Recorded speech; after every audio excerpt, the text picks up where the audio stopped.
Obsidian by Jennifer Armentrout. Chapter 1. I stared at the pile of boxes in my new bedroom, wishing the internet had been hooked up. Not being able to do anything with my review blog since moving here was like missing an arm or a leg. According to my mom, Katie's crazy obsession was my whole life. Not entirely, but it was important to me. She didn't get books the way I did. I sighed. We'd been here 2 days, and there was still so much left to unpack. I hated the idea of boxes sitting around, even more than I hated being here. At least I'd finally stopped jumping at every little creaking sound since moving to West, by God, Virginia, and this house that looked like something straight out of a horror movie. It even had a turret, a freaking turret. What was I supposed to do with that? Ketterman was unincorporated, meaning it wasn't a real town. The closest place was Petersburg, a 2 or 3 stoplight town near a few other towns that probably didn't have a Starbucks. We wouldn't get mail at our house. We would have to drive into Petersburg to get our mail. Barbaric. Like a kick in the face, it hit me. Florida was gone, eaten by the miles we traveled in Mom's mad dash to start over. It wasn't that I missed Gainesville, the weather, my old school, or even our apartment. Leaning against the wall, I rubbed the palm of my hand over my forehead. I missed Dad. And Florida was Dad. It was where he'd been born, where he met my mom, and where everything had been perfect, until it all fell apart. My eyes burned, but I refused to cry. Crying didn't change the past, and Dad would have hated to know I was still crying 3 years later. But I missed Mom, too. The mom before Dad had died. The one who used to curl up on the couch beside me and read one of her trashy romance novels. It seemed like a lifetime ago. It certainly was half a country ago. Ever since Dad died, Mom had started working more and more. She used to want to be home. Then it seemed like she wanted to be as far away as possible. She'd finally given up on that option and decided we needed to drive far away. At least since we'd gotten here, even though she was still working like a demon, she was determined to be more in my life. I had decided to ignore my inner compulsive streak and let the boxes be damned today, when the smell of something familiar tickled my nose. Mom was cooking. This was so not good. I raced downstairs. She stood at the stove, dressed in her polka-dotted scrubs. Only she could wear head-to-toe polka dots and still manage to look good. Mom had this glorious blonde hair that was stick-straight and sparkling hazel eyes. Even in scrubs, she made me look dull with my gray eyes and plain brown hair. And somehow I ended up more round than her. Curvy hips, puffy lips, and huge eyes that Mom loved, but made me look like a demented Cupid doll. She turned and waved a wooden spatula at me, half-cooked eggs splattering onto the stove. "Good morning, honey." I stared at the mess and wondered how best to take over this fiasco in the making without hurting her feelings. She was trying to do Mom stuff. This was huge. Progress. "You're home early." "I worked almost a double shift between last night and today. I'm set to work Wednesday through Saturday, 11 till 9 a.m. That leaves me with 3 days off. I'm thinking of either working part-time at one of the clinics around here or possibly in Winchester." She scraped out the eggs onto 2 plates and set the half-burned offering in front of me. Yum. Guess it was too late for an intervention, so I rifled through a box resting on the far counter marked silverware and stuff. "You know how I don't like having nothing to do, so I'm going to check into them soon." Yeah, I know. And most parents would probably saw off their left arm before thinking of leaving a teenage girl at home alone all the time, but not mine. She trusted me because I never gave her a reason not to. It wasn't for lack of trying. Well, okay, maybe it was. I was kind of boring. In my old group of friends in Florida, I wasn't the quiet one, but I never skipped class, maintained a 4.0, and was pretty much a good girl. Not because I was afraid to do anything reckless or wild. I didn't want to add to Mom's troubles. Not then. Grabbing 2 glasses, I filled them with orange juice Mom must have picked up on our way home. "Do you want me to get groceries today? We have nothing." She nodded and spoke around a mouthful of eggs. You think of everything. A grocery trip would be perfect. She grabbed her purse off the table, pulling out cash. This should be enough. I pocketed the money into my jeans without looking at the amount. She always gave me too much in the first place. Thanks, I mumbled. She leaned forward, a twinkle in her eyes. So, this morning I saw something interesting. God only knows with her, I smiled. What? Have you noticed that there are 2 kids about your age next door? My inner golden retriever kicked in and my ears perked up. Really? You haven't been outside, have you? She smiled. I'd thought for sure you'd be all over that disgusting flower bed by now. I plan on it, but the boxes aren't unpacking themselves. I gave her a pointed look. I loved the woman, but leave it to her to somehow forget that part. Anyway, back to the kids. Well, one is a girl who looks about your age, and there's a boy. She grinned as she stood. He's a hottie. A tiny piece of egg caught in my throat. It was seriously gross to hear Mom talking about boys my age. Hottie? Mom, that's just weird. Mom pushed off from the counter, picked up her plate from the table, and headed to the sink. Honey, I might be old, but my eyes are still working fine, and they were really working earlier. I cringed. Double gross. Are you turning into a cougar? Is this some sort of midlife crisis I need to be concerned about? Rinsing off her plate, she glanced over her shoulder. Katie, I hope you'll make an effort to meet them. I think it would be nice for you to make friends before school starts. Pausing, she yawned. They could show you around, yes? I refused to think about the first day of school, new kid and all. I dumped my uneaten eggs in the garbage. Yeah, it would be nice, but I don't want to go banging on their door begging them to be my friends. It wouldn't be begging if you put on one of those pretty sundresses you wore in Florida instead of this. She tugged on the hem of my shirt. It would be flirting. I glanced down. It said, my blog is better than your vlog. There wasn't a thing wrong with it. How about I show up in my undies? She tapped her chin thoughtfully. That would definitely make an impression.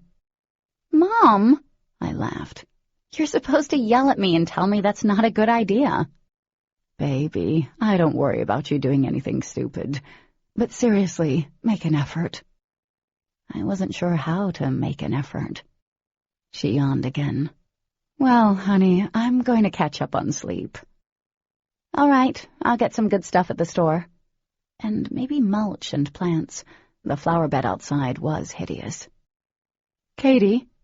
Mom had stopped in the doorway, frowning. Yeah? A shadow flickered over her face, darkening her eyes. I know this move is hard for you, especially before your senior year, but it was the best thing for us to do. Staying there, in that apartment, without him. It's time we started living again. Your dad would have wanted that. The lump in my throat I thought I'd left in Florida was back. I know, Mom. I'm fine. Are you? Her fingers curled into a fist. The sunlight coming through the window reflected off the gold band around her ring finger. I nodded quickly, needing to reassure her. I'm okay, and I'll go next door. Maybe they can tell me where the store is. You know, make an effort. Excellent. If you need anything, call me, okay? Mom's eyes watered on another long yawn. I love you, honey. I started to tell her that I loved her, too, but she disappeared upstairs before the words were out of my mouth. At least she was trying to change, and I was determined to at least try and fit in here. Not hide in my room on my laptop all day, like Mom was afraid I'd do. But mingling with kids I'd never met wasn't my thing. I'd rather read a book and stalk my blog comments. I bit my lip. I could hear my dad's voice, his favorite phrase encouraging me. Come on, kitty cat, don't be a bystander. I squared my shoulders. Dad had never let life pass him by. And asking about the nearest store was an innocent enough reason to introduce myself. If Mom was right and they were my age, maybe this wouldn't turn out to be such an epic fail of a move. This was stupid, but I was doing it. I hurried across the lawn and across the driveway before I chickened out. Hopping onto the wide porch, I opened the screen door and knocked, then stepped back and smoothed the wrinkles out of my shirt. I'm cool. I got this. There is nothing weird about asking for directions. Heavy footsteps came from the other side, and then the door was swinging open, and I was staring at a very broad, tan, well-muscled chest. A naked chest. My gaze dropped, and my breath sort of stalled. Jeans hung low on his hips, revealing a thin line of dark hair that formed below his navel and disappeared under the band of the jeans. His stomach was ripped, perfect, totally touchable. Not the kind of stomach I expected on a 17-year-old boy, which is how old I suspected he was, but yeah, I wasn't complaining. I also wasn't talking, and I was staring. My gaze finally traveling north again, I noted thick, sooty lashes fanning the tips of his high cheeks and hiding the color of his eyes as he looked down at me. I needed to know what color his eyes were. Can I help you? Full, kissable lips turned down in annoyance. His voice was deep and firm, the kind of voice accustomed to people listening and obeying without question. His lashes lifted, revealing eyes so green and brilliant they couldn't be real. They were an intense emerald color that stood out in vibrant contrast against his tan skin. Hello, he said again, placing one hand on the doorframe as he leaned forward. Are you capable of speaking? I sucked in a sharp breath and took a step back. A wave of embarrassment heated my face. The boy lifted an arm, brushing back a wavy lock of hair on his forehead. He glanced over my shoulder, then back to me. Going once. By the time I found my voice, I wanted to die. I was wondering if you knew where the closest grocery store is. My name is Katie. I moved next door. I gestured at my house, rambling like an idiot. Like 2 days ago. I know. Okay. Well, I was hoping someone would know the quickest way to the grocery store, and maybe a place that sold plants. Plants? For some reason, it didn't sound as though he was asking me a question, but I rushed to answer anyway. Yeah, see, there's this flower bed in front. He said nothing, just cocked a brow with disdain. Okay. The embarrassment was fading, replaced by a growing surge of anger. Well, see, I need to go buy plants. For the flower bed. I got that. He leaned his hip against the doorframe and crossed his arms. Something glittered in his green eyes. Not anger, but something else. I took a deep breath. If this dude cut me off one more time... My voice took on the tone my mother used when I was younger and was playing with sharp objects. I'd like to find a store where I can buy groceries and plants. You are aware this town has only one stoplight, right? Both eyebrows were raised to his hairline now, as if he were questioning how I could be so dumb, and that's when I realized what I saw sparkling in his eyes. He was laughing at me with a healthy dose of condescension. For a moment, all I could do was stare at him. He was probably the hottest guy I'd ever seen in real life, and he was a total douche. Go figure. You know, all I wanted was directions. This is obviously a bad time. One side of his lips curled up. Any time is a bad time for you to come knocking on my door, kid. Kid, I repeated, eyes widening. A dark, mocking eyebrow arched again. I was starting to hate that brow. I'm not a kid. I'm 17. Is that so? He blinked. You look like you're 12. No, maybe 13, but my sister has this doll that kind of reminds me of you. All big-eyed and vacant. I reminded him of a doll? A vacant doll? Warmth burned in my chest, spreading up my throat. Yeah, wow. Sorry to bother you. I won't be knocking on your door again. Trust me. I started to turn, leaving before I caved to the rampant desire to slam my fists into his face, or cry. Hey, he called out. I stopped on the bottom step, but refused to turn around and let him see how upset I was. What? You get on Route 2 and turn onto US 220 north, not south. Takes you into Petersburg. He let out an irritated breath, as if he were doing me a huge favor. The Foodland is right in town. You can't miss it. Well, maybe you could. There's a hardware store next door, I think. They should have things that go in the ground. Thanks, I muttered, and added under my breath, douchebag. He laughed, deep and throaty. No, that's not very ladylike, kitty cat. I whipped around. Don't ever call me that, I snapped. It's better than calling someone a douchebag, isn't it? He pushed out the door. This has been a stimulating visit. I'll cherish it for a long time to come. Okay, that was it. You know, you're right.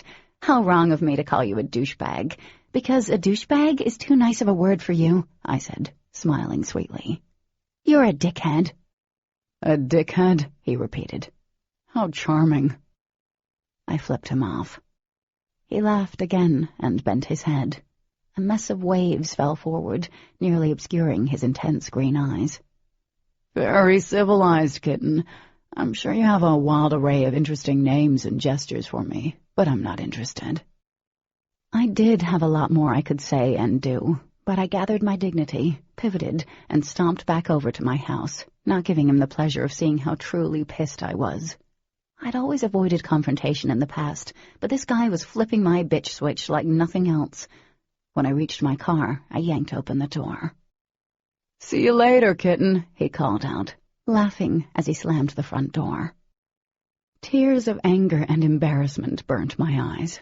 I shoved the keys into the ignition and threw the car into reverse. Make an effort, Mom had said.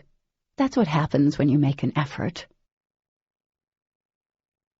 Chapter 2. It took the entire drive into Petersburg for me to calm down. Even then, there was still a hot mix of anger and humiliation swirling inside me. What the heck was wrong with him? I thought people in small towns were supposed to be nice, not act like the son of Satan. I found Main Street with no problem, which literally seemed to be the main street. There was the Grant County Library on Mount View, and I reminded myself I needed to get a library card. Grocery store options were limited. Foodland, which actually read Foo-land, brought to you by the missing letter D, was where douchebag had said it would be. The front windows were plastered with a missing persons picture of a girl about my age with long dark hair and laughing eyes. The data below said she'd last been seen over a year ago. There was a reward, but after she'd been missing for that long, I doubted the reward would ever be claimed. Saddened by that thought, I headed inside. I was a speed shopper, wasting no time strolling aisles. Throwing items into the cart, I realized I'd need more than I thought, since we only had the bare necessities at home. Soon, my cart was filled to the rim. Katie?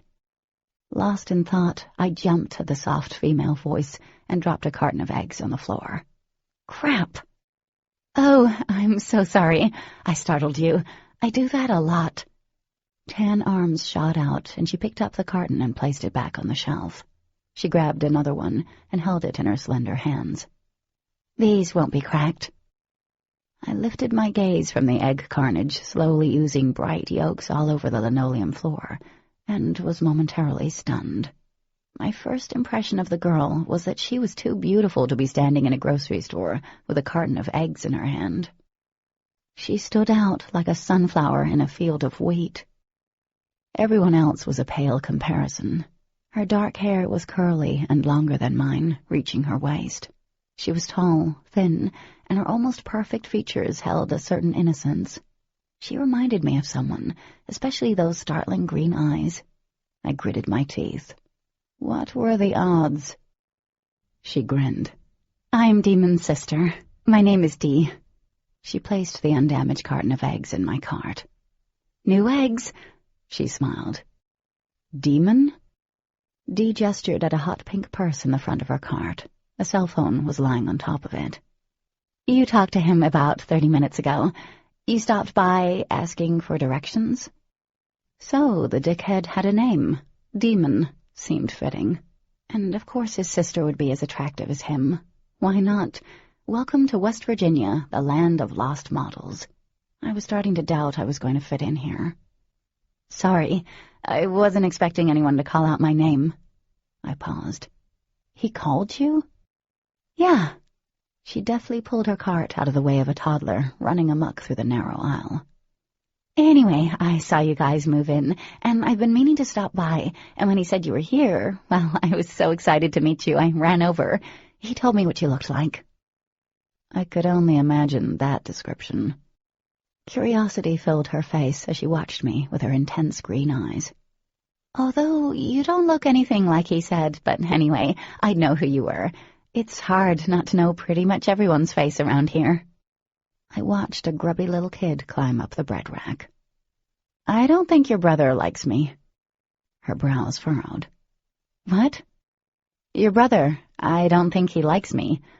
I turned back to the cart, fiddling with a package of meat. He wasn't very helpful. Oh, no, she said, and then laughed.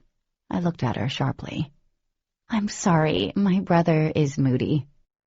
No shit. I'm pretty sure that was more than being moody. She shook her head. He was having a bad day. He's worse than a girl, trust me. He doesn't hate you. We're twins. Even I want to kill him on days that end with a Y. Anyway, Demon's kind of rough around the edges. He doesn't get along with people. I laughed. You think? Well, I'm glad I ran into you here, she exclaimed, changing the subject yet again. I wasn't sure if I would have been bothering you if I popped over, with you getting settled in and all. No, it wouldn't have been a bother. I tried to keep up with the conversation. She went from one topic to the next like someone in bad need of Ritalin. You should have seen me when Demon said you were our age. I almost ran home to hug him. She moved excitedly. If I'd known he was going to be so rude to you, I would have been likely to punch him instead. I can imagine. I grinned. I wanted to punch him, too. Imagine being the only girl in the neighborhood and stuck with your annoying brother most of the time. She glanced over her shoulder, delicate brows creasing. I followed her gaze. The little boy now had a carton of milk in each hand, which reminded me that I needed milk. Be right back. I headed over to the refrigerated section. Finally, the mother of the child had rounded the corner, yelling, Timothy Roberts, you put that back right now. What are you? The kid stuck out his tongue. Sometimes being around children was the perfect abstinence program. Then again, not like I needed a program. I carried my milk back to where Dee waited, staring at the floor.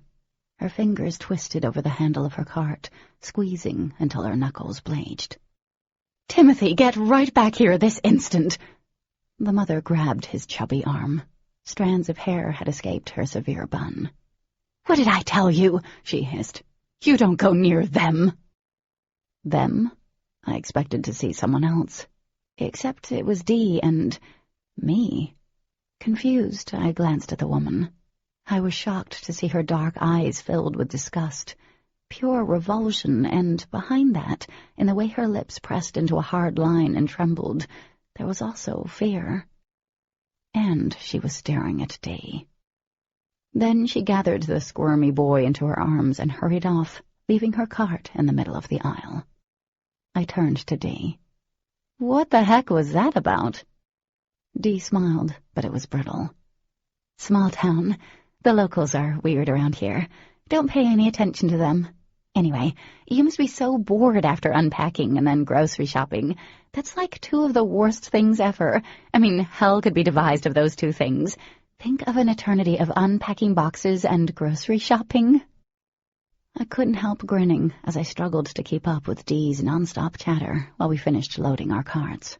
Normally, someone like that would wear me out in 5 seconds, but the excitement in her eyes and the way she kept rocking back on her heels was sort of contagious. Do you have more stuff to get? She asked. I'm pretty much done. I really came to catch you and was sucked down the ice cream aisle.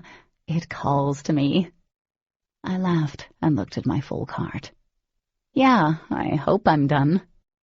Come on then, we can check out together. As we waited in the checkout aisle, Dee rattled on, and I forgot about the weird incident in the milk aisle. Dee believed Petersburg needed another grocery store, because this one didn't carry organic food, and she wanted organic chicken for what she was making Demon fix her for dinner. After a few minutes, I got past the difficulty of keeping up with her and actually started to relax. She wasn't bubbly, just really alive. I hoped she rubbed off on me. The checkout line moved quicker than it did in larger cities. Once outside, she stopped next to a new Volkswagen and unlocked the trunk. "Nice car," I commented. They had money, obviously, or Dee had a job. "I love it." She patted the rear bumper. "It's my baby." I shoved groceries in the back of my sedan. "Katie?" "Yeah?" I twirled the keys around my finger, hoping asshat brother aside, she wanted to hang out later. There was no telling how late Mom was going to sleep. "I should apologize for my brother. Knowing him, I'm sure he wasn't very nice." I sort of felt sorry for her, being that she was related to such a tool. "It's not your fault." Her fingers twisted around her keyring, and her eyes drifted to mine. "He's really overprotective, so he doesn't take well to strangers." "Like a dog?" I almost smiled, but her eyes were wide, and she looked genuinely scared I wouldn't forgive her. Having a brother like him must suck. "It's no big deal. Maybe he was just having a bad day." "Maybe." She smiled, but it seemed forced. "Seriously, no worries. We're good," I said. "Thanks. I'm totally not a stalker, I swear." She winked. "But I'd love to hang out this afternoon. Got any plans?" "Actually, I was thinking of tackling the overgrown flower bed in the front. You want to help? Having company might be fun." "Oh, that sounds great. Let me get these groceries home and I'll head straight over," she said. "I'm really excited to garden. I've never done that." Before I could ask what sort of childhood didn't include at least the obligatory tomato plant, she'd dashed off to her car and zoomed out of the parking lot. I pushed off my bumper and headed toward the driver's side. I opened the car door and was about to climb in when the feeling of being watched crept over me. My eyes darted around the parking lot, but there was only a man in a black suit and dark sunglasses staring at a missing persons picture on a community corkboard. All I could think of was Men in Black. The only thing he needed was that little memory wiper device and a talking dog. I would have laughed, except nothing about the man was funny, especially since he was now staring right back at me. A little past 1 that afternoon, Dee knocked on the front door. When I stepped outside, I found her standing near the steps, rolling back on the heels of her wedge sandals. Not what I'd consider gardening attire. The sun cast a halo around her dark head, and she had an impish grin on her face. In that moment, she reminded me of a fairy princess. Or maybe a cracked-out Tinkerbell, considering how hyper she was. "Hey!" I stepped out on the porch, closing the door quietly behind me. "My mom's sleeping." "I hope I didn't wake your mom," she mock-whispered. I shook my head. "Nah, she'd sleep through a hurricane. It's happened, actually." Dee grinned as she sat on the swing. She looked timid, hugging her elbows. "As soon as I came home with groceries, Demon ate half a bag of my potato chips, 2 of my fudge pops, and then half of the peanut butter jar." I started laughing. "Wow, how does he stay so hot, fit?" "It's amazing." She pulled her legs up and wrapped her arms around them. "He eats so much. We usually have to run 2 to 3 trips a week to the store." She looked at me with a sly glint in her eyes. "Of course, I can eat you out of house and home, too. I guess I shouldn't be talking." My envy was almost painful. I wasn't blessed with a fast metabolism. My hips and butt could attest to that. I wasn't overweight, but I really hated it when Mom referred to me as curvy. "That's so not fair. I eat a bag of chips and gain 5 pounds. "We're lucky." Her easy grin seemed tighter. "Anyway, you must tell me all about Florida. Never been there." I propped myself up on the porch railing. "Think nonstop shopping malls and parking lots. Oh, but the beaches. Yeah, it's worth it for the beaches." I loved the heat of the sun on my skin, my toes squishing in the wet sand. "Wow," Dee said. her gaze darting next door, as if she were waiting for someone. It's going to take a lot for you to get used to living here. Adapting can be hard when you're out of your element. I shrugged. I don't know. It doesn't seem that bad. Of course, when I first found out, I was like, you have got to be kidding me. I didn't even know this place existed. Dee laughed. Yeah, a lot of people don't. We were shocked when we came here. Oh, so you guys aren't from here either? Her laugh died off as her gaze flicked away from mine. No, we're not from here. Did your parents move here for work? Although I had no idea what sort of jobs were around this place. Yeah, they work in the city. We don't see them a lot. I had the distinct impression there was more to it. That must be hard, but a lot of freedom, I guess. My mom is rarely here either. I guess you understand, then. A strange, sad look filled her eyes. We kind of run our own lives. And you'd think our lives would be more exciting than this, right? She looked wistful. Have you ever heard of be careful what you wish for? I used to think that. She towed the swing back and forth, neither of us rushing to fill the ensuing silence. I knew exactly what she meant. I can't remember how many times I'd lain awake at night and hoped Mom would snap out of it and move on, and welcome West Virginia. Dark clouds seemed to roll in out of nowhere, casting a shadow across the yard. Dee frowned. Oh, no. It looks like we're going to get one of our famous afternoon rainstorms. They usually last a couple of hours. That's too bad. I guess we better plant a garden tomorrow instead. Are you available? Sure thing. Dee shivered in the suddenly chilly air. Wonder where the storm came from. It seemed to come out of nowhere, didn't it? I asked.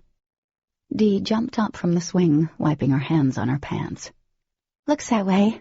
Well, I think your mom is up, and I need to wake Demon. Sleeping? That's a little late. He's weird, Dee said. I'll be back tomorrow, and we can head to the garden shop. Laughing, I slid off the rail. Sounds good. Great. She skipped down the steps and twirled around. I'll tell Demon you said hi. I felt my cheeks turn a fiery red. That won't be necessary. Trust me, it is. She laughed and then sprinted to the house next door. Joy. Mom was in the kitchen, coffee in hand. As she faced me, steaming brown liquid sloshed over the counter. The innocent look on her face gave it away. Grabbing a towel, I walked over to the counter. She lives next door. Her name is Dee, and I ran into her while I was at the grocery store. I swept the towel over the splotches of coffee. She has a brother. His name is Demon. They're twins. Twins? Interesting. She smiled. Is Dee nice, dear? I sighed. Yes, Mom, she's very nice. I'm so happy. It's about time you came out of your shell. I didn't realize I was in a shell. Mom blew softly and then took a sip, eyeing me over the rim. Did you make plans to hang out with her tomorrow? You would know. You were listening. Of course, she winked. I'm your mother. That is what we do. Eavesdropping on conversations? Yes. How else am I supposed to know what is going on? She asked innocently. I rolled my eyes and turned to go back into the living room. Privacy, Mom. Honey, she called from the kitchen. There is no such thing as privacy. Chapter 3. The day my internet was hooked up was better than having a hot guy check out my butt and ask for my phone number. Since it was Wednesday, I'd typed up a quick Waiting on Wednesday post for my blog, featuring this YA book about a hot boy with a killer touch. Can't go wrong there. Apologized for my extended absence, responded to comments, and stalked a few other blogs I loved. It was like coming home. Katie, Mom yelled up the stairs. Your friend Dee is here. Coming, I shouted back, and closed the lid of my laptop. I skipped down the stairs, and Dee and I headed off to the hardware store, which wasn't anywhere near Foo Land, like Demon had said. They had everything needed for me to fix that gross flower bed out front. Back home, we each grabbed a side of a bag and hauled it out of my trunk. The bags were ridiculously heavy, and by the time we'd gotten them out of the car, sweat poured off of us. "Want to get something to drink before we drag those bags over to the flower beds?" I offered, arms aching. She wiped her hands against each other and nodded. "I need to lift weights. Moving stuff sucks." We headed inside and grabbed iced tea. "Remind me to join the local gym," I joked, rubbing my puny arms. Dee laughed and twisted her sweat-soaked hair from her neck. She still looked gorgeous, even red-faced and tired. I'm sure I looked like a serial killer. At least now we knew I was too weak to do any real damage. Ketterman, our idea of a gym is dragging your garbage can to the end of a dirt road, or hauling hay." I dug up a hair tie for her, joking about the uncoolness of my new small-town life. We'd only been inside 10 minutes tops, but when we went back out, all the bags of soil and mulch were stacked next to the porch. I glanced at her, surprised. "How did they get over here?" Dropping down on her knees, she started pulling up the weeds. "Probably my brother." "Demon?" She nodded. "He's always the thankless hero." "Thankless hero," I muttered. "Not likely. I'd sooner believe the bags levitated over here on their own." Dee and I attacked the weeds with more energy than I thought we had. I've always felt pulling weeds was a great way to let off steam, and if Dee's jerky movements were any indication, she had a lot to be frustrated about. With a brother like hers, I wasn't surprised. Later, Dee stared at her chipped nails. "Well, there went my manicure." I grinned. "I told you you should have gotten gloves." "But you're not wearing any," she pointed out. Lifting my dirt-stained hands, I winced. My nails were usually chipped. "Yeah, but I'm used to it." Dee shrugged and went over and grabbed a rake. She looked funny in her skirt and wedge sandals, which she insisted were the height of gardening couture, and dragged the rake over to me. "This is fun, though." "Better than shopping?" I joked. She seemed to consider it seriously, scrunching her nose. "Yeah, it's more relaxing." "It is. I don't think when I'm doing stuff like this." "That's what's nice about it." She started raking the faded mulch out of the bed. "Do you do it to avoid thinking?" Sitting back, I ripped open another bag of mulch. I wasn't sure how to answer that question. "My dad, he loved doing things like this. He had a green thumb. In our old apartment, we didn't have a yard or anything, but we had a balcony. We made a garden up there, together." "What happened to your dad? Did your parents get divorced?" I pressed my lips together.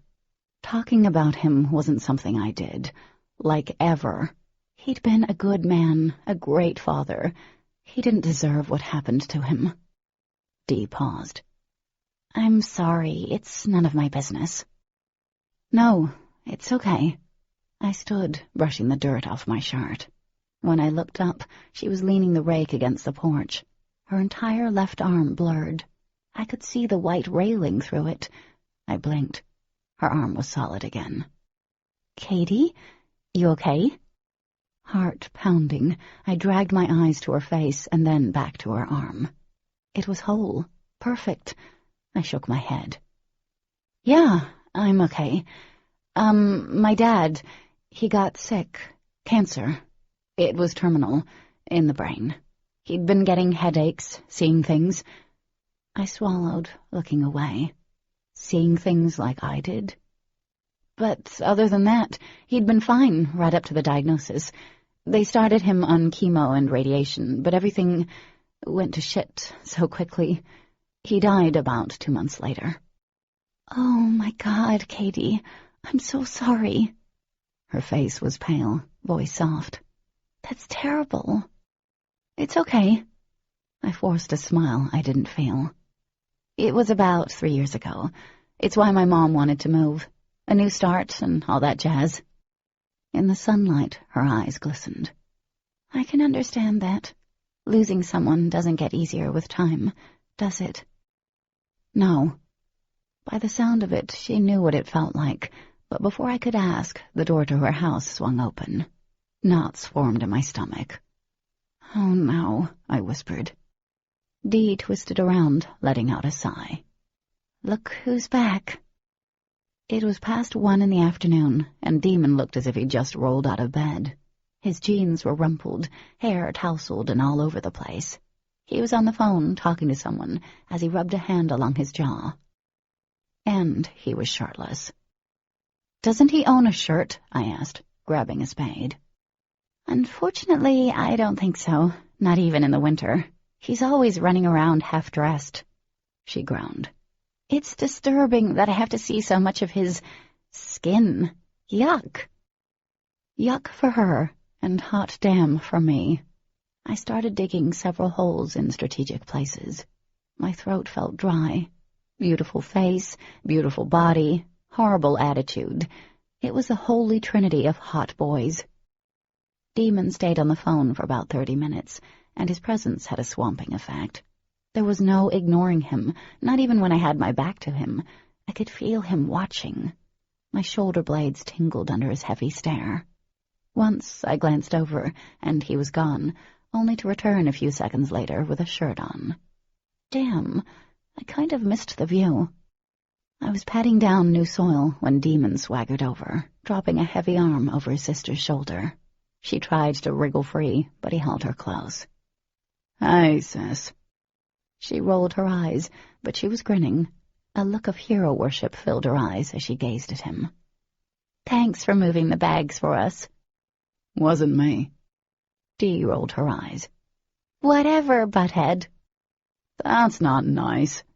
He pulled her closer, smiling, really smiling, and it was a nice look on him. He should try it more often. Then he glanced over at me, and his eyes narrowed, as if he just realized I was there in my yard. The smile was completely gone. "What are you doing?" I glanced down at myself. It seemed pretty obvious, considering I was covered with dirt, and there were several plants scattered around me. "I'm fixing—" "I wasn't asking you." He turned to his red-faced sister. "What are you doing?" I was not going to let him get to me again. I shrugged and picked up a potted plant. Yanking the plant out of its container, I ripped roots right along with it. "I'm helping her with the flower bed. Be nice." Dee punched him in the stomach before squirming free. "Look at what we've done. I think I have a hidden talent." Demon turned his eyes on my landscaping masterpiece. If I had to pick a dream job right now, it would be working with landscaping in the outdoors. Yeah, I sucked butt in the wilderness, but I was at my best with my hands sunk deep into the dirt. I loved everything about it. The numbing it brought, the way everything smelled earthy and rich, and how a little water and fresh soil could bring life back into something that was faded and dying. And I was good at it. I watched every show on TLC. I knew where to place plants that needed more sun and ones that thrived in the shadows. There was a layered effect, taller and leafy, sturdier plants in the back and flowers in the front. All I had to do was put down soil and voila. Demon arched a brow. My insides tightened. "What?" He shrugged. "It's nice, I guess." "Nice?" Dee sounded as offended as I felt. "It's better than nice. We rocked this project. Well, Katie rocked it. I kind of just handed her stuff." "Is this what you do with your spare time?" he asked me, ignoring his sister. "What, are you deciding to talk to me now?" Smiling tightly, I grabbed a handful of mulch and dumped it. Rinse and repeat. "Yeah, it's kind of a hobby. What's yours? Kicking puppies?" "I'm not sure I should say in front of my sister," he replied, his expression turning wolfish. "Ew!" Dee made a face. The images I got then were totally R-rated, and I could tell by his smug expression he knew it. I grabbed more mulch. "But it's not nearly as lame as this," he added. I froze. Pieces of red cedar floated from my fingers. "Why is this lame?" His look said, "Do I really need to explain?" And yeah, gardening wasn't the height of coolness. I knew that. But it wasn't lame. Because I liked Dee, I clamped my mouth shut and started spreading the mulch out. Dee pushed her brother, but he didn't move. "Don't be a jerk, please." "I'm not being a jerk," he denied. I raised my eyebrows. "What's that?" Demon said. "You have something to say, kitten?" "Other than I'd like for you to never call me kitten? No." I smoothed the mulch out, then stood, admiring our work. Casting Dee a look, I grinned. "I think we did good." "Yes." She pushed her brother again in the direction of their house. He still didn't move. "We did good, lameness and all. And you know what? I kind of like being lame." Demon stared at the freshly planted flowers, almost like he were dissecting them for a science experiment. "And I think we need to spread our lameness to the flower bed in front of our house," she continued, her eyes filling with excitement. "We can go to the store, get stuff, and you can—" "She's not welcome in our house," Demon snapped, turning to his sister. "Seriously." Surprised by the venom in his words, I took a step back. Dee, however, did not. Her delicate hands balled into fists. "I was thinking we could work on the flower bed, which is outside, not inside, the last time I checked." "I don't care. I don't want her over there." "Demon, don't do this," Dee whispered, her eyes filling with tears. "Please, I like her." The remarkable happened. His face softened. "Dee." "Please?" she asked again, bouncing like a little girl asking for her favorite toy, which was odd to watch given how tall she was. I wanted to kick Demon for turning his sister into someone clearly starving for friendships. He cursed under his breath, folding his arms. "Dee, you have friends." "It's not the same, and you know it." Her movements mimicked his. "It's different." Demon glanced over at me, his lip curling. If I still held the spade, I might have chucked it at his head. "They're your friends, Dee. They're like you. You don't need to be friends with someone like her." I'd kept quiet up to that point because I had no idea what was going on, and I didn't want to say anything that might upset Dee. Dickhead was her brother, after all, but that was way too much. "What do you mean, someone like me?" He tilted his head to the side and let out a long breath. His sister's eyes darted from me to him nervously. "He didn't mean anything by it." "Bullshit," he muttered. Now my hands were clenching into fists. "What the hell is your problem?" Demon faced me. There was a strange look on his face. "You." "I'm your problem?" I took a step forward. "I don't even know you, and you don't know me." "You're all the same." A muscle popped in his jaw. "I don't need to get to know you, or want to." I threw my hands up, frustrated. "That works perfectly for me, buddy, because I don't want to get to know you either." "Demon," Dee said, grabbing his arm. "Knock it off." He smirked as he watched me. "I don't like that you're friends with my sister." I said the first thing that came to mind. Probably not the smartest, and normally I wasn't the type of person to fire right back, but this guy got under my skin and made me see red. "And I don't give two shits what you like." 1 second he was standing next to Dee, and the next he was right in front of me. And I mean right in front of me. He couldn't have moved that fast. It was impossible. But there he was, towering over me and staring down. How did you move?" I took a step back, words failing me. The intensity in his eyes sent shivers down my arms. Holy crap. "Listen closely," he said, taking a step forward. I took one back, and he matched my steps until my back bit into one of the tall trees. Demon bent his head down, his unnatural green eyes taking up my whole world. Heat rolled off his body. "I'm only going to tell you this once. If anything happens to my sister, so help me." He stopped, taking a deep breath as his gaze dropped to my parted lips. My breath caught. Something flickered in his eyes, but they narrowed again, hiding whatever had been there. The images were back, the two of us, hot and sweaty. I bit my lip and tried to make my expression blank, but yet again I knew he could tell what I was thinking when his expression turned annoyingly smug. Beyond annoying. "You're kind of dirty, kitten." I blinked. "Deny, deny, deny." "What did you say?" "Dirty," he repeated, voice so low I knew Dee couldn't hear him. "You're covered in dirt. What did you think I meant?" "Nothing," I said, wishing he'd back the hell up. Demon being this close wasn't exactly comforting. "I'm gardening. You get dirty when you do that." His lips twitched. "There are a lot more fun ways to get dirty. Not that I'd ever show you." I had a feeling he knew each way intimately. A flush spread over my cheeks, down my throat. "I'd rather roll around in manure than anything you might sleep in." Demon arched a brow and then spun around. "You need to call Matthew," he said to his sister. "Like now, and not 5 minutes from now." I stayed against the tree, eyes wide and unmoving, until he disappeared back into his house, the door slamming shut behind him.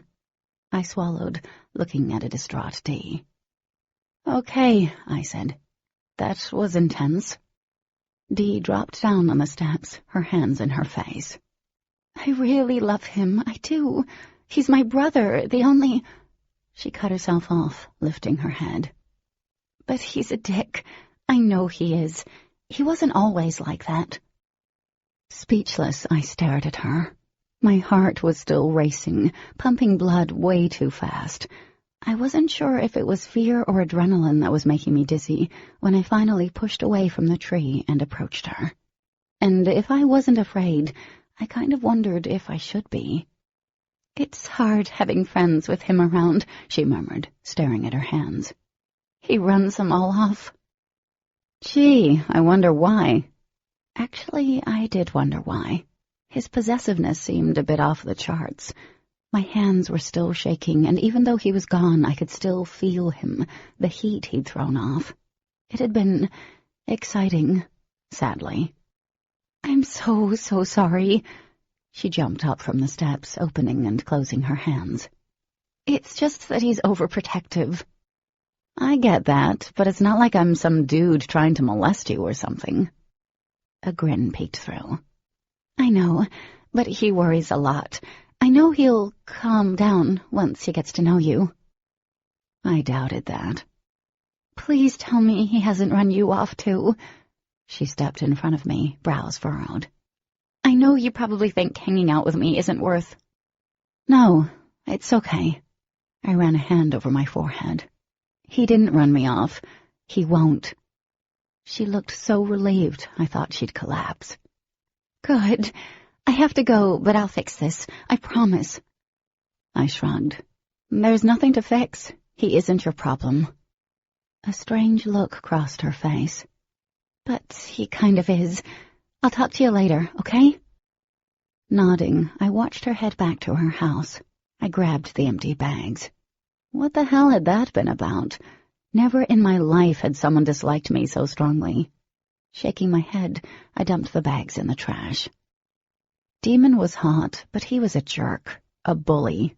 And I'd meant what I said to Dee. He wasn't going to scare me off from being friends with his sister. He'd just have to deal with it. I was here to stay. Chapter 4. I skipped posting on my blog on Monday, mainly because it was usually a "what are you reading" type thing, and I wasn't reading anything new at the moment. I decided my poor car needed a bath instead. Mom would be proud if she'd been up, seeing that I was outside during the summer and not changed to my laptop. Other than the occasional gardening stint, I was typically a shut-in.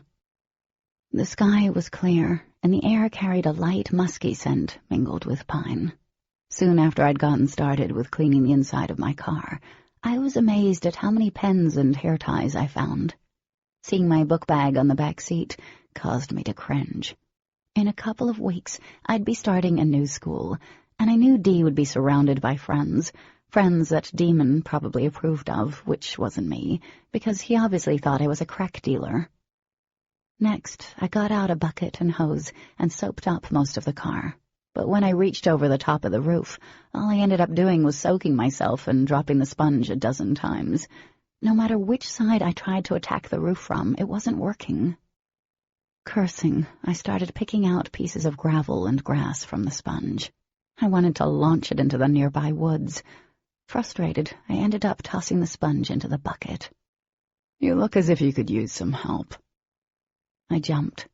Demon stood a few feet away from me, hands in the front pockets of his faded jeans. His bright eyes sparkled in the sunlight. His sudden appearance had startled me. I hadn't even heard him. How could someone move so damn quietly, especially as tall as he was? And hey, he had a shirt on. I wasn't sure if I should be grateful or disappointed. Mouth aside, he was drool-worthy. I snapped out of it, preparing myself for the inevitable verbal smackdown. He wasn't smiling, but at least he didn't look like he wanted to kill me this time. If anything, his expression took on a mask of grudging acceptance, probably how I looked when I had to give a book I'd been excited about a less-than-stellar review. You looked as though you wanted to throw that again. He gestured to the bucket with his elbow and the sponge floating on top of the suds. I figured I'd do my good deed for the day and intervene before any innocent sponges lose their lives. I brushed a few strands of damp hair out of my eyes, not sure what to say. Demon bent quickly and snatched up the sponge, squeezing out the excess water. You look like you got more of a bath than the car. I never thought washing a car would be so hard, but after watching you for the last 15 minutes, I'm convinced it should be an Olympic sport. You were watching me? Kind of creepy, kind of hot. No, not hot. He shrugged. You could always take the car to the car wash. It would be a lot easier. Car washes are a waste of money. True, he said slowly. He knelt down and began cleaning a spot I'd missed on the fender around the tire before tackling the roof of the car. You need new tires. These are about bald, and winter's crazy around here. I didn't care about my tires. I couldn't figure out why he was here talking to me when the last time we'd spoken he'd acted like I was the Antichrist and practically had me pinned to a tree, talking about ways to get dirty. And why hadn't I brushed my hair this morning? Anyway, I'm glad you were out here. He finished with the roof in record time and picked up the hose. He flashed a half grin at me and started spraying the car with water, the suds running down the sides like an overflowing cup. I think I'm supposed to apologize. You think you're supposed to? Demon faced me, eyes narrowed against the bright sun, and I barely dodged the spray of water as he tackled the opposite side of the car. Yeah, according to Dee, I needed to get my ass over here and make nice. Something about me killing her chances of having a normal friend. A normal friend? What kind of friends does she have? Not normal, he replied. He preferred not normal friends for his sister. Well, apologizing and not meaning it kind of defeats the purpose of apologizing. He made an affirmative noise. True. I stared at him. Are you serious? Yeah. He dragged the word out, making his way around the car as he continued to rinse off the soap suds. Actually, I don't have a choice. I have to make nice. You don't seem like a person who does anything he doesn't want to do. Normally I'm not. He moved around to the back of the car. But my sister took my car keys, and until I play nice, I don't get them back. It's too damn annoying to get replacements. I tried to stop it, but I laughed. She took your keys? He scowled, returning to my side. It's not funny. You're right, I laughed. It's freaking hilarious. Demon shot me a dirty look. I folded my arms. I'm sorry, though. I'm not accepting your not-so-sincere apology. Not even when I'm cleaning your car? Nope. I smiled at the way his eyes narrowed. You may never see those keys again. Well, damn, there went my plan. A begrudging smile toyed with the corners of his mouth. I figured that if I really don't feel bad, then at least I could make up for it. Part of me was annoyed, but there was another part of me that was amused. reluctantly amused. "Are you normally this warm and sparkly?" He headed past me and turned the water off. "Always. Do you usually stare at guys when you stop over asking for directions?" "Do you always answer the door half naked?" "Always. And you didn't answer my question. Do you always stare?" Heat infused my cheeks. I was not staring. "Really?" he asked. That half-grin was there again, hinting at dimples. "Anyway, you woke me up. I'm not a morning person." "It wasn't that early," I pointed out. "I sleep in. It is summer, you know. Don't you sleep in?" I pushed back a strand of hair that had escaped my ponytail. "No, I always get up early." He groaned. "You sound just like my sister. No wonder she loves you so much already." "Dee has taste, unlike some," I said. His lips twitched. "And she's great. I really like her, so if you're over here to play big bad brother, just forget it." "That's not why I'm here." He gathered up the bucket and various sprays and cleansers. I probably should have helped him sort things out, but it was fascinating watching him take charge of my little cleaning project. Although he kept tossing me the odd half-smile, I could tell this little exchange was awkward for him. Good. "Then why are you here, other than delivering a crappy apology?" I couldn't stop staring at his mouth when he spoke. I bet he knew how to kiss. Perfect kisses, too, ones that weren't wet and gross, but the kind that curled toes. I needed to stop looking at him in general. Demon placed all the supplies on the porch steps and straightened. Stretching his arms over his head, his shirt rode up, revealing a tantalizing glimpse of muscles. His gaze lingered on my face, and warmth blossomed in my belly. "Maybe I'm just curious why she is so enamored. Dee doesn't take well to strangers. None of us do." "I had a dog once that didn't take well to strangers." Demon stared at me a moment, then laughed. It was a deep, rumbling sound. Nice. Sexy. Oh, God. I looked away. He was the kind of boy that broke hearts and left a long line of them shattered behind him. He was trouble. Maybe the fun kind of trouble, but he was also a jerk, and I didn't do jerks.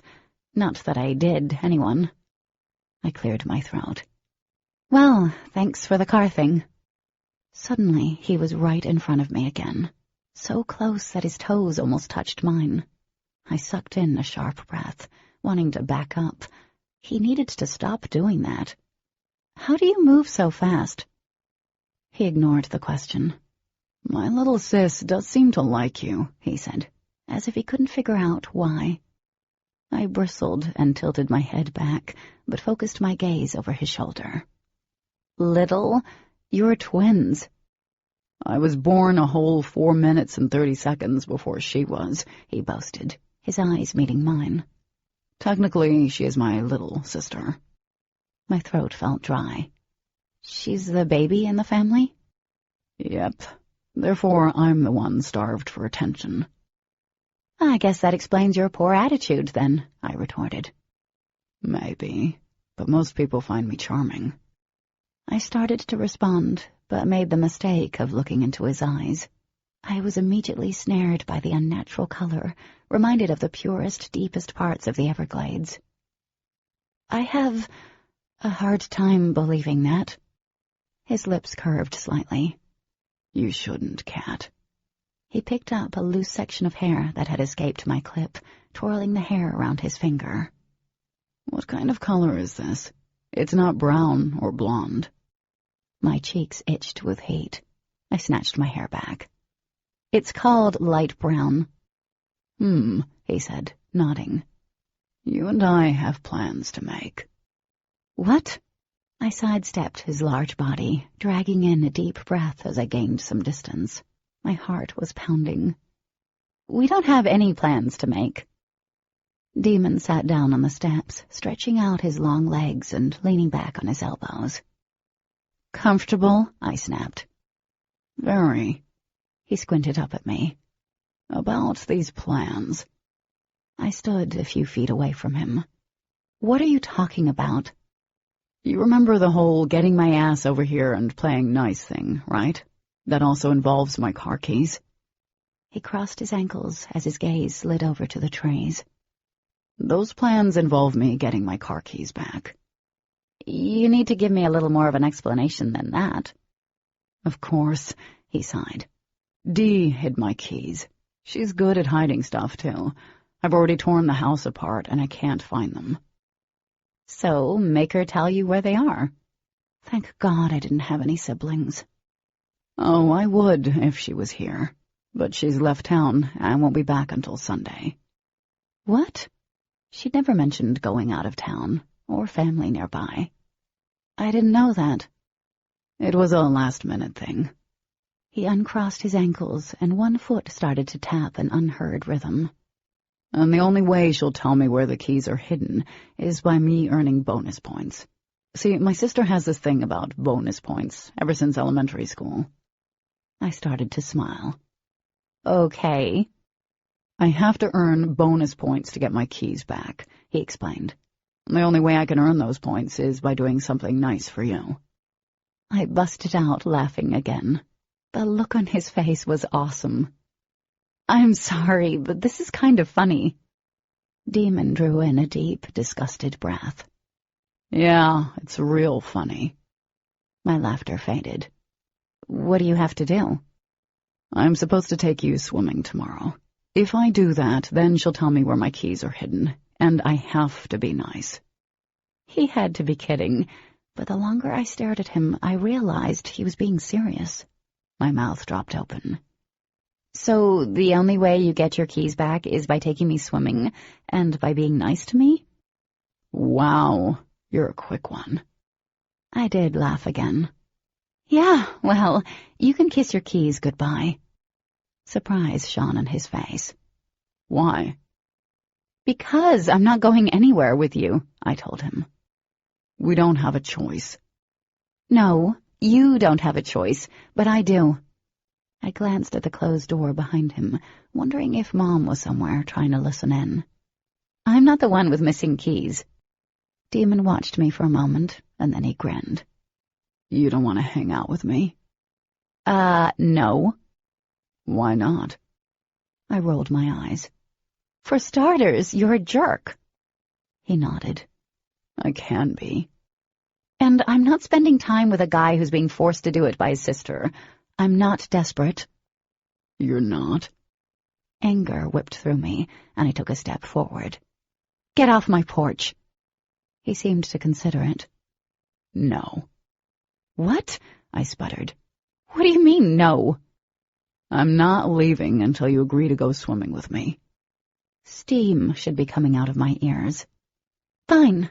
You can sit there, because I'd rather eat glass than spend time with you. He laughed. That sounds drastic. Not nearly, I shot back, heading up the stairs. Demon twisted around, catching my ankle. His grip was loose, his hand incredibly warm. I looked down at him, and he smiled at me, as innocent as an angel. I'll sit here all day and night. I'll camp out on your porch, and I won't leave. We have all week, kitten.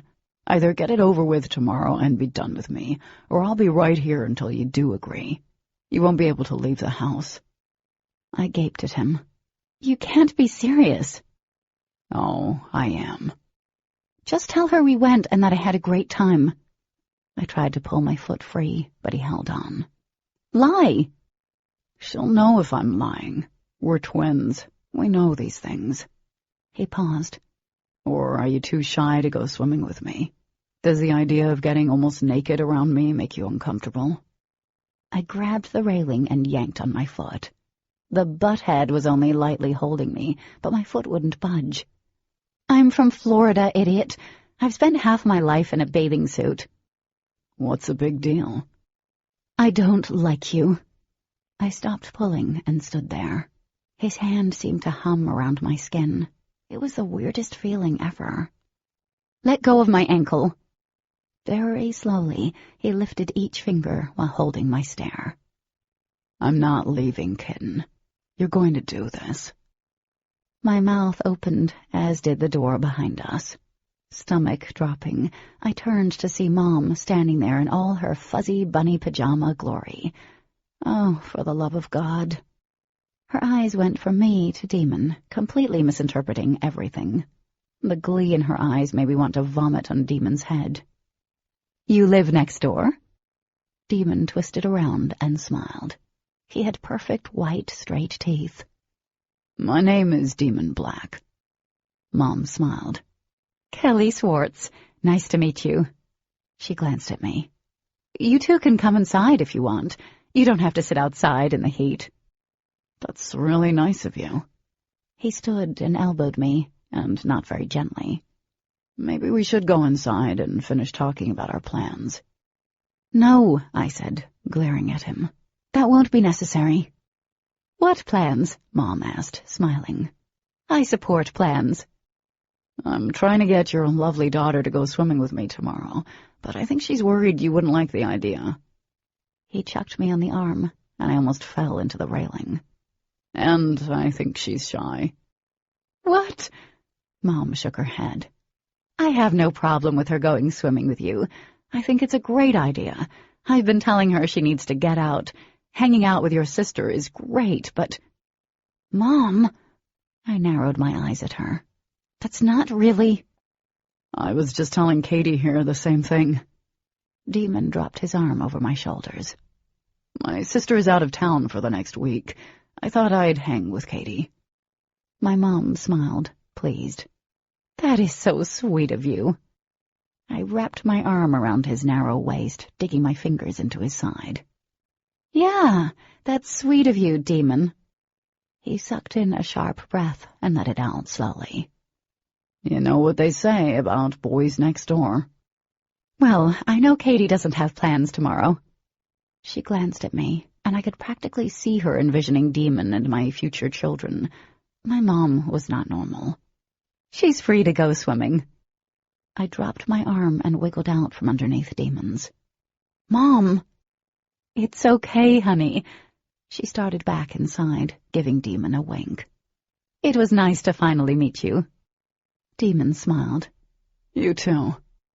The moment my mom shut the door behind her, I whirled around and pushed Demon, but he was like a brick wall.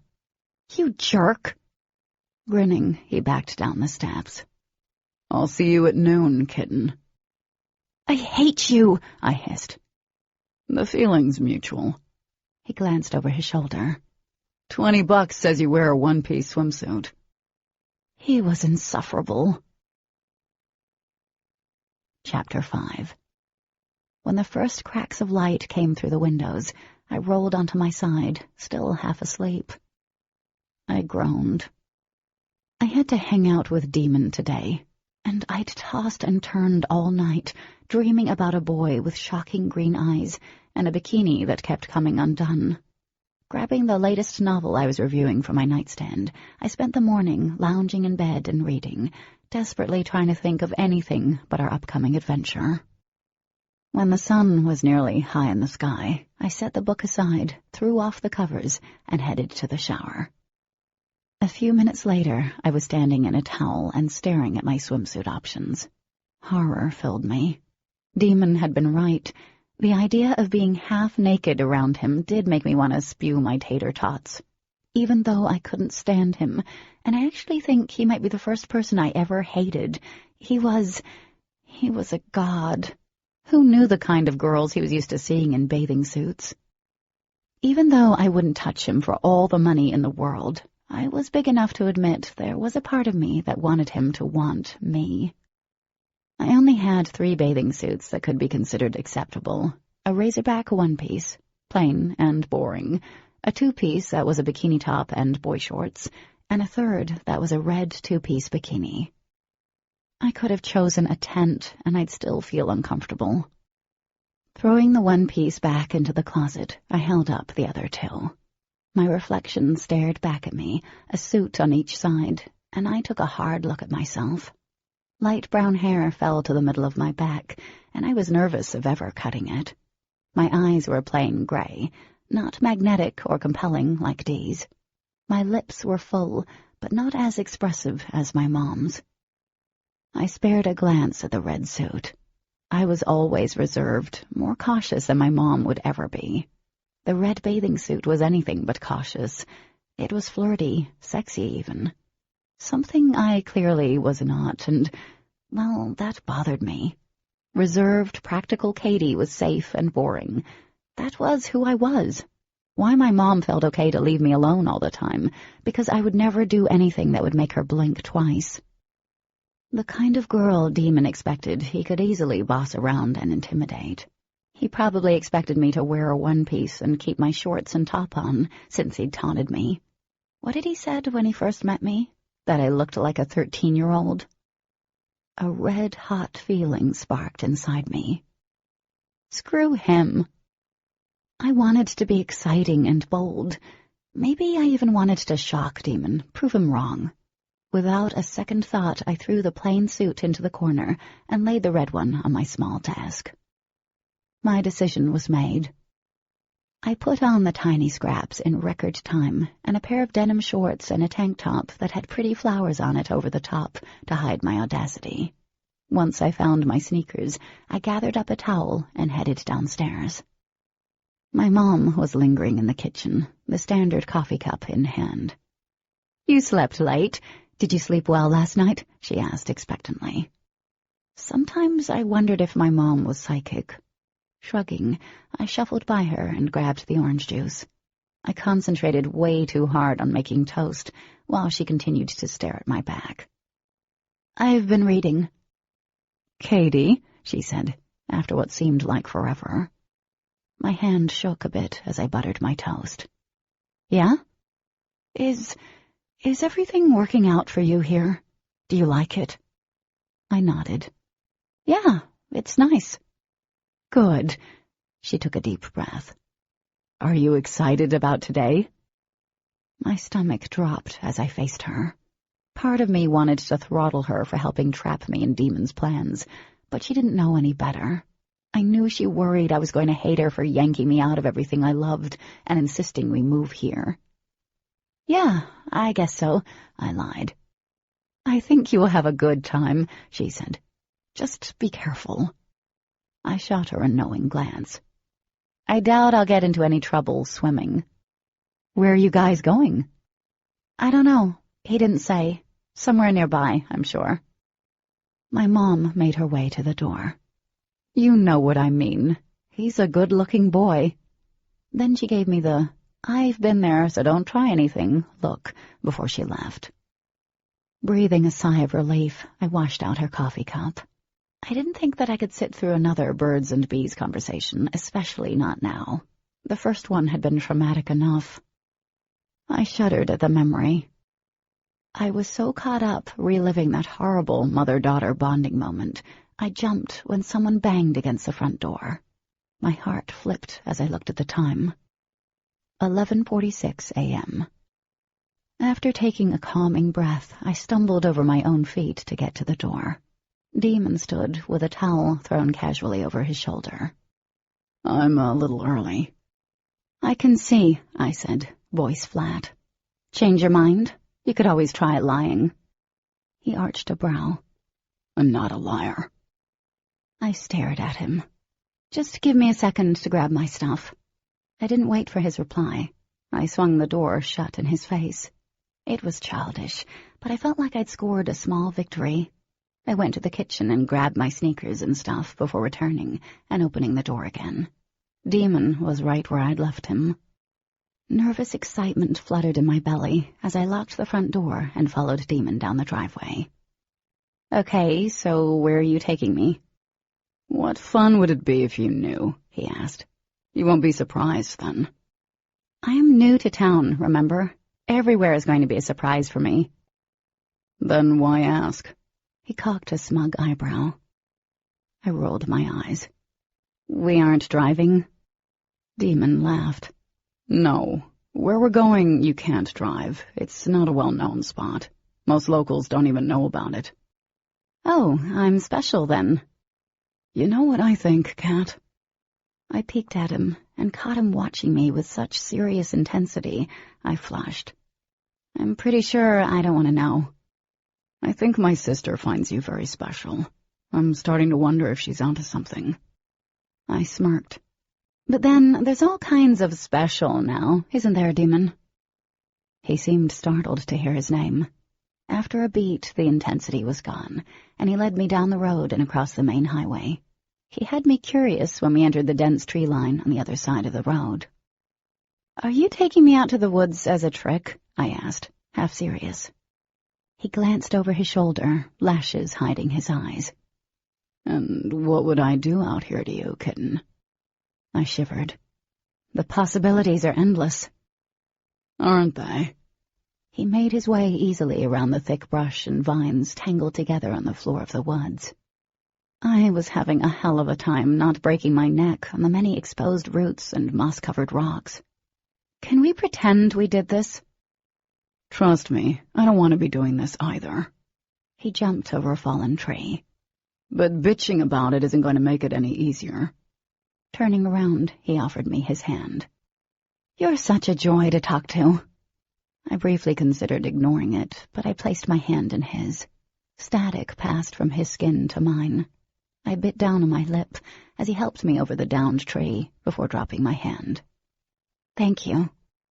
Demon looked away and continued walking. "Are you excited about school?" "What? Like he cared?" "It's not exciting being the newbie. You know, the whole sticking out like a sore thumb. Not fun." "I can see that." "You can?" "Yeah, I can. We only have a little bit more to go." I wanted to question him further, but why put the effort into it? He'd give me another vague answer or innuendo. "A little bit? How long have we been walking?" "About 20 minutes, maybe a little longer. I told you it was fairly hidden." Following him over another uprooted tree, I saw a clearing ahead beyond the trees. "Welcome to our little piece of paradise." There was a sardonic twist to his lips. Ignoring him, I walked into the clearing. I was amazed. "Wow, this place is beautiful." "It is." He stood next to me, one hand cupping his eyes against the glare from the sun bouncing off the smooth surface of the water. I could tell from the stiff set of his shoulders this place was special to him. Just knowing that kind of made my stomach flutter. I reached up and put my hand on his arm, and he turned to face me. "Thank you for bringing me." Before Demon could open his mouth and ruin the moment, I dropped my hand and deliberately looked away. A creek divided the clearing, expanding into a small, natural lake. It rippled in the soft breeze. Rocks erupted from the middle, flat and smooth-looking. Somehow the land had been cleared in a perfect circle around the water. Large patches of flat, grassy land, and wildflowers blossomed in the full sun. It was peaceful. I went to the water's edge. "How deep is it?" "About 10 feet in most parts, 20 feet on the other side of the rocks." He was right behind me, doing that creepy, quiet walking thing. "Dee loves it here. Before you came, she spent most of her days here." To Demon, my arrival was the beginning of the end. The apocalypse. Kate Mageddon. "You know, I'm not going to get your sister in trouble." "We'll see." "I'm not a bad influence," I tried again. "Things would be much easier if we could just get along. I haven't ever gotten into trouble before." He slipped around me, eyes on the still waters. "She doesn't need a friend like you." "There isn't anything wrong with me," I snapped. "You know what? Forget this." He sighed. "Why do you garden?" I stopped, hands clenching. "What?" "Why do you garden?" he asked again, still staring at the lake. "Dee said you do it so you don't think. What do you want to avoid thinking about?" Was this caring and sharing time now? "It's none of your business." Demon shrugged. "Then let's go swimming." Swimming was the last thing I wanted to do. Drowning him? Maybe. But then he kicked off his sneakers and took off his jeans. Underneath he had on swim trunks. Then he whipped his shirt off in one quick motion. Damn! I'd seen guys without their shirts on before. I lived in Florida, where every guy felt the need to walk around half-dressed. Hell, I'd seen this half-naked guy before. This shouldn't be a big deal. But man, I was so wrong. He had a great build, not too big, but more muscles than any boy his age should have. Demon moved with a fluid grace to the water, his muscles flexing and stretching with every step. I wasn't sure how long I stood staring after him before he finally dived into the water. My cheeks were warm. I exhaled, realizing I'd been holding my breath. I needed to get a grip, or a camera to memorialize this moment, because I bet I could make money from a video of him. I could make a fortune, as long as he never opened his mouth. Demon broke the surface several feet away from where he went under, water glistening in his hair and on the tips of his lashes. His dark hair was slicked back, bringing more focus on his eerie green eyes. "Are you coming in?" Recalling the red bathing suit I'd decided to wear, I wished I could run away. My earlier confidence had evaporated. I toed off my shoes with slow, deliberate movements, pretending to enjoy the surroundings, while my heart threw itself against my ribs. He watched for a few moments, curious. "You sure are shy, aren't you, kitten?" I stilled. "Why do you call me that?" "Because it makes your hair stand up like a kitten." Demon was laughing at me. He pushed back farther, the water lapping at his chest. "So, are you coming in?" Good God, he wasn't going to turn around or anything, and there was a challenge in his stare, as if he expected me to chicken out. Maybe that's what he wanted, expected. There was no doubt in my mind that he knew he had an effect on girls. Practical, boring Katie would have gone into the lake fully clothed. I didn't want to be her. That was the whole purpose of the red bathing suit. I wanted to prove to him I wasn't easily intimidated. I was determined to win this round. Demon looked bored. "I'm giving you 1 minute to get in here." I resisted the urge to flip him off again and took a deep breath. It wasn't as if I was getting naked. Not really. Or what? He moved closer to the bank of the lake. "Or I come and get you." I scowled at him. "I'd like to see you try that." 40 seconds. He watched me with an intense, piercing gaze as he drifted closer. Rubbing my hand down my face, I sighed. 30 seconds. He taunted from an even shorter distance. "Jesus," I muttered, yanking my shirt off. I thought twice about throwing it at his head. I raced to shed my shorts when he called out the last taunting reminder. I stepped toward the edge with my hands on my hips. "Happy?" Demon lost his smile and stared. "I'm never happy around you." "What did you say?" My eyes narrowed on his blank expression. He did not say what I thought he did. "Nothing. You better get in before that blush reaches your toes." Flushing even more under his scrutiny, I turned and walked toward the edge of the lake, where the drop-off wasn't steep. The water felt great, easing the uncomfortable heat prickling my skin. I stumbled for anything to say. "It's beautiful out here." He watched me for a moment, and then, thankfully, disappeared under the water. Water dripped down his face when he popped back up. Needing to cool my face off, I went under. The cold rush was invigorating, clearing my thoughts. Resurfacing, I pushed the long clumps of hair out of my face. Demon eyed me from a few feet away, his cheeks above the waterline, and his breath blowing the occasional bubble to break the surface tension. Something in his gaze beckoned me closer. "What?" I asked, after a stretch of silence. "Why don't you come here?" There was no way I was going near him, not even if he dangled a cookie in his hand. Trust and his name didn't go together. I twisted around, dipping under the water, heading for the rocks I'd seen in the middle of the lake.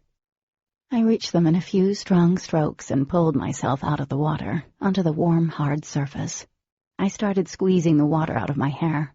He treaded water in the middle of the lake. "You look disappointed." Demon didn't respond. A curious, almost confused look crossed his face. "Wow, what do we have here?" I dangled my feet into the water and made a face at him. "What are you talking about now?" "Nothing." He waded closer to me. "You said something." I did, didn't I? You're strange. You're not what I expected, he said in a hushed voice.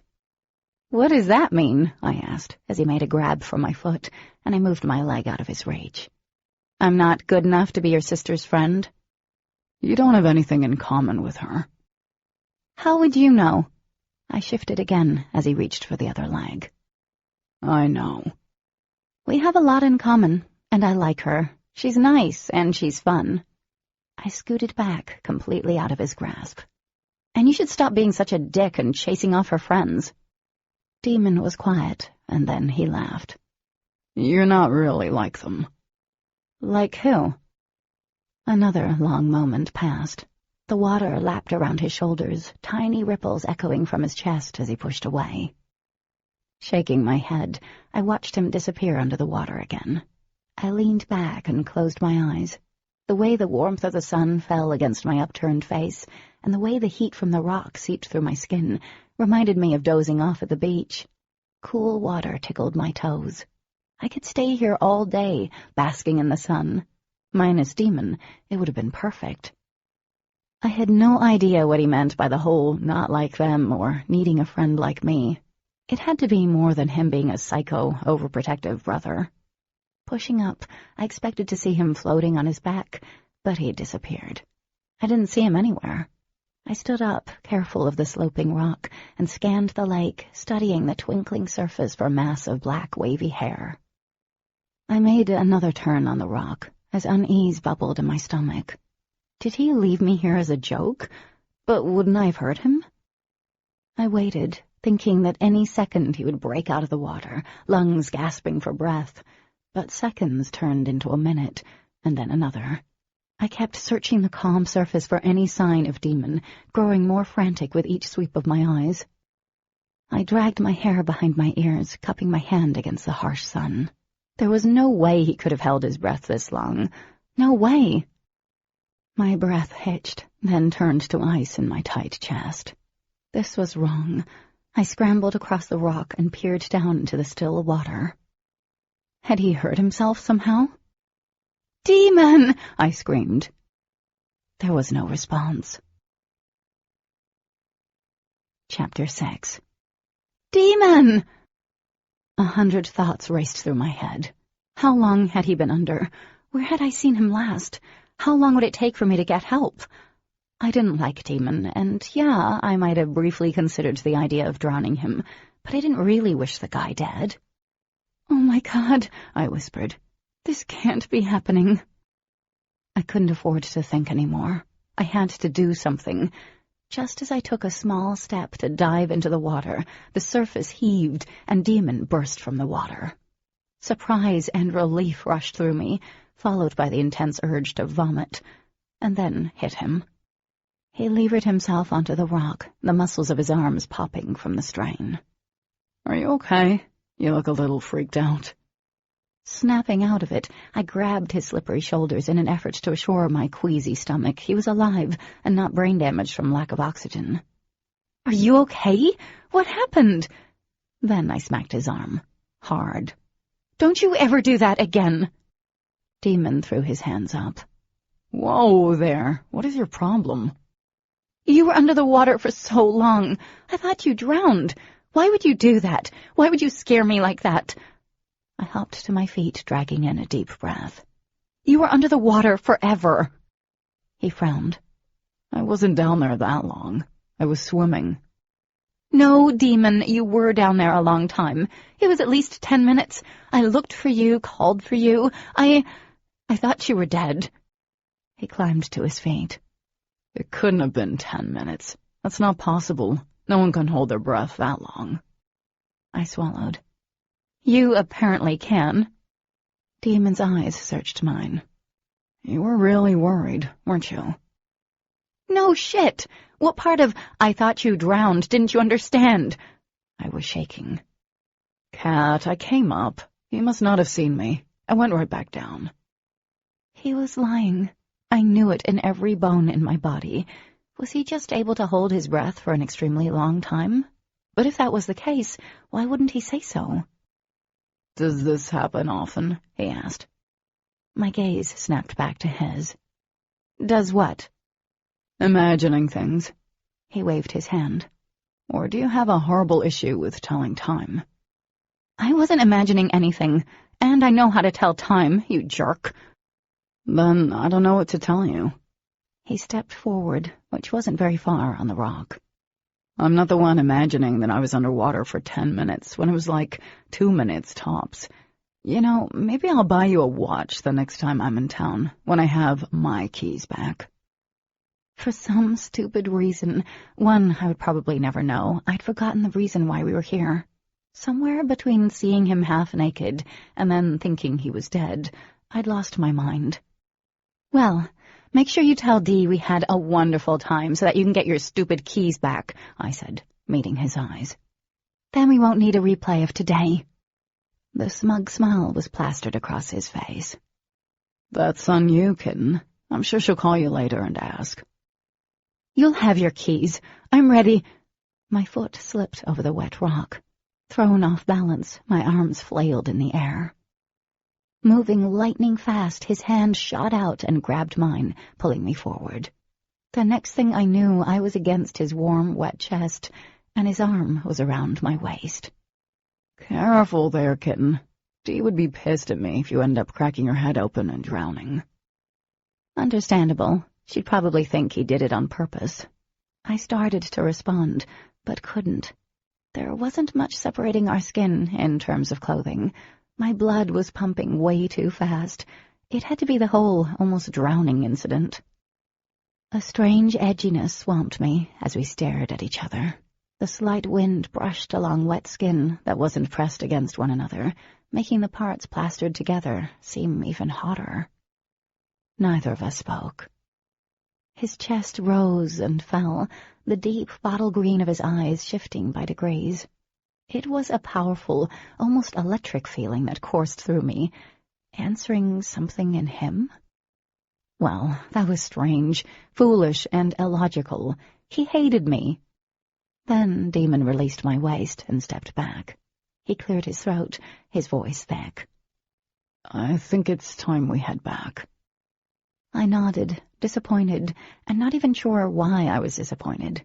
His mood swings made me feel as if I were on one of those crappy tilt-a-whirls that wouldn't end, but there was just something about him. We didn't speak as we dried off and dressed. We started back home silently. It seemed neither of us had anything to say, which was actually nice. I liked him better when he'd lost the ability to speak. But when we reached the driveway, he cursed under his breath. It felt like a blast of Arctic air had swept between us. I followed his troubled gaze. There was a strange car in his driveway, one of those expensive Audis that cost my mom's salary. I wondered if it was his parents', and if this was going to turn into Cat-mageddon round 2. Demon's jaw flexed. Cat, A door opened and closed, banging off the side of the house. A man in his late 20s, early 30s, stepped out onto the porch. His light brown hair didn't match Demon's and Dee's dark waves. Whoever he was handsome and dressed nicely. And he also looked pissed. The man came down the steps 2 at a time. He didn't even look at me, not once. What's going on here? Absolutely nothing. Demon folded his arms. Since my sister is not home, I'm curious as to why you're in my house.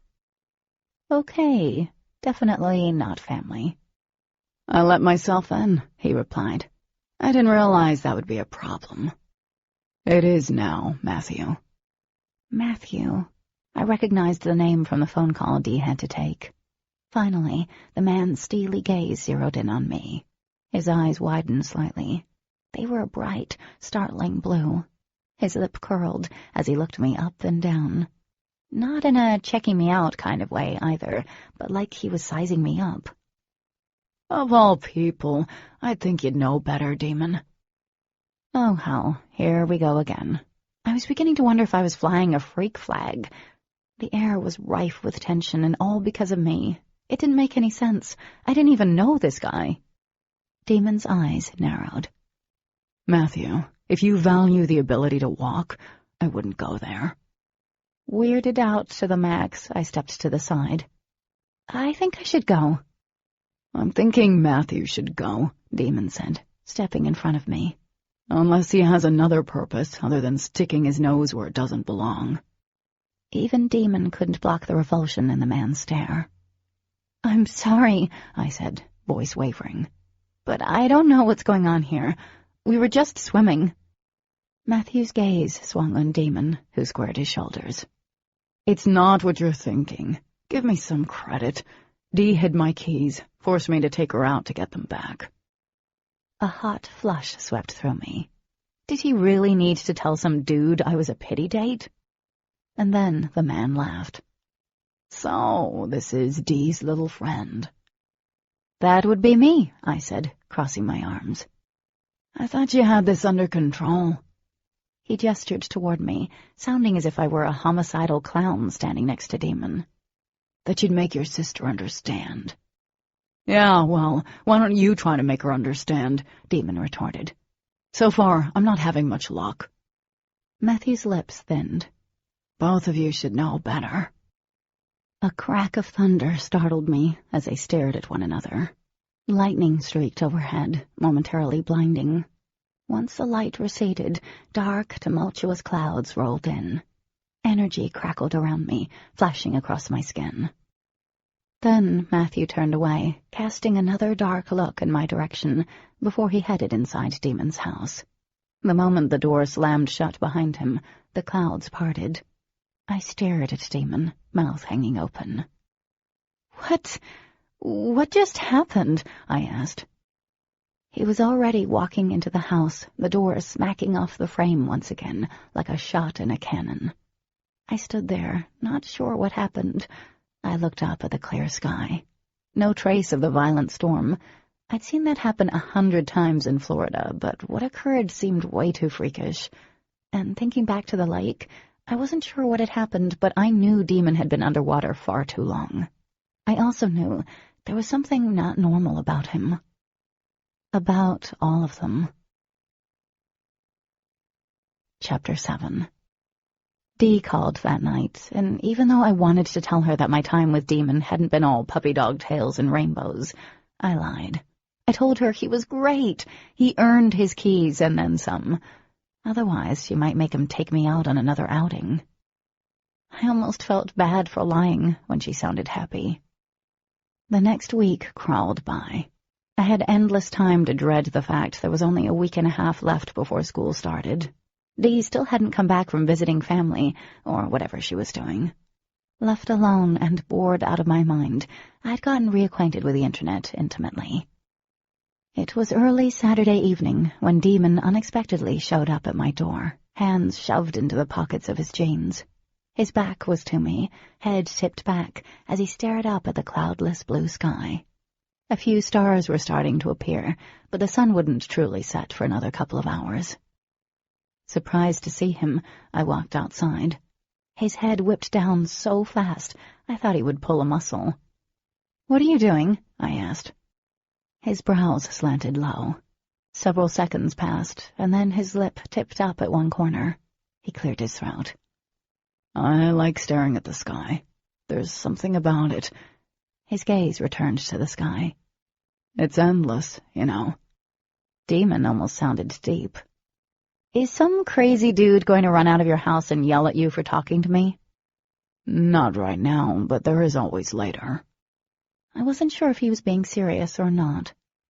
I'm okay missing later. Yeah, busy. Other than messing with my blog, no. You have a blog? He faced me, leaning back against the post. Derision pinched his features. He'd said blog like it was a crack habit. Yeah, I have a blog. What's your blog's name? None of your business, I said, smiling sweetly. Interesting name. He returned my smile with a half grin. So what do you blog about? Knitting, puzzles, being lonely? Ha ha, smartass, I sighed. I review books. Do you get paid for them? I laughed out loud at that. No, not at all. Demon seemed confused by that. So you review books and you don't get paid if someone buys a book based on your review? I don't review books to get paid or anything. Although that would be sweet, which reminded me I needed to get a library card. I do it because I like it. I love reading, and I enjoy talking about books. What kind of books do you read? All different kinds. I leaned against the post opposite of him, craning my neck back to meet his steady gaze. Mainly, I prefer the paranormal stuff. Vampires and werewolves? Man, how many questions could he ask? Yeah? Ghosts and aliens? Ghost stories are cool, but I don't know about aliens. E.T. really doesn't do it for me and a lot of readers. One single eyebrow arched. What does it for you? Not slimy green space creatures, I replied. Anyway, I also appreciate graphic novels, history stuff. You read graphic novels? Disbelief colored his tone. Seriously? I nodded. Yeah, so what? Are girls not supposed to like graphic novels and comics? He stared at me for a long moment, then jerked his chin toward the woods. Want to go on a hike? I'm not good with the whole hiking thing, I reminded him. A grin appeared. There was an edge to it. Rough, sexy. I'm not taking you up on the rocks. Just a harmless little trail. I'm sure you can handle it. Did Dee not tell you where your keys were? I asked, suspicious. Yeah, she did. Then why are you here? Demon sighed. I don't have a reason. I thought I would just stop over, but if you're going to question everything, then you can forget it. I watched him go down the steps as I chewed on my lip. This was crazy. I'd been dying of boredom for days. Rolling my eyes, I called out, "All right, let's do this." Are you sure? I agreed, with a hefty amount of trepidation. Why are we going behind my house? I asked, when it was evident where he was leading me. The Seneca Rocks are that way. I thought most trails started over there. I pointed to the front of my house, to where the tips of the monstrous sandstone-looking structures loomed over everything. Yeah, but there are trails back here that will take you around, and it's quicker, he explained. Most people here know all the main trails that are crowded. There used to be a lot of boring days out here, and I found a couple of them off the beaten trail. I made a face. How far off the beaten track are we talking? He chuckled. Not that far. So it's a baby trail? I bet this is going to be boring for you. Any time I get to go out and walk around is good. Besides, it's not as if we'll hike all the way to Smoke Hole Canyon. That's a pretty big hike from here, so no worries, okay? All right, lead the way. We stopped off at Demon's to grab a couple of water bottles and then took off. We walked on in silence for a few minutes, and then he said, "You're very trusting, kitten." Stop calling me that. It was a little difficult to keep up with his long-legged pace, so I trailed a few steps behind him. He glanced over his shoulder without a misstep. No one has ever called you that before? I picked my way around a large, prickly bush. Yeah, people call me Kitten all the time, but you make it sound so... His brows shot up. Sound so what? I don't know, like it's an insult. He'd slowed, and now I was walking beside him. Or something sexually deviant. He turned his head away, laughing. The sound had my muscles tensing. Why are you always laughing at me? Shaking his head, he grinned down at me. I don't know. He just kind of make me laugh. I kicked a small rock. Whatever. So what was up with that Matthew dude? He acted as if he hated me or something. He doesn't hate you. He doesn't trust you. He muttered the last words. I shook my head, bewildered. Trust me with what? Your virtue? He barked out a laugh, and it took him a few moments to respond. Yeah, he's not a fan of beautiful girls who have the hots for me. What? I tripped over an exposed root. Demon caught me easily, setting me back on my feet the minute I was steady. The brief contact had my skin tingling through my clothes. His hands lingered on my waist only a few seconds before he dropped them. "You're joking, right?" "Which part?" he asked. "Any of that." "Come on. Please don't tell me you don't think you're pretty." He considered my silence. "No guy has ever said you're pretty." He wasn't the first person to say anything nice about me, but I guess I never cared before. Previous boyfriends told me I was pretty, but I never considered that a reason for someone disliking me. Looking away, I shrugged. "Of course." "Or maybe you're not aware of it." I shrugged again as I focused on the trunks of old trees, about to change the subject and deny the other part of his statement. I most definitely did not have the hots for this arrogant guy. "You know what I've always believed?" he said softly. We were still standing in the path, only the sounds of a few birds echoing around us. My voice drifted away on a light breeze. "No." "I've always found that the most beautiful people, truly beautiful inside and out, are the ones who are quietly unaware of their fact." His eyes searched mine intently, and for a moment we stood there toe to toe. "The ones who throw their beauty around, waste what they have. Their beauty is only passing. It's just a shell, hiding nothing but shadows and emptiness." I did the most inappropriate thing possible. I laughed. "I'm sorry, but that was the most thoughtful thing I've ever heard you say. What alien ship took the demon I know away, and can I ask them to keep him?" He scowled. "I was being honest."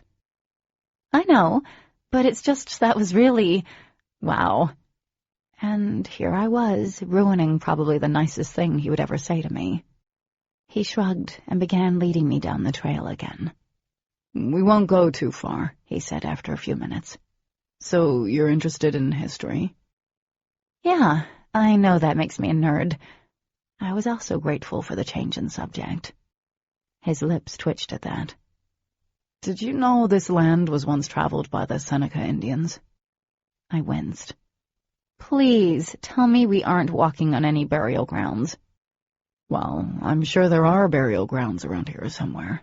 Even though they just traveled through this area, it's not a stretch that some died on this very spot, and—" "Demon, I don't need to know that part." I gave him a light push on the arm. He had that weird look again and shook his head. "Okay, I'll tell you the story, and I'll leave some of the more creepy but natural facts out." A long branch stretched across the path, and Demon held it up for me to duck under, my shoulder brushing against his chest as I passed, before he dropped the branch and took the lead again. "What story?" "You'll see. Now pay attention. A long time ago, this land was forest and hills, which isn't too different than today, with the exception of a few small towns."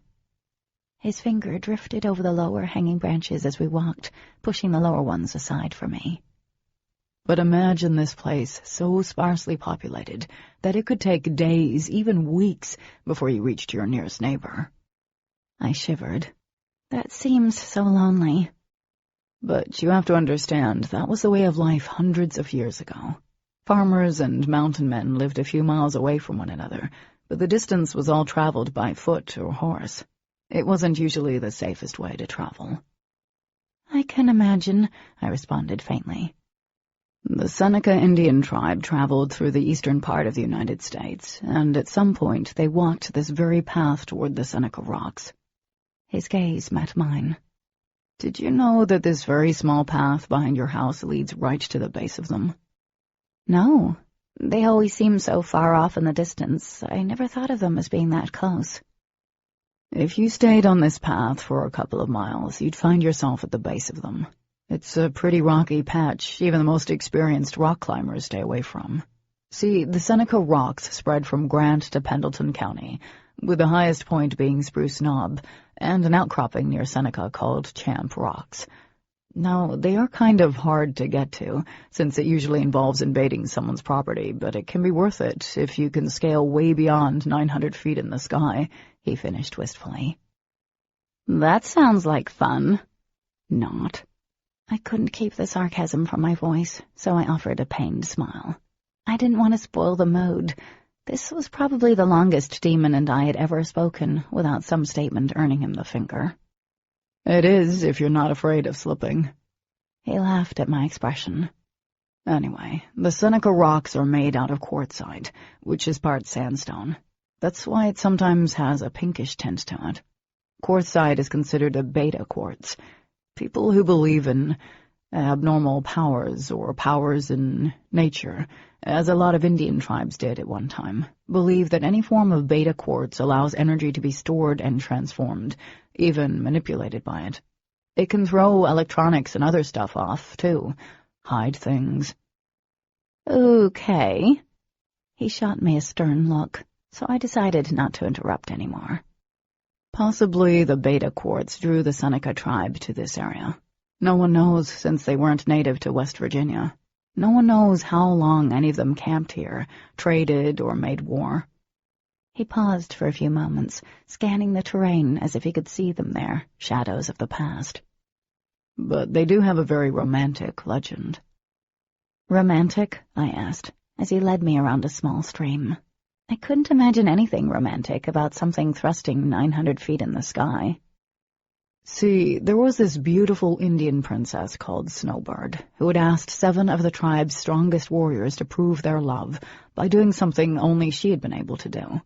Many men wanted to be with her for her beauty and her rank, but she wanted an equal. When the day arrived for her to choose her husband, she set forth a challenge so only the bravest and most dedicated warrior would win her hand. She asked her suitors to climb the highest rock with her," he continued softly, slowing down so we were walking side by side on the narrow path now. "They all started, but as it became more difficult, 3 turned back. A 4th became weary, and a 5th crumpled in exhaustion. Only 2 remained, and the beautiful Snowbird stayed in the lead. Finally, she reached the highest point and turned to see who was the bravest and strongest of all warriors. Only one remained a few feet behind her, and as she watched, he began to slip." I was quickly caught up in the legend. The idea of making 7 men fight and face possible death to win your hand was unimaginable to me. Snowbird paused only for a second, thinking that this brave warrior obviously was the strongest, but he was not her equal. She could save him, or she could let him slip. He was brave, but he had yet to reach the highest point like she had. But he was right behind her? How could she just let him fall? I decided that this story sucked if Snowbird let the guy fall. "What would you do?" he asked curiously. Not that I would ever ask a group of men to prove their love by doing something incredibly dangerous and stupid like that, but if I ever found myself in that situation, as unlikely— "Cat," he chided. I would reach out and save him, of course. I couldn't let him fall to his death. "But he didn't prove himself." "That doesn't matter," I argued. He was right behind her, and how beautiful could you truly be if you let a man fall to his death just because he slipped? How could you even be capable of love, or worthy of it for that matter, if you let that happen?" He nodded. "Well, Snowbird thought like you." Relieved, I smiled. If she hadn't, this would have been a pretty crappy romance story. Good.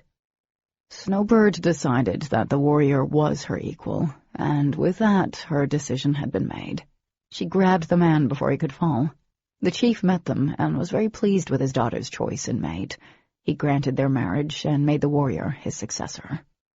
So is that why the rocks are called Seneca rocks, after the Indians and Snowbird? He nodded. That's what the legend says. It's a beautiful story, but I think the whole climbing several hundred feet in the air to prove your love is a little excessive. He chuckled. I'd have to agree with you on that. I'd hope so, or you'd find yourself playing with cars on an interstate to prove your love nowadays. I wanted to bite my tongue the minute the words were out of my mouth. I hope he didn't think I meant for me. He gave me a hard look. I don't foresee that happening. Can you get to where the Indians climbed from here? I asked curiously. He shook his head. You could get to the canyon, but that's serious hiking. Not something I would suggest you doing by yourself. I laughed at the thought. Yeah, I don't think you have to worry about that. I wonder why the Indians came here. Were they looking for something? I stepped around a large boulder. It's hard to believe that a bunch of rocks brought them here. You never know. His lips pursed, and he was quiet for a moment before speaking again. People tend to look on the beliefs of the past as being primitive and unintelligent, yet we're seeing more truth in the past every day. I peered up at him, trying to gauge if he was being serious. He sounded much more mature than any boy our age. What was it that made the rocks important again? He glanced down at me. It's the type of rock. His eyes widened suddenly. Kitten? Would you stop calling me? Be quiet, he hissed, gaze fixed over my shoulder. He placed his hand on my arm. Promise me you won't freak out. Why would I freak out? I whispered. Tugging me toward him, he caught me off guard. I placed my hands on his chest to stop from tumbling over. His chest seemed to hum under my hands. Have you ever seen a bear? Dread pushed through my calm and blossomed. What? There's a bear? I pulled out of his grasp and spun around. Oh, yeah, there was a bear. No more than 15 feet from us, a big bear, black and furry, sniffed the air with its long, whiskered muzzle. Its ears twitched to the sound of our breathing. For a moment, I was kind of stunned. I'd never seen a bear, not in real life. There was something majestic about the creature. The way its muscles moved under the heavy coat of fur, how its dark eyes watched us as intently as we watched it. The animal moved closer, stepping under the rays of light that broke through the branches overhead. The fur had turned a glossy black in the sunlight. Don't run, he whispered. Like I could move even if I wanted to. The bear made a half-bark, half-growl as he rose onto his hind legs, standing at least 5 feet tall. The next sound was an honest-to-God roar that sent shivers through me. This wasn't good at all. Demon started yelling and waving his arms, but it didn't faze the bear. The animal dropped onto all fours, his massive shoulders shaking. The bear rushed us. Unable to breathe past the ball of fear choking me, I squeezed my eyes shut. Eaten alive by a bear was so wrong. I heard Demon curse, and even though my eyes were closed, a blinding flash of light pierced my thin eyelids. There was an accompanying blast of heat that blew my hair back. And then the flash came again, but darkness followed this time, swallowing me whole. Chapter 8. When I opened my eyes again, there was a strange metallic taste in my mouth. Rain smacked off the roof, and thunder rolled in the distance. Lightning struck somewhere nearby, filling the air with a fine current of electricity. When did it start raining? The skies had been clear, blue and perfect, the last I remembered. I drew in a shallow breath, confused. My shoulder was pressed against something warm and hard. Turning my head, I felt the object rise up sharply and then slowly ease back down. It took me a second to realize it was a chest my cheek was pressed into. We were on the swing, his arm around my waist, keeping me securely pinned to his side. I didn't dare move. Every inch of my body became aware of his, how his thigh was molded to mine, the deep, even breaths moving his stomach under my hand, how his hand curved around my waist, his thumb moving in idle, soothing circles at the hem of my shirt. Each circle inched the material up a little, exposing my skin, until his thumb was against the curve of my waist. Flesh against flesh. I was hot and shivery, a feeling I had little experience with. His hand stilled. Pushing up, I looked into a pair of startling green eyes. What happened? You passed out, he said, pulling his arm away from my waist. I did? I scooted back, putting distance between us as I brushed my tangled hair out of my face. The metallic taste was still on the roof of my mouth. He nodded. I guess the bear scared you. I had to carry you back. All the way? Damn it, I missed that. What happened to the bear? The storm scared it. Lightning, I think. He frowned as he watched me. Are you feeling okay? Suddenly, a bright streak of light blinded us for a moment. Moments later, booming thunder overshadowed the rain. Demon's expression was cast in shadows. I shook my head. The bear was scared of a storm? I guess so. We got lucky then, I whispered, glancing down. I was drenched, as was Demon. The rain was coming down even harder, making it difficult to see more than a couple of feet off the porch, giving the sense we were in our own private world. It rains here like it does in Florida. I didn't know what else to say. My brain felt fried. Demon nudged my knee with his. I think you may be stuck with me for a few more minutes. I'm sure I look like a drowned cat. You look fine. The wet look works for you. I scowled. Now I know you're lying. He shifted beside me, and without a word I felt his fingers lift my chin toward him. A crooked smile lifted his full lips. I wouldn't lie about what I thought. I wish I had something clever to say, maybe even a little flirty, but his intense stare sent any coherent thought scattering.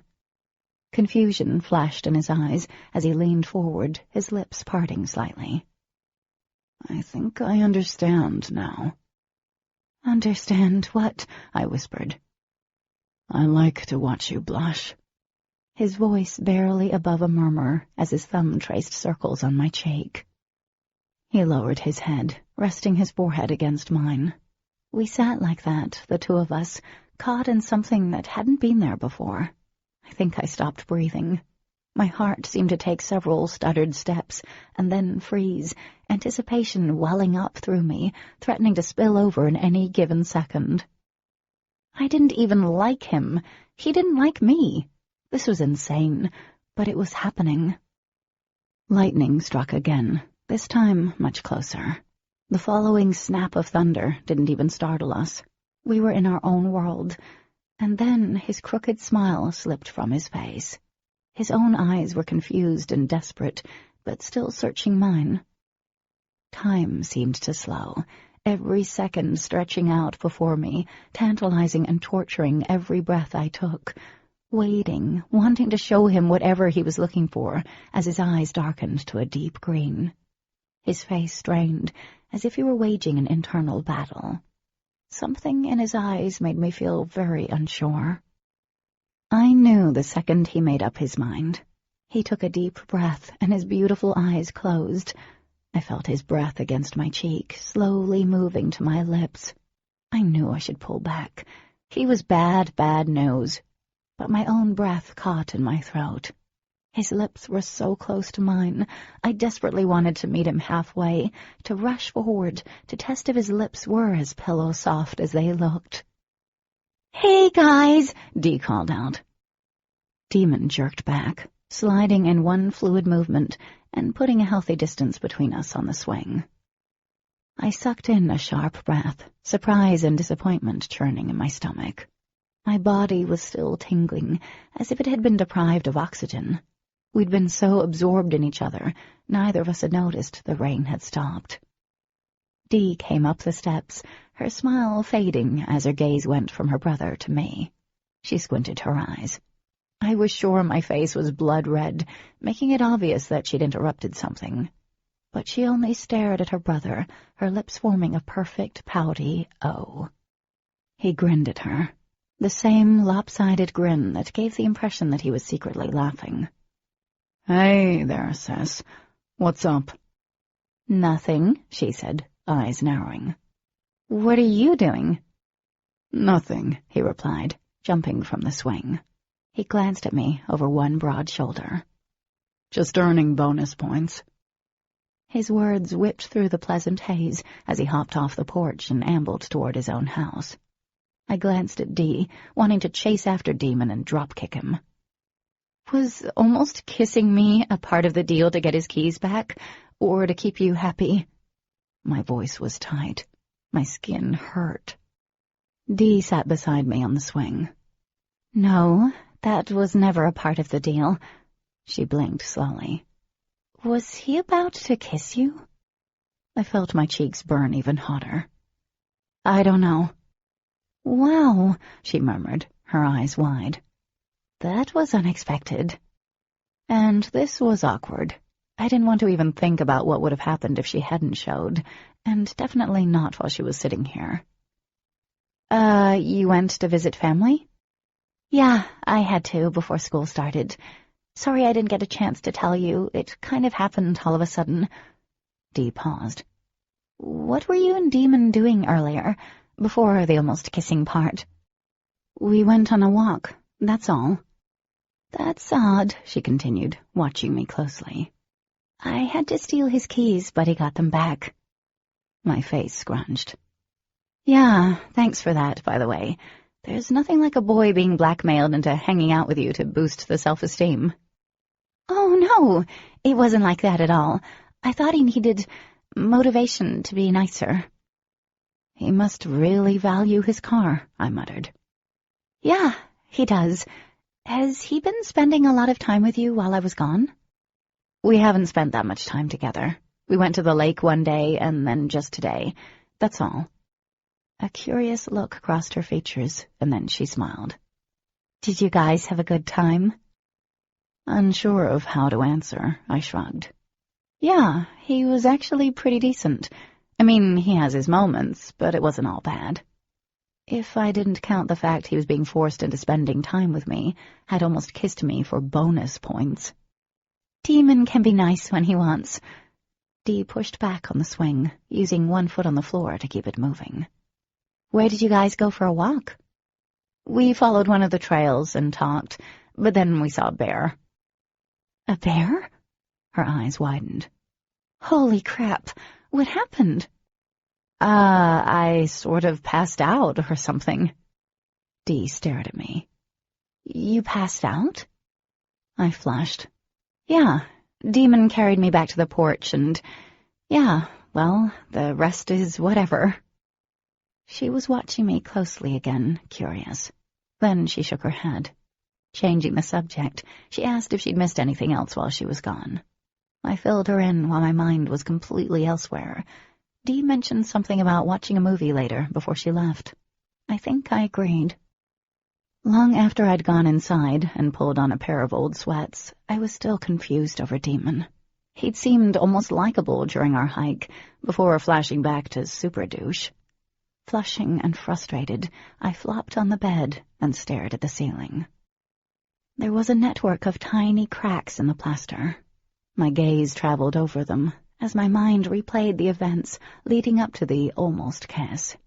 My stomach flipped thinking about how close his lips had been to mine. Worse yet was the knowledge that I had wanted him to kiss me. Like and lust must not have anything in common. Let me get this straight. Dee frowned from where she'd perched herself on the old recliner in desperate need of being reupholstered. You have no idea where you want to go to college? I groaned. You sound like my mom. Yeah, well, you're entering your senior year. Dee paused for a second. Don't you guys start applying as soon as school starts? Dee and I were sitting in my living room, flipping through magazines, when my mom had oh-so-casually walked in and dropped a stack of college brochures on the coffee table. Thanks, Mom. Shouldn't you be applying? You're one of us, too. The interest that had been sparkling in her eyes dulled. Yeah, but we're talking about you. I rolled my eyes and laughed. I haven't decided what I want to do, so I don't see the need to pick a school. But every school offers the same thing. You could pick a place, any place you wanted to go. California, New York, Colorado. Oh, you could even go overseas. That would be awesome. That's what I'd do. I'd go somewhere in England. You can, I reminded her. Dee lowered her eyes. She shrugged. No, I can't. Why not? I pulled my legs up and crossed them. It didn't seem as though money was a problem for them, not when you looked at the cars they drove or the clothes they wore. I'd asked her if she had a job, and she'd said she had a monthly allowance that kept her cushy. Parental remorse at always staying in the city for work and all. Nice gig, if you can get it. Mom was great at giving me cash if I needed it, but I sincerely doubted she'd ever pony up $300 a month for a fun new car for me. Nope, I'd have to keep on loving my little sedan, rust and all. Point A to point B, I always reminded myself. You can go wherever you want, Dee. Dee's smile was tinged with sadness. I'll probably stay here when I graduate. Maybe enroll in one of those online universities. At first, I thought she was joking. You're being serious? Yeah, I'm kind of stuck here. I was intrigued by the idea of someone being stuck anywhere. What's sticking you? My family is here, she said quietly, looking up. Anyway, that movie we watched last night gave me nightmares. I hate the whole idea of a haunted house with ghosts in it watching you sleep. Her swift change of subject didn't pass me by. Yeah, that movie was pretty creepy. Dee made a face. It reminds me of Demon. He used to stand over me when I was sleeping because he thought it was funny. Her delicate shoulders shuddered. I'd get so mad at him. I don't care how deep of a sleep I was in. I could still feel him staring at me, and I'd wake up. He would laugh and laugh. I smiled at the image of Demon as a little boy teasing his twin. That picture was completely replaced by the full-grown Demon. I sighed, beyond frustrated, and closed the magazine. I hadn't seen him since the evening on my porch, but it was only Monday. 2 days without seeing him seemed commonplace, and it wasn't as if I wanted to see him. Looking up, I watched Dee flip to the back of her magazine. She always did that, going to the horoscopes in the back. She held her right hand against her chin, tapping her lips with one painted purple nail. The finger blurred, nearly fading out. Air around her seemed to hum. I blinked several times. The finger was still there. Great, I was hallucinating again. I threw the magazine aside. I need to go to the library. I need new books to read. We can plan a trip and go book shopping. She hopped in her chair, excited all over again. I want to check out that book you reviewed on your blog the week before you moved here, the one with the kids with superpowers. My little heart did a happy dance. She'd read my blog.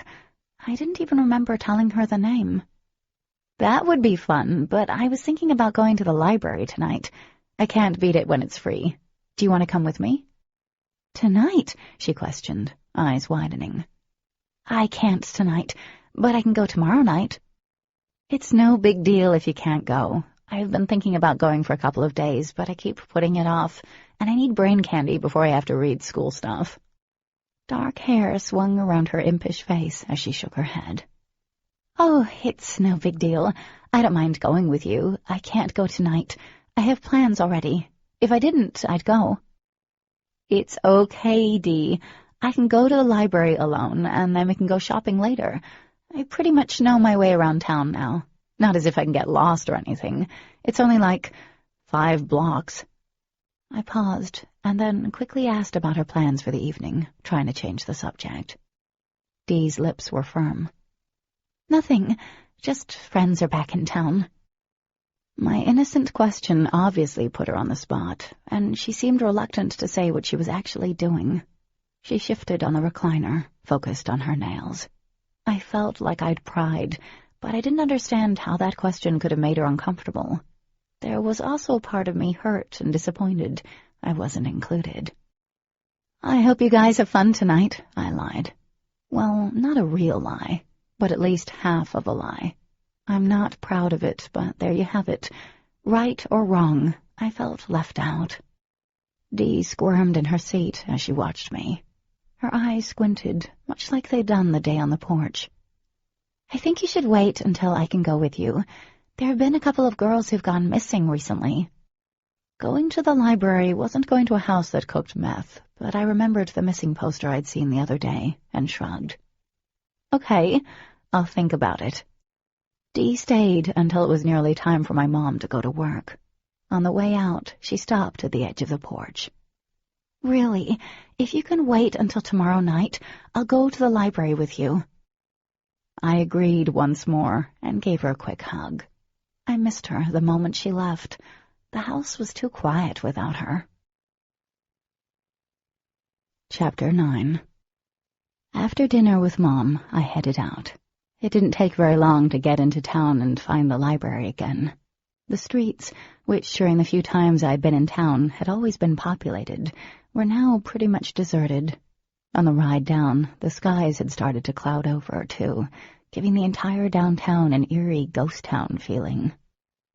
In spite of the weirdness that was my life at the moment, and the lingering icky feeling I felt over Dee not inviting me out with her friends, I smiled as I walked into the library. Thoughts of the twins and everything else vanished as I rounded the corner of the quiet library and saw stacks of books lining the walls. As with gardening, in the stillness of the library, I felt at peace. Stopping by one of the empty tables, I let out a little breath of happiness. I was always able to lose myself in reading. Books were a necessary escape I always gladly jumped into head first.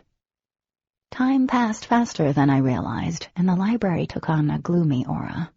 Libraries were always shadowy as daylight ended, but the unnatural darkening of the sky outside added to the creepy feeling. I didn't know how late it was until the librarian turned off most of the lights, and I was having trouble making my way back to the front desk. By then, I couldn't wait to be out of the drafty and creaky place.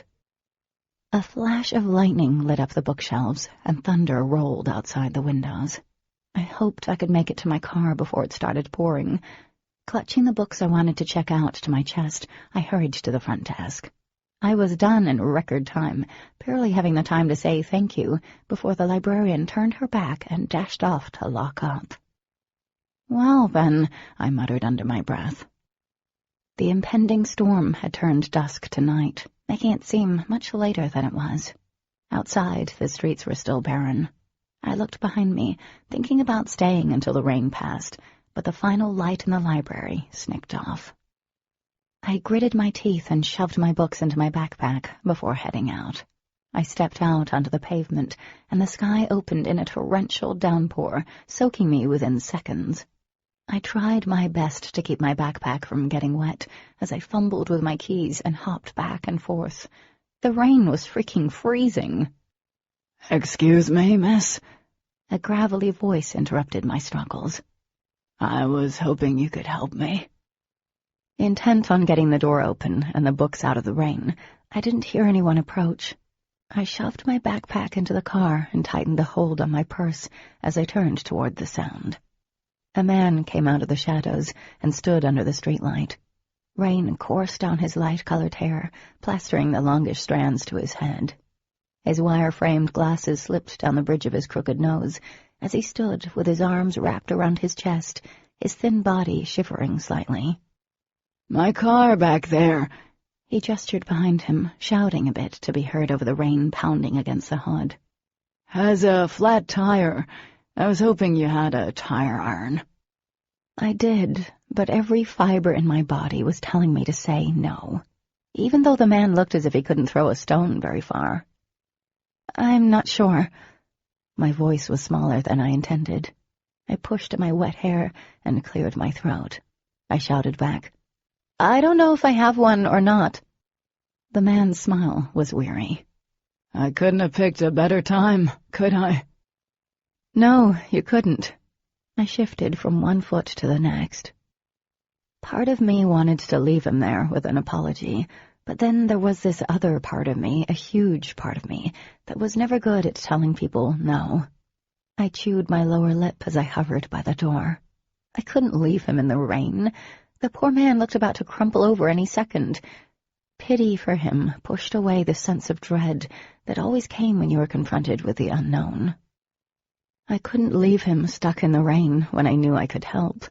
At least the rain was starting to let up. My decision made, I forced a weak smile. "I can check. I may have one." The man beamed. "He would be a savior if you did." He stayed where he was, not moving any closer, probably sensing my initial distrust. "The rain seems to be letting off, but by those dark clouds coming in, I think we may be in for a heck of a storm." I shut the driver's side door and headed to the rear of the car. Opening the trunk, I ran my hand along the carpeted bottom, searching for the release to the spare tire. "I think I may have one, to be honest." My back was to the stranger for only a few seconds when I felt a rush of chilly air stir the hair at the back of my neck. Adrenaline coursed through my veins, sending my heart slamming against my ribs, and painful tendrils of fear burrowing through my stomach. Humans are so stupid, so gullible. His voice was as cold as the wind on my neck. Before my brain could register his words, an icy, wet hand closed over mine in a painful grip. His breath was sticky against my neck, striking a chord of finality. I didn't even have a chance to respond. Using my hand, he swung me around. A cry escaped my throat as pain shot up my arm. I was face to face with him now, and he didn't seem as helpless as he had before. Actually, he seemed to have grown taller, broader. If you want money, you can take whatever I have. I wanted to throw the purse at him and take off. The stranger smiled and then pushed me, hard. The impact of the rough asphalt knocked the air out of me and jarred my wrist in scorching pain. With my good hand, I grabbed my purse and shoved it at him. "Please," I begged. "Just take it. I won't say anything. Just take it. I promise." My attacker crouched in front of me, lips curved in a sneer as he took my purse. Behind the glasses, his eyes seemed to shift colors. "Your money? I don't need your money." He tossed the purse aside. I stared as little gasps of breath wheezed in and out of my lungs. I couldn't keep up with the idea that this was happening. If he wasn't robbing me, then what did he want? My mind shrunk from that line of thinking, instead echoing in terror. No, no, no. I couldn't keep my head afloat in the rush of thoughts and images that flooded me. But my body was moving, and I was scooting away from him, banging into the curb. Fear swamped me. I knew I needed to scream. I felt it welling up in my throat. I opened my mouth. "Don't scream," he warned, his voice a biting command. I felt the muscles in my legs tense. I twisted, pulling my knees up, getting ready to run. I could make it. He wouldn't expect it. I could make it. Now! His arms shot out in a blur, grabbing both legs and yanking. My left arm and that side of my face hit the pavement, skin grating against rough cement in blinding pain. My eye started to swell in a matter of seconds, and warm blood trickled down my arm. My stomach heaved. I tried to pull my legs out of his grip, kicking when that failed. He grunted, but held on. "Please, let me go!" I tried again to kick my legs loose. The road scraped my arms, sending more pain, and something stronger. Anger coursed through me, pushing at the fear, trying to overcome it. The combination sent me into heady action. I kicked and bucked, pushed and shoved, but nothing seemed to budge him, not even an inch. "Let go of me!" This time I yelled, the sound torn from my throat until it was raw. He moved quickly, his face fading in and out like I'd seen Dee's hand do. And then he was on top of me, his hand covering my mouth. His weight was unbearable, even though he'd appeared so small before, so helpless. I couldn't breathe, couldn't move.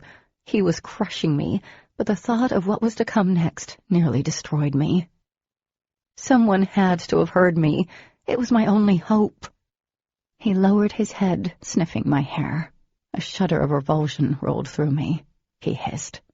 "I was right. You have their trace."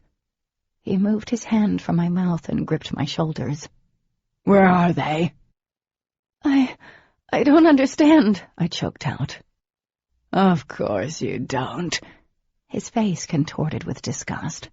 "You're nothing but a stupid walking mammal. Worthless." I squeezed my eyes shut. I didn't want to look at him. I didn't want to see his face. I wanted to go home. Please. "Look at me." When I didn't, he shook me again. My head cracked against the ground. The fresh new pain startled me, and my one good eye opened against my will. He grabbed my chin with his icy hand. My gaze flickered across his face, and finally settled on his eyes. They were vast and empty. I'd never seen anything like it. And in those eyes I saw something worse, Worse than being robbed, worse than being degraded and abused. I saw death in them, my death, without an ounce of remorse. "Tell me where they are." Each word was bitten out. His voice sounded muffled, as though underwater, or maybe that was me. Maybe I was drowning. "Fine," he spat. "Maybe you need a little encouragement."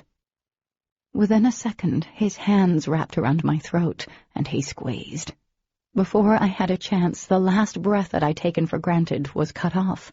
Panic clawed through my chest as I tried prying his fingers off my neck, my legs kicking out in a vain attempt at freedom. His grip dug into my fragile windpipe. "Are you ready to tell me?" he challenged. "No?" I didn't know what he was talking about. My wrist was no longer throbbing. The torn flesh of my arms and face no longer seemed to sting with such fierceness as before, because new pains were replacing the old. There was no air, no more air. My heart pounded in my chest, demanding oxygen. The pressure in my head threatened to explode. My legs were going numb. Tiny lights danced through my vision. I was going to die. I would never see my mom again. Oh, God, she would be devastated. I couldn't die this way for no reason. I begged silently, prayed someone would find me before it was too late, but everything was fading. I slipped into an inky abyss. The pressure wasn't bad now. The rawness in my throat seemed to ease. The pain was leaving. I was leaving, fading into the darkness. Suddenly, his hands were gone, and there was a fleshy sound of a body hitting the road in the distance. It felt like I was at the bottom of a deep well, and the source of the noise was too far above. But I could breathe again. I gluttonously ate each breath, drawing the beautiful air down my bruised throat, already feeding my starved organs. I started to cough as I gulped air. Someone cried out in a soft, musical language I'd never heard before, and then there was another curse and punch being thrown. A body landed next to me, and I rolled slightly. Pain caused me to wince, but I welcomed it. It meant I was alive. They were fighting in the shadows. One of them, a man, grabbed another, holding him several feet into the air. The strength was shocking, brutal, inhuman, impossible. Rolling up, I was racked by another round of coughing. I leaned over, putting weight on my wrist, and yelped. "Damn it!" a deep voice exploded. There was a flash of intense red-yellow light. Street lamps down the street exploded, casting the entire block in darkness. I doubled over as I heaved. Gravel crunched, and tips of hiking boots came into view. I threw my arm out to keep whoever it was back. "It's okay. He's gone. Are you okay?" A gentle hand was on my shoulder, steadying me. In a distant part of my brain, I thought his voice sounded familiar. "Just sit still." I tried to lift my head, but dizziness nearly stole my breath. My vision blurred and then cleared. My left eye was now swollen shut and throbbed with each beat of my pulse. "Everything is okay." A warmth started in my shoulder, flowing down my arm and circling my wrist, easing sore muscles and delving deeper. I was reminded of days lying out on white beaches, basking in the sun. "Thank you for—" My words trailed off as my rescuer's face swam into focus. High cheekbones, straight nose, and full lips formed before my eyes. A face that was striking and so cold that it could not possibly belong to the same heat that was slowly swallowing my entire body. Vibrant, rare green eyes met mine. "Cat," Demon said. Concern was etched in his forehead. "Are you still with me?" "You," I whispered, as my head lulled to the side. I vaguely noticed it was no longer raining. He arched a coal-black brow. "Yes, it's me." Dazed, I glanced down where he was holding my wrist. It wasn't throbbing any longer, but his touch was doing something else. I jerked my arm back, confused. "I can help you," he insisted, reaching for me again. "No!" I shrieked. And it hurt. He hovered a moment longer and then straightened, his eyes glancing down at my wrist. Whatever. I'll call the police. I tried not to listen to him as he spoke to the police on the phone. Eventually, I was able to catch my breath. "Thank you." My voice was hoarse, and it hurt to speak. "Don't thank me." He dragged his fingers through his hair. "Damn it, this is my fault." How was this his fault? My brain wasn't working correctly yet, because that didn't make much sense. I leaned back carefully and peered up, way up, and I immediately wished I hadn't. He looked fierce and protective. "See something you like, kitten?" I dropped my gaze to his clenched hands. His knuckles weren't even scratched. "Light. I saw light." "Well, they do say there is light at the end of the tunnel." I shrank away from the reminder I'd almost died tonight. Demon crouched down. "Damn it, I'm sorry. That was thoughtless. How bad are you hurt?" "My throat. It hurts." I touched it gently and winced. "So does my wrist. I'm not sure if it's broken." I lifted my arm gingerly. It was swollen and already turning an attractive shade of blue and violet. "But there was a flash of light." He studied my arm. "It might be broken or sprained. Is that all?" "All? The man, he was trying to kill me." His eyes narrowed. "I understand that. I was hoping you didn't break anything important." He stopped for a second, thinking. "Like your skull?" "No, I don't think so." He let out a breath. Okay. He stood and looked around. "Why were you out here anyway?" "I wanted to go to the library." I had to stop till the rawness in my throat subsided. "It wasn't that late. It's not like we're in a crime-ridden city. He said he needed help. Flat tire." His eyes were wide with disbelief.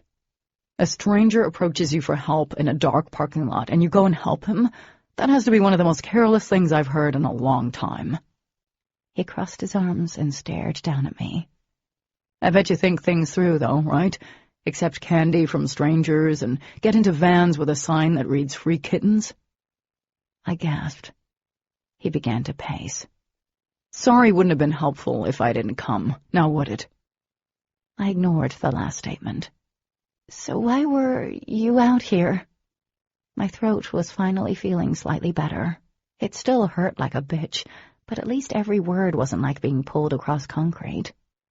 Demon stopped pacing and ran a hand over his chest above his heart. "I just was." "Jeez, I thought you guys were supposed to be nice and charming." He frowned. "What guys?" "You know, the knight in shining armor and saving the damsel in distress kind." I stopped at that point. I must have hit my head. "I'm not your knight." "Okay," I whispered. I slowly pulled my legs up and rested my head on my knees. Everything hurt, but not as bad as it did when that man had his hands around my throat.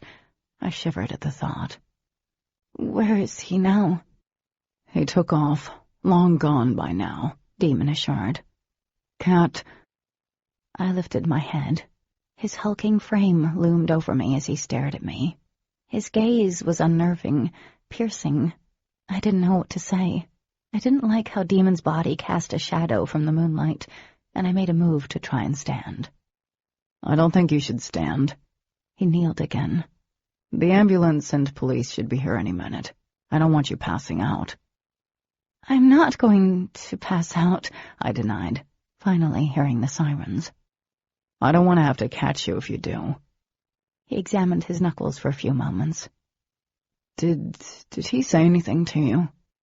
I wanted to swallow so badly, but it hurt too much.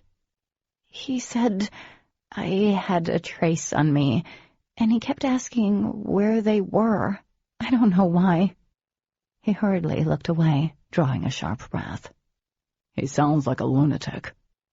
"Yeah, but who did he want?" Demon turned back to me, a deep scowl on his face. A girl stupid enough to help a homicidal maniac with his tire, maybe? My lips pressed into a hard line. You're such an ass. Has anyone ever told you that? He flashed a genuinely amused smile. Oh, kitten. Every single day of my blessed life. I stared at him in disbelief again. I don't even know what to say. Since you already said thank you, I think nothing is the best way to go at this point. He stood with fluid grace. Just please don't move. That's all I ask. Stay still and try not to cause any more trouble. I frowned, and it hurt. My not-so-charming knight stood over me, legs braced apart and arms at his sides, as if ready to protect me again. What if the guy came back? That must be what Demon was worried about. My shoulders started to shake, my teeth quickly joining in the fun. Demon whipped his shirt off and pulled the warm cotton over my head, careful not to let even a whisper of cloth touch my damaged face. His scent wrapped around me, and for the first time since the attack, I felt safe. With Demon. Go figure. As if my body recognized I didn't need to fight anymore, I started slipping sideways, and I knew I was going to black my other eye when my head hit the pavement, because I was most definitely about to pass out for the second time in as few days. I briefly wondered why I was cursed to always faint in front of Demon, and then folded to the ground like a paper sack. Chapter 10. I didn't make it a habit to frequent hospitals. I hated them as much as I hated country music. To me, they smelled of death and disinfectant. They reminded me of Dad and the time that had clocked away while the cancer hollowed his eyes and chemo bloated his body. This hospital was no different, but the visit was a little more complex. It involved the police, a frantic mother, and my surly, dark-haired savior who still hovered near the little room they'd shoved me in. As rude and ungrateful as it was, I was doing my best to ignore him. My mom, who'd been on shift at the hospital when the ambulance brought me in with a police escort, kept randomly reaching over and stroking my arm or face, the good side at least, as if that motion reminded her that I was alive and breathing and only bruised. I hated myself for it, but it was starting to annoy me. I was feeling the height of bitchiness. My head and back were aching something fierce, but the pain in my wrist and arm were the worst. After tons of poking, prodding, and half a dozen x-rays, nothing was broken. I had a sprained wrist and a torn tendon in my arm, in addition to numerous deep bruises and scratches. A brace already encased my left hand and forearm. There was this elusive promise of pain medication that had yet to arrive. The police officers were kind, if a little too brusque. They asked every question imaginable. I knew it was important I tell them everything I could remember, but the shock was beginning to wear off, and the adrenaline had long since faded. All I wanted was to go home. They thought it was an attempted robbery gone wrong, until I told them he hadn't asked for any money. After I'd told them what the attacker had said, they believed he may have been ill, or possibly a drug addict coming down from a high. When the police were done asking me questions, they moved on to Demon. They seemed to be on familiar terms with him. One even clapped him on the shoulder and smiled. They were buddies. How sweet. I didn't get a chance to listen to what he was telling them because my mom had taken over the interrogation. I wanted them all to stop and go away. Miss Swartz? Surprised to hear my last name, I was pulled out of my own thoughts. One of the younger deputies was at my bed again. I couldn't remember his name, and I was too tired to even look for a name tag. Yes? I think we are pretty much done for tonight. If you remember anything else, please call us immediately. I nodded and wished I hadn't. I grimaced as pain shot through my head. Honey, are you okay? Mom asked, her tone pitched in worry. My head, it hurts. She stood. I'll go find the doctor so we can get those meds in you. She smiled gently. Then you won't feel a thing. That is what I needed, wanted, would love. The deputy turned to leave, but stopped. I don't think you have anything to worry about. The crackle of his radio interrupted anything else he was about to say. The dispatcher's voice broke through the static. All available units. We have code 18 on Wellsprings Road. Victim is a female, approximately 16 to 17 years of age. Possible DOA. EMT on the scene. Whoa. What were the odds that I'd be attacked on the same night another teenage girl died in such a small town? It had to be a coincidence. I glanced at Demon. His eyes were narrowed. He'd heard it too. Jesus, the deputy said, then clicked on his radio. Unit 414 leaving hospital and en route. He turned from the bed, still talking into the radio, and laughed. With the exception of Demon, lounging against the wall by the curtain, the room was empty. He raised a curious brow at me. I chewed on my lower lip and turned my head away, causing another ripple of pain to go from one temple to the other. I stayed like that until my mother came rushing back to my bed with a doctor in tow. Honey, Dr. Michaels has good news. As you already know, you have no broken bones, and also looks like you don't have a concussion. Once we can release you, you can go home and rest, he said, rubbing the area where speckles of gray peppered the hair near his temples. He glanced at Demon before focusing on me again. Now, if you start experiencing dizziness or nausea, vision issues, or a loss of memory, we need you back here immediately. Okay, I said, eyeing the pills. I'd agree to anything at this point.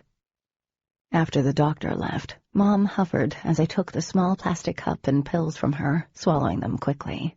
I didn't even care what they were. On the verge of tears again, I reached for my mom's hand, but was interrupted by an excited voice in the hallway. Dee rushed into the room, her face pale and worried. Oh no, Katie, are you okay? Yes, just a little banged up. I lifted my arm and gave a weak smile. I can't believe this has happened. She turned to her brother. How could this have happened? I thought you... Dee, Demon warned.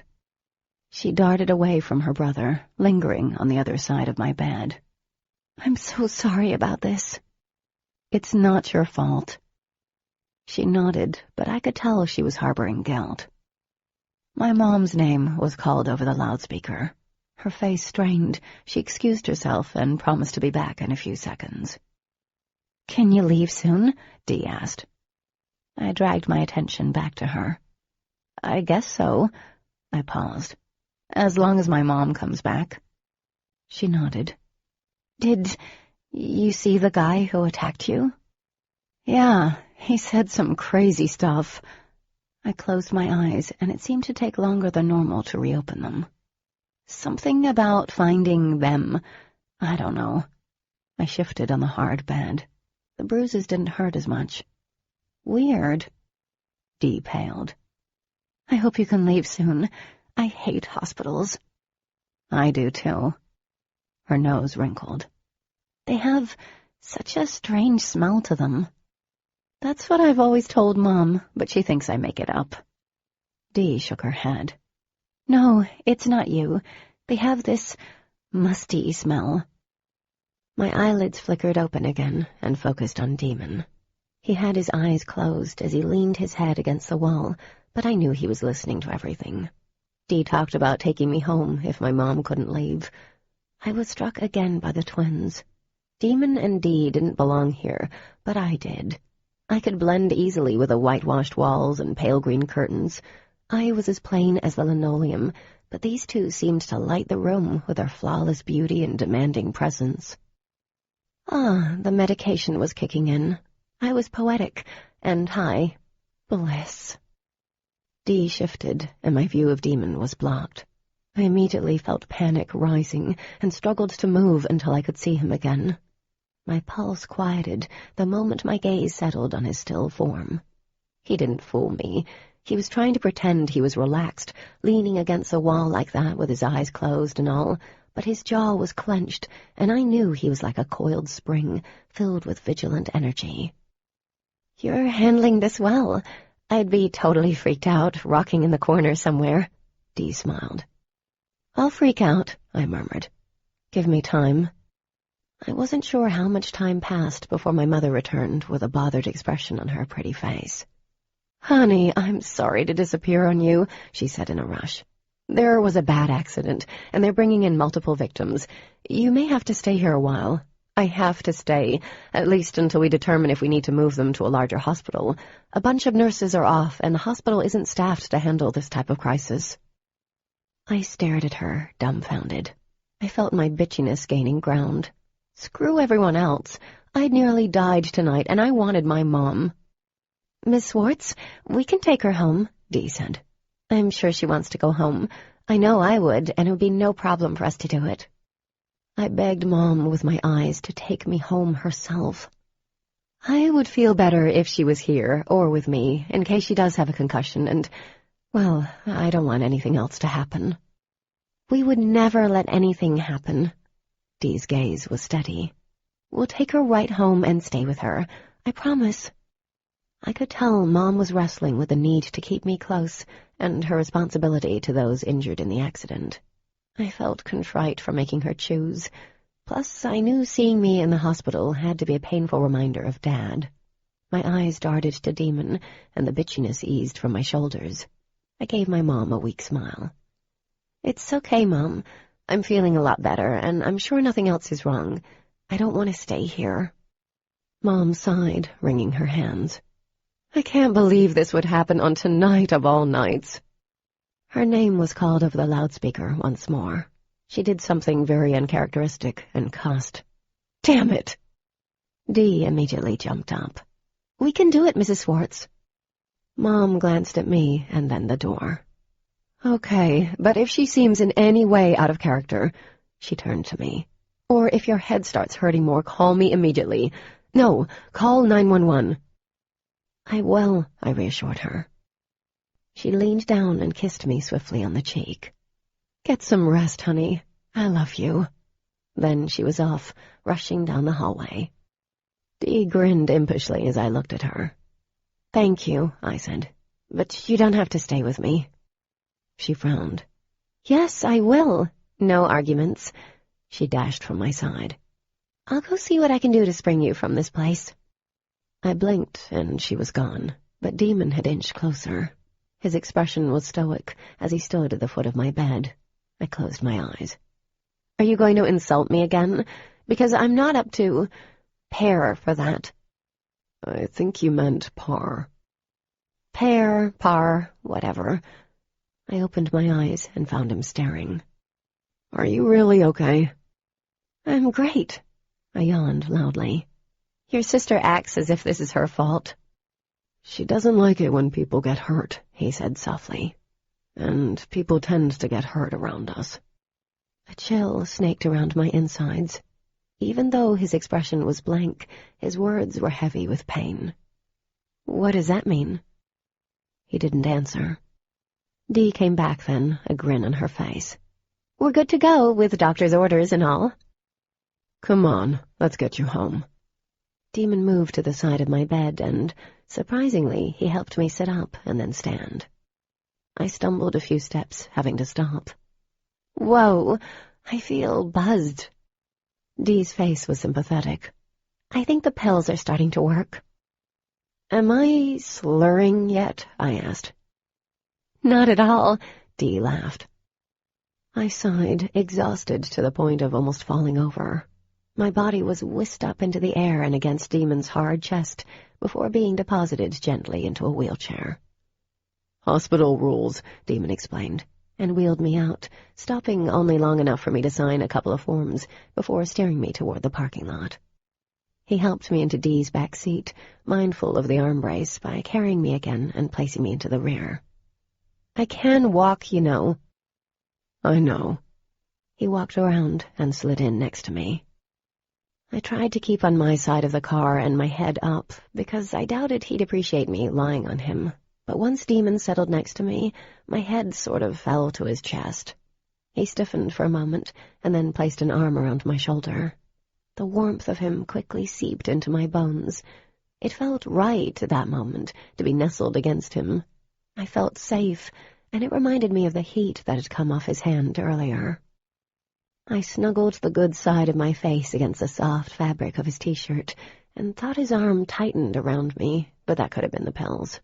By the time the car started, I was already drifting away, one thought colliding into the next without any coherence.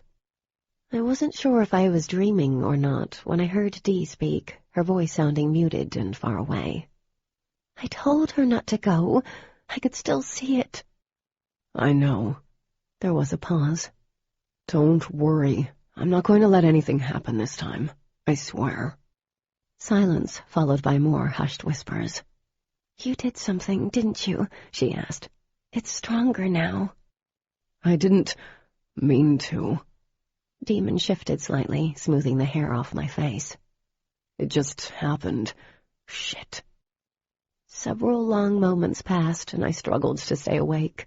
But the events of the night were weighing too heavily on me, and finally I succumbed to the warmth of Demon and the blissful silence. When I opened my eyes again, daylight peeked through the heavily curtained living room, catching small particles of dust that hung in a lazy pattern over the peaceful head of Dee. She was a few feet away, curled up on the recliner in a deep sleep. Her small hands were folded neatly under her cheek, and lips slightly parted. She looked more like a china doll than a real person. I smiled, and immediately winced. The spark of pain cleared the haze from my head, and the fear from last night doused my veins in ice water. I lay there for several moments, taking deep, calming breaths as I tried to gain control of my spiraling emotions. I was alive, thanks to Demon, who apparently was also my pillow. My head was in his lap. One of his hands was resting on the curve of my hip. My heart sped up. He couldn't have been comfortable sitting up all night. Demon stirred. You okay, kitten? Demon, I whispered, trying to gain control of my spiraling emotions. Sorry, I didn't mean to sleep on you. It's okay. He helped me sit up. The room spun a little. Are you okay? He asked again. Yeah. You stayed here all night? Yeah, was all he said. I remembered Dee volunteering, but not him. Waking up with my head in his lap was the last thing I'd expected. Do you remember anything? He asked quietly. My chest squeezed tight. I nodded, expecting it to hurt more than it did. I was attacked last night. Someone tried to mug you, he said. No, that wasn't right. I remembered a man grabbing my purse, then falling down, but he hadn't wanted my money. He wasn't trying to mug me. Cat? No. I tried standing up, but his arm returned, forming a band of steel around me that I couldn't break. He didn't want my money, Demon. He wanted them. Demon stiffened. That doesn't make any sense. No shit. I frowned as I moved my arm and found that the splint was heavy. But he kept asking about where they were, and about a trace. The guy was insane, he said, voice low. You realize that, right? That he wasn't right in the head, that nothing he said means anything. I don't know. He didn't seem crazy. Trying to beat the crap out of a girl isn't crazy enough for you? His brows rose. I'm curious what you think is crazy. That's not what I meant. Then what did you mean? He shifted, careful not to jar me, which kind of surprised me. He was a random lunatic, but you're going to make it bigger than it is, aren't you? I'm not making this anything. I took a steadying breath. Demon, that wasn't a normal lunatic. Oh, you're an expert in crazy people now? A month with you, and I feel I have a master's degree in the subject, I snapped. Glaring at him, I scooted away. My head swam. You okay? He reached out, placing a hand on my good arm. Cat? I shook his hand off. Yeah, I'm okay. Shoulders stiff, he stared straight ahead. I know you're probably messed up after what happened last night, but don't make this into something it's not. Demon? I don't want Dee worried that there is an idiot out there attacking girls. His eyes were hard, cold. Do you understand me? My lip trembled. Part of me wanted to cry. Another part wanted to wail on him. So all his caring was about his sister? How silly of me. Our eyes locked. There was such intensity in his, as if he were willing me to understand. Dee yawned loudly. I jerked away, breaking contact first. Of course, score 1 for Demon.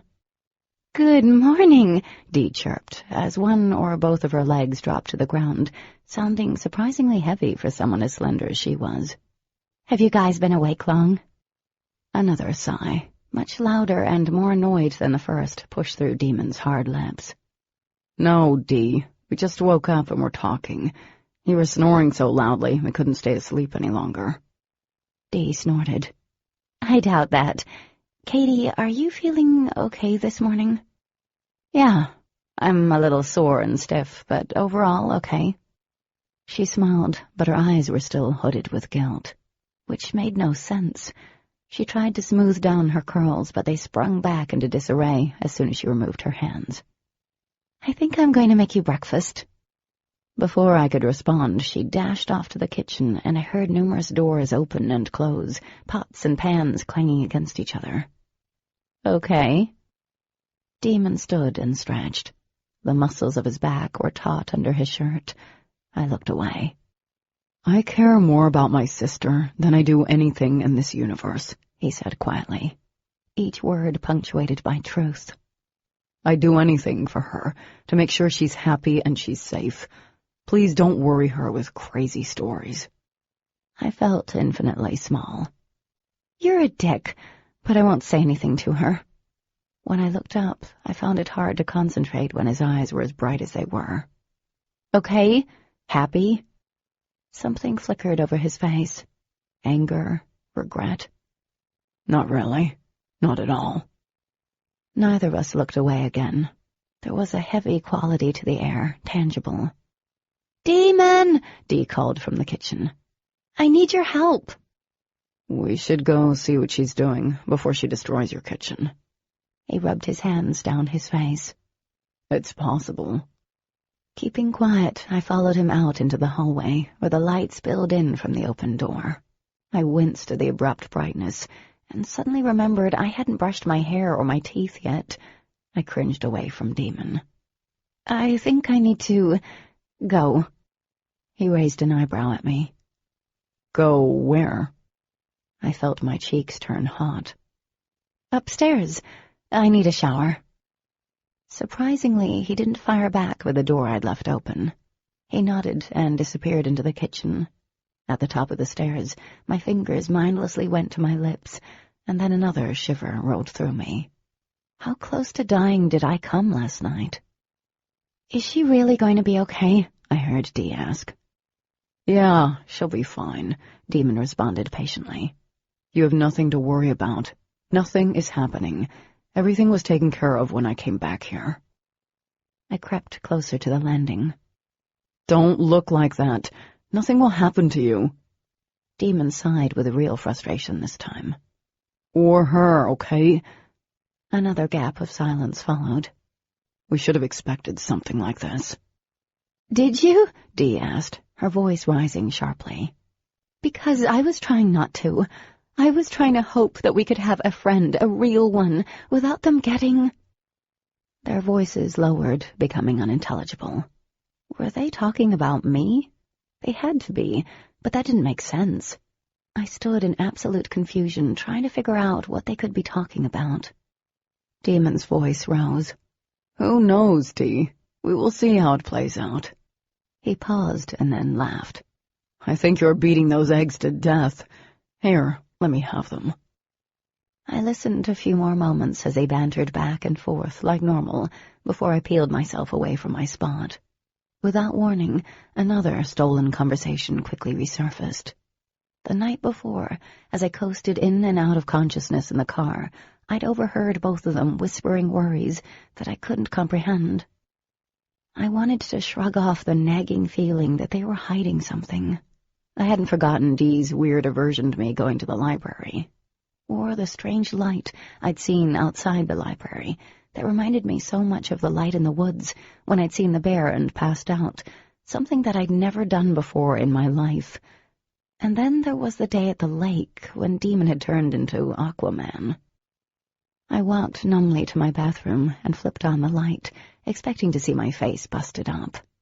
I tilted my head to the side, a startled gasp escaping my throat. I knew my cheek had been scraped raw last night, the pain I remembered, and my eye swollen shut. But my eye was only slightly bruised, my cheek pink, as if new skin had already grown. My gaze drifted along my neck. The bruises there were faint, as if the attack had happened days ago, and not last night. "What the heck?" I whispered. My wounds were almost healed, with the exception of my encased arm, but that too barely ached. Another loose memory poked through, of Demon leaning over me in the road, his hands warm. Had his hands— No way. I shook my head. But as I stared at myself, I couldn't shake the nagging feeling that something was going on here. The twins knew it. Things didn't add up. Chapter 11. The Sunday before school was scheduled to start, Dee took me into town to pick up notebooks while she replaced almost everything she used for school with a new item. We only had 3 more days of vacation, and then we had Labor Day. I was already yearning for it. Before we headed home, Dee was hungry as usual, and we stopped at one of her favorite places. "It's quite a quaint restaurant," I said. Dee smirked, her sandaled foot continuously tapping. "Quaint? It would be quaint to a big city gal like you, but it's the place to be here." I stole another quick glance around. The smoke hole diner wasn't bad. It was actually kind of cute in an earthy, down-home way, and I did like the clusters of rocks and stones that jutted out around the table's edge. "It's a lot busier in the evening and after school," she added between sips. "It's hard to get a seat then." "You come here often?" I found it kind of hard to imagine beautiful Dee hanging out here, eating hot turkey sandwiches and drinking milkshakes. But there she was on her 2nd hot turkey sandwich and her 3rd milkshake. Ever since I met Dee, I had been constantly amazed by the amount of food she could consume in one sitting. It was actually a little disturbing. "Demon and I come here at least once a week for their lasagna. It is to die for." Her eyes lit up with a mixture of excitement and longing. I laughed. "You must love their food, but thanks for inviting me out today. I'm glad to get out of the house since Mom is home. She's been hovering over me every second she's there." "She's worried." I nodded, toying with my straw. "Especially after news broke about the girl who died the same night. Did you know her?" Dee looked down at her plate, shaking her head. "Not very well. She was in a grade lower than us, but a lot of people knew her. Small town and all. I thought I read they weren't sure if she was murdered, that it looked like a heart attack." She paused, her lips pursed as she looked over my shoulder. "Strange." "What?" I asked, turning to see what she was looking at, and turned back around to face her as fast as I could. It was Demon. Dee's head was cocked to the side, her dark hair falling carelessly around her. "I didn't know he would be here." "Oh, man, it's he who shall not be named." Laughter erupted from Dee, drawing attention from everyone in the diner. "Ah, that was funny." I sunk in my seat. After the morning he and his sister made me breakfast, he'd avoided me, and that was fine.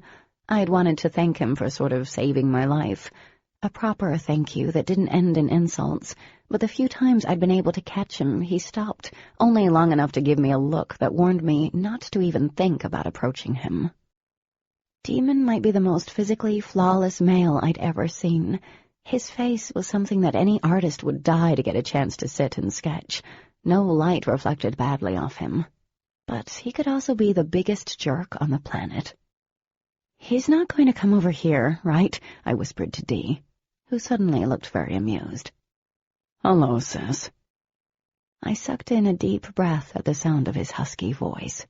I slid my bandaged arm under the table. I was positive if he saw it, it would remind him of how inconveniencing I'd been. "Hey there," Dee said, as she rested her chin on her hand.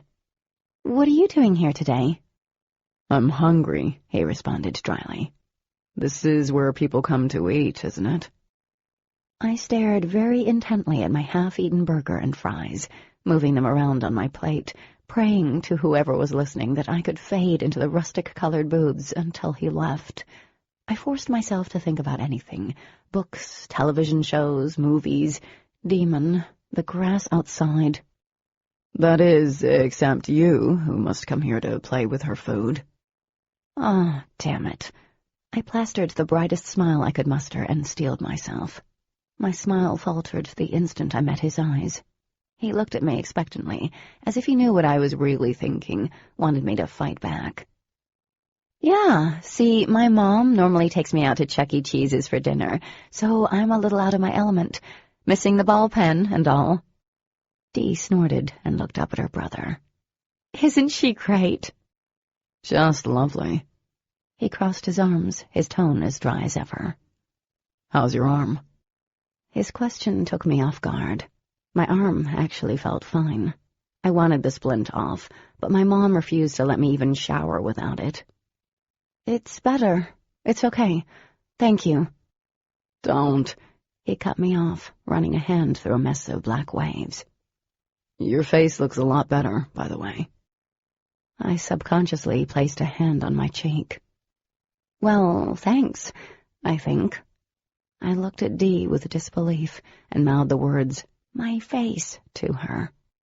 She exchanged an amused look with me before turning back to her brother. Are you going to join us? We were just about finished. It was Demon's turn to snort. No, thank you.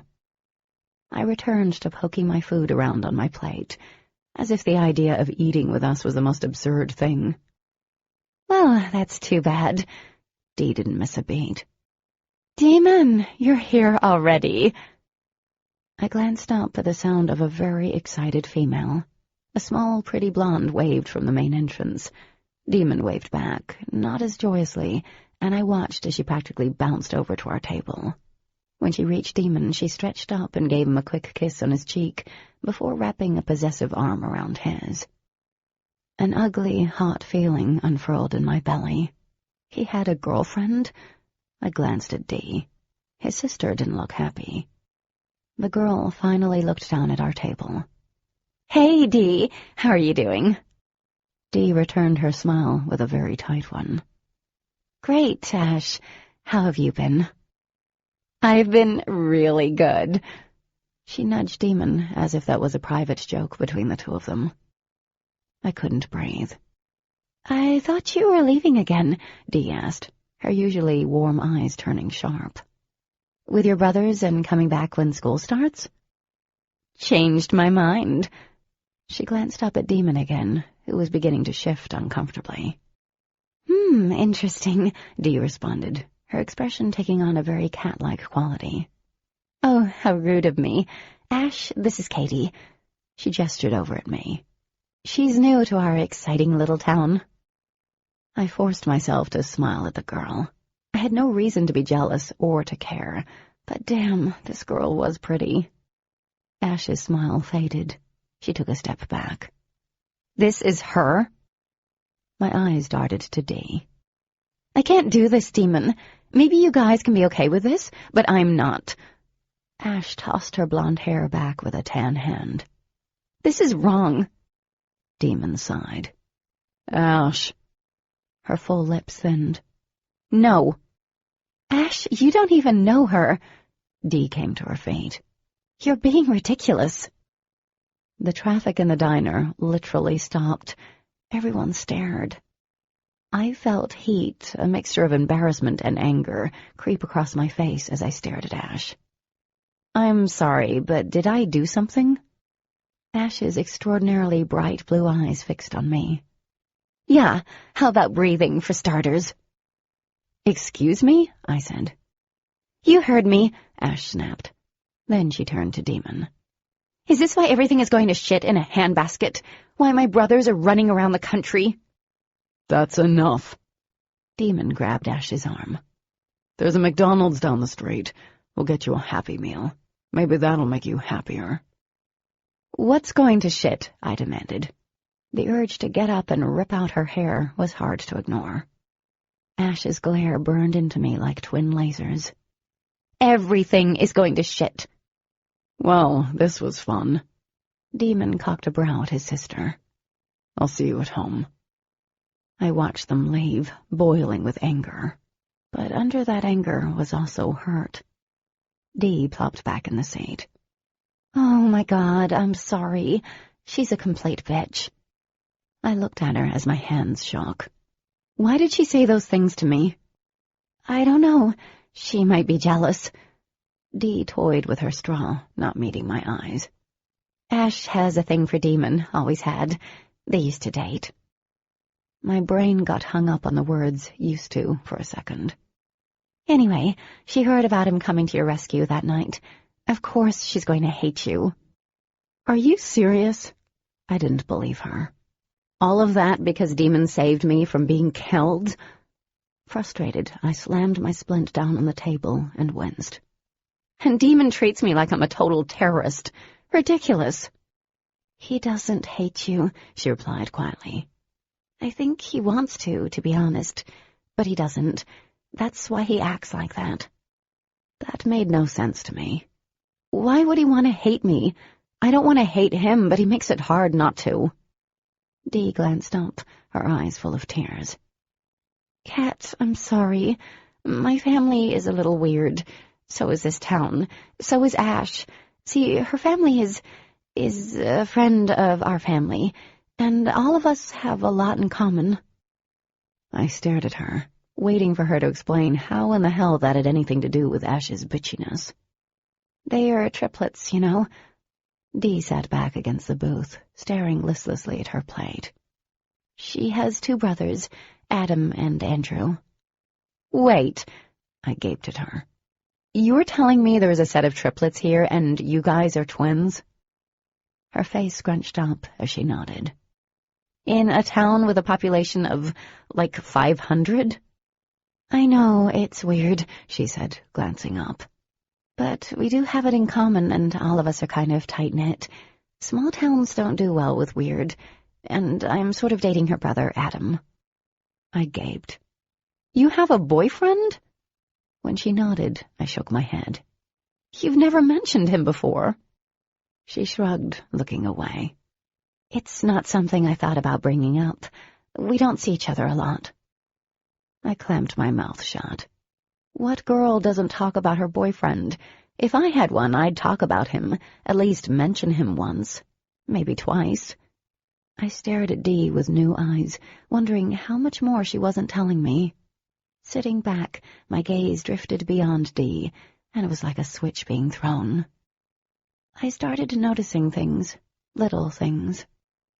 Like how the red-headed waitress with a pencil stuck in her bun kept glancing over at me and touching the shiny black gemstone on her necklace. Then there was the old man sitting at the bar, food untouched, staring at us while muttering under his breath. He looked a bit crazy. My eyes flitted around the diner. A lady in a business suit caught my eye. She sneered and turned back to her companion. He glanced over his shoulder, and his face paled. Quickly, I turned back to Dee. She looked oblivious to it all, or maybe she was trying real hard to ignore it. Tension clouded the air. It was like an invisible line had been drawn somewhere, and I'd skipped right over it. I could feel all of them, dozens of eyes settling on me, all of their gazes filled with distrust, and an emotion far, far worse. Fear.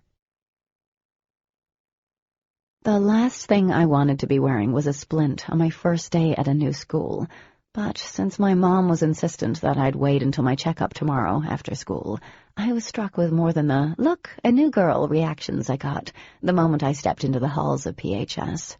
I had those looks plus, "Look, a new girl who's been beaten up," too.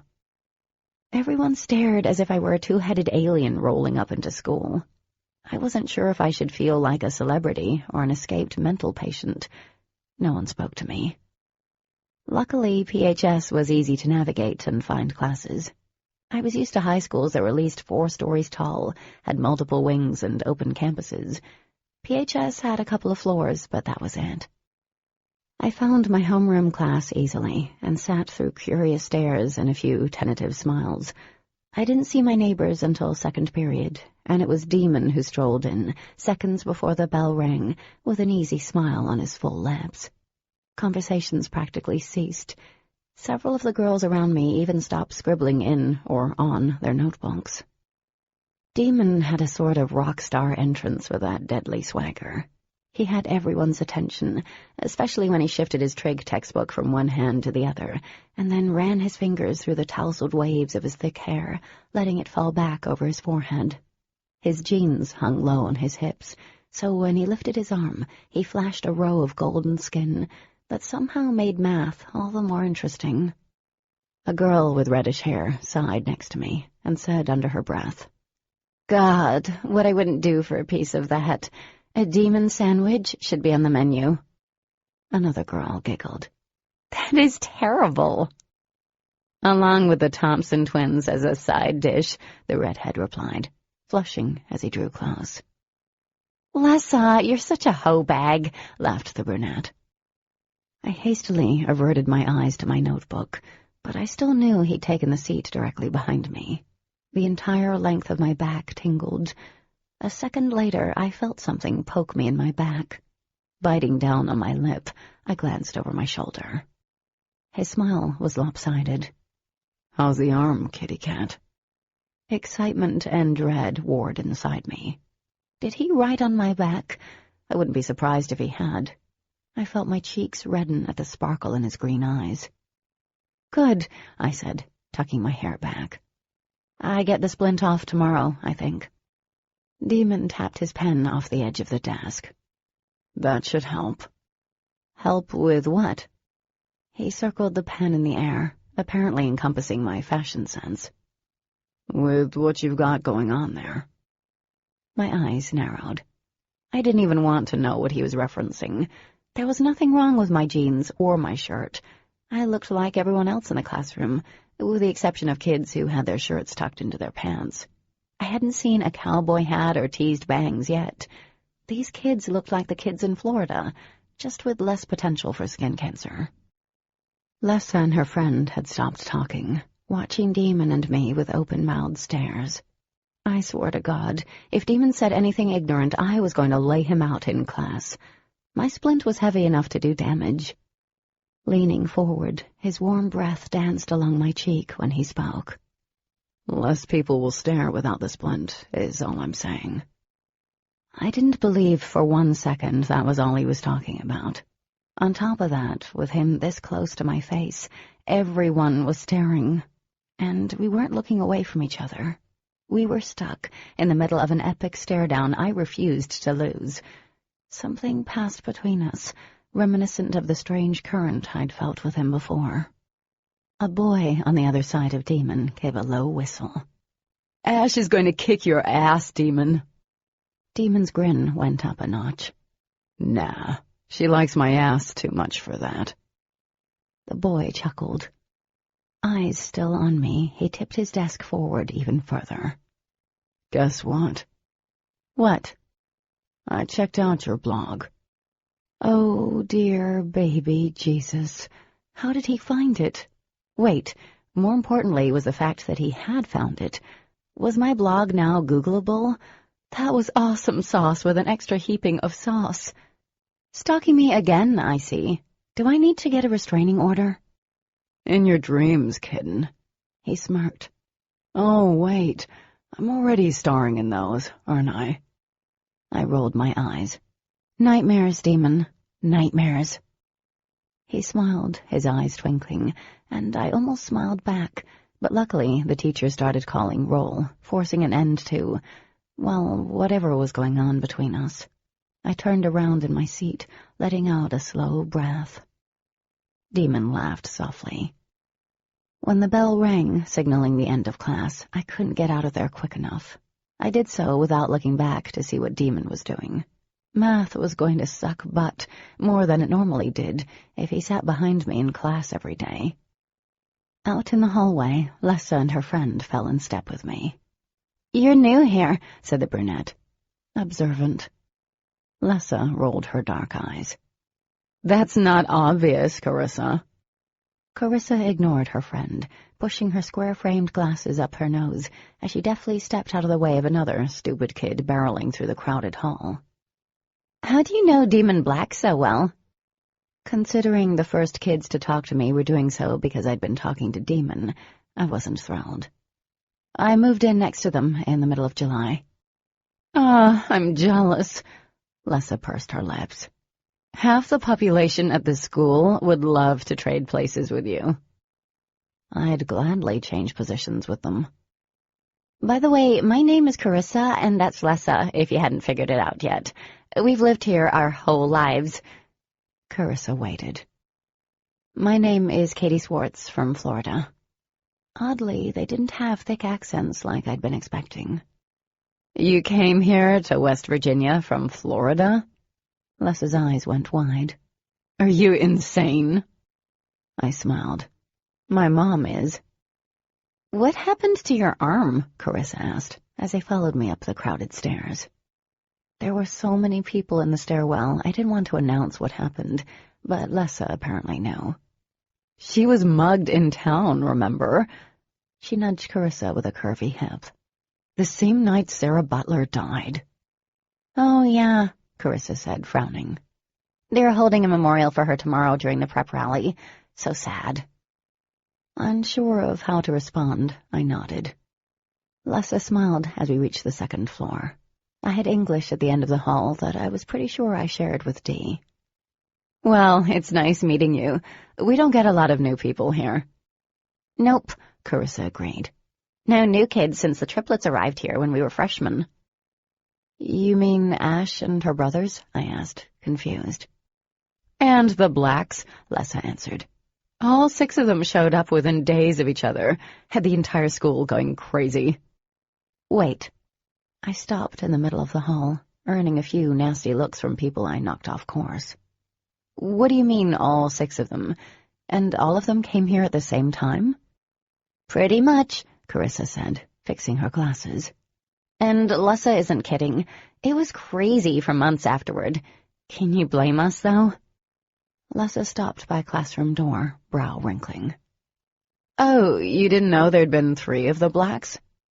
Feeling even more confused, I shook my head. No, there's Demon and Dee, right? The warning bell rang, and both Lessa and Carissa glanced into the classroom filling up. It was Lessa who explained. They were triplets, too. Dee and there were 2 brothers, Demon and Dawson. They were completely identical, like the 2 Thompson boys. Couldn't tell them apart if your life depended on it. I stared at them, rooted to the floor. Carissa smiled sadly. It's really sad. The one brother, Dawson, he disappeared a year ago. Everyone pretty much believes he's dead. Chapter 12. I didn't have much time to ask Dee about this other brother in English AP because I was late getting to class, and I was still too hurt to broach the topic with her. I couldn't believe they had another brother and never once mentioned him, or mentioned their parents, their significant others, or what they do when they take off for a day or 2. And he'd disappeared, died? My heart ached for them, even though they obviously hadn't told me everything. I knew what it was like to lose someone. On top of all that, there was something just flat-out odd about the fact that 2 different families with triplets moved to the same small town in a matter of days, but Dee had said the Thompsons were friends of the family. Maybe it was planned. After class, Dee was waylaid by Ash and a golden-haired boy who looked as though he could be a model. It took no stretch of the imagination to figure out that was one of her brothers. And when they'd left her, all Dee said was to meet together at lunch before we had to rush off to our next classes. Bio was my next class, and Lessa was in that one. She sat at the table in front of me, smiling. How's your first day going? Good. Normal. Normal, with the exception of everything I'd learned. Yours? Boring and long already, she replied. I can't wait for the school year to be over. I'm ready to get the hell out of Dodge, move to a normal town. A normal town? I laughed. Lessa leaned back, placing her arms on my table. This town is the epicenter of weirdness. Some of the people here, well, they don't act right. A three-fingered hillbilly danced in my head, but somehow I doubted that was what she meant. Dee said some of the people around here weren't friendly. She snickered. She'd say that. I frowned. What's that supposed to mean? Her eyes widened, and she shook her head. I don't mean that as a bad thing, but some of the kids here and the folks in town aren't friendly toward her and the others like her. Others like her, I said slowly. I'm not sure what that means. Me either, Lessa shrugged. Like I said, people are weird around here. The town is weird. People are always claiming to see men in black running around, like black suits, not the actors. I think they're government. I've actually seen them myself. Then there's the other things people claim to see. I remembered the guy at the grocery store. Like what? Grinning, Lessa glanced toward the front of the room. The teacher hadn't arrived yet. She scooted even closer and lowered her voice to a whisper. Okay, this is going to sound insane, and let's get one thing straight. I don't believe any of this crap, okay? This sounded juicy. Okay. Her dark eyes twinkled. People around here have claimed that they've seen these forms of light up near Seneca Rocks, like these people-shaped things of light. Some believe they're ghosts or aliens. Aliens? I busted out laughing, drawing a few stares. I'm sorry, but seriously? Seriously, she repeated, grinning. I don't believe it, but we actually get traffic around here from people looking for evidence. I kid you not. We're like Point Pleasant around here. You're going to have to fill me in on that. You ever heard of the Mothman? When she saw my look, she laughed. It's another crazy thing about this flying giant dragonfly that warns people before something bad happens. Up in Point Pleasant, some have reported seeing it before the bridge collapsed and killed a bunch of people. And days before that, they said they saw men in suits hanging around. I opened my mouth to respond, but our teacher walked in. At first, I didn't recognize him. His light brown hair was styled back from his forehead. His polo was pressed, nothing like the worn shirt and jeans I'd last seen him in. Matthew was Mr. Garrison, my bio teacher, the same guy who'd been at Demon's house when we returned from the lake. He picked papers off his desk and looked up, his gaze scanning the class. His eyes landed on me, and I felt the blood drain from my face. "Are you okay?" whispered Lessa. Mr. Garrison held my gaze a second longer, and then looked away. I let out the breath I was holding. "Yeah," I whispered, swallowing thickly. "I'm okay." I sat back in my chair, staring ahead blankly, while Mr. Garrison launched right into class, going over our course material and labs we'd be participating in. The obligatory animal autopsy was scheduled, much to my dismay. The idea of cutting into animals, dead or not, gave me the creeps. But not as badly as the creeps Mr. Garrison gave me. Throughout class, I'd feel his concentrated gaze on me, and it was as if he was seeing right through me. What the hell was going on around here? The school cafeteria was near the gymnasium, a long and rectangular space that smelled of overcooked food and disinfectant. Yum. White tables filled the room, and most of them were already occupied by the time I got there. Standing in line, I recognized Carissa. She turned, spotted me, and smiled. "Spaghetti on the menu, or at least what they consider spaghetti."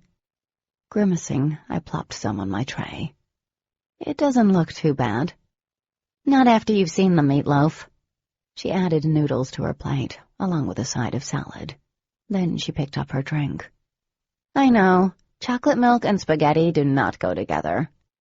"No, they don't," I giggled, grabbing a bottle of water. "Do they allow anyone off campus to eat?" "No, but they don't stop us when we do." Carissa handed a few dollars to the lunch lady, then turned to me. "You have anyone to sit with?" Forking over cash, I nodded. "Yeah, I'm sitting with Dee. You?" "What?" she said. I looked up. Carissa stared at me, open-mouthed. I'm sitting with Dee. I'm sure you can sit. No, I can't. Carissa grabbed my arm and pulled me out of the line. I arched a brow. Really? Why? Are they social lepers or something? She pushed her glasses up her nose as she rolled her eyes. No, they're pretty cool and all, but the last girl to do so, disappeared. Knots formed in my stomach as I let out a nervous laugh. You're kidding, right? No, she said solemnly. She disappeared around the same time their brother did. I couldn't believe it. What else was I going to find out? Aliens, men in black, the Mothman? That the Tooth Fairy was real? Carissa glanced over at a table full of friends. A few seats were open. Her name was Bethany Williams. She transferred to this school in the middle of her sophomore year, a little after they got here. She tipped her head to the back of the cafeteria. And she struck up a relationship with Dawson, and they both disappeared around the start of junior year. Why did that name sound familiar? Did it matter? There was so much I didn't know about Dee. Anyway, do you want to sit with us? Carissa asked. I shook my head, feeling bad for turning down her offer. I promised Dee I would sit with her today. Carissa relented with a weak smile. Well, then maybe tomorrow? Yes, I smiled. Tomorrow, definitely. Readjusting my book bag, I took my plate of food toward the back of the cafeteria. I saw Dee immediately. She was chatting with one of the Thompson brothers while she twisted her midnight hair around her finger. Across from the one golden-haired god was another, with his back to me, half sitting on the table. I wondered which one was her kind of boyfriend. The table was full, except for 2 open spaces. All guys, except Dee. Then I saw Ash's ultra-shiny cap of blonde hair from behind the boy on the table. Oddly enough, she was sitting higher than everyone else. A moment later, I realized why. She was sitting on Demon's lap. Her arms were draped around his neck, and I watched her press her chest right up against him, smiling at what he said. Hadn't he tried to kiss me on the porch? I was pretty sure I hadn't imagined that. Demon was a douchebag to the highest order. Katie! Dee exclaimed. Everyone at the table looked up.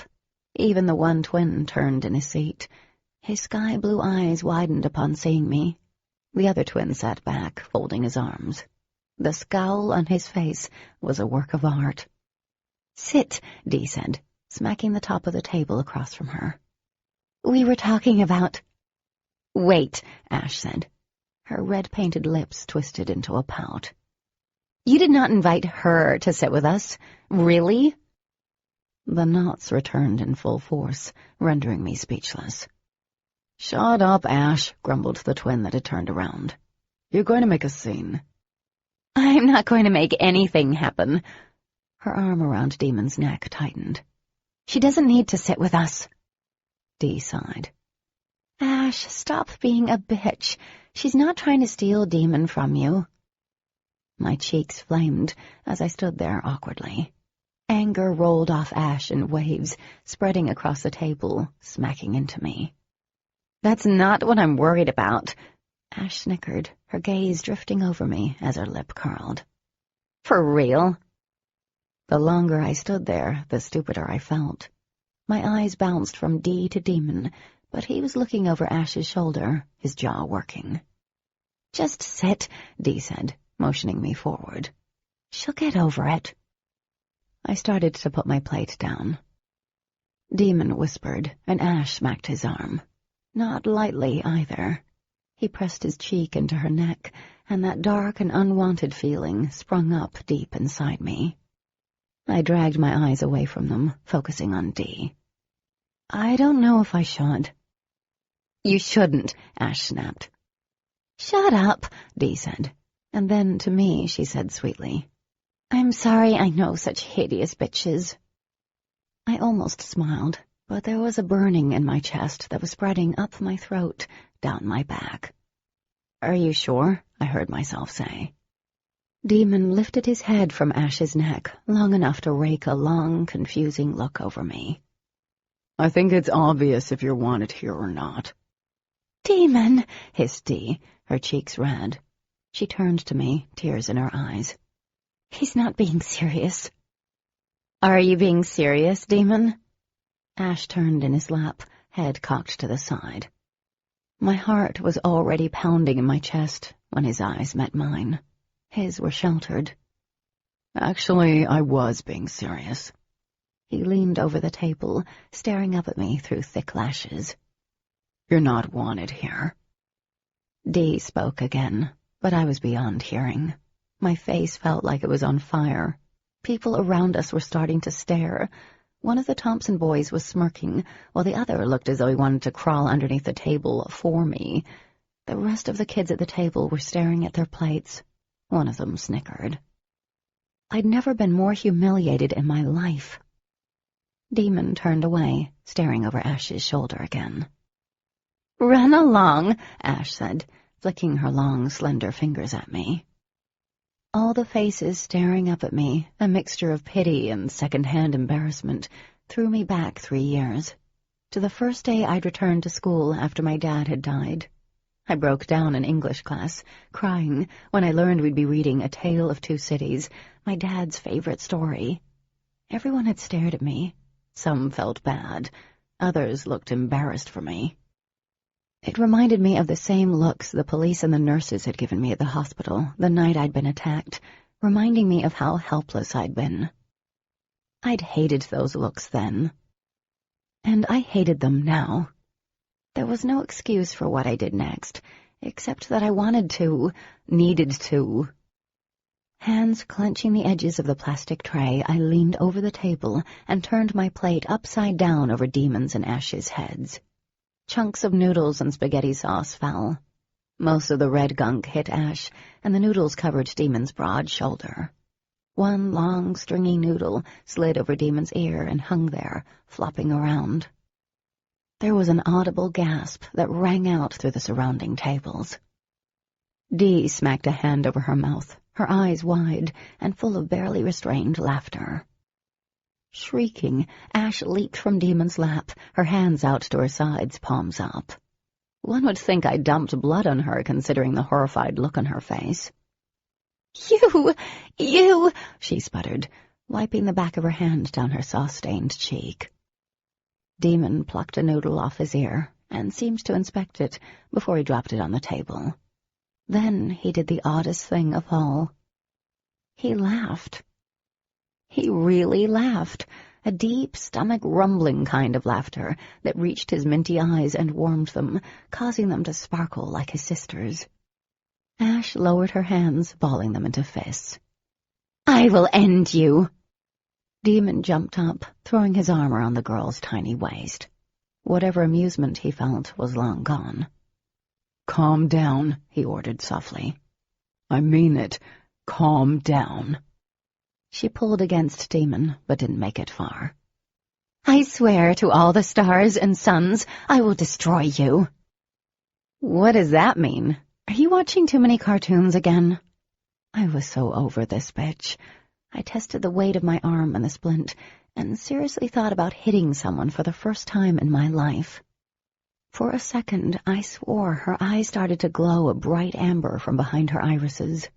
And then Mr. Garrison was suddenly there, standing at the edge of our table. I believe that's enough. Like a switch being thrown, Ash sat down in her own seat. The edge on her rage dissipated as she eyed me and grabbed a fistful of napkins off the table. Demon slowly picked a clump of long noodles off his shoulder and dropped it on the plate without speaking. I kept expecting him to explode on me, but, like his sister, it looked as if he were trying not to laugh again. I think you should find another place to eat, Mr. Garrison said, voice low enough that only the people at our table could hear. Do so now. Stunned, I grabbed my book bag and waited for him to tell me to see the principal, or for other teachers in the room to intervene, but that never came. Mr. Garrison stared at me. He waited. Then it struck me. He was waiting for me to leave, like the rest of them were. Nodding numbly, I turned around and walked out of the cafeteria. Eyes followed me, but I kept it together. I didn't break when I heard Dee call out my name, and I didn't break when I passed a dumbfounded-looking Lessa and Carissa. I wasn't going to break. Not anymore. I was tired of this shit with demons. Well, whatever she was, I hadn't done a single thing for her to treat me this way. I was done with being pushover Katie. Chapter 13. I'd made a name for myself by the end of the day. I became the girl who dumped her food on them. I expected backlash in every hallway and class, especially when I spotted one of the Thompson boys in my history class, or a freshly clothed Ash sulking by her locker. It never came. Dee apologized profusely before gym class started, and then hugged me for what I did. She tried to talk to me while we lined up for volleyball, but I was numb. There was no mistaking the fact that Ash hated me. Why? It couldn't be because of Demon. It was more than that. I didn't know what. After school, I drove home, trying to figure out everything that had happened since I moved here. The first day, I'd felt something on the porch and in the house. The day at the lake, Demon had sprouted gills. The flash of light with the bear and at the library had to be the same, and all that junk Lessa had been saying. Once I got home, though, and saw several packages on my front porch, all the crap from the day disappeared. A few had smiley faces on them. Squealing, I grabbed the boxes. Books were inside, new release books I'd pre-ordered weeks ago. I hurried upstairs and powered up my laptop. I checked on the review I'd posted last night. No comments. People sucked, but I did gain 5 new followers. People rocked. I closed out the page before I started redesigning everything. Then I Googled People of Light, and after initial results gave me a bunch of Bible study groups, I typed in Mothman. Oh, dear Lord. West Virginians were crazy. Down in Florida, every once in a while someone claimed to see Bigfoot out in the glades, or the chupacabra, but not a giant flying whatever he was. He looked like a huge satanic butterfly. Why in the hell was I looking at this? It was insane. I stopped myself before I started searching for aliens in West Virginia. As soon as I went downstairs, there was a knock on my door. It was Dee. "Hey," she said. "Can we talk?" "Sure." I shut the door behind me and walked outside. My mom's still asleep. She nodded as I sat on the swing. "Katie, I'm so sorry about today. Ash is a complete bitch sometimes." "It's not your fault she acted like that," I said, meaning it. "But what I don't get is why she and Demon acted like that." I stopped, feeling that stupid burn in my throat. I shouldn't have dumped my food on them, but I've never been more embarrassed in my life. Dee sat beside me, crossing her ankles. "I think it was actually kind of funny, what you did and not what they did. If I'd known they were going to be so terrible about everything, I would have made sure they didn't." "Water under the bridge," I guessed. She drew in a deep breath. "Ash isn't Demon's girlfriend. She wants to be, but she's not." "It didn't look that way to me." "Well, they do hang out." "He's using her?" Disgusted, I shook my head. "What a douche." "I think it's mutual on both sides. Honestly, they did date last year for a little bit, but then it cooled off. Today was the most I'd seen him pay attention to her in months." "She hates me," I said after a few minutes, sighing. "I don't care about that right now. I wanted to ask you something." "Okay." I bit my lip. "We're friends, right?" "Of course." She looked at me with wide eyes. "Honestly, Demon scares everyone off, and you've lasted the longest, and, well, I think you're like my best friend." I was relieved to hear that. Not the part about me lasting the longest, because that sounded weird, like they broke their friends or something. "Same here." She smiled broadly. "Good, because I would have felt stupid for saying that if you decided you didn't want to be friends anymore with me." The sincerity in her voice struck a chord in me. Suddenly, I wasn't sure that I wanted to question her. Maybe it was something she didn't want to talk about because it was too painful. In the short time I'd known her, we'd grown close, and I didn't want to upset her. "Why do you ask?" she prodded. I tucked my hair back, staring down at the floor. "Why didn't you ever tell me about Dawson?" Dee froze. I don't even think she breathed, to be honest. Then she ran a hand up and down her arm, swallowing. "I guess someone told you about him at school?" "Yeah, they told me he disappeared with a girl." Pressing her lips together, she nodded. "I know you probably think it's weird that I'd never mentioned him, but I don't like talking about him. I try not to even think about him." She looked at me, eyes glistening with tears. "Does that make me a bad person?" "No," I said fiercely. "I try not to think about my dad, because it hurts too much sometimes. We were close, me and Dawson." She wiped a hand across her face. "Demon was always the quiet one, off doing things on his own, but Dawson and I were super close.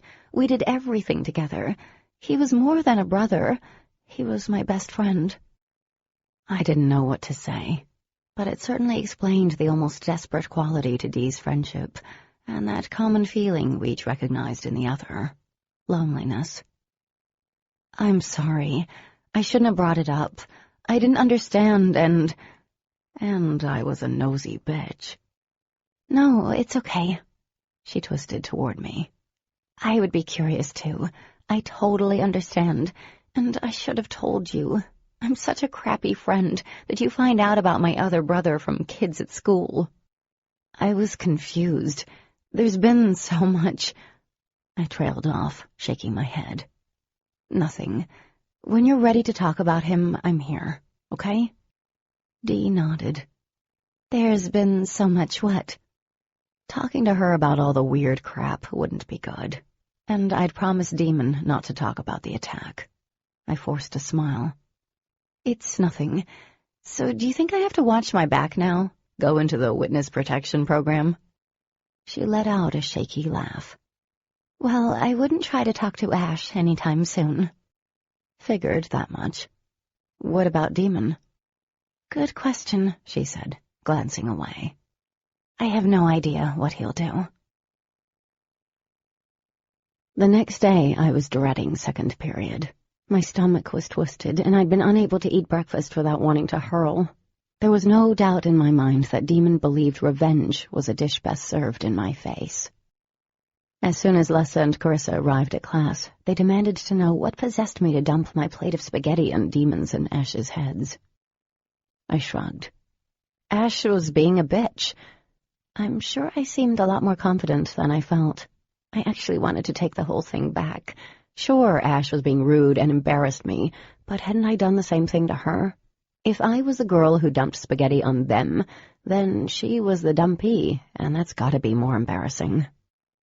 I was ashamed. I'd never done anything to make anyone feel bad before. It was as though Demon's obnoxious personality was rubbing off on me, and I didn't like it. I decided it would be best for everyone if I stayed the hell away from him from now on. Eyes wide, Lessa leaned across the aisle. "And what about Demon?" "He's always an ass," I told them. Carissa took off her glasses and giggled. "I honestly wish I'd known you were going to do that. I would have filmed it." Thinking about that being up on YouTube, I cringed as I watched the door. "Rumor around school is you and Demon hooked up over the summer." Lessa seemed to wait for me to confirm the rumor. Not in this lifetime. "People are ridiculous." I held their gazes until Carissa coughed and asked, "You're going to sit with us today?" She put her glasses back on with a push on the bridge. Surprised, I blinked at her. "You still want me to sit with you after yesterday?" I was figuring I'd be eating my lunches in the restroom for the rest of the year. Lessa nodded. "Are you kidding? We think you rock. We don't have any problems with them, but I'm sure there have been a few students who've wanted to do that." "And it was pretty badass," Carissa added, grinning. "You were like a food ninja." I laughed, relieved. "I'd love to, but I'm only here until fourth period. I'm getting my splint off today." "Oh, you're going to miss the pep rally," Lessa said. Poor you. Are you going to the game tonight? No, football isn't my thing. Neither is it ours, but you should still go. Lessa popped in her seat, her tight curls bouncing around her heart-shaped face. Carissa and I usually just go to get out and do something. There isn't much to do around here. Well, there are the field parties after the games. Carissa pushed her bangs out of her glasses. Lessa always drags me to them. Lessa rolled her eyes. Carissa doesn't drink. So, Carissa said. And she doesn't smoke, have sex, or do anything interesting. Lessa dodged out of the way of Carissa's swinging hand. Yawn. Excuse me if I have standards. Her eyes narrowed on Lessa. Unlike some. I have standards. Lessa faced me, a slight grin on her face. But around here, you kind of have to lower them. I started to laugh. And then Demon walked into class. I sunk in my seat, biting my lip. Oh, God.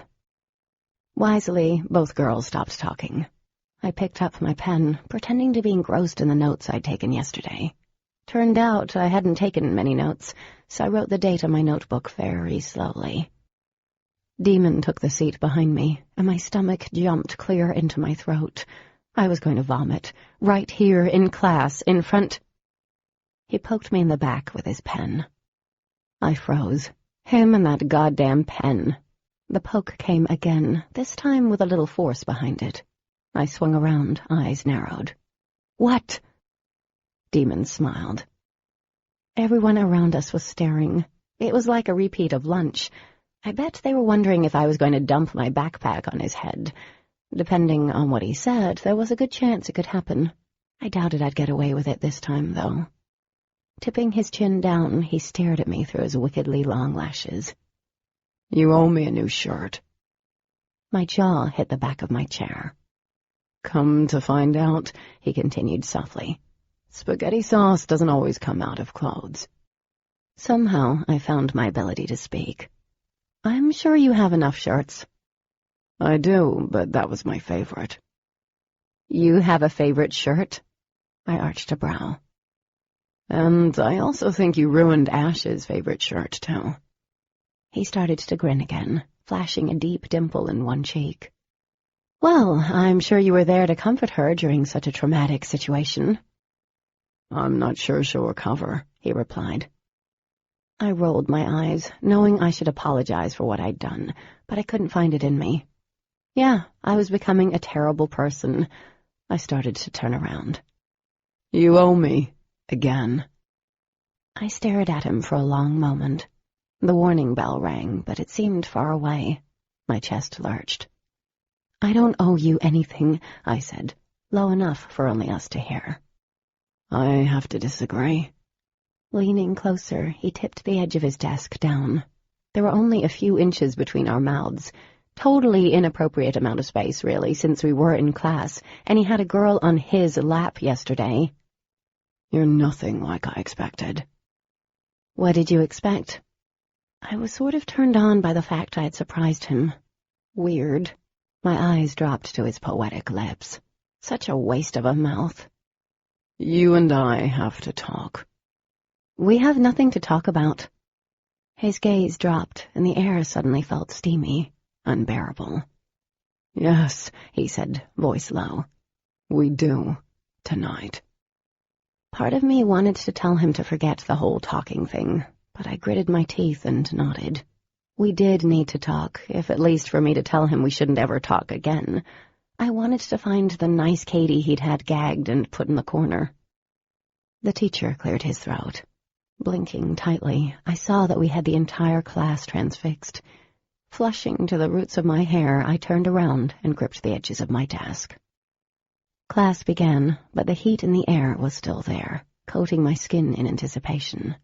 I could feel Demon behind me, his eyes on me. I didn't dare move. Not until Alessa stretched beside me and dropped a folded note on my desk. Before the teacher could catch on, I opened the note and slid it under my book. When he turned back to the chalkboard, I lifted the edge of my textbook. Holy hot chemistry, Batman! I looked over at her, shaking my head. But there was a fluttering deep in my chest, a breathlessness that shouldn't be there. I didn't like him. He was a jerk, moody. But there had been brief moments that I'd spent with him, like a nanosecond, when I thought I might have seen the real demon. At least a better demon. And that part made me curious. And the other side, the jerky one, yeah, that part didn't make me curious. It sort of excited me. Chapter 14. I tried paying attention in my classes, but my mind was on Demon and what he wanted to talk to me about tonight. Thankfully, I only had to muscle through half a day before it was time to go get my splint removed. As expected, my arm was completely fine. On the way home, I stopped at the post office. There was a ton of junk mail in our box, but also a few yellow envelopes, which brought a big old smile to my face. Media mail was stamped across them. Gathering my goodies, I headed home and piddled around the house. Anxious energy jolted through my system, like I'd chugged one of those cheap energy drinks. I changed several times, settling on a little sundress after going through my closet and finding nothing I wanted to wear. Changing didn't get rid of the anxious feeling. What did Demon want to talk about? I ended up rearranging my entire blog design, trying to pass time. And that only made me more anxious about everything, because I was sure I'd screwed up my header and the banner at the bottom. Only when a book release countdown widget had completely disappeared, lost to the realm of the internet, did I force myself away from the computer. Turned out I had a while to wait and see. It was after 8 when Demon showed up at my door, a few minutes after my mom left for Winchester. He was leaning against the railing, staring up at the sky like usual.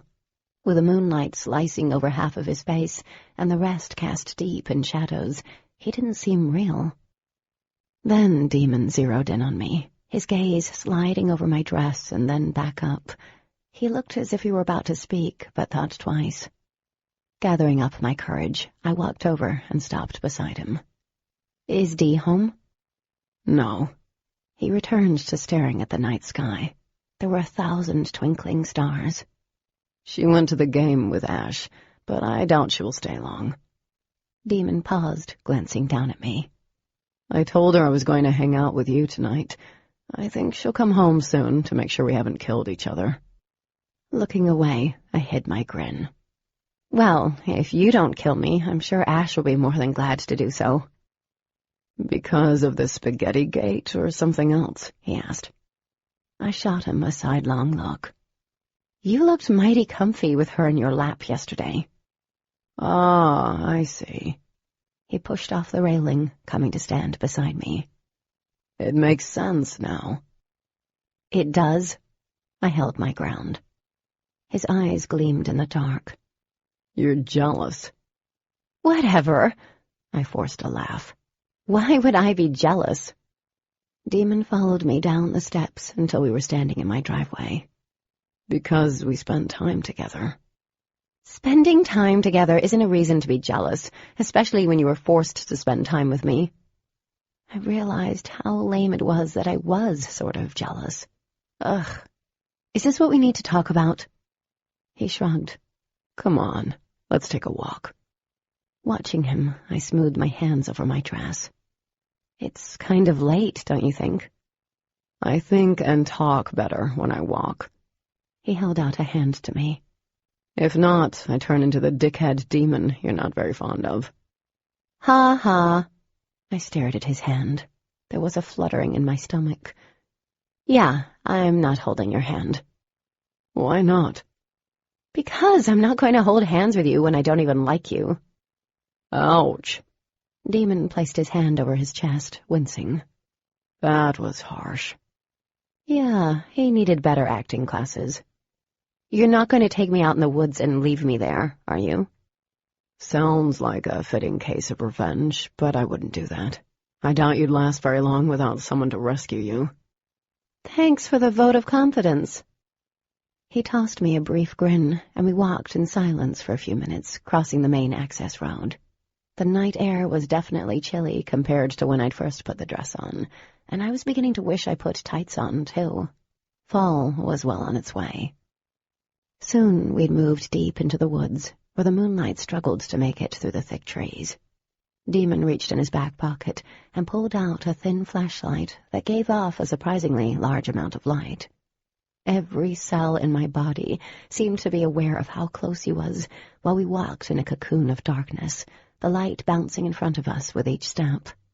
And I hated each of my traitorous cells with a vengeance. "Ash isn't my girlfriend," he said finally. "We used to date, but we're friends now. And before you ask, we're not that kind of friend, even though she was sitting on my lap. I can't explain why she was doing that." "Why did you let her?" I asked, wanting to smack myself afterward. It wasn't my business, and I didn't care. "I don't know, honestly. Is being a guy a good enough reason?" "Not really," I said, staring at the ground. I could barely see my feet. "Didn't think so," he replied.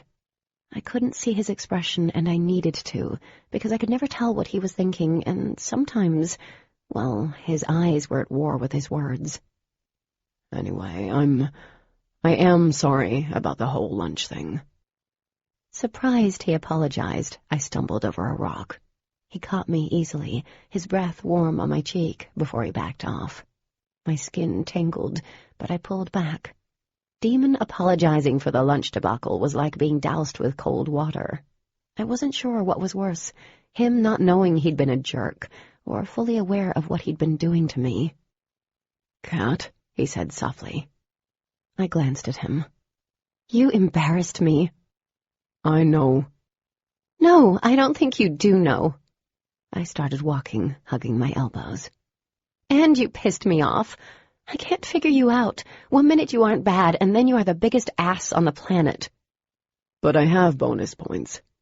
He caught up with me, always shining the light far enough ahead of me so I could easily make out exposed roots and rocks. "I do, right? Bonus points from the lake and our walk. Did I get any from saving you that night?" "You got a lot of bonus point for your sister." I shook my head. "Not for me. And if they were my bonus points, you've lost most of them by now." He was quiet for a few moments. "That blows. It really does." I stopped. "Why are we talking?" "Look, I am sorry about that. I am." He let out a long breath. "You didn't deserve the way we acted." I didn't know what to say to that. He sounded genuine and almost sad, but it wasn't as if he didn't have a choice in how he acted. Searching for something to say, I settled on what probably wasn't going to take well. "I'm sorry about your brother, Demon." He came to a complete stop, nearly hidden in the shadows. There was such a long gap in silence, I wasn't sure he'd ever respond. "You don't have any idea what happened to my brother." My insides were tight. "All I know is that he disappeared." Demon's hand opened and closed at his side, the other dangling the flashlight straight down. "That was a while ago." "It was last year," I pointed out gently. "Right?" "Oh, yeah, you're right. Just seems longer than that." He looked away, half of his face coming out of the shadows. "So how did you hear about him?" I shivered in the chilled air. "Kids were talking about it at school. I was curious why no one ever mentioned him, or that girl." "Should we have?" he asked. Glancing at him, I tried to gauge his expression, but it was too dark. "I don't know. Seems like a pretty big deal that people would talk about." Demon started walking again. "It's not something we like to talk about, Cat." That was understandable, I supposed. I struggled to keep up with him. "I don't mean to pry." "You don't?" His voice was tight, movement stiff. "My brother is gone. Some poor girl's family will probably never see their daughter again, and you want to know why no one told you?" I bit my lip, feeling like a jerk. "I'm sorry. It's just that everyone is so secretive. Like, I don't know anything about your family. I've never seen your parents, Demon. And Ash hates my guts for no reason. It's weird that there are 2 sets of triplets that moved here at the same time. I dumped food on your head yesterday, and I didn't get in trouble. That's plain weird. Dee has a boyfriend she's never mentioned. The town, it's odd. People stare at Dee like she's either a princess or they're afraid of her. People stare at me. And You sound like those things have something in common. I could barely keep up with him. We were moving deeper into the woods, almost near the lake by now. Do they? Why would they? His voice was low and taut with frustration. Maybe you're feeling a little paranoid. I would be if I'd been attacked after moving to a new town. See, you are doing it now, I pointed out. Getting all uptight because I'm asking a question, and Dee does the same thing. Do you think maybe it's because we know you've been through a lot and we don't want to add to it? But how can you add to it? He slowed in his pace. I don't know. We can't. I shook my head as he stopped near the edge of the lake and flipped off the flashlight. In the night, the water gleamed like a shined onyx. 100 stars reflected off the still surface like the night sky, but less infinite. It seemed as if I could reach out and touch them. The day at the lake, Damon said after a few moments. There were a few minutes when I was having a good time. My breath caught, hearing that. There were a few minutes that I'd enjoyed it, too. I tucked my hair back. Before you turned into Aquaman? Demon was quiet, his shoulders unnaturally tense. Stress will do that, make you think things are happening that aren't. Looking at him, his striking features lit by the pale moonlight, he didn't seem real. The exotic eyes, the curve of his jaw, all of it seemed more defined out here. Demon stared at the dark sky, a brooding and pensive look to his face. No, it doesn't, I said finally. There is something odd here. Other than you, he said. Several responses lined up, but I pushed them away. Arguing with him in the middle of the woods at night wasn't on the top of my list of things to do. Why did you want to talk, Demon? He clasped a hand on the back of his neck. What happened yesterday at lunch is only going to get worse. You can't be friends with Dee, not like the kind of friend you want to be. A hot flush crawled down my cheeks, spreading over my neck. Are you serious? Demon lowered his hand. I'm not saying you have to stop talking to her, but pull it back. You can still be nice to her, talk to her at school, but don't go out of your way. You're only going to make it harder on her and yourself. Every hair on my body rose all at once. Are you threatening me, Demon? Our eyes locked. His were full of... what? Regret? No. I'm telling you how it's going to be. We should head back. No. I dug in, staring at him. Why? Why is it wrong if I'm friends with your sister? A second passed, and his jaw tensed. You shouldn't be out here with me. He drew in a harsh breath, his eyes wide. He took a step forward. A warm breeze kicked up, scattering fallen leaves and tossing my hair back. The gust seemed to come from behind Demon, almost as if it were fueled by his mounting anger. You aren't like us. You are nothing like us. Dee deserves better than you, people that are like her. So leave me alone. Leave my family alone. It was a smack in the face, only worse. Out of everything I was expecting him to say, he went for a doozy. I drew in a deep breath, but it hitched in my throat. I took a step back, blinking away the rush of angry tears. Demon didn't take his eyes off me. You wanted to know why. That's why. I swallowed thickly. Why do you hate me so much? For a brief second, the mask cracked and pain contorted his features. It was so quick, I couldn't be sure I'd actually seen it. He didn't answer. The tears building in my eyes were about to spill down my cheeks. I refused to cry in front of him, to give him that kind of power. You know what? Screw you, Demon. He looked away. Cat, you can't... Shut up, I hissed. Just shut up. I headed around Demon and started walking. My skin felt hot and cold. My insides burned with fire and ice. I was going to cry. I knew it. That was what that choking feeling was in the back of my throat. Cat, Demon called out. Please wait up. I picked up my pace until I was almost running. Come on, Cat, don't walk so far ahead. You're going to get lost. At least take the flashlight. As if he cared. I wanted to be free of him before I lost it. There was a good chance I'd hit him. Or I'd cry, because whether I liked him or not, what he had said hurt, like there was something wrong with me. I stumbled over a few branches and rocks on the ground I couldn't see, but I knew I could find my way back to the road. And I could hear him behind me, his feet snapping twigs as he kept up with me. Raw hurt opened up in my chest. I stomped ahead, needing to get home, to call Mom, and somehow convince her that we needed to move, like, tomorrow. Run away. My hands curled into fists. Why should I run away? I hadn't done anything wrong. Angry and disgusted with myself, I tripped over a root sticking out of the ground. I nearly fell flat on my face. I grumbled. "Cat!" Demon cursed from behind me. I gained my footing and rushed forward, relieved to see the road up ahead. I nearly broke into a dead run. I could hear his footfalls now, echoing in the distance. I reached the dark road, wiping the back of my hands over my face. Shit!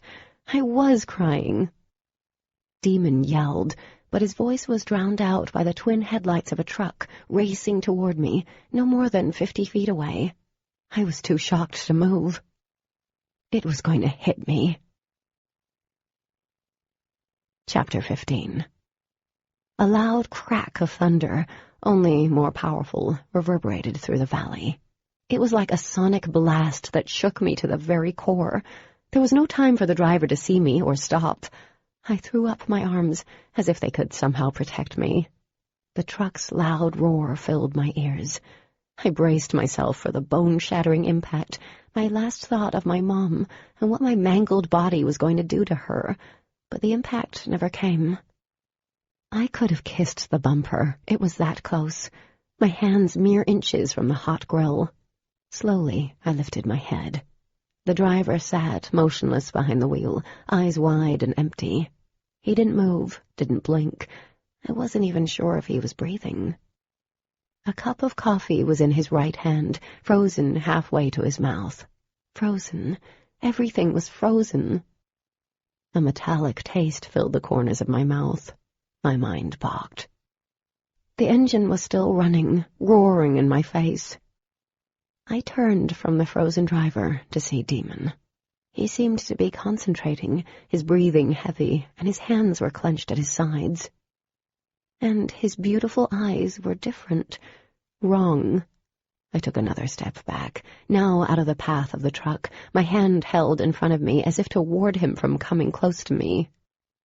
"Oh, my God," I whispered, my already pounding heart faltering for a mere beat. Demon's eyes glowed iridescent in the dark, lit from the inside. The light seemed to be growing more intense, and his fist started to shake, the trembling moving up his arms until his entire body seemed to be reverberating in tiny, minuscule waves.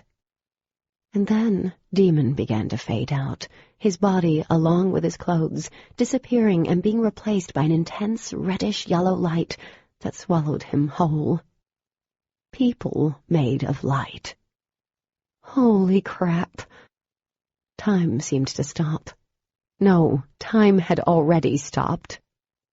Somehow he'd kept that truck from hitting me, stopped a 7-ton truck from surely breaking every bone in my body with what?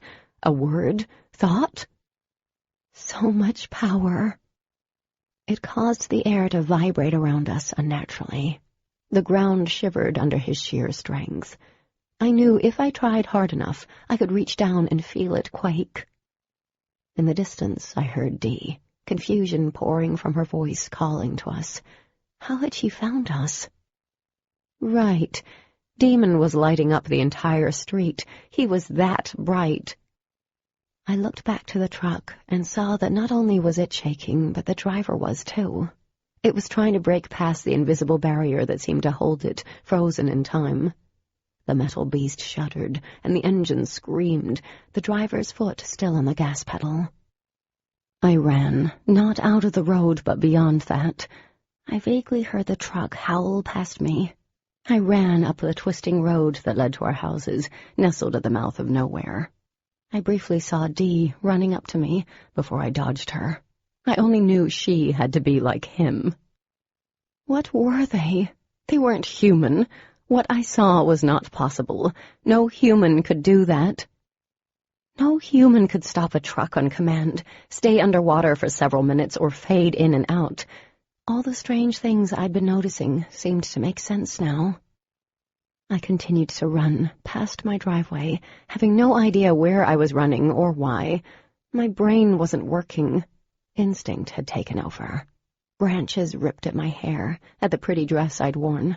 I tripped over a large rock, but I pushed myself from my knees to keep moving. Suddenly, there were footsteps racing behind me.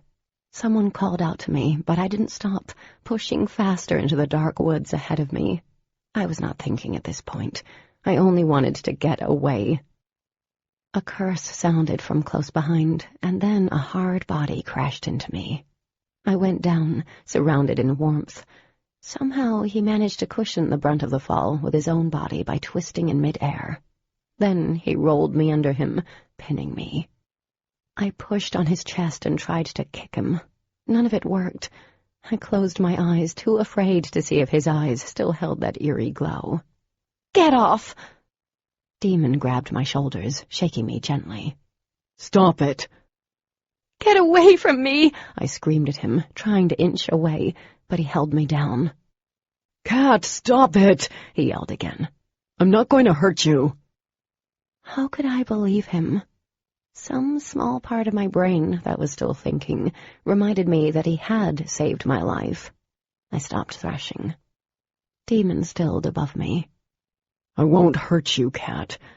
His tone was softer, but still laced with fury as he tried to control me without doing any real damage. "I could never hurt you." His words made my stomach quiver. Something inside me answered, believed him, even as my mind rebelled at the idea. I didn't know what part of me was that foolish, but it seemed to be the part winning. My breathing still rough, I tried to calm down. He loosened his hold on me, but he still loomed above. His breath was ragged against my cheek. Pulling back, Demon put a finger under my chin to turn my head to face him. "Look at me, Cat. You need to look at me right now." I kept my eyes closed. I didn't want to know if his eyes were still freaky.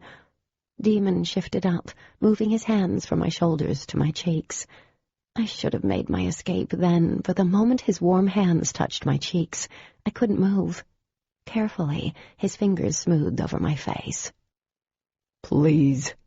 His voice lost its furious edge. Letting out a shaky breath, I opened my eyes. His gaze searched mine. His eyes were still that strange, intense green, but they were his, not the ones I'd seen minutes before.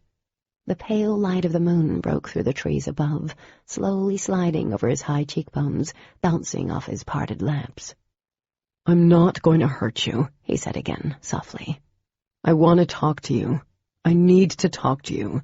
Do you understand?" I nodded, unable to make my throat work. He closed his eyes briefly, a soul-wrenching sigh escaping his lips. "Okay, I'm going to let you up, but please promise me you won't run. I don't feel like chasing you anymore right now. That last little trick nearly wiped me out." He paused, waiting for my answer. His face did look tight with fatigue. "Say it, Cat. Promise me you won't run. I can't let you run out here by yourself. Do you understand?" "Yes," I barely croaked out. "Good." He slowly let go and leaned back, his left hand moving down my cheek in a small gesture he seemed unaware of. I remained frozen on the ground until he crouched on his heels. Under his weary gaze, I scooted away until my back was against a tree. Once he seemed satisfied that it wouldn't take off, he sat in front of me. "Why did you have to walk out in front of the truck?" he asked, but didn't wait for an answer. "I was trying everything to keep you out of this, but you had to go and ruin all of my hard work." "I didn't do it on purpose." I raised a trembling hand to my forehead. "But you did." He shook his head. Why did you come here, Kat? Why? We were doing well, and then you show up and everything is thrown to hell. You have no idea. Shit. I thought we'd get lucky and you'd leave. I'm sorry I'm still here. Pulling my legs away from him, I tucked them against my chest. I'm always making this worse. He shook his head, looking as if he wanted to curse again. We're different. I think you realize that now. I rested my forehead against my knees. I took a moment to gather what I had left of my thoughts and lifted my head. Demon, what are you? He smiled ruefully and rubbed at his head with the heel of his palm. That is hard to explain. Please tell me. You need to tell me, because I'm about to lose it again, I warned him. I wasn't lying. The control that I had obtained started to slip the longer he was silent. Demon's gaze was intense as he spoke. I don't think you want to know, Kat. His expression, his voice were so sincere, they filled me with a deep sense of dread. I knew whatever he was going to tell me was going to change my life forever. Once I learned what he and his family were, I could never take it back, never go back. I would be inexplicably changed. Even knowing all that, I'd already passed the point of no return. The old Katie would be running again. I was sure of it. She'd rather pretend none of this happened. But I was different now, and I had to know. Are you human? Demon's short laugh was without humor. We're not from around here. You think? His brows rose. Yeah, I guess you've probably figured out we're not human. I took a shaky breath. I was hoping I was wrong. He laughed again, but there was very little humor in his voice. No, we're from far, far away. My stomach dropped to my toes, my arms around my legs tightened. What do you mean by far, far away? Because I'm suddenly seeing visions of the beginning of Star Wars. Demon stared at me hard. We're not from this planet. Okay, there. He said what I'd pretty much already figured was the truth, but that told me nothing. What are you? A vampire? He rolled his eyes. Are you serious? What? Frustration whipped through me. You say you're not human, and that limits the pool of what you can be. You stopped a truck without touching it. You read too much. Demon exhaled slowly. We're not werewolves or witches, zombies or whatever. Well, I'm glad about the zombie thing. I like to think what's left of my brains are safe, I muttered. And I don't read too much. There's no such thing as that. But there's no such thing as aliens either. Demon leaned forward quickly, placing his hands on my bent knees. I froze at his touch. My senses ran hot and cold at once. His stare penetrated me, locked me onto him. In this vast, never-ending universe, do you think Earth, this place, is the only planet with life? No, I stammered. So that kind of stuff, that's normal for your... what do you call yourselves? He leaned his head back as a second skipped by, and my heart doubled its beats in wait for his answer. He seemed to be wrestling with how much to tell me, and I was pretty sure whatever it might be, I wasn't going to like it. Chapter 16. This was one of those moments in my life that I didn't know if I should laugh, cry, or run away as fast as possible. Demon smiled tightly. I can tell what you're thinking. Not that I can read your mind, but it's written all over your face. You think I'm dangerous. And a jerk, and hot, but I wasn't admitting that. And an alien life form? I shook my head. This is crazy, but I'm not scared of you. You're not. No, I laughed, but it sounded a bit crazed, totally unconvincing. You don't look like an alien. It seemed important to point that out. He arched a brow. And what do aliens look like? Not like you, I sputtered. They aren't gorgeous. You think I'm gorgeous? He smiled. I shot him a dark look. Shut up. Like you don't know that everyone on this planet thinks you're good-looking." I grimaced, shocked to even be having this conversation. "Aliens, if they exist, are little green men with big eyes and spindly arms, or giant insects, or something like a lumpy little creature." Demon let out a loud laugh. E.T.? "Yes, like E.T., asshole. I'm so glad you find this funny, that you want to screw with my head more than you guys have already screwed with it.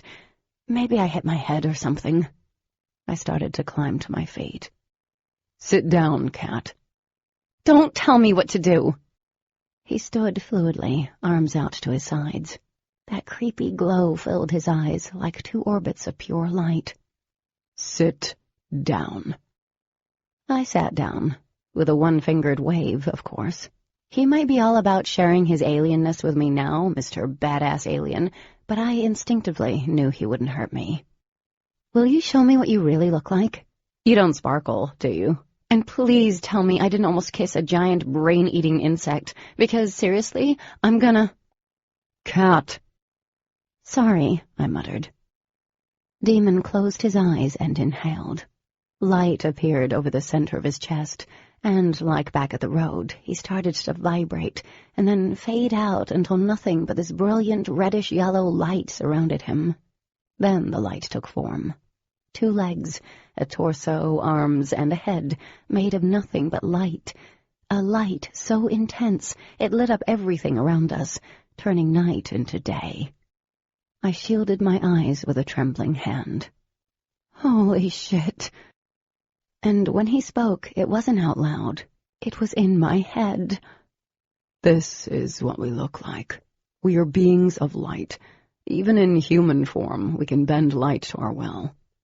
There was a pause. "As you can see, I don't look like a giant insect, or sparkle." Even in my head, I could hear the disgust on that last one. "No," I whispered. Out of all the paranormal books I'd read and reviewed, no one glowed like this. Some glittered in the light, others had wings. No one was a freaking giant sun. Or a lumpy little creature, which I find offensive, by the way. One arm made of light stretched out toward me. A hand and fingers formed, opening palm up. "You can touch me. It won't hurt. I imagine that it's pleasant for humans." For humans? Sweet baby Jesus. Swallowing nervously, I raised one hand.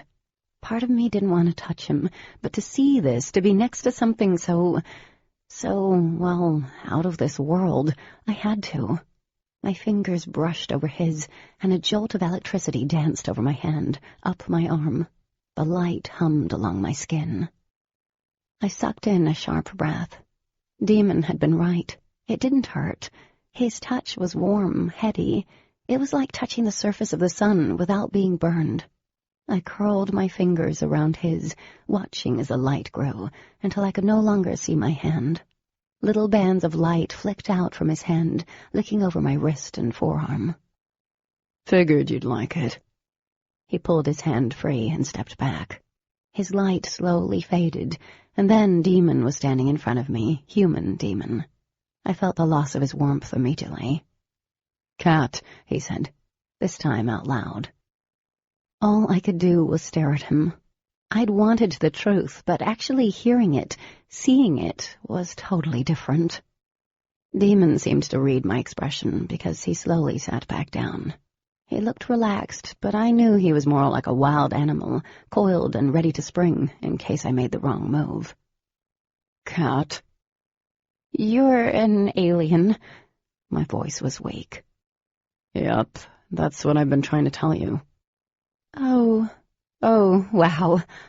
I curled my hand back to my chest, staring at him blindly. "So where are you from? Mars?" He laughed. "Not even close." He closed his eyes briefly. "I'm going to tell you a story, okay?" "You're going to tell me a story?" Nodding, he dragged his fingers through his tousled hair. "All of this is going to sound insane to you, but try to remember what you saw, what you know. You saw me do things that are impossible. Now, to you, nothing is impossible." He paused, seemed to gather himself. Where we're from is beyond the Able. The Able? It's the farthest galaxy from yours, about 13 billion light-years from here. And we're about another 10 billion or so. There is no telescope or space shuttle powerful enough to travel to our home. There never will be. He glanced down at his open hands, his brow lowered. Not that it matters if they did. Our home no longer exists. It was destroyed when we were children. That's why we had to leave, find a place that is comparable to our planet in terms of food and atmosphere. Not that we need to breathe oxygen, but it doesn't hurt.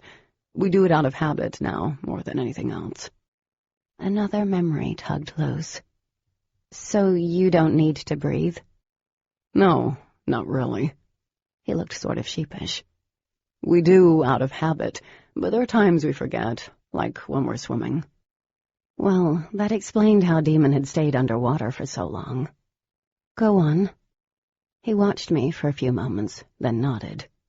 We were too young to know what the name of our galaxy was, or even if our kind felt the need to name such things, but I do remember the name of our planet. It was called Lux, and we're called Luxon. Lux, I whispered, recalling one of my freshman classes. That's Latin for light. He shrugged. We came here in a meteorite shower 15 years ago, with others like us. But many came before us, probably for the last 1,000 years. Not all of our kind came to this planet. Some went farther out in the galaxy. Others must have gone to planets they couldn't survive on. But when it was realized that Earth was sort of perfect for us, more came here. Are you following me? I stared blankly. I think you are saying there are more like you. The Thompsons, they're like you? Demon nodded. We've all been together since then. That explained Ash's territorial nature, I guessed. How many of you are here? Right here. At least a couple hundred. A couple hundred, I repeated. Then I remembered the strange looks in town, the people at the diner, and the way they'd looked at me, because I was with Dee, an alien. Why here? We stay in large groups. It's not... well, that doesn't matter right now. You said you came during a meteorite shower? Where's your spaceship? I felt stupid for even saying that. He raised a brow at me, looking like the demon I knew. We don't need things such as ships to travel. We're light. We can travel with light, like hitching a ride. But if you're from a planet millions of light years away and you travel at the speed of light, it took you millions of years to get here? My old physics teacher would be proud. No. The same way I saved you from that Mack truck, we're able to bend space and time. I'm not a scientist, so I don't know how it works, just that we can. Some better than others. What he said didn't sound sane at all, but I didn't stop him. Like he pointed out, what I saw earlier did not make any sense, so maybe I was no longer the judge of what did make sense. We can age like a human, which allows us to blend in normally. When we got here, we picked our skin. He noticed my wince with another shrug. I don't know how else to explain that without creeping you out, but not all of us can change our appearances. What we picked when we got here is what we're stuck with. Well, you picked good, then. The corners of his lips twitched up as he ran his fingers over blades of grass in front of him. We copied what we saw. That only seems to work once for most of us. And how we grew up to look alike, well, our DNA must have taken care of the rest. There were always 3 of us born at the same time, in case you're wondering. It's always been that way. He paused, lifting his gaze. For the most part, we're like humans. With the exception of being a ball of light I can touch, I let out a low breath, blown away. His lips twitched again. Yeah, that, and we're a lot more advanced than humans. How advanced is a lot? I asked quietly. He smiled a little then, running his hands over the grass again. Let's say if we ever went to war with humans, you wouldn't win. Not in a billion years. My heart turned over heavily, and I scooted back again, not even realizing I'd been leaning forward toward him. What is some of the stuff you can do? Demon's eyes flicked up to mine briefly. The less you know is probably for the best. I shook my head. No, you can't tell me something like this and not tell me everything. You owe that to me. The way I see it, you owe me. Like 3 times over, he replied. How 3 times?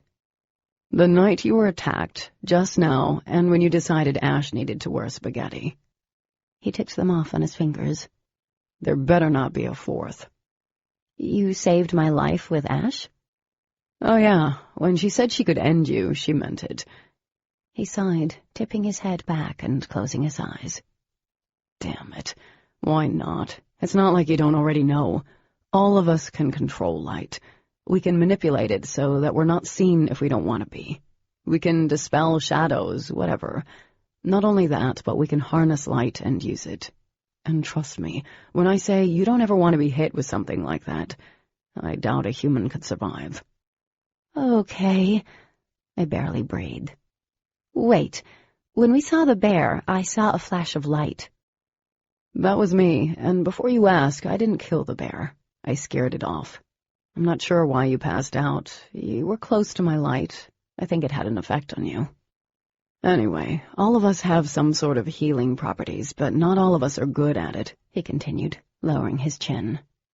I'm okay at it, but Adam, one of the Thompson boys, can practically heal anything, as long as it's still somewhat alive. And we're pretty much indestructible. Our only weakness is if you catch us in our true form.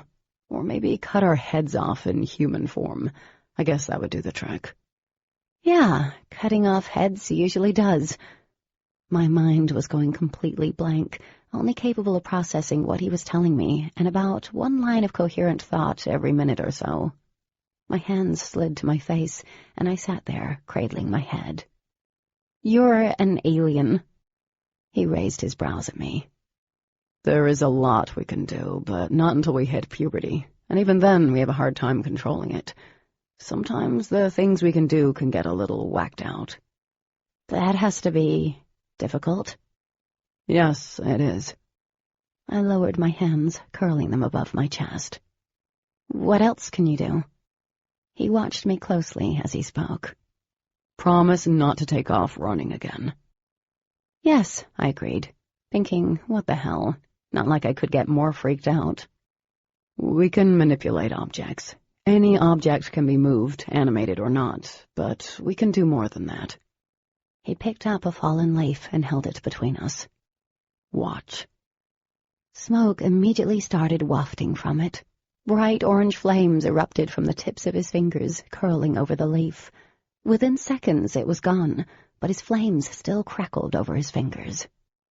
I scooted forward, placing my fingers near the fire. Heat blew off his fingers. I pulled my hand back, looking at him. The fire doesn't hurt you? How can something that's a part of me hurt? He brought his flaming fingers over the ground. Embers flew from his hand, but the ground remained untouched by the fire. He shook his hand. See? All gone. Eyes wide, I inched closer. What else can you do? Demon smiled, and then he was gone. Pushing back, I looked around. He was leaning against a tree several feet away. How in the world? Wait, you've done that before. The creepy, quiet moving thing. But it's not that you're quiet. I sat back against the tree, dazed. You move that fast. Fast as the speed of light, kitten. He reappeared in front of me and slowly sat down. Some of us can manipulate our bodies past the form we chose originally, like shift into any living thing, person or creature. I stared at him. Is that why Dee fades out sometimes? He blinked. You've seen that? Yes, but I figured I was seeing things. I stretched out my legs a little. She used to do it when she was feeling comfortable, it seemed. Just her hand or the outline of her body would fade in and out. Demon nodded. Not all of us have control over what we can do. Some struggle with their abilities. But you do. I'm just that awesome. I rolled my eyes, but then I sat up straighter. What about your parents? You said they work in the city, but I've never seen them. His gaze fell to the ground again. Our parents never made it here. An ache for him and Dee filled my chest. I'm sorry. Don't be. It was a long time ago. We don't even remember them. That seemed sad. Even though my memories of my dad seemed worn over the years, I still had them. And I had so many questions about how they survived without parents, someone taking care of them when they were little. God, I feel so stupid. You know, I thought they worked out of town. You aren't stupid, Kat. You saw what we wanted you to see. We're very good at that. He sighed. Well, apparently not good enough. Aliens. Wow, those crazy people Lessa was talking about were right. They'd probably seen one of them. Maybe the Mothman was real, and the Chupacabra really was out sucking goat blood. Demon's odd eyes flashed for a moment, and then they settled on my face. You're handling this better than I expected. Well, I'm sure I'll have plenty of time to panic and have a mini breakdown later. I'll probably think that I've lost my mind. After I spoke, something occurred to me. Can you all control what others think? Read minds? He shook his head. No. Our powers are rooted in what we are. Maybe if our power, the light, was manipulated by something, who knows, anything would be possible. As I stared at him, anger and disbelief warred inside me.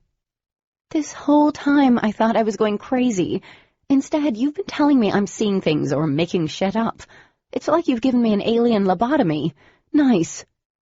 His eyes opened. A flash of anger sparked through them, along with something else that I couldn't decipher.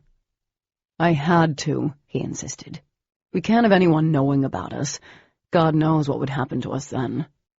Forcing myself to let it drop for the time being, I asked, how many humans know about you? There are some locals who think we're God only knows what, he said. There's a branch of the government that knows of us within the Department of Defense, but that's about it. They don't know about our powers. They can't, he nearly growled, meeting my eyes. The DOD thinks we're harmless freaks. As long as we follow their rules, they give us money, our homes, and leave us alone. So when any one of us goes power crazy, it's bad news for several reasons. We try not to use our powers, especially around humans. Because it would expose what you are. That, and... He rubbed his jaw. Every time we use our power around a human, well, it leaves a trace on that person, enables us to see that they've been around another one like us. So we try not to ever use our abilities around humans, but you, well, things never went according to plan with you. When you stopped the truck, did that leave a trace on me? He blinked and looked away. And when you scared the bear away, that's traceable by others like you? I swallowed down the cold lump of fear. So the Thompsons and any other alien around here knows I've been exposed to your alien mojo? Pretty much, he said, and they aren't exactly thrilled about it. Then why did you stop the truck? I'm obviously a huge liability to you. Demon slowly turned back to me. His eyes were sheltered, closed. Again, he didn't answer. I drew in a deep breath, ready to run, fight. What are you going to do with me? When he did speak, his voice wavered. What am I going to do with you? Since I know what you are, that makes me a risk to everyone. You can light me on fire, God knows what else. Why would I have told you everything if I were going to do anything to you? Good point. I don't know. He moved forward, and when I flinched away from him, he stopped short of touching me. I'm not going to do anything to you, okay? I bit my lip. How can you trust me? He paused again, and then finally reached out to take my chin in his hand. I don't know. I just do. And honestly, no one would believe you. And if you made a lot of commotion, you'd bring the DOD in, and you don't want that. They will do anything to make sure the human population isn't aware of us. I remained still and quiet as Demon still held me in his soft grip. Several emotions swept through me. Looking at him now, as his presence encircled me, it was all too easy to fall into something I knew I would probably never resurface from. I pulled back. So that's why you said all those things earlier? You don't hate me? Demon glanced down at his still outstretched hand. He lowered it. I don't hate you, Cat. And this is why you don't want me to be friends with Dee, because you were afraid that I'd find out the truth? That, and you're human. Humans are weak. They bring us nothing but trouble. My eyes narrowed. We aren't weak, and you're on our planet. How about a little respect, buddy? Amusement flickered in his emerald eyes. Point taken. He paused, his eyes roaming over my face. How are you handling all of this? I'm processing everything. I don't know.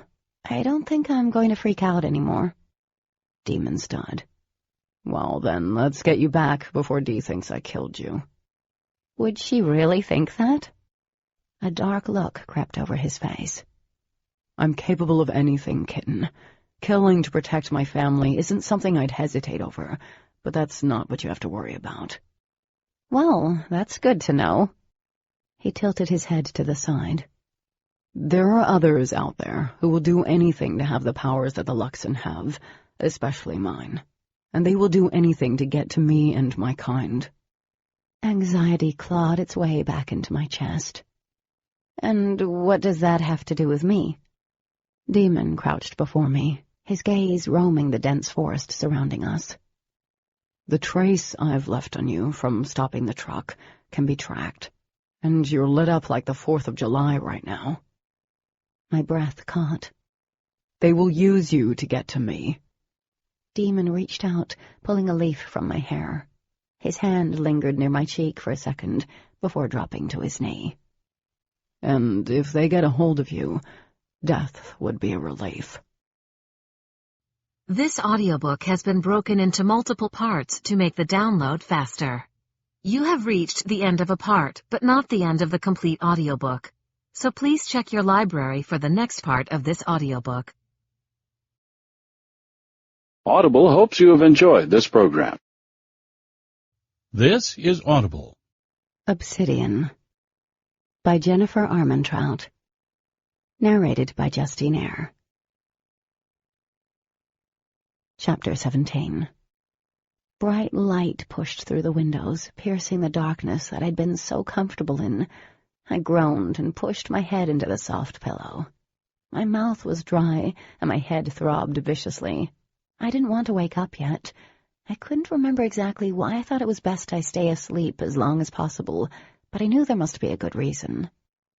My muscles ached as I rolled over and pried my eyes open. 2 vibrant green eyes stared intently into mine. I choked on a scream and jumped in surprise. In my shock, my legs tangled in the light blanket, and I stumbled out of the bed. "Holy Mother!" I croaked. Dee caught me, holding me upright while I untangled my legs. "Sorry, I didn't mean to scare you." I pushed the blanket until it settled in a messy puddle at my feet. My legs were bare, and the oversized shirt was so not mine. My cheeks flushed when I remembered Demon tossing the shirt into the room. It had his scent, a lush mix of spice and the outdoors. "What are you doing here, Dee?"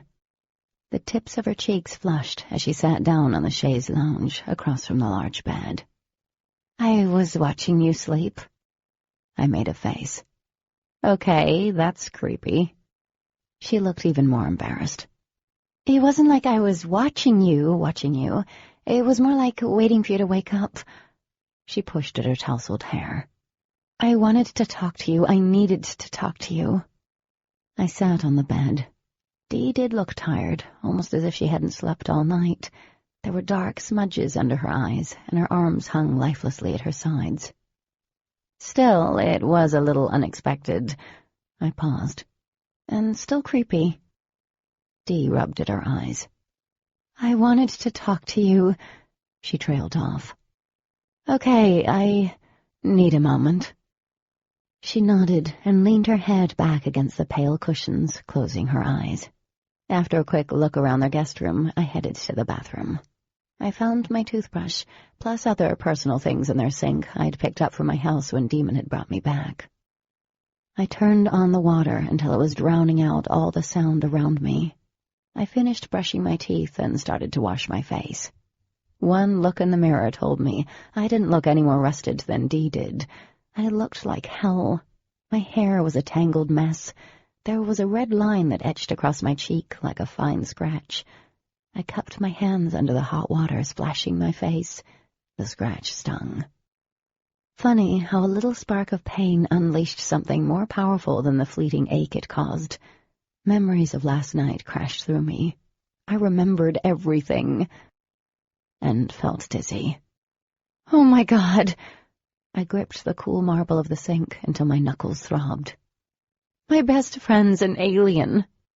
Spinning around, I threw open the door. Dee stood on the other side, her hands folded behind her back. You're an alien! She nodded slowly. I stared at her. Maybe I should have felt fear or more confusion, but that wasn't what burned inside me. Curiosity, intrigue. I stepped forward. Do it. Do what? The alien light bulb thing, I said. Dee's lips spread into a wide smile. You're not afraid of me? I shook my head. How could I be afraid of Dee? No. I mean, I'm a little blown away by everything, but you're a freaking alien. That's kind of cool. Bizarre, but definitely on the cool side of things. Her lip trembled. Tears turned her eyes into shimmering jewels. You don't hate me? I like you, and I don't want you to hate me or be scared of me. I don't hate you.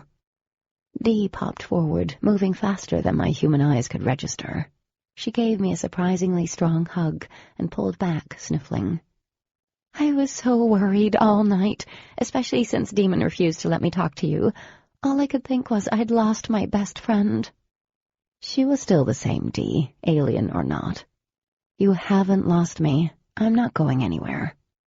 A second later, she about squeezed the life out of me. Okay, I'm starving. Get changed and I'll make us breakfast. She disappeared out of the room in a blink of an eye. That would take some getting used to. I grabbed the change of clothes I'd nabbed last night, after telling my mom I was staying over at Dee's house. I quickly changed, then headed downstairs. Dee was already making breakfast and chatting on her cell phone. The clang of pots and the soft lure of running water muted most of what she was saying. Snapping the phone closed, she spun around. Then she was in front of me, pulling me to the kitchen table.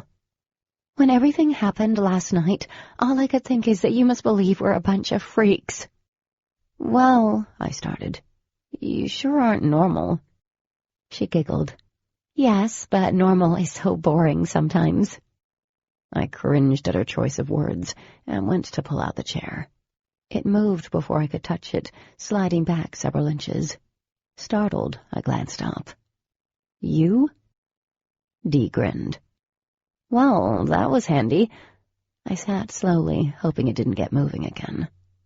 So you're as fast as light? I think we might be a little faster. She popped over to the stove. She placed her hand over the skillet. It immediately started crackling under her palm. Over her shoulder, she grinned. The stove wasn't turned on, but the scent of cooked bacon filled the air. I leaned forward. How are you doing that? Heat, she said. It's faster this way. Takes me seconds to fry up a pig. And it really was only minutes when she handed me a plate of eggs and bacon. Between the moving superfast and the microwave hand, I was starting to get a bad case of alien envy. So what did Demon tell you last night? She sat down, a mountain of eggs on her plate. He showed me some of your cool alien tricks. The food smelled delicious, and I was starving. Thank you for the breakfast, by the way. You're welcome. She pulled her hair up into a messy knot. You have no idea how hard it's been, pretending to be something we're not. It's one of the reasons why we don't have a lot of close friends that are human. That's why Demon's all human equals no friend, or whatever. I toyed with my fork, while she devoured half her plate in seconds. Well, now you don't have to pretend anymore. Her eyes lifted, sparkling. Want to know something cool? Coming from her, I could only imagine what it was going to be. Yeah? We can see things that humans can't, like the energy you all put off around you. I think New Age people call them auras or whatever. It represents their energy, or some could call it life force. It changes when their emotions change, if they're feeling sick. My fork stopped halfway to my mouth. Can you see mine now? She shook her head. You have a trace around you right now. I can't see your energy, but it was pale pink when I met you, which seems normal. It used to get really red when you talked to Demon. Red probably represented anger, or lust. I'm not good at reading it, though. Some powers come more easily to others, but Matthew rocks at reading energies. What? I set my fork back down. Our biology teacher is an alien? Holy crap. All I can think of is that movie, The Faculty. But it made sense, the way he'd acted when he saw Demon and me together, the strange looks in class. Dee choked on her orange juice. We don't snatch bodies. I hoped not. Wow, so you guys have, like, normal jobs? Yep. Jumping from her chair, she glanced at the door. Want to see what I'm good at? When I nodded, she moved back from the table and closed her eyes. The air around her seemed to hum softly. A second later, she went from teenage girl to a form made out of light, and then a wolf. I cleared my throat. I think I've discovered how the legend of werewolves got started. She patted over to me and nudged my hand with her warm nose. Unsure of what I should do, I patted her on the top of her furry head. The wolf let out a bark that sounded more like a giggle and then backed off. A few seconds later, it was Dee again. And that's not all. Look. She shook her arms. Don't freak out. Okay. I clenched my glass of OJ. Closing her eyes, her body faded into the light, and then she became someone totally different. Light brown hair fell past her shoulders, and her face was a bit paler. Eyebrows arched over large doe eyes, and her rosy-colored lips formed a half-smile. She was shorter, a little more normal-looking. Me? I squeaked. I was staring at me. Hey, Dee as me said. Can you tell us apart? Heart pounding, I started to stand, but didn't make it. My mouth moved, but no words came out. This is weird, I squinted. Does my nose really look like that? Turn around. She did. I shrugged. My butt doesn't look bad. The exact replica of me laughed and then faded out. For a moment, I could see the outline of a body, but I could see the fridge through the center. A second later, she was Dee. She sat down again. I can look like anyone, except for my brother. I mean, I can look like him, but that would be gross. She shuddered. All of us can shift, but I can hold the form for, like, forever. And most of us can only mimic for a few minutes tops. Her chest swelled with pride. Have you guys ever done that? Been someone else around me? She shook her head. Demon would have a shit fit if he knew I'd done that. It doesn't leave a huge trace on you, but you're all kinds of lit up right now, so it doesn't matter. So Demon can do that too? Morphing into a kangaroo if he wanted to? Dee laughed. Demon can do about anything. He's one of the most powerful of us. Most of us can do one or two things easily. The rest is a struggle. Everything is easy for him. He's just so awesome, I muttered. Once he actually moved the house a little bit, Dee said, nose wrinkled. He totally broke the foundation. Sweet Jesus. I took a sip of my juice. And the government doesn't know you can do any of that? No, at least we don't think they do, Dee said. We've always hidden our abilities. We know that it would scare humans to know we can do things, and we also know that people would take advantage of that, so we try not to risk exposure. I let that soak in as I took another drink. My brain felt like it was 2 seconds from blowing up. So why did you guys come here? Demon said something happened to your home. Yeah, something happened all right. Dee picked up the dishes and headed to the sink. Her back was rigid as she cleaned the dishes. Our planet was destroyed by the Aram. The Aram? Then I got it. Dark, right? Are those the people that are out to, steal your abilities? Yes. She glanced over her shoulder, nodding. They are our enemies. Pretty much the only enemies of the Luxon, besides humans, if they decided to stop being kosher with us being here, I guess. The Aram are like us, only opposite, coming from our sister planet. They destroyed our home. My mom used to tell me a bedtime story that when the universe was formed, it was filled with the purest light, shining so brightly it made the shadows envious. The Aram are the children of the shadows, jealous and determined to suffocate all light in the universe, not realizing for one to exist, so must the other. Many Luxon feel that every time an Aram is killed, a light in the universe fades away. It's the only thing I remember about Mom. And your parents died in this war? I asked, then immediately regretted doing so. I'm sorry, I shouldn't have asked that. Dee stopped washing the dishes. No, it's okay. You should know, but it shouldn't scare you. I didn't know how their parents' deaths could scare me, but I'd begun to feel alarmed by what I might find out. There are Aram here. The government thinks they're Luxon. We have to keep it that way, or there's a chance the DoD could learn of our powers through the Aram. Dee faced me, placing her hands on the edge of the sink. And now, you're like a beacon to them. Appetite gone, I pushed my plate away. Is there any way to get the trace off? It will fade over time. Dee forced a smile. Until then, it would be good to stick around us, especially Demon.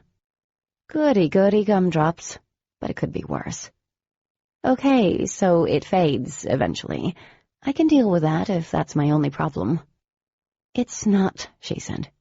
We need to make sure the government doesn't know that you know the truth. Their job is to make sure we don't expose ourselves. Can you imagine if the human population knew we existed? Images of rioting and looting flickered in my head, which was how we reacted to everything we didn't understand. And they will do anything to make sure we stay secret. Dee's eyes locked onto mine. You can never tell anyone, Katie. I wouldn't. I would never do that. The words rushed from me. I would never betray any of you like that. And I meant it. Dee was like a sister to me, and Demon was, well, he was whatever, but I would never betray them. Not after they trusted me with something so amazing. I won't tell anyone. Dee knelt beside me, and she placed her hand on mine. I trust you, but we can't let the DoD find out about you, because if they ever did, then you'd disappear. Chapter 18. Katie, you've been so quiet today. What's on your mind? I winced, wishing my mother wasn't so good at reading me. I'm just tired. I forced a smile for her benefit. Are you sure that's all? Guilt aided me. I rarely spent time with my mother, and I wished I hadn't been distracted. I'm sorry, Mom. I guess I am a little out of it today. She started washing our dinner dishes. How are things with Demon and Dee? We'd made it all day without talking about them. They're doing great. I think I may go watch a movie with them later. She smiled. Are you going with both of them? I narrowed my eyes. Mom, please. Honey, I'm your mother. I do have a right to ask. I'm not sure, really. I don't even know if we're going. It was just an idea. I grabbed an apple out of the fruit bowl and took a bite. What are you doing with your evening, Mom? She tried to look nonchalant. I'm going out and having coffee with Mr. Michaels tonight. Mr. Michaels? And who is he? I asked between bites. Wait, is he that fine-looking doctor at the hospital? Yes, the one and only. Is this a date? I leaned against the counter, grinning around the apple. Go, Mom! My mother blushed, actually blushed. It's just coffee, not a date. That explained why she kept picking out dresses today, going as far as making me choose at least 2 of the pretty things from her closet. "Well, I hope you have fun in your not a date, but sounds like a date." Smiling, she chattered on about her evening plans, and then about a patient she had yesterday. Before she left to get ready, she brought me a couple of dresses she'd found in the back of her closet. "Well, if you go out tonight, why don't you wear one of these? You'll look pretty in them. They always looked too young for me to wear." My nose scrunched. "Mom, I'm not the one who has a date tonight." She scoffed. "I don't either." "Whatever," I yelled as she raced up the stairs. It didn't take her long to get ready and leave. Since it wasn't technically a date, she was meeting him at a little diner in town. I hoped she had a good time. She deserved to have fun. Since Dad had passed away, I don't think she'd even looked twice at a guy, which meant Mr. Michaels must be special. Other than Dee mentioning that we should get together, there hadn't been any plans for the night. I knew Demon was keeping an eye on me from next door all day, but I'd refused to let him hover at my house. They'd told me the Aram were stronger at night and preferred to attack then. I felt pretty safe during the day. I'd wanted to spend a normal day of reading and blogging and hanging out with my mom. But it was strange going about normal stuff after such a huge secret. I felt like they should be out stopping accidents, curing world hunger, and saving kittens caught in trees. Tossing the apple core in the garbage, I fiddled with a ring on my finger as I looked over the dresses on the table. I wouldn't be wearing them on a date anytime soon.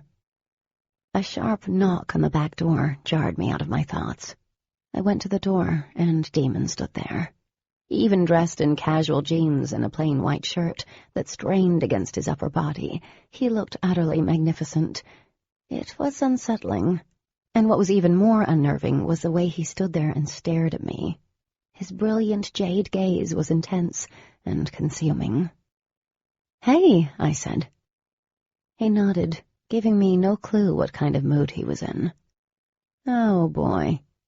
Do you want to come in?" He shook his head. "No, I thought maybe we could go do something." "Do something?" Amusement flashed in his eyes. "Yeah, unless you have a review to post or a garden that needs tending." "Ha, ha." I started to shut the door in his face. He threw his hand out, easily stopping it without touching it. "Okay, let me try that again. Would you like to do something with me?" Not really, but I was curious, and a part of me was beginning to understand why Demon was so standoffish. Maybe, just maybe, we could do this without wanting to kill one another. "Where did you have in mind?" Demon pushed away from the house and shrugged. "Let's go to the lake." "I'll check the road before I cross this time." I followed him, avoiding his amused look. I shoved my hands in the pockets of my shorts and decided to not beat around the bush. "You're not taking me out in the woods because you changed your mind and decided your secret is not safe with me, are you?" Demon busted out laughing. "You're very paranoid." I snorted. "Okay, that is coming from an alien who apparently can toss me into the sky without touching me." "You haven't locked yourself in any rooms or rocked in any corners, right?" I rolled my eyes and began walking again.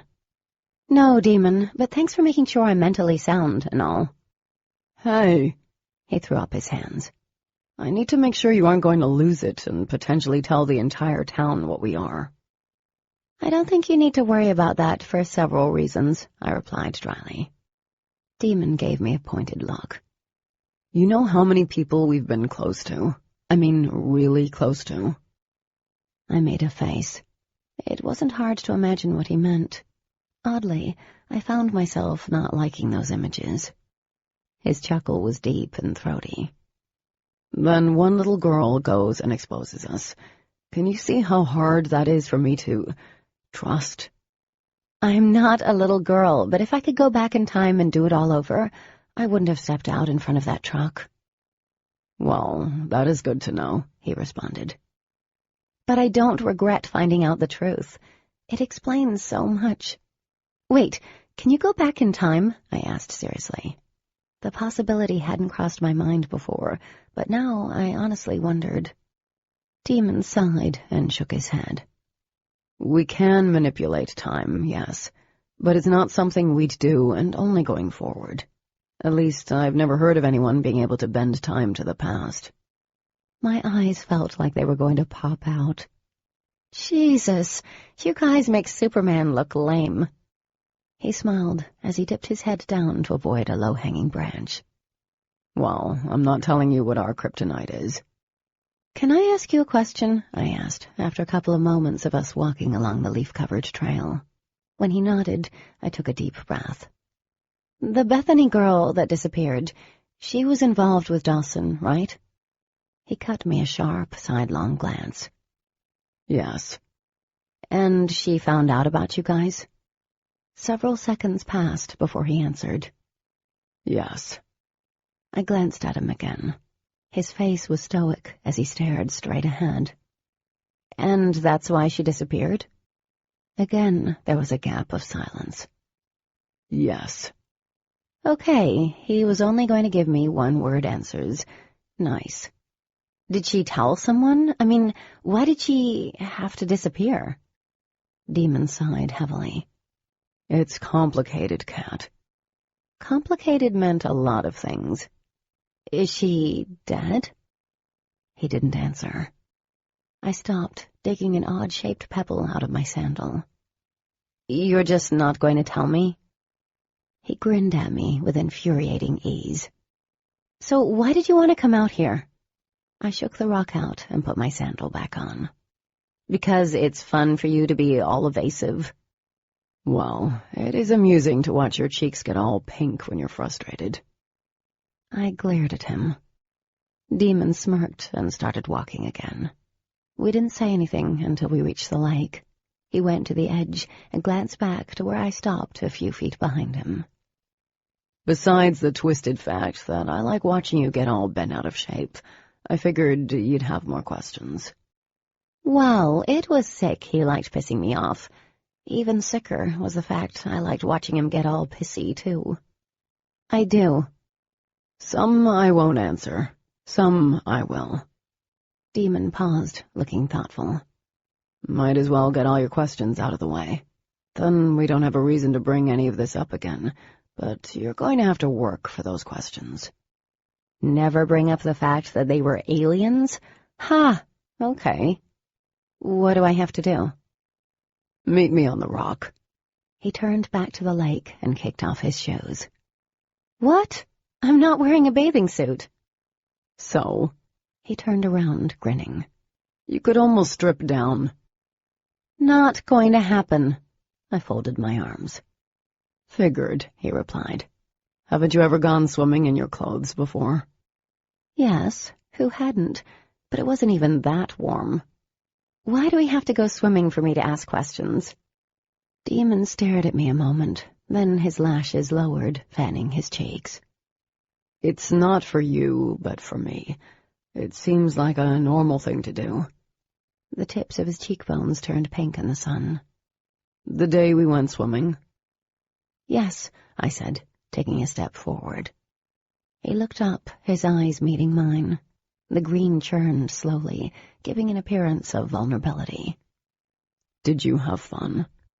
When you weren't being a jerk, and if I ignore the fact that you were bribed into it, then yes. A smile pulled at his lips as he looked away. I had more fun that day than I can remember. I know it sounds stupid, but... It's not stupid. My heart lurched. At once, I sort of understood him better. Underneath it all, I think he wanted to be normal. Okay, let's do this. Just don't go underwater for 5 minutes. Demon laughed. Deal. I kicked off my sandals while he tugged off his shirt. I tried not to stare at him, especially since he was watching me like he expected me to change my mind. Tossing him a quick grin, I stepped up to the water's edge and dipped my toes in. Oh my God, the water is cold! He winked at me. Watch this. His eyes took on that eerie glow, his whole body vibrating and breaking apart into a fiery ball of light that flew up into the sky and dove straight in, lighting the lake like a pool light. He zipped around and around the rocks in the center at least a dozen times in as many seconds. Show off. "Alien powers?" I asked, teeth chattering. Water ran off his hair as he leaned over the edge of the rock, extending a hand. "Come in. It's a little warmer now." Gritting my teeth in preparation for the icy water, I was shocked to discover its temperature wasn't too bad. It wasn't warm, but it wasn't icy cold anymore. Stepping all the way in now, I waded out to the rocks. "Any other cool talents?" "I can make it so that you can't even see me." I took his hand, and he pulled me out into the water and onto the rock, wet clothes and all. He let go, scooting back. Shivering, I welcomed the warmth of the sun-baked rock. "How can you do things without me seeing?" Leaning back on his elbows, he looked unaffected by the cold swim. "We're made of light. We can manipulate the different spectrums around us using them. It's like we're fracturing the light, if that makes any sense." Not really. I needed to pay more attention in science class. "You've seen me turn into my natural state, right?" When I nodded, he went on. "And I sort of vibrate until I break apart into tiny particles of light. Well, I can selectively eliminate the light, which allows us to be transparent." I pulled my knees to my chest. "That's kind of amazing, Demon." He smiled up at me, flashing a dimple in one cheek, before he laid back on the rock, folding his hands behind his head. "I know you have questions. Ask them." I had so many questions, I wasn't sure which one to start with. "Do you guys believe in God?" "He seems like a cool guy." I blinked, not sure whether to laugh at that or not. "Did you guys have a god?" "I remember there was something like a church, but that's all. The elders don't talk about any religion," he said. "Then again, we don't see any elders." "What do you mean by elders?" "The same thing you'd mean. An old person." I made a face at him. He grinned. "Next question." "Why are you such an ass?" The words came out before I could think twice. "Everyone has to excel at something, right?" "Well, you're doing a great job." His eyes opened, meeting mine for a second before closing. "You do dislike me, don't you?" I hesitated. "I don't dislike you, Demon. You're hard to like. It's hard to figure you out." "So are you," he said, eyes closed, face relaxed. "You've accepted the impossible. You're kind to my sister and to me, even though I admit I've been a jerk to you. You could have run right out of the house yesterday and told the world about us, but you didn't. And you don't put up with any of my crap," he added with a soft laugh. "I like that about you." "Whoa, wait. You like me?" "Next question," he said. "Are you guys allowed to date people, humans?" He shrugged. "Allowed is a strange word. Does it happen? Yes. Is it advised? No. So we can, but what would be the point? Not like we can have a lasting relationship when we have to hide what we are." "So you guys are like us in other, departments?" Demon sat up, arching a brow. "Come again?" I felt my cheeks flush.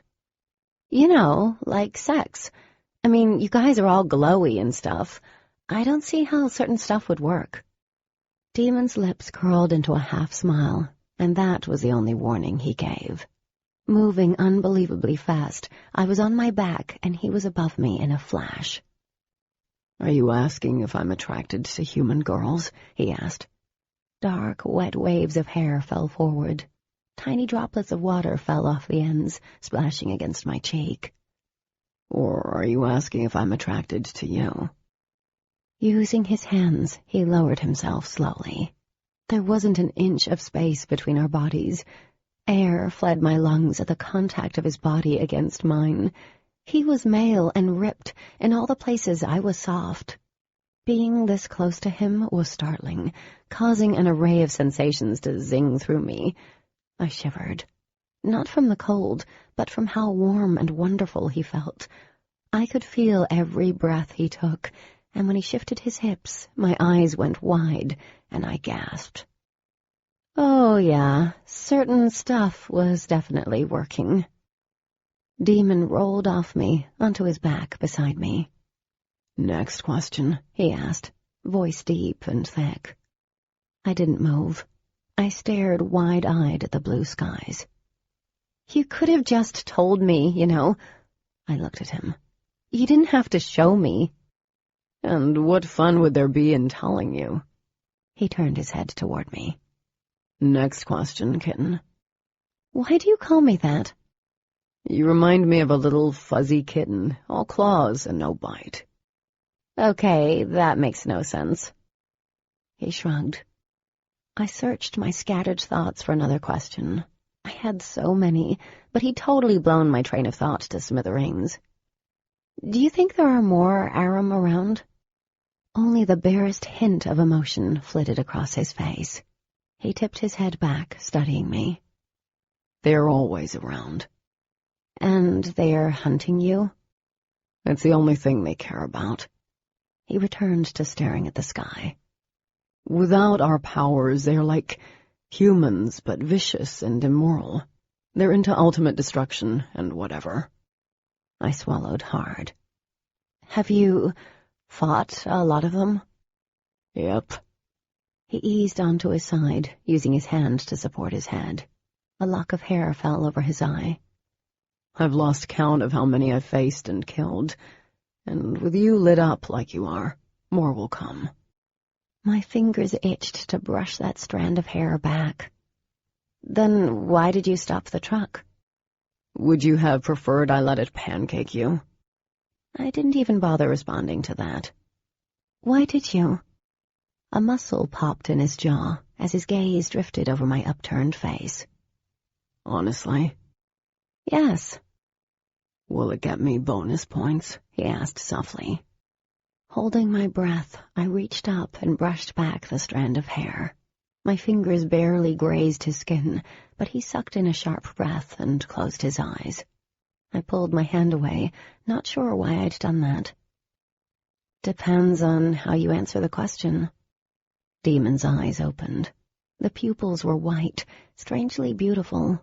He eased down on his back again, his arm against mine. "Next question." I clasped my hands together over my stomach. "Why does using your powers leave a trace?" "Humans are like glow-in-the-dark t-shirts to us. When we use our abilities around you, you can't help but absorb our light. Eventually, the glow will fade, but the more we do, the more energy we use, the brighter the trace. De-blurring out doesn't leave much of anything. The truck incident, and when I scared the bear, that leaves a visible mark. Something more powerful, like healing someone, leaves a longer trace. A faint one, nothing big, so I'm told, but it lingers longer for some reason." "I should have been more careful around you," he continued. "When I scared the bear, I used a blast of light, which is kind of like a laser. It left a large enough trace on you for the Aram to see you." "You mean the night I was attacked?" I whispered, my voice hoarse. "Yes." He dragged a hand down his face. "Aram don't come here a lot because they don't think any Luxon are here. The beta quartz in the rocks throws off our energy signature, hides us. That's one of the reasons why there are a lot of us here. But there must have been one coming through. He saw your trace and knew there had to be one of us nearby. It was my fault." "It wasn't your fault. You weren't the one who attacked me." "But I basically led him to you," he said, voice tight. At first, I couldn't speak. There was this horrible punched-in-the-gut type of feeling that spread to the tips of my fingers and down to my toes. I felt the blood drain out my face so fast it left me dizzy. Suddenly, what that man had said made sense. Where are they? He'd been looking for them. Where is he now? Is he still around? Is he going to come back? What? Demon's hand found mine and squeezed. Kitten, calm down. You're going to have a heart attack. My eyes dropped to our hands. He didn't pull his away. I'm not going to have a heart attack. Are you sure? Yes. I rolled my eyes. He isn't a problem anymore, he said after a few seconds. You killed him? Yeah, I kind of did. You kind of did? I didn't know there was any kind of in killing someone. Okay, yes, I did kill him. There wasn't a single ounce of doubt or remorse in his voice, like killing someone didn't even faze him. I should be afraid, very afraid of him. Demon sighed. We're enemies, Kitten. He would have killed me and my family after absorbing our abilities if I didn't stop him. Not only that, he would have brought more here. Others like us would have been in danger. You would have been in danger. What about the truck? I'm glowing brighter now. I ignored the clenching in my stomach. Will there be another? Hopefully there are none nearby. If not, the traces on you should fade. You'll be safe. He was guiding his thumb across my hand in a silent alphabet. It was sort of soothing, comforting. And if not? Then I'll kill them too. He didn't hesitate. For a while, you're going to need to stay around me, until the trace fades. Dee said something like that. I bit my lip. So you don't want me to stay away from you guys anymore? It doesn't matter what I want. He glanced down at his hand. But if I had my way, you wouldn't be anywhere near us. I sucked in a sharp breath, pulling my hand free. Gee, don't be honest or anything. You don't understand, Demon replied. Right now, you can lead an Aram right to my sister.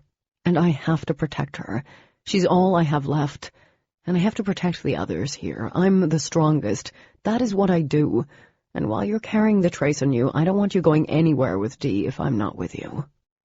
Sitting up, I glanced toward the shore. I think it's time I head back. His fingers wrapped around my arm. The skin tingled. Right now, you can't be out there by yourself. I need to be with you until the trace fades. I don't need you to play babysitter. My jaw ached from how hard I was clenching it. The whole staying away from Dee pissed me off, but I understood. Doesn't mean his words didn't hurt. I'll stay away from Dee until it fades. You're still not getting it.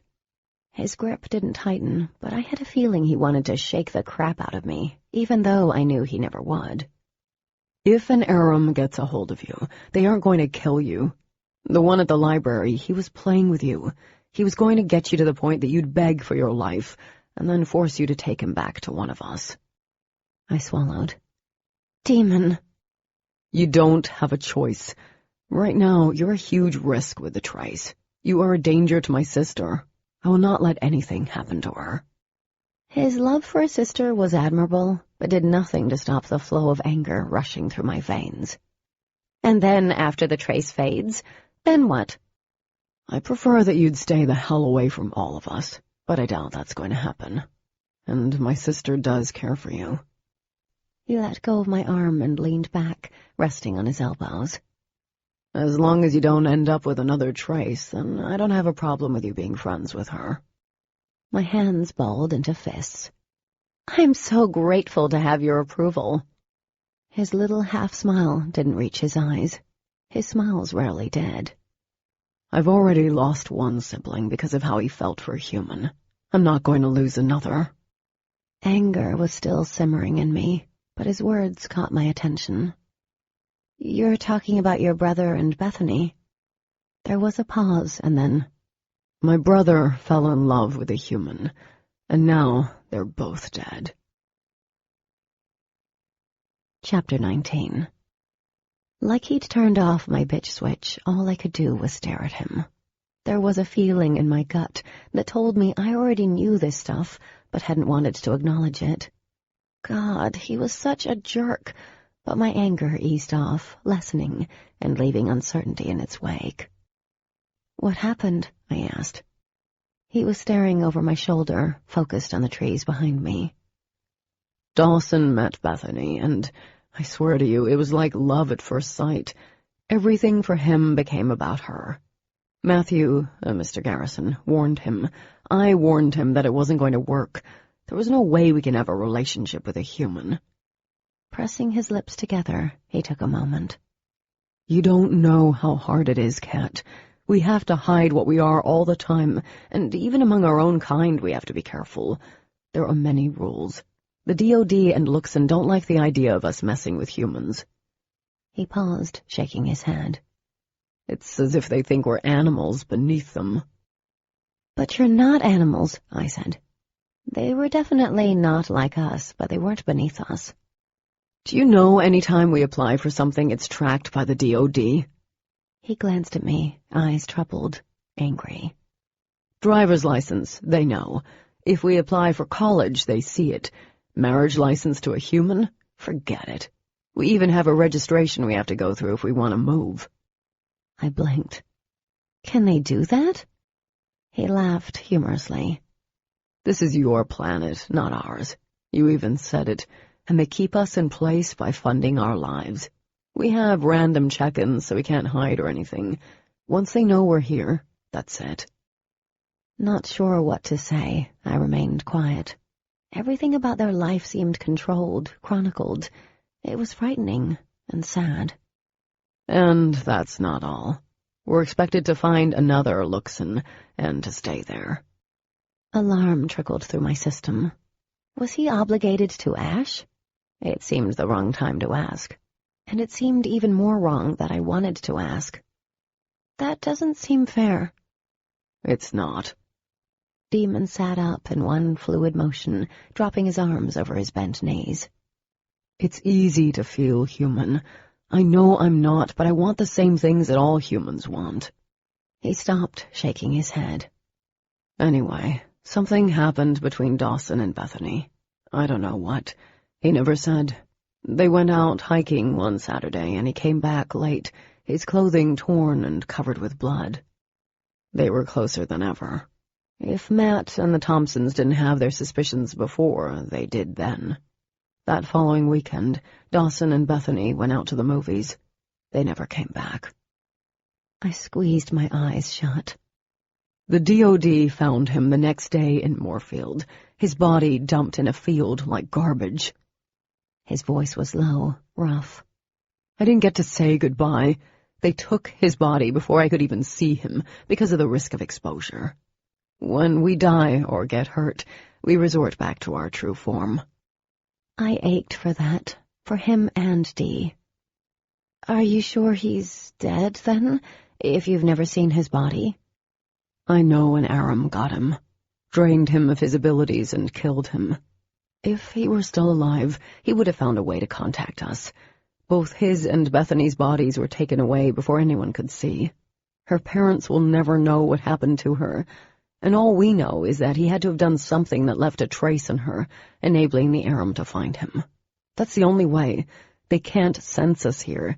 He had to have done something major. My chest squeezed.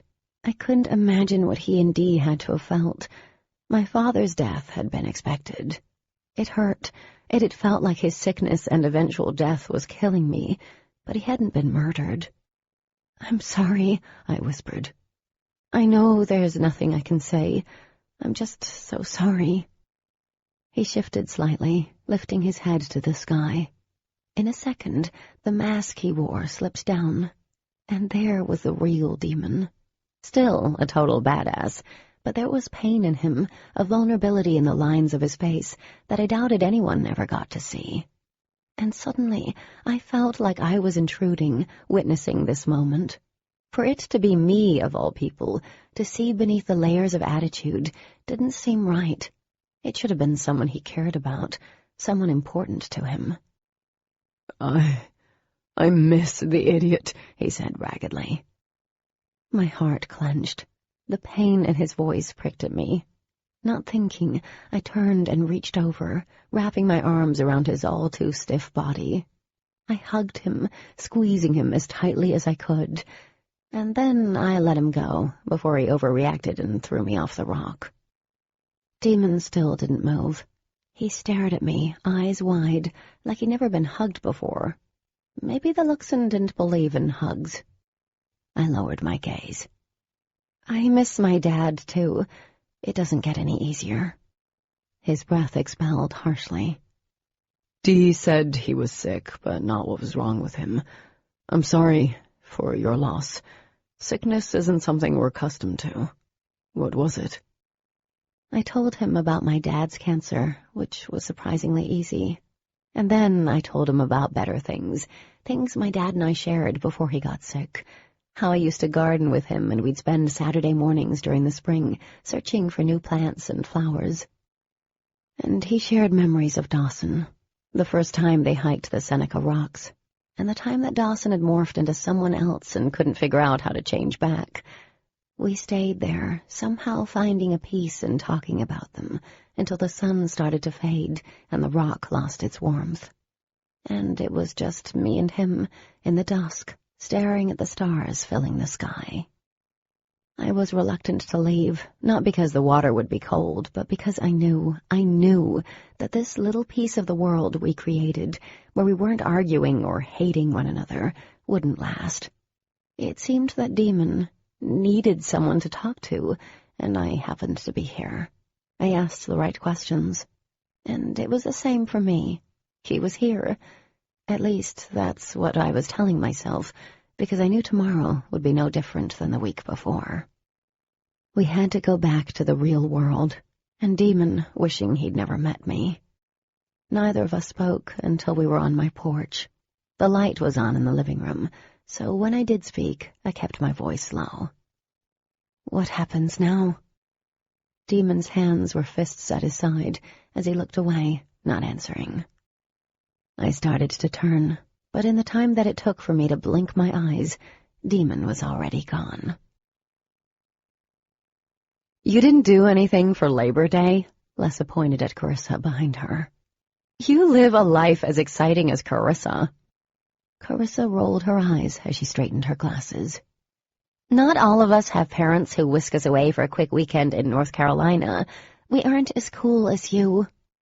It wasn't like I could tell them I did have an exciting weekend, one involving almost getting hit by a truck and proving the existence of extraterrestrial life forms, so I shrugged and scribbled in my notebook.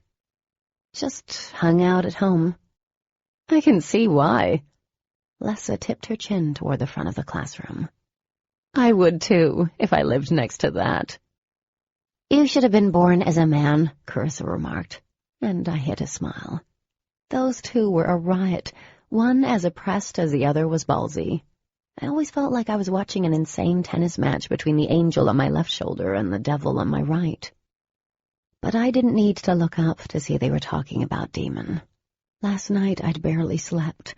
Only thing I was certain, come Tuesday morning, I wouldn't act like anything was different. I ignored him, which was what I did before I found out he was from far, far away. And it worked, right up until he sat behind me and I felt his pen poking against my back.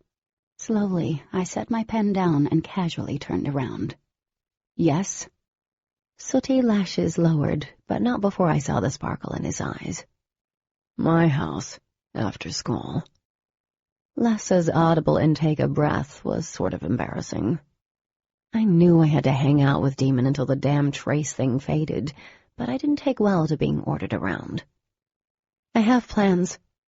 His head moved an inch to the side. Excuse me? A small, evil part of me reveled in his surprise. I said I have plans. A second of silence passed, and then he smiled. It wasn't as devastating as I expected, but pretty damn close. You don't have plans. How would you know? I do. Well, you're wrong. He wasn't. I didn't have any plans. His gaze slid to the girls. Is she hanging out with either of you after school? Carissa opened her mouth, but Lessa cut her off. Nope. Some friends. Maybe I wasn't hanging out with them. Demon tipped his desk forward, closing the space between us. Besides them and Dee, what other friends do you have? I cut him a death look. I have other friends. Yeah, name one. Damn it. He called my bluff. Fine. Whatever. He gave me a sexy smirk and settled back in his seat, tapping his pen on his desk. Sending him one more look of pure hatred, I turned back around. Yeah, nothing had changed. Demon followed me home after school. Literally. He tailed me in his new Infiniti SUV. My old Camry, with its leaky exhaust and loud muffler, was no match for the speeds he wanted to go. I'd brake-checked him several times. He'd blown his horn. It made me feel all warm and fuzzy inside. As soon as I stepped outside of my car, he was right in front of the driver's side. Jesus! I rubbed my chest. Would you please stop doing that? Why? He leaned his head down. You know about us now. Yeah, but that doesn't mean you can't walk like a normal human being. What if my mom saw you? He grinned. I'd charm her into believing she was seeing things. I shoved past him. I'm having dinner with my mom. Demon popped in front of me, causing me to shriek. I swung at him, but he moved to the side. God, I think you like to do that to piss me off. Who, me? His eyes were wide with innocence. What time is dinner? 6. I stomped up the steps. And you are not invited. Like I want to eat dinner with you, he retorted. I flipped him off without looking back. You have until 6:30 to be next door, or I'm coming after you. Yeah. I went inside without looking back. Mom was standing by the window in the living room, holding a picture frame she was dusting. It was her favorite picture of us. She'd stopped a random teenager and asked him to take our picture while we'd been at the beach. One smile from her and the kid couldn't help but obey. I remembered being embarrassed she'd stopped the boy. I looked sullen next to her, put out and frustrated. I hated that picture. How long have you been standing there? Just long enough to see you give Demon the middle finger. He deserved it, I grumbled, dropping my backpack on the floor. I'm going over there after dinner. She wrinkled her nose. Do I even want to know? I sighed. Not in a million years.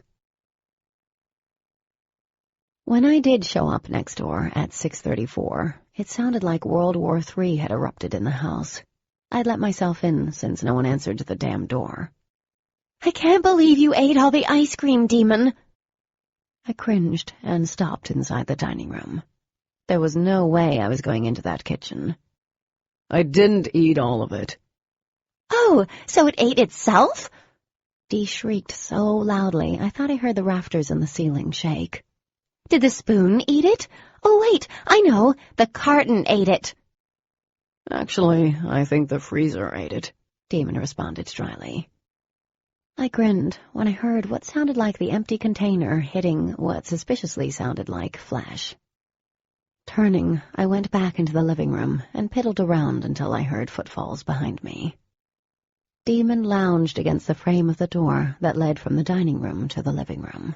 I slowly took him in, his hair carelessly disheveled, and the faint light from the lamp bouncing over high cheekbones. His lips curved into a half-smile, and even in the simple shirt and jeans he looked, well, beyond words. He took up the whole room, and he wasn't even in it. One brow rose as he waited. Cat. Mentally kicking myself, I looked away. Did you get hit by an ice cream carton? Yes. Damn, and I missed that. I'm sure Dee would love to do a replay for you. I smiled a little at that. Oh, you think this is funny? Dee burst into the living room, car keys in hand. I should be making you go to the store and get me Rocky Road, but because I like Katie and value her well-being, I'm going to get it myself. That would mean I'd be left alone. Oh, hell to the no. Can't Demon go? Demon smiled at me. No, if the Aram comes around, he's only going to see your trace. Dee grabbed her purse. You need to be with Demon. He's stronger than me. My shoulders fell. Can't I go next door? You do realize your trace can be seen from the outside.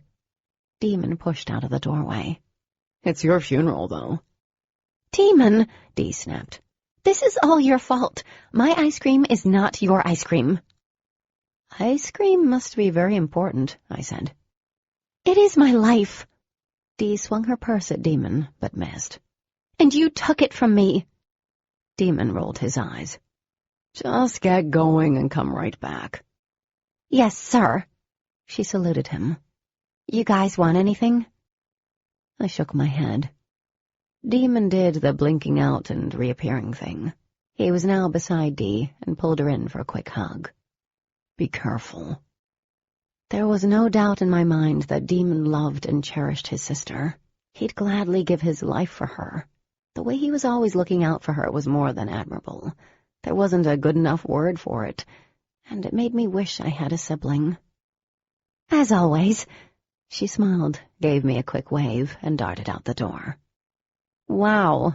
Remind me never to eat her ice cream. If you do, even I wouldn't be able to save you. He flashed a sardonic grin. So, kitten, if I'm going to be your babysitter for the evening, what's in it for me? My eyes immediately narrowed. First off, I didn't ask you to babysit me, and you made me come over here, and don't call me kitten. Demon tipped his head back and laughed. The sound sent shivers through me, reminding me of waking up with him, my head in his lap. Aren't you feisty tonight?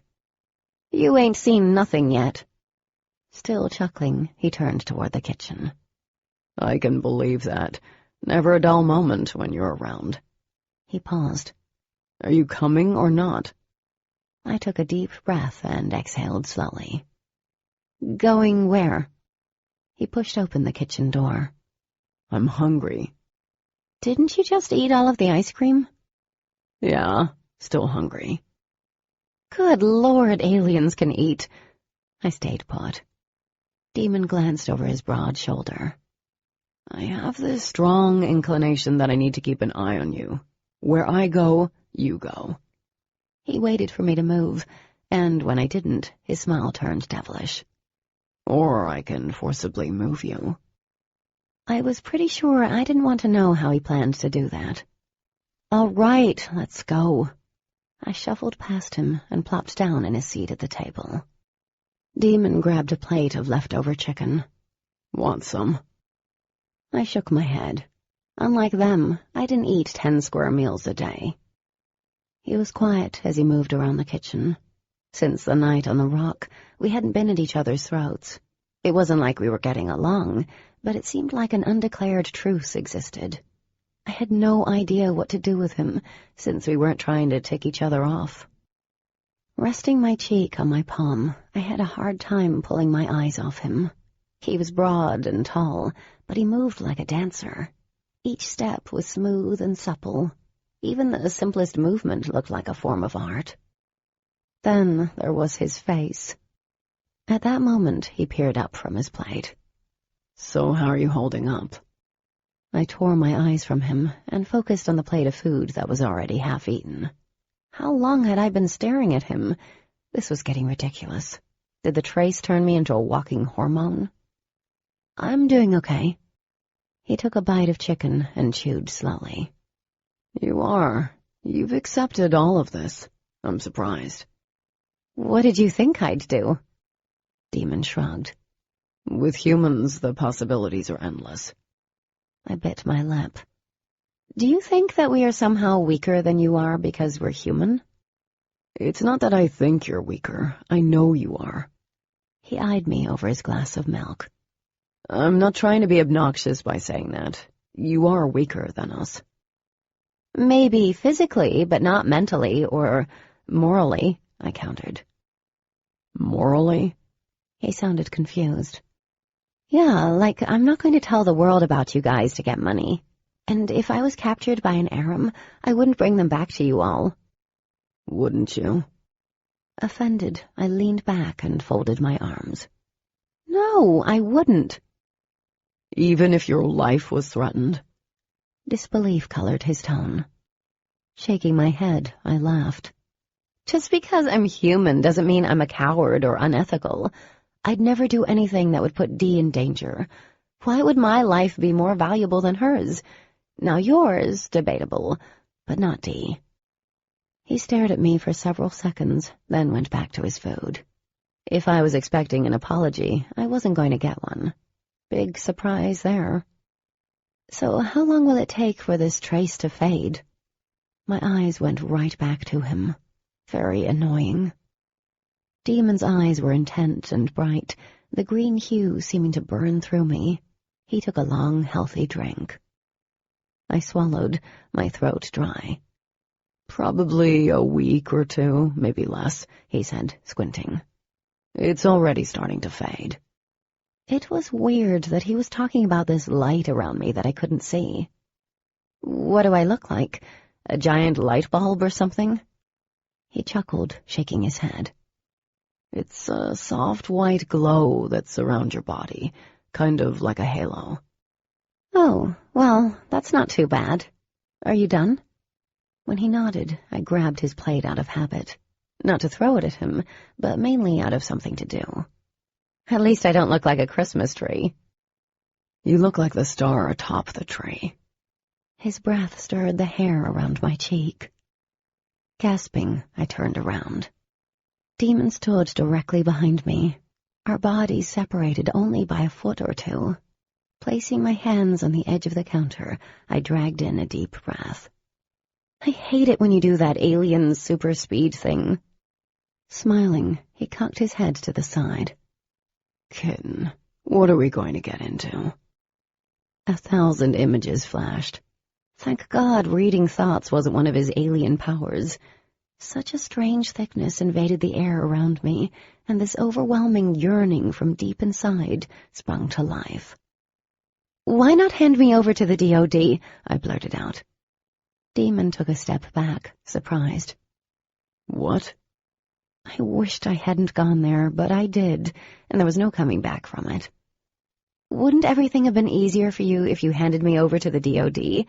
Then you wouldn't have to worry about Dee or anything. Demon stood in silence. The color of his eyes went up a notch, becoming brighter. I wanted to take a step back, but there was nowhere to go. Voice low, he said, I don't know, kitten. You don't know? You risk everything and you don't know why? That's what I said. I stared at him, bewildered by the fact that he'd put everything on the line and seemed to have no idea why. That was crazy to me, absurd. Admittedly, it was unnerving, because it could mean many things. Things I didn't dare acknowledge. His arms quickly shot out, landing heavily against the counter. Bands of muscle created a very successful trap, pinning me in place without even touching. He lowered his head, and dark waves spilled over his eyes. Okay, I do know why. At first, I had no idea what he was talking about. You do? Demon nodded. You wouldn't survive a day without us. You don't know that. Oh, I know. He tilted his head to the side. Do you know how many Aram I have faced? Hundreds. And there have been times I barely escaped. A human doesn't stand a chance against them or the DOD. Fine. Whatever. Can you move? Standing his ground, Demon smiled. God, he was exasperating. I could either stand here, stare at him like an idiot, or I could move past him. I opted for the latter. My plan was to muscle my way around him as quickly as possible. Not that I got very far. He was like a brick wall only a freight train could knock out of the way. He grinned wider, entertained by my lack of progress. Asshole, I muttered. Demon laughed. You have such a mouth on you. Do you kiss boys with that thing? My cheeks heated. Do you kiss Ash with yours? Ash? His smile disappeared, and his eyes were suddenly hooded, less clear. You would like to know that, wouldn't you? An unreasonable spark of jealousy flared in me, but I pushed it aside. I smirked. No, thank you. Demon leaned in even more. His spicy and earthy scent surrounded me. You aren't a very good liar, kitten. Your cheeks get red whenever you lie. Do they? Oh, hell. I tried pushing past him, but he reached out, taking a hold of my arm. It wasn't a tight grip, but I still felt it down to my bone. His hand hummed. Tingles were sharp and startling, yet pleasant. I didn't want to look at him, but I didn't seem capable of stopping myself. We were too close, and there was too much tension between us. His gaze burned as it latched onto mine. He lowered his head, and I forgot how to breathe. Fascinated, I watched his lips slowly curved into a smile. It was hard to pay attention to his words when he spoke, but they somehow made it through the strange fog clouding my brain. I have a strange idea that I should test this out. Test what? My eyes dropped to his lips. I felt myself sway. I think you would like to know. He moved closer, his hand sliding up my arm and resting carefully at the nape of my neck. You have beautiful hair. What? Nothing. His fingers spread along the back of my neck, slowly weaving themselves through strands of loose hair. His deft fingers moved against the base of my skull. My lips parted, and I waited. He dropped his hand and reached out again as I stood there, eager, maybe too eager, to discover if he felt the same unexpected ache, if he was any bit as affected as I was. Instead, Demon plucked up a bottled water off the counter. I slumped against the counter. What the holy hell? His eyes danced with laughter as he turned back to the table. What was it that you were asking, kitten? Stop calling me that. He took a drink. Did Dee pick up a movie or something? I nodded. Yeah, she mentioned it earlier in class. Well, come on. Let's go watch a movie. I pushed away from the counter and followed behind him. I lingered by the door as he held the DVD up and frowned. Whose idea was this? I shrugged and then watched his brows rise as he read the blurb on the back. Whatever, he muttered. Clearing my throat, I took one step into the room. Look, Demon, you don't have to sit and watch a movie with me. If you have other things you want to do, I'm sure I will be fine. He glanced up from the movie and then shrugged. I have nothing to do. Okay. I was still unsure. Imagining him enjoying a movie night with me was more far-fetched than the idea of aliens living among humans. I dragged myself across the room and sat on the couch as he fiddled with the movie. After sliding the disc in, he approached the couch and sat down on the far end. Then the television came on, and I would swear he'd left the remote by the TV. It was probably a good thing I didn't have his power. I'd be beyond lazy. He glanced at me, and I immediately faced the television. If you fall asleep during this movie, you'll owe me. I turned to him with a frown. Why? Demon spared me a wolfish smile. Just watch the movie. I made a face but remained quiet. Demon shifted. The couch dipped, and the distance between us grew smaller. I held my breath until I had to come up for air. He didn't seem to notice as the open credits rolled over the screen. I stared at his profile and wondered for the 100th time what he could be thinking, and, like always, I came up empty. Out of frustration, I turned back to the movie and decided the strange pull I felt for him had to be my imagination. It couldn't be anything more. Tense and unused to what I was feeling, I counted the minutes until Dee returned. Chapter 20. Demon was surprisingly subdued in math on Wednesday.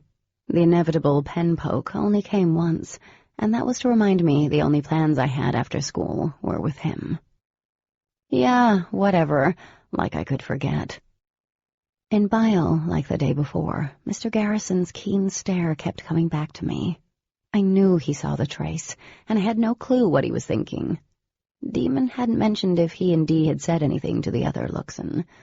Throughout the day before, several teachers had given me weird looks. Today, one of the coaches I passed on the way to the cafeteria stopped in the middle of the hall and looked me up and down. Either he was a perv or an alien, or both, which would be a winning combination. While standing in the lunch line, I did everything in my power to not look toward the back of the cafeteria. Staring at the food, I stepped forward and nearly bounced off the back of a walking mountain. Simon Cutters turned around and then looked down. He smiled when he saw me. "Hey there, Katie." I handed my money to the checkout lady and turned to Simon. "Sorry about that." "No problem." He waited for me at the end of the line, his plate full of food. He ate almost as much as Dee. "Did you have a clue what Monroe was talking about in Trig? I swear it was a different language." Considering I'd spent most of the class ignoring the boy behind me, "I have no clue.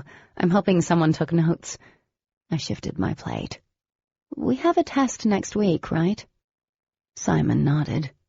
"Right before the game, too. I think Monroe does that." Someone reached in to grab a drink, forcing us to take a step back from one another, which wasn't necessary since anyone could have easily walked around us. When I inhaled the crisp scent, I realized who it was. Demon grabbed a carton of milk off the cart and flipped it. Passing me an unreadable glance, he turned to Simon. Both of them were the same height, but Simon was much broader. Still, Demon gave off a more badass vibe. "How are you doing, Simon?" he asked, flipping the carton again. Blinking as he backed up, Simon cleared his throat. "Good. Doing good. Heading over to my table." He looked at me nervously. "See you in class, Katie." Frowning, I watched Simon trip over his own feet to get to his table. I turned back to Demon. "Okay." "Are you planning on sitting with Simon?" he asked, crossing one arm over his chest. "What? No!" I laughed. "I was planning on sitting with Lessa and Carissa." "So am I," Dee chimed in, coming out of nowhere. She balanced a plate in one hand and 2 drinks in the other. "That is, if you think I'd be welcomed." "I'm sure you will be." I glanced back at Demon, but he was already heading back to his table. I stood there for a moment, confused. What the hell had that been all about? There were the Thompson twins and Ash huddled together. A few of the other kids were chatting. I had no idea if they were aliens or not. Demon sat down beside them, pulled out a book, and started thumbing through it. Ash looked up and didn't appear too thrilled. "Do you think anyone else will mind?" I asked finally. "No. I hated that I didn't sit with you yesterday, and I think it's time for a change-up." Dee looked so hopeful I couldn't disagree. "Right?" Lessa and Carissa were shocked into stunned silence for roughly 5 minutes after Dee joined me at their table, but she won them over, and everyone relaxed pretty quickly. Everyone but me. Half the cafeteria watched me, probably waiting for me to get into another epic food fight with Blondie. It had been a week, and still everyone considered me the food ninja. Every so often Ash glanced over at our table, a deep scowl on her beautiful face. She had on an electric blue tube top that matched her eyes. The white shirt she wore over it was unbuttoned, revealing that she had a kick-ass body. God, what was up with alien DNA? I got that they were otherworldly, but Jesus, did that include perfect breasts, too? Dee nudged me with her elbow, while Carissa and Lessa chatted with a freckle-faced boy at the end of the table. "What?" I asked. She leaned into my shoulder, speaking so only I could hear. "What's going on with you and my brother?" I took a bite of my pizza, mulling over how to answer that. "Nothing. You know, the same old." Dee arched a perfectly groomed brow. "Yeah, he was gone all day Sunday, and so were you. And while he was gone, a certain someone came looking for him." My slice flopped in my hand. She picked up her drink, smiling slightly. "I didn't get to tell you yesterday since he was up our butts, but you can't tell me you haven't noticed Ash giving you the stink eye." "I have," Lessa cut in, plopping her elbows on the table. "She looks like she's wishing you dead." I made a face. "Gee, that's nice." And you have no idea why? Dee asked, angling her body so her back was to their table. Pretend you're looking at me, right now. I am looking at you right now, I pointed out, taking another bite of my pizza. Lessa laughed. Look over her shoulder, genius, toward their table. Rolling my eyes, I did as they instructed. At first, I noticed that one of the blonde boys was turned in his seat, talking it up with a boy at the table in front of them. Then I shifted my gaze, and my eyes locked with Demon's. Even though several tables separated us, my breath caught. There was something wicked in those emerald-colored eyes, consuming. I couldn't look away, and he didn't either. The distance between us seemed to evaporate. A second later, he smirked and turned away, focusing on what Ash was saying to him. Drawing in a shallow breath, I focused on my friends. Yeah, Lessa murmured dreamily. That's why. There's no reason. My face felt on fire. Did you see him? He's only making the lip thing at me. That lip thing is sexy. Lessa glanced at Dee. Sorry, I know he's your brother and all. It's okay, I'm used to it. Dee rested her chin in her hand. Remember the day on the porch? I narrowed my eyes at her. What happened on the porch? Lessa asked, curious enough that her dark eyes gleamed. Nothing, I said. They were like this close. Dee held up her finger and her thumb so that there was barely a centimeter between the two. And I'm sure they've gotten closer. My mouth dropped open. We have not, Dee. We don't even like each other, like on a basic level. Carissa took her glasses off and blew on them. What's going on? Lessa filled her in, much to my horror. Oh, yeah, Carissa nodded. They were googly-eyed in class on Friday. It was pretty steamy, the whole I'm screwing you with my eyes thing they had going on. I choked on my drink. That was not what we were doing. We were talking. Katie, you were so doing it. Lessa picked up a napkin and started rolling it. Nothing to be ashamed of. I'd do it if he'd be game. I stared at her a second, then busted out laughing. You guys are insane. There's nothing going on. I looked at Dee. And you should know that. I know a lot of things, she said innocently. My brows furrowed. What's that supposed to mean? She shrugged and pointed at my second slice. You going to eat that? I picked it up and handed it over. She ignored my look while she happily devoured my extra slice of pizza. Oh, did you guys hear about Sarah? Carissa flipped closed her cell phone, looking up. I almost forgot. No. Lessa glanced over at me. Carissa's older brother, Ben, is friends with Sarah's brother. They go to WVU together. Oh. I turned my drink around and started peeling off the label. When I thought of Sarah, I thought of the hospital and how I'd heard about her death. And I thought of the Aram and how they were around. Robbie told Ben that the police don't think it was a heart attack or a natural cause. Carissa looked around the table, lowering her voice. Or at least no natural causes that they are aware of. Dee lowered the pizza from her mouth. That's how I knew this was serious. What do you mean? Apparently, there was so much damage to her heart that there was no way it could be like that, regardless of if she had any heart conditions, Carissa explained. Dee shrugged. I know, but what else could it be? I glanced at Dee, having an idea of what or who it could have been. After lunch, I dragged her to the side. Was it one of them? I asked. One of the Aram? Dee bit down on her lip, and then she tugged me away from the cafeteria doors and her brother, who was coming out of the room. Down the hall, she stopped. It was, but Demon took care of him. I hesitated. It was the same one who attacked me? It was. Dee glanced behind her, lips thin. Demon thinks it was purely coincidental that the Aram stumbled across her. She didn't know us, I swear. That didn't make any sense to me. Then why? Dee met my stare. They don't need a reason, Katie. The Aram are evil. They kill us for our powers. She paused, paling. And they kill humans for the fun of it. Chapter 21. Astonishingly, things were sort of normal now. My trace did fade in a week and a half. Demon had acted like he'd been released from a 20-year jail sentence, and he was never around when I was with Dee anymore.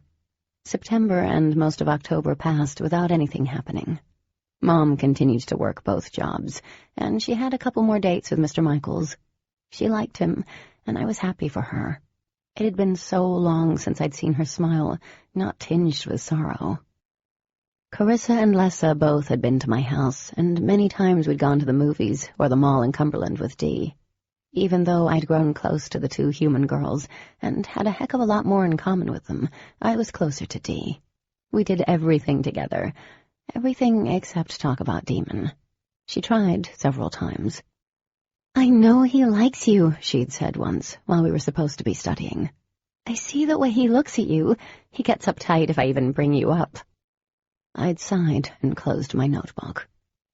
"Dee, I think the reason why he stares at me is because he's planning on ways to kill me and hide my body." "That is so not the look he gives you." "Then what's the look, Dee?" She knocked her book off the bed and climbed to her knees, placing her hands over her chest. "It's the I hate you, but I want you look." I giggled. "That was terrible." "It's true." She lowered her hands. "We can date humans if we want to, you know. It's kind of pointless, but we can. And he's never paid attention to any other human. He's been forced to pay attention to me, Dee." I flopped onto my back on my bed. My stomach tightened at the thought of Demon secretly wanting to be with me. Granted, I knew he was attracted to me. I felt it, but lust didn't have anything unlike. "What about you? What's up with Adam?" "Absolutely nothing at all. I don't know how Ash is attracted to Demon. We grew up with him, and Andrew is like a brother to me. I don't think he feels any differently either." She paused, her lower lip trembling. "I don't like any of my kind." "Is there a human boy you like?" She shook her head. "No, but if there was, I shouldn't have to be afraid to like him. I have a right to be happy.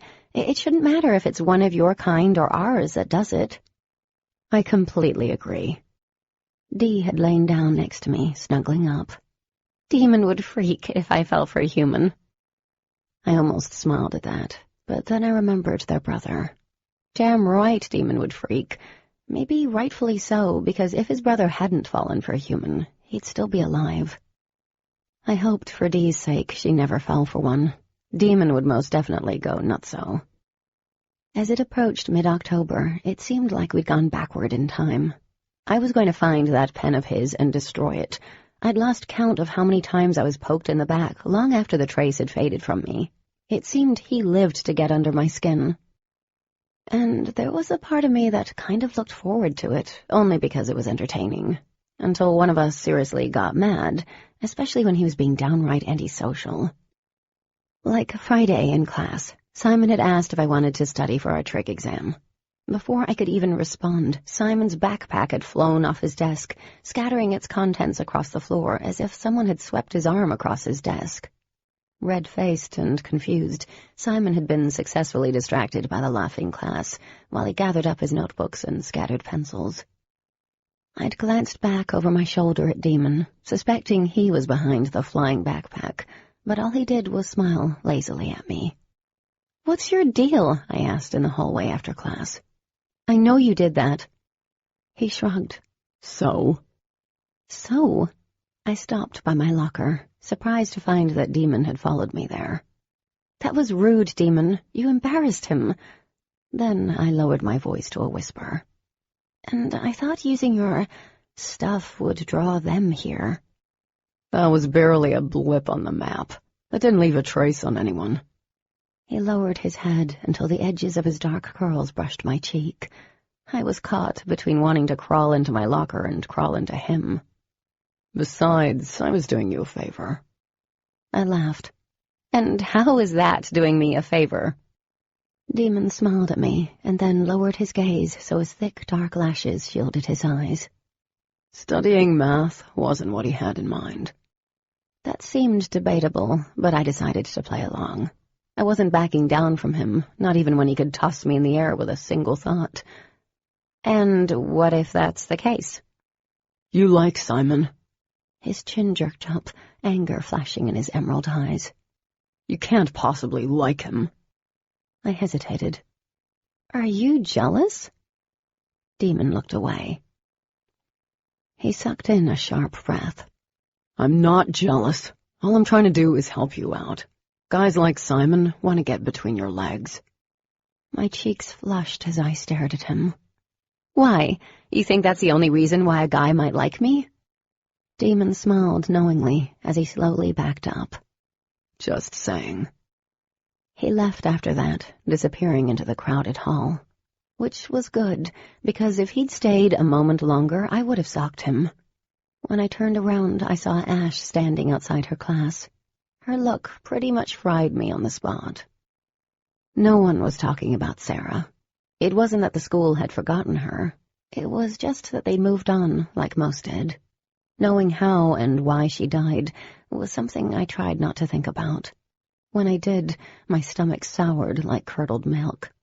She died because Demon saved me, and the Aram had needed someone to take his anger out on. And at night, I dreamed about the parking lot behind the library.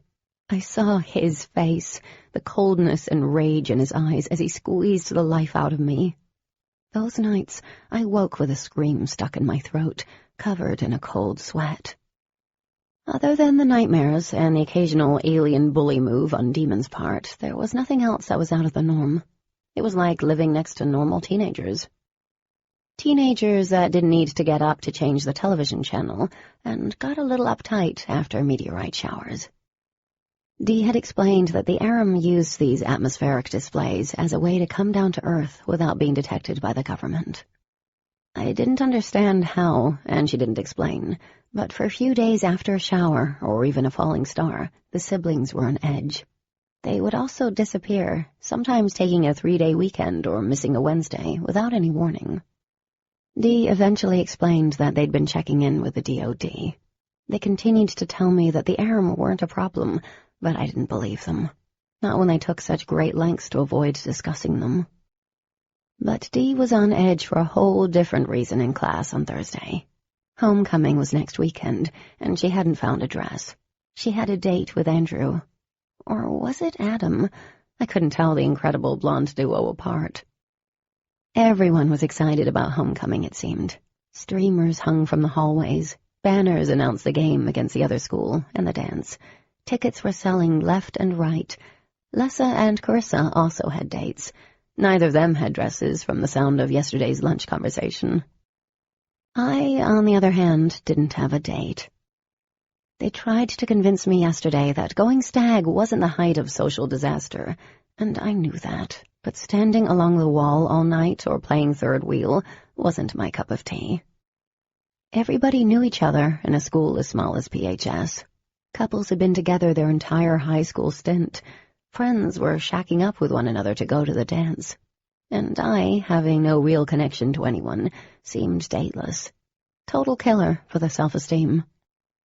After spending math class ignoring Demon's attempts to tick me off, Simon appeared by my locker while I switched out one heavy, useless book for another heavy, useless book. "Hey," I said, smiling. I hoped Demon was nowhere nearby, because God only knew what he'd do.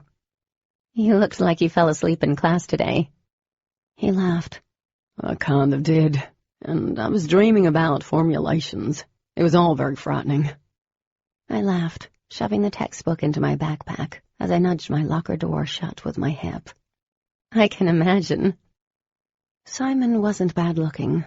Not if you had a thing for big, burly jocks who looked like they tossed bales of hay during the summer. He had arms the size of tree trunks and a charming enough smile. Pretty blue eyes, too, and when he smiled, the skin around those baby blues crinkled. But his eyes weren't green, his lips not poetic. "I've never seen you at any of our games," he said, his skin doing that crinkly thing. Not a fan of football? Simon was a starting fullback, or lineback. Honestly, I had no clue. I went to one, I told him. And I'd left at halftime with Dee. Both of us had been bored out of our minds. Football isn't my thing. I expected him to leave after that, because football was like a religion around here, but he leaned against the locker next to me, folding his arms over his chest. So, I was wondering if you had plans next Saturday. My eyes went up to the red and black banner above his head. Next Saturday was homecoming. My throat dried like a cornered animal, and my eyes got all buggy. No plans at all. You're not going to the dance? He asked. Do I say I don't have a date, or does that sound way too lame? I settled on shaking my head. Simon looked relieved. Would you like to go together? My first thought was to say no. I barely knew the guy, and I thought he'd been dating one of the limber cheerleaders, and I wasn't interested in him. But going with Simon didn't mean I was going to marry him, or even date him. I would be going to a dance with him, and a horrible thought popped in my head. I couldn't wait to see Demon's face when he learned I had a date. I told him yes, and we exchanged numbers, and that was that. I was going to the homecoming dance, and now I also needed a dress. Mom would be thrilled by this. At lunch, I broke the news to Dee, thinking she'd be excited. Simon asked you to the dance? Dee's mouth had dropped open. She even stopped eating for 5 whole seconds. Did you say yes? I nodded. Yeah, so what? Simon has a reputation, Carissa said, eyeing me over the rim of her glasses. Like he wants to be the PHS bicycle? He wants to give everyone a ride, Lessa clarified with a shrug. But he is cute. I like his arms. Just because he has a reputation, that doesn't mean I'm going to add to it. I poked my salad around my plate. Meatloaf had been on the menu today, so was not braving that. And he was kind of cute when he asked. Him and Kimmy broke up a week or so ago, Carissa said. Supposedly, he was cheating on her with Tammy. Ah, Kimmy. That was a limber cheerleader's name. Does he have a thing for girls' names that end in Y? Lessa snorted. Oh, just like you. It's a match made in heaven. I rolled my eyes. Well, whatever. You got a date. Now all of us can shop for dresses this weekend. Carissa clapped her hands. Oh, and maybe we can carpool together. Sounds fun, right? How about you, Dee? Huh? Dee blinked. Carissa repeated her question, and Dee nodded with a faraway look in her eyes. I'm sure Adam would be okay with that. We made plans to go to Cumberland on Saturday, and Lessa and Carissa were practically bouncing in their seats. Dee didn't look excited. She didn't even look happy. And strangest of all, she didn't finish her lunch or eat half of mine. When I left school that day, I had to walk all the way to the back of the parking lot, since I'd been late that morning. The lot lined up with the track and football field, which was empty. It was a total bitch to park there. Cold wind whipped down from the mountains, blasting that entire area of the gravel lot. Katie! I turned around, recognizing the deep voice. My heart leapt in my throat. I didn't feel the wind anymore. Squeezing the strap on my bag, I waited for him to catch up to me. Demon stopped in front of me and reached out, fixing the twisted strap on my bag. You know how to pick a parking spot. Caught off guard by the gesture, it took me a moment to respond. I know. We made it to my car, and while I threw my bag in the back seat, Demon waited beside me, his hands shoved into his pockets. There was a dark look to his gaze, a tightness to his lips. My stomach dropped a little. Is everything okay? It's not... No. Demon ran a hand through his hair. Nothing, cosmic-related. Good. I breathed a sigh of relief, leaning against the car next to him. You scared me there for a second. He twisted toward me, and like that, there were only a few inches between us. I hear you're going with Simon Cutters to the dance. I pushed back a strand of hair that blew across my face. The wind knocked it right back. News travels fast. Yeah, it does around here. He reached out again, but this time he caught the piece of hair and tucked it back behind my ear. His knuckles brushed against my cheek. The slight touch brought that weird tingle, along with a shiver that had nothing to do with the cold. I thought you didn't like him. He's not bad, I said.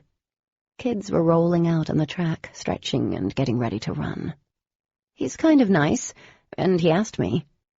You're going with him because he asked you? Isn't that how things worked? I nodded. He didn't immediately respond while I fiddled with my car keys. Are you going to the dance? Damon inched closer, his knee brushing my thigh. Does it matter? I bit back a string of curses. Not really. His body angled toward me. You shouldn't go with someone just because he asked you. I glanced down at the keys, wondering if I could stab someone in the eyeball with them. I don't see why this has anything to do with you. You're my sister's friend, and therefore it has something to do with me. I gaped at him. That is the worst logic I have ever heard. I started around the car, but stopped at the hood. Shouldn't you be more concerned with what Ash is doing? Ash and I aren't together. A stupid part of me liked the idea of them not being together. Shaking my head, I went for the driver's door. Save your breath, Demon. I'm not backing out because you have a problem with it. Cursing under his breath, he followed me. I don't want to see you get into any kind of trouble. What kind of trouble? I yanked open my car door. He caught the door. One dark eyebrow arched. Knowing you, I can't even begin to imagine how much trouble you'd get in. Oh, yeah, because Simon's going to leave a trace on me that attracts killer cows instead of killer aliens. Let go of my car door. You are so frustrating, he snapped, eyes flaring with irritation. He has a reputation, Kat. I want you to be careful. I stared at him for a moment. Could it be that Demon was genuinely concerned about my well-being? As soon as that thought popped into my head, I pushed it out. Nothing is going to happen, Demon. I can take care of myself. Fine. He let go of the door so fast that I yanked it back. Kat. Too late. The door caught my fingers. I yelped as pain shot over my hand and up my arm. Ouch! I shook my hand, trying to ease the pain in my fingers. The pointer finger was bleeding. The rest would definitely be bruised and look like sausages by morning. Tears were already streaming down my cheeks. Christ, that hurt! Without warning or saying a word, his hand shot in, wrapping around my palm. A flash of heat went through my hand, tingling, spreading to the tips of my throbbing fingers and down to my elbow. In an instant, the pain was gone. My mouth dropped open. Demon? Our eyes locked. He dropped my hand as if I'd burned him. Shit. Is there another trace on me? I wiped the blood away from my finger. The skin was pink, but already sealed up. Holy crap. He swallowed. It's faint. I don't think it will be a problem. I can barely see it, but you might. No, it's faint. No one will see it. I'm fine.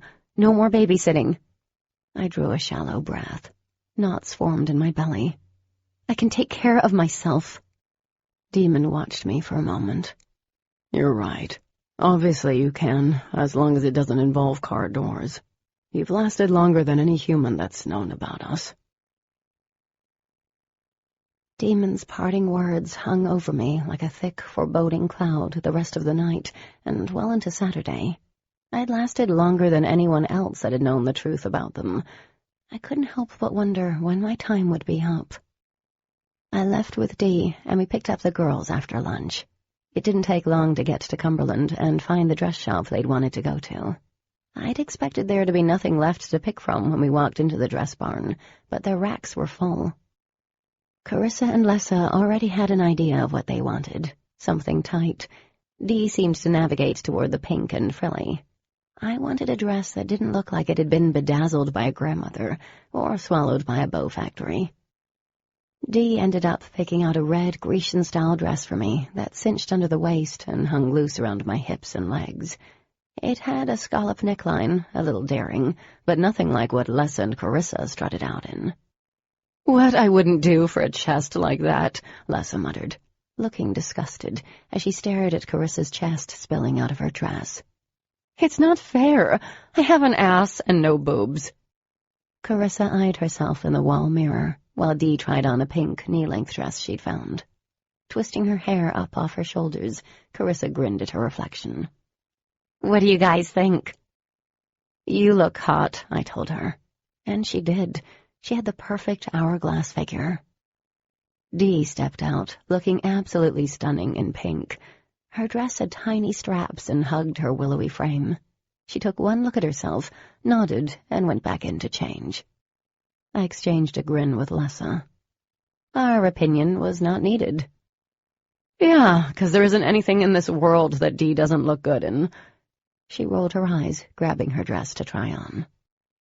When it came my turn to try my dress on, I had to give it to Dee. She had a remarkable eye for style. The dress fit my body like it had been made for me. With its built-in bra, it also made me feel like I could stand beside Carissa and not feel like a little girl. I twisted in front of the mirror, checking out the back. Not too bad.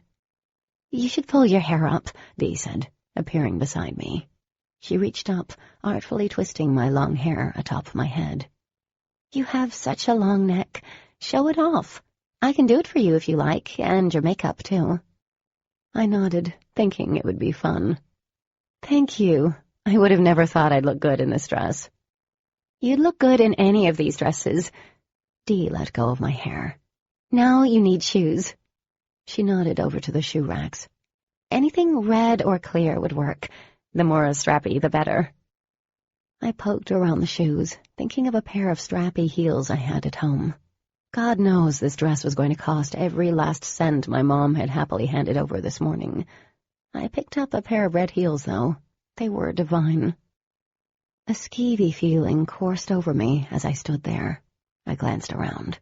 The girls were in the back, looking at clutches, and the clerk was behind the counter. The door opened, making a wind chime sound. No one was there. The clerk looked up, frowning. Shaking her head, she returned to reading her magazine. I shivered as my gaze crawled past the door to the windows in the front of the store. Beyond the garbed mannequins, a man stood on the sidewalk, looking in. His dark hair was combed back from his pale face. Most of his features were covered with a pair of oversized sunglasses that seemed out of place on such an overcast day. He was wearing dark jeans and a leather jacket. And he gave me the creeps. I moved behind the racks and pretended to be checking out another dress. Casually, I lifted my head and peeked over the rack. He was still there. "What the hell?" I muttered. Either he was waiting for someone in here, or he was a total creeper, or an Aram. I refused to consider the last one. Glancing around the near-empty store, I was going to go with creeper. "What are you doing?" Lessa came out, tugging on the zipper to a pink trumpet dress that gave her boyish figure curves. "Hiding behind racks?" I started to point out the stalker, but when I looked at the window, he was gone. "Nothing." I cleared my throat. "You guys ready?" She nodded, and I darted back to the dressing room and quickly changed. The whole time we checked out, I kept glancing at the window. That eerie feeling was still there, following us back to where Dee had parked.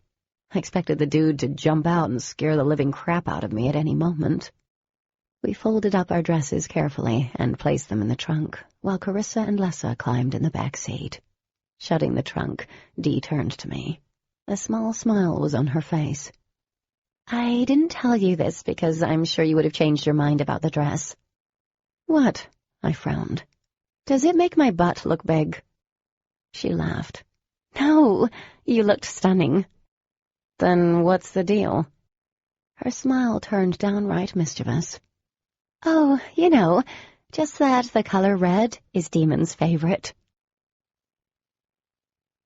Chapter 22. The night of the dance, I was full of nerves. A huge part of me wanted to call Simon and beg off, especially since he nixed the whole carpool idea from the get-go. But my mom had bought the dress, and Dee had done an outstanding job making me look pretty. My hair had been curled and twisted up, exposing my neck. A few strategically placed curls hung over my temples and rested on my bare shoulders. She even sprayed this vanilla-scented glittery stuff in my hair, so when I turned, my hair shimmered. My eyes were a warm brown due to the smoky outline she'd given them. I was also pretty sure she'd applied fake eyelashes because my lashes had never been this long or thick. Her final touch before she rushed off to meet up with Lessa was a gloss she painted on my lips, turning them a perfect shade of ruby. I inspected myself in the mirror before I went downstairs.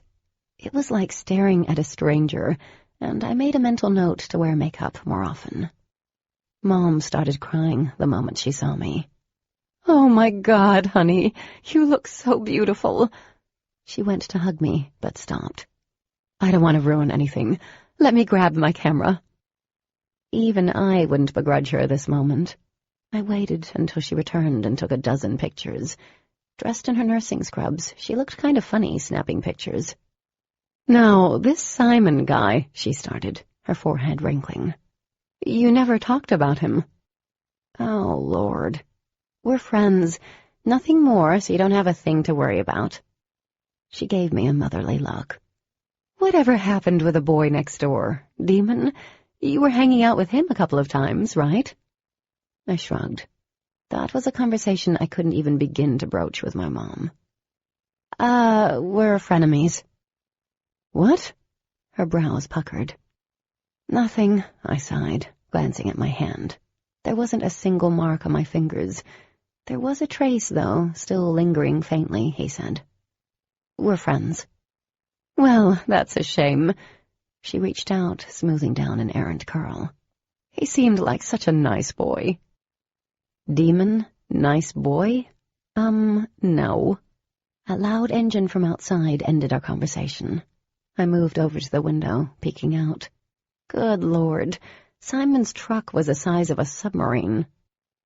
"Why didn't you two go to dinner, like Dee was talking about?" my mother asked, gearing up the camera for another round of shots. Since Simon had nixed the carpool idea, I'd nixed the dinner. Simon was meeting me here, which I wasn't too thrilled about, but meeting at the dance seemed stupid. Not to mention he had the tickets. I didn't answer as I went to the door and opened it. Simon stood there, dressed in a tux. I was sort of surprised they had ones that fit him.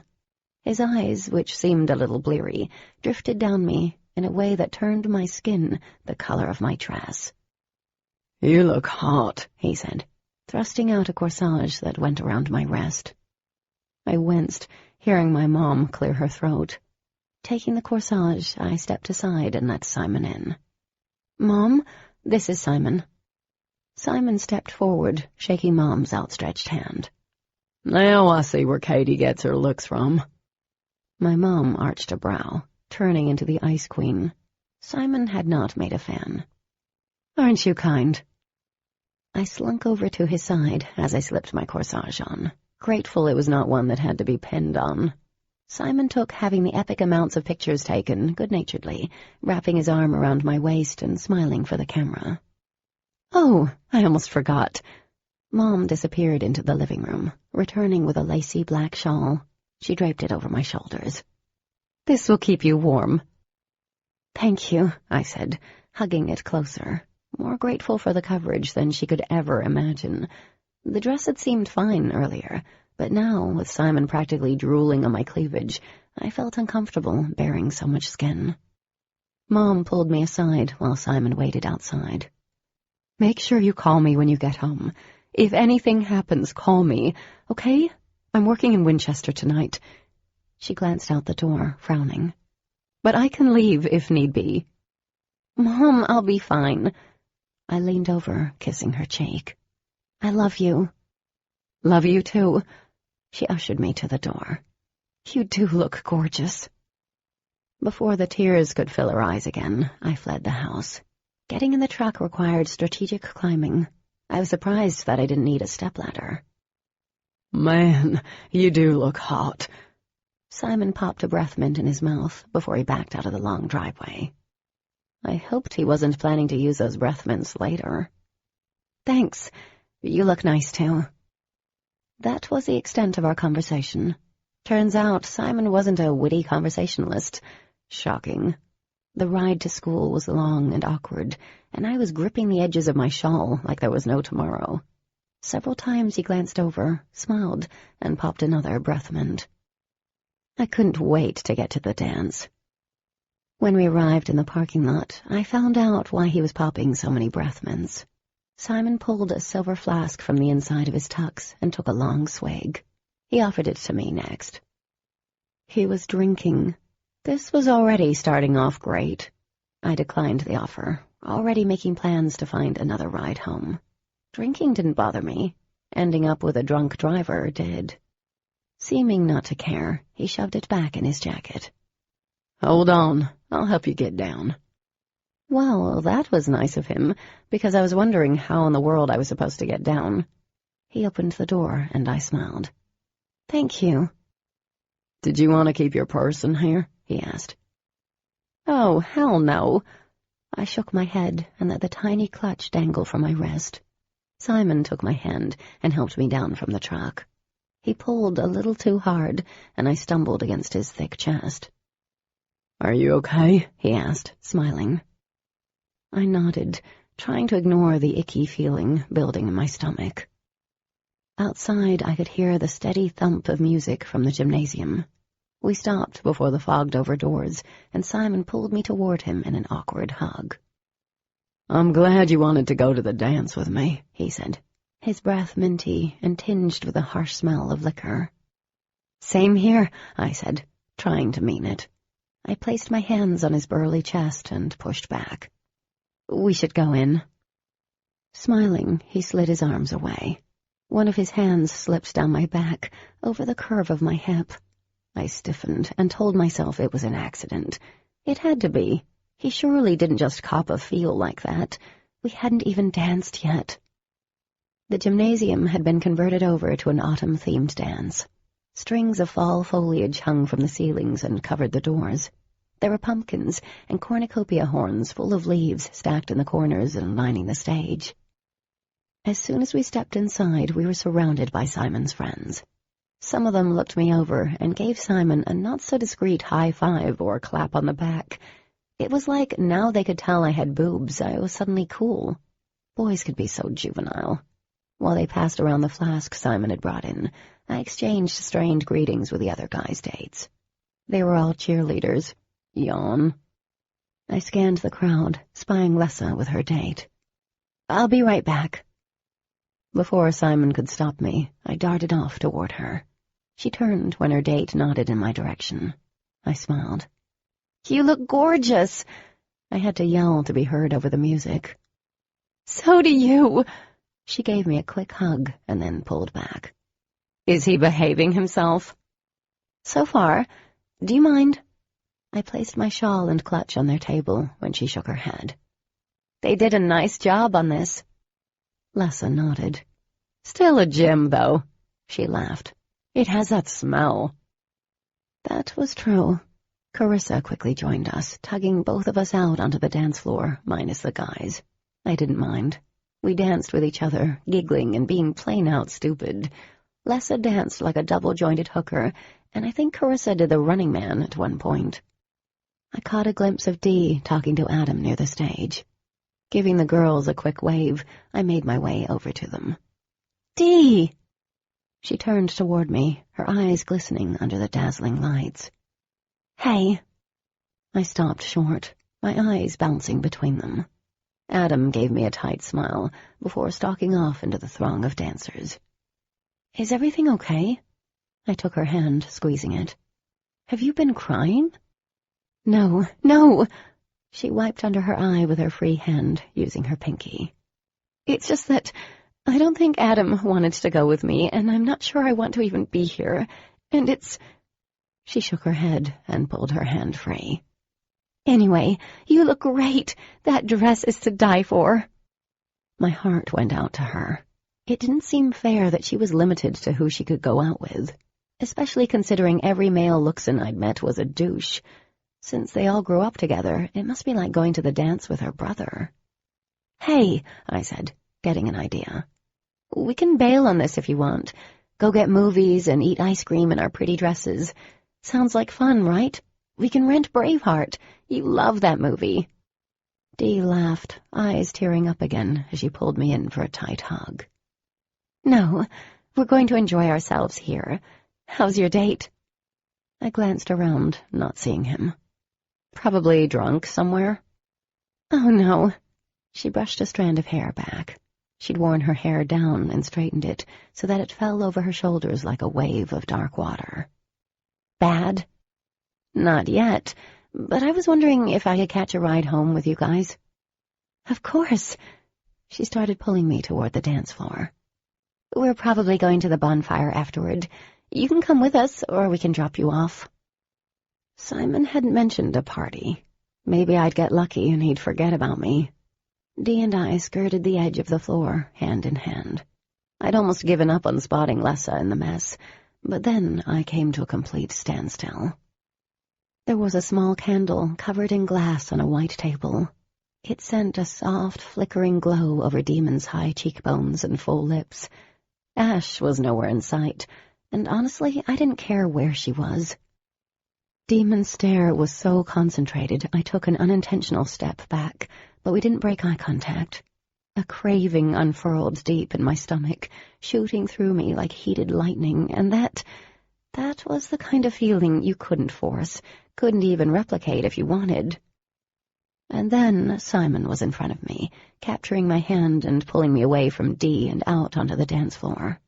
It wasn't a slow dance, but he wrapped his beefy arm around my waist and pulled me against his chest anyway. The hard edge of his flask cut into my ribs. "You disappeared on me," he said, his lips brushing my ear, dousing my neck in alcohol fumes. "I thought you up and left me." "No, I saw friends." I tried pulling back, but I was stuck to him. "Where are your friends?" "Huh?" he yelled, unable to hear me as the music increased. "There's a party tonight down in the field. Everyone is going." One of his hands was low on my back, his finger resting on the flare of my bum. "We should go." Damn it. "I don't know. Curfew," I yelled back, trying to maneuver his hand off my rear. "So? It's homecoming. It's time to party." I didn't bother responding. I was too busy avoiding his hands, which were everywhere. We danced another song before I could successfully extract myself, and the only reason I could was because Carissa saved me. Things were all over the place then.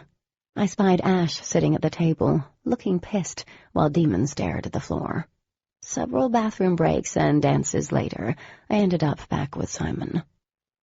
For a human, he sure knew how to sneak up on someone. He didn't reek of alcohol this time around, but damn it, his hands were super friendly as we moved in a tight circle.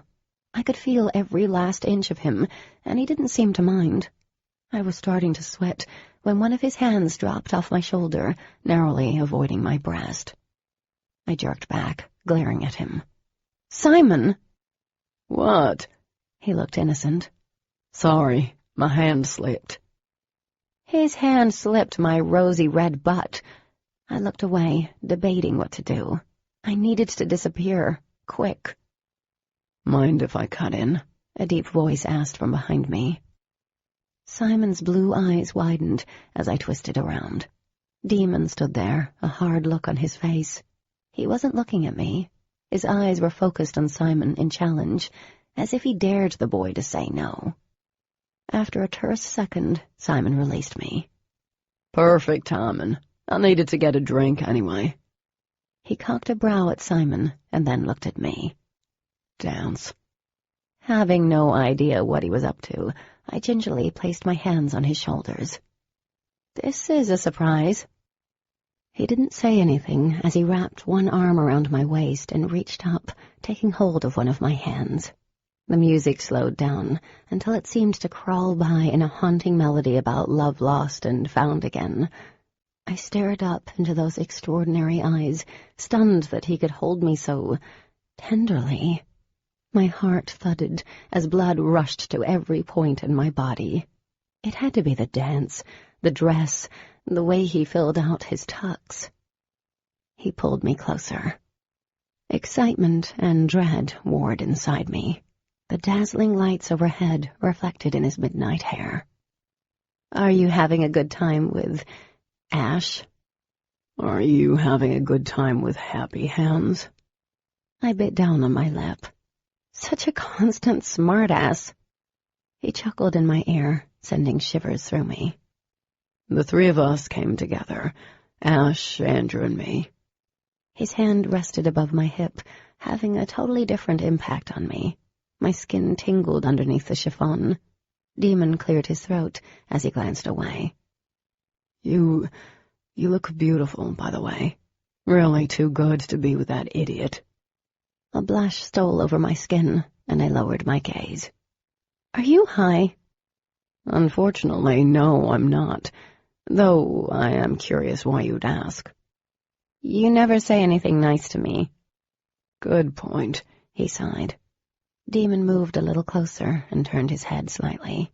His jaw grazed my cheek, and I jumped. "I'm not going to bite you or grope you. You can relax."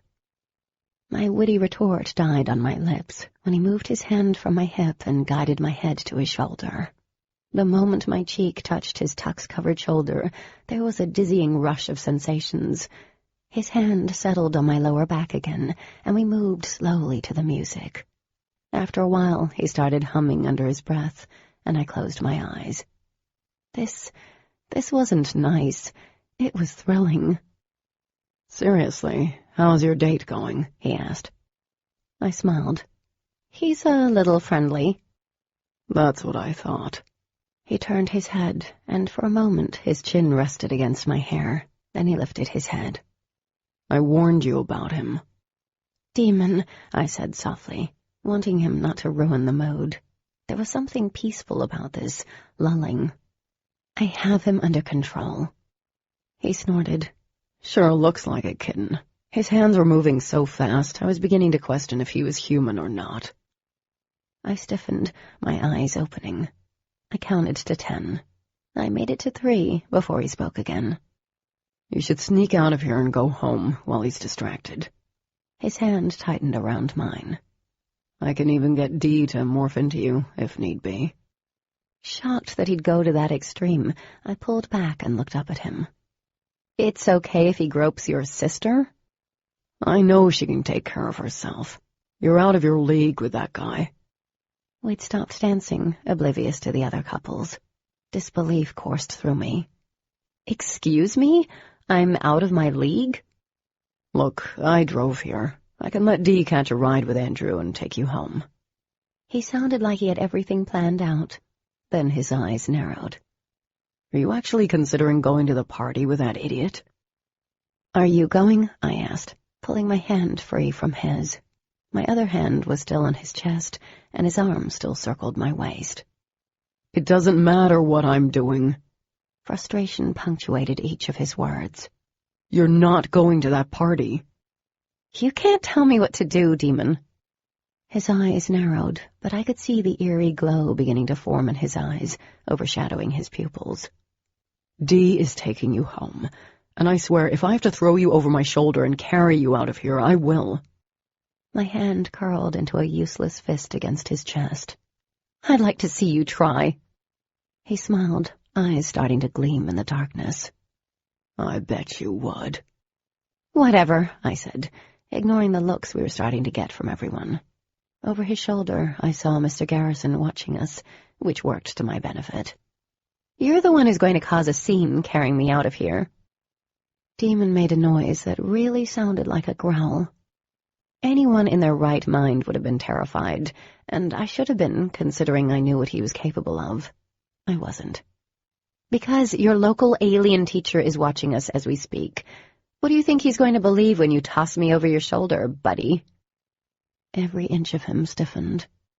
I smiled, like the cat that ate an entire aquarium full of fish. "Thought so." Surprisingly, he returned the smile. I keep underestimating you, kitten. Stealth mode Simon appeared before I had a chance to gloat over that major win. You ready? Simon asked, glancing between Demon and me. Everyone is leaving for the party. Demon's look dared me to not listen to him, and that's pretty much why I agreed. He didn't control my life. I did. Chapter 23. The field was about 2 miles outside of Petersburg, heading in the opposite direction of my house. It was literally a gargantuan harvested cornfield. Enormous bales of hay covered the landscape as far as I could see, lit in orange and red.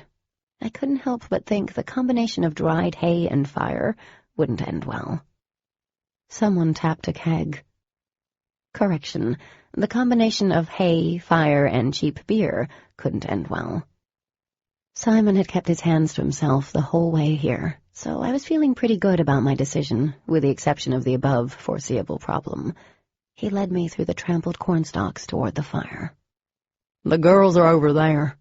He pointed to the other side of the fire, where several girls were clustered together, sharing red plastic cups. You should go say hi, mingle a little. I nodded, having no intention of going there. I'll get us a drink.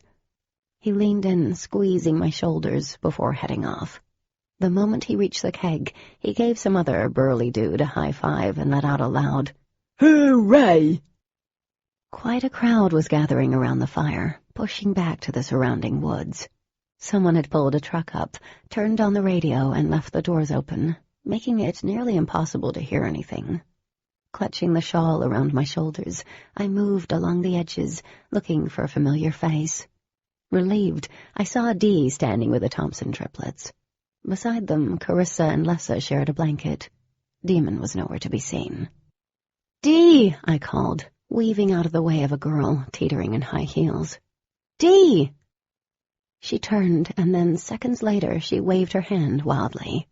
I took a step in her direction, and Simon appeared out of nowhere, 2 cups in hand. "Oh my God," I said, stepping back. "You scared me." Simon laughed, handing me a cup. I don't see how. I was calling your name. Sorry. I took the drink, wrinkling my nose at the distinct smell.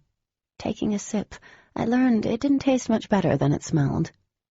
It's kind of hard to hear with all the noise. I know, and we haven't had a chance to talk at all.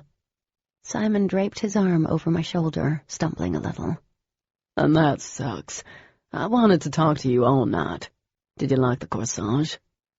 It's beautiful. Thank you again. It was pretty, a combination of pink and red roses. Did you get it in town? He nodded and then downed the contents of his cup as we moved away from the truck. My mom works at a local florist shop. She made it. Wow, that's pretty cool.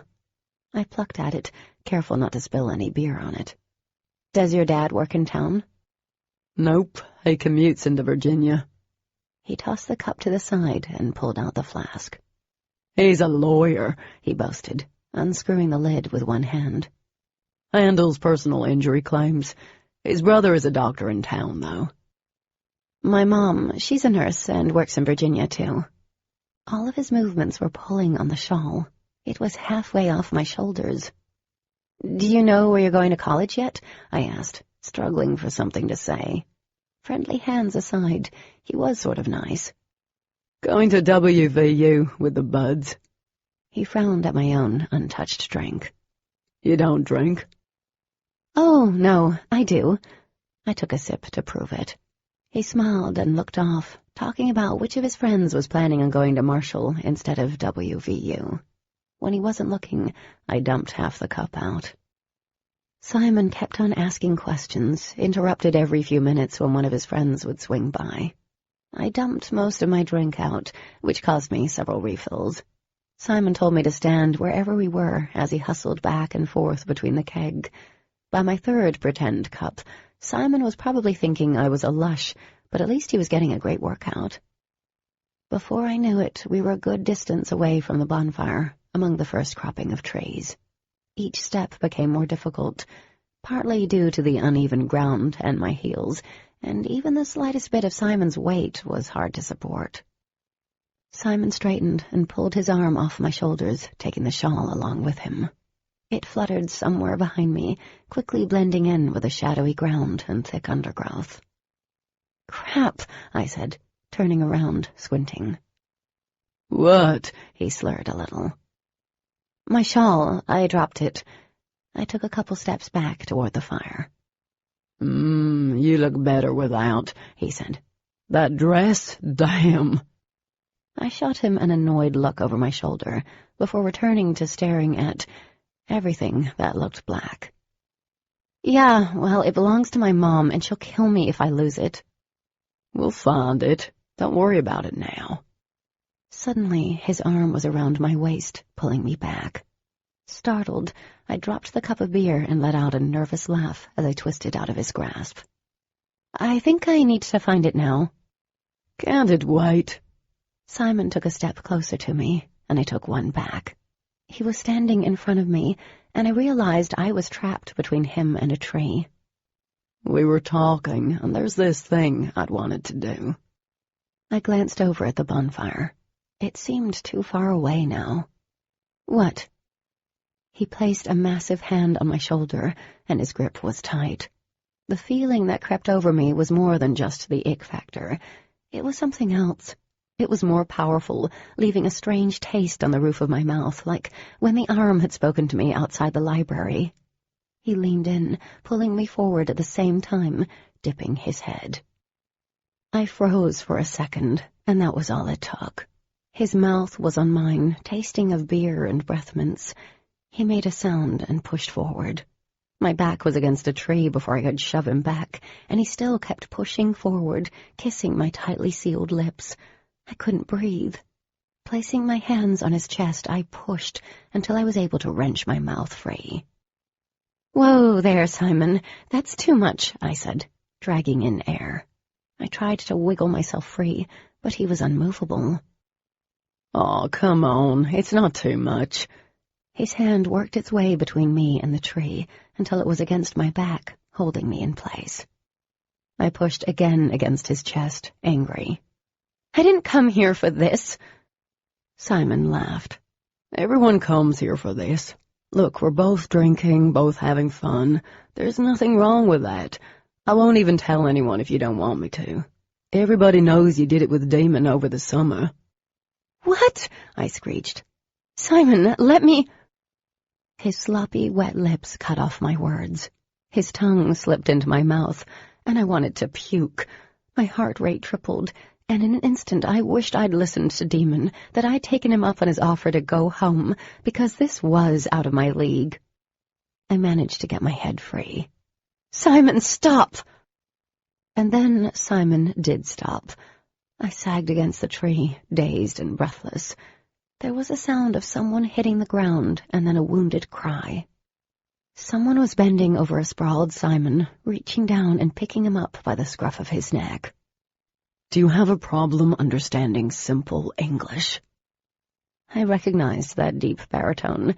It was the same voice Demon had used the day I'd been gardening. Deadly quiet, dangerously low. He was breathing heavily as he stared at the cowering boy. "Man, I'm sorry," Simon slurred, grasping Demon's wrist. "I thought she—" "You thought what?" Demon lifted him onto his feet. "That no meant yes?" "No, yes, I thought—" Demon raised his hand, and Simon just stopped. Arms raised, hands splayed out in midair in front of his face. Blood that had been trickling out of his nose stopped on his open mouth. Eyes wide and unblinking, a look of fear and drunken confusion was frozen on his face. Demon had frozen Simon, literally. I stepped forward. "Demon, what did you do?" He didn't look at me, his eyes trained on Simon. "It was either this or I'd kill him." There was no doubt in my mind that he was capable of killing him. I poked Simon's arm. It felt real, but stiff, like a corpse. I swallowed. "Is he alive?" "Should he be?" he asked. A look passed between us, heavy with understanding and regret. Demon's jaw tensed. He's fine. Right now, it's like he's sleeping. Simon looked like a statue, a drunk and pervy statue. God, what a mess. I backed up, wrapping my arms around myself. How long will he stay like this? As long as I want, he replied. I could leave him out here, let the deer piss on him and the crows crap on him. You can't do that. You know that, right? Demon shrugged. You need to turn him back, but first I'd like to do something. Demon cocked a brow in curiosity. Dragging in a deep breath, which still tasted like cheap beer, mints, and Simon's tongue, I kicked him straight between the legs. Simon didn't react, but he'd feel it later. Whoa! Demon let out a strangled half-laugh. Maybe I should have killed him. He frowned when he saw the expression on my face. He turned back to Simon and waved his hand. The boy doubled over, cupping his hands between his legs. Shit! Demon pushed Simon back. Get the fuck out of my face, and I swear if you so much as look at her again, it will be the last thing you do. Simon was 3 shades whiter as he wiped his hand over his bloodied nose.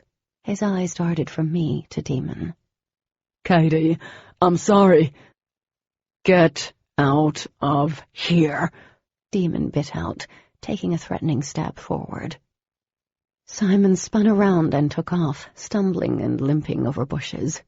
Dead silence fell between us. Even the music seemed to have become muted. Demon turned around slowly and stalked off. I stood there, shivering. Demon was going to leave me here. I didn't blame him. He warned me several times, and I hadn't listened. Tears of anger and frustration burned my eyes. But then he returned, clutching my shawl in his hands. He handed it to me, cursing under his breath. Hands shaking, I took the shawl from him and saw that his eyes were glowing. How long had they been like that? I could feel his eyes on me, heavy and intense. I know, I whispered, clutching the shawl to the front of my torn dress. Please don't say it. Say what? That I told you so? He sounded disgusted. Even I'm not that much of an ass. Are you okay? I nodded and drew in a deep breath. Thank you. Demon cursed again, and then he was moving closer, dropping something warm that smelled like him over my shoulders. Here, he said gruffly. Put this on. It will cover up everything. I looked down. The lacy shawl did nothing to hide the ripped bodice of my dress. Flushing, I slipped my arms into his tux jacket. Tears were clogging my throat now. I was angry at Simon, at myself, and embarrassed. Once I had the jacket on, I hugged it and the shawl close. Demon was never going to let me live this one down. Right now, he might not be throwing it in my face, but there was always tomorrow. Demon's fingers brushed over my cheek, tucking a strand of hair that had fallen loose behind my ear. Come on, he whispered. I lifted up my head. There was an unexpected softness in his eyes. I swallowed the lump in my throat. Now he'd be nice? I'm taking you home. This time it wasn't an arrogant command or assumption. It was just simple words. I nodded. After the disaster that happened and the fact I figured I had another trace on me, I wasn't going to argue. Then it struck me. Wait. He looked like he was ready to come through on his earlier threat and throw me over his shoulders. Cat!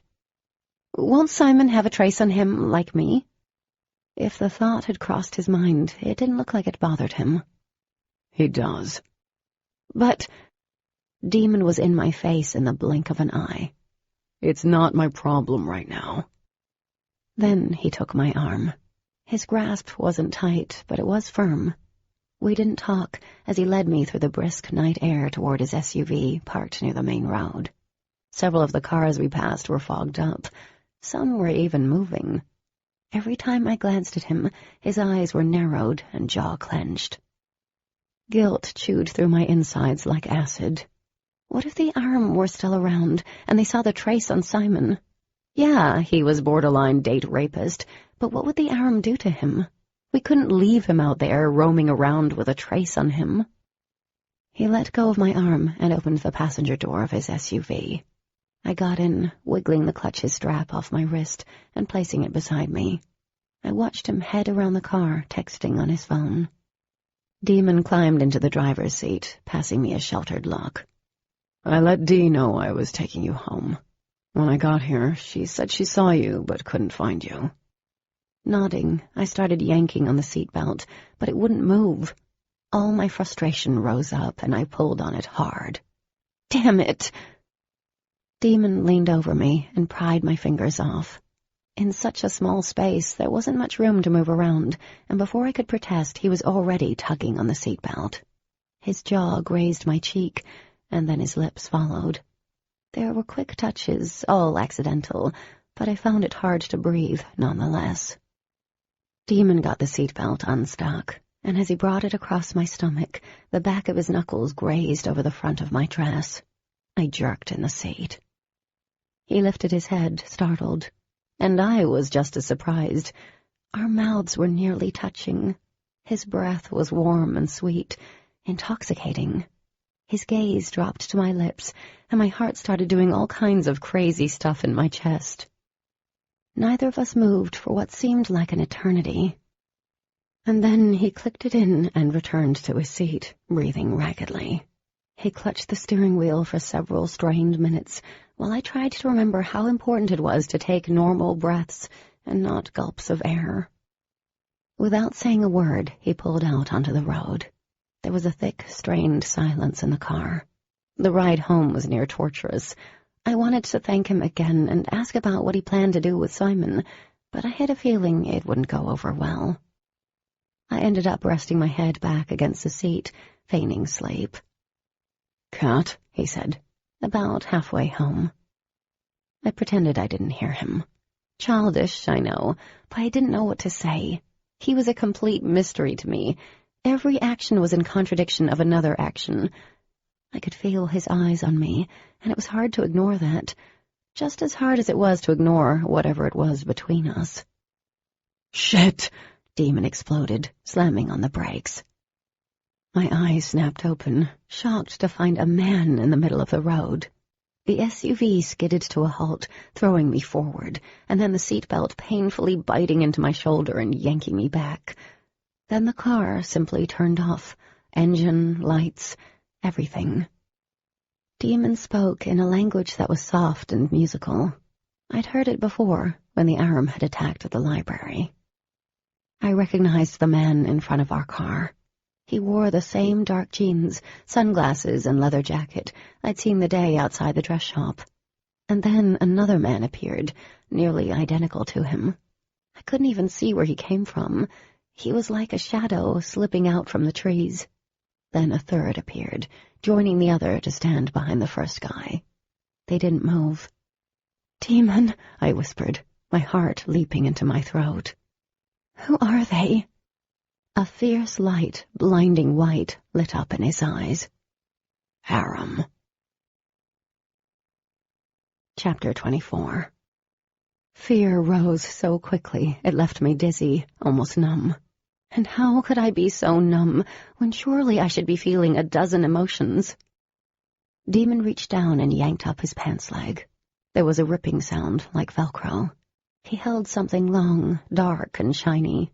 Only when he shoved it into my shaky hands did I realize it was some kind of black glass shaped into a dagger, sharpened to a fine point on one end and a leather binding on the other.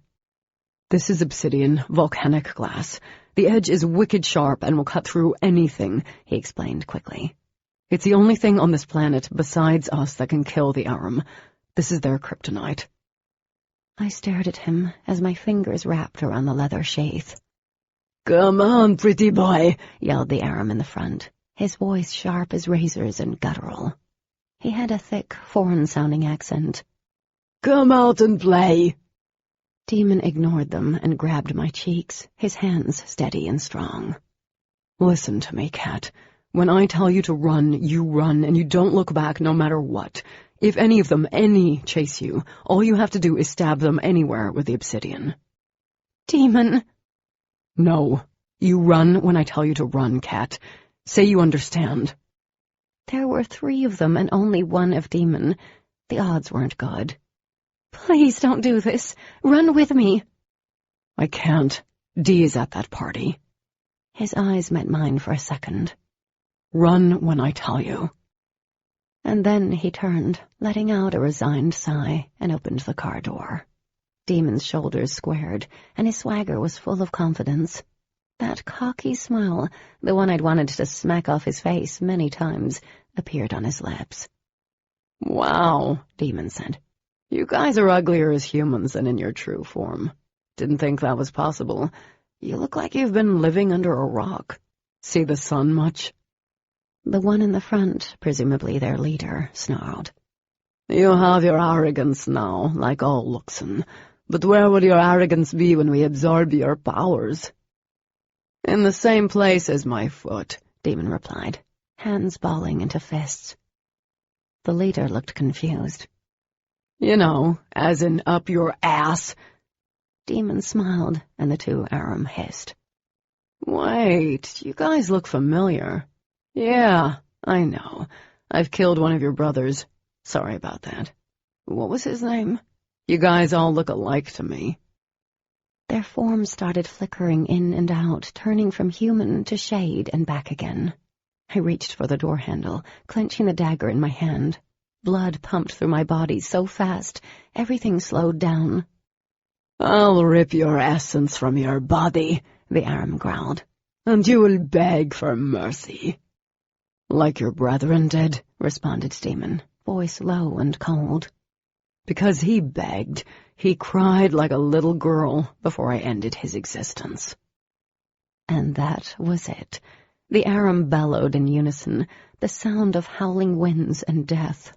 My breath caught in my throat. Demon threw up his hands and a great roar started under the car, shaking the road, and the trees thrashed outside.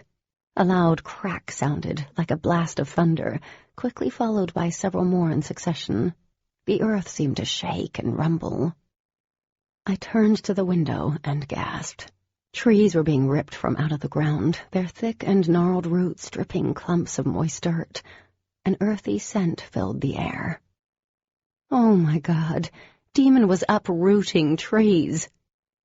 One smacked right into the back of an Aram, taking him several feet down the road. Trees toppled over.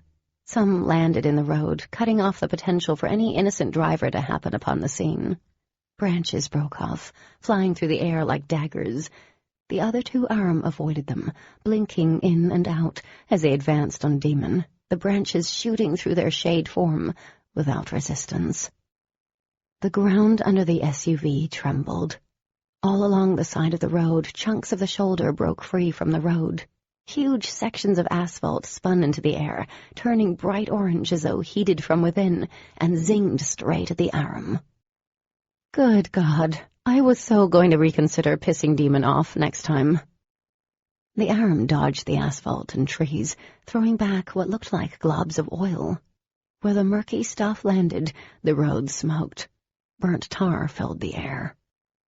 Then Demon was nothing but blinding white light, a being that was not human but otherworldly, beautiful and frightening in the same breath. The glow heightened around his outstretched limbs, forming a crackling ball of energy that snapped. Light dripped onto the road. Power lines overhead snapped and then exploded. The Aram blinked out, but their shadows couldn't hide from Demon's light.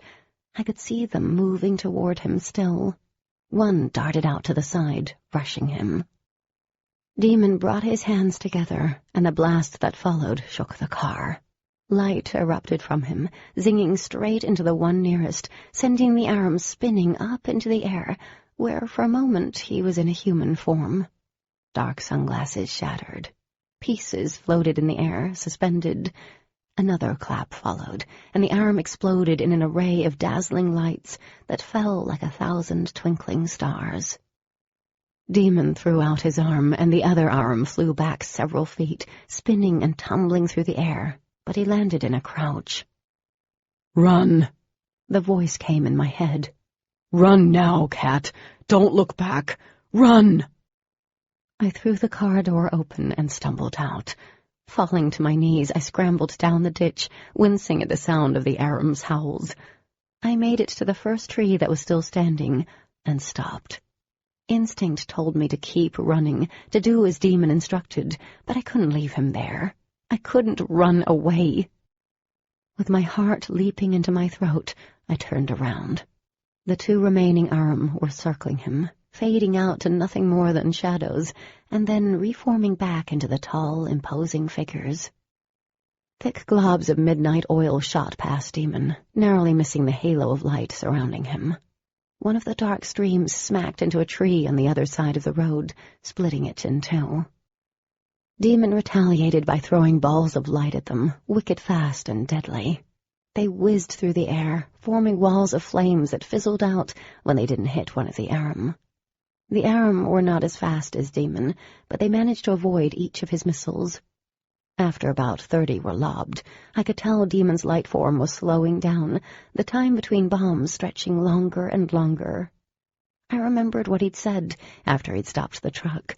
Using his powers wore him out. He couldn't keep this up. Terror trickled through me as I saw them close in on Demon, their darkness nearly enveloping his light. A ball of bright red flames formed and shot out toward the Aram, but Demon missed.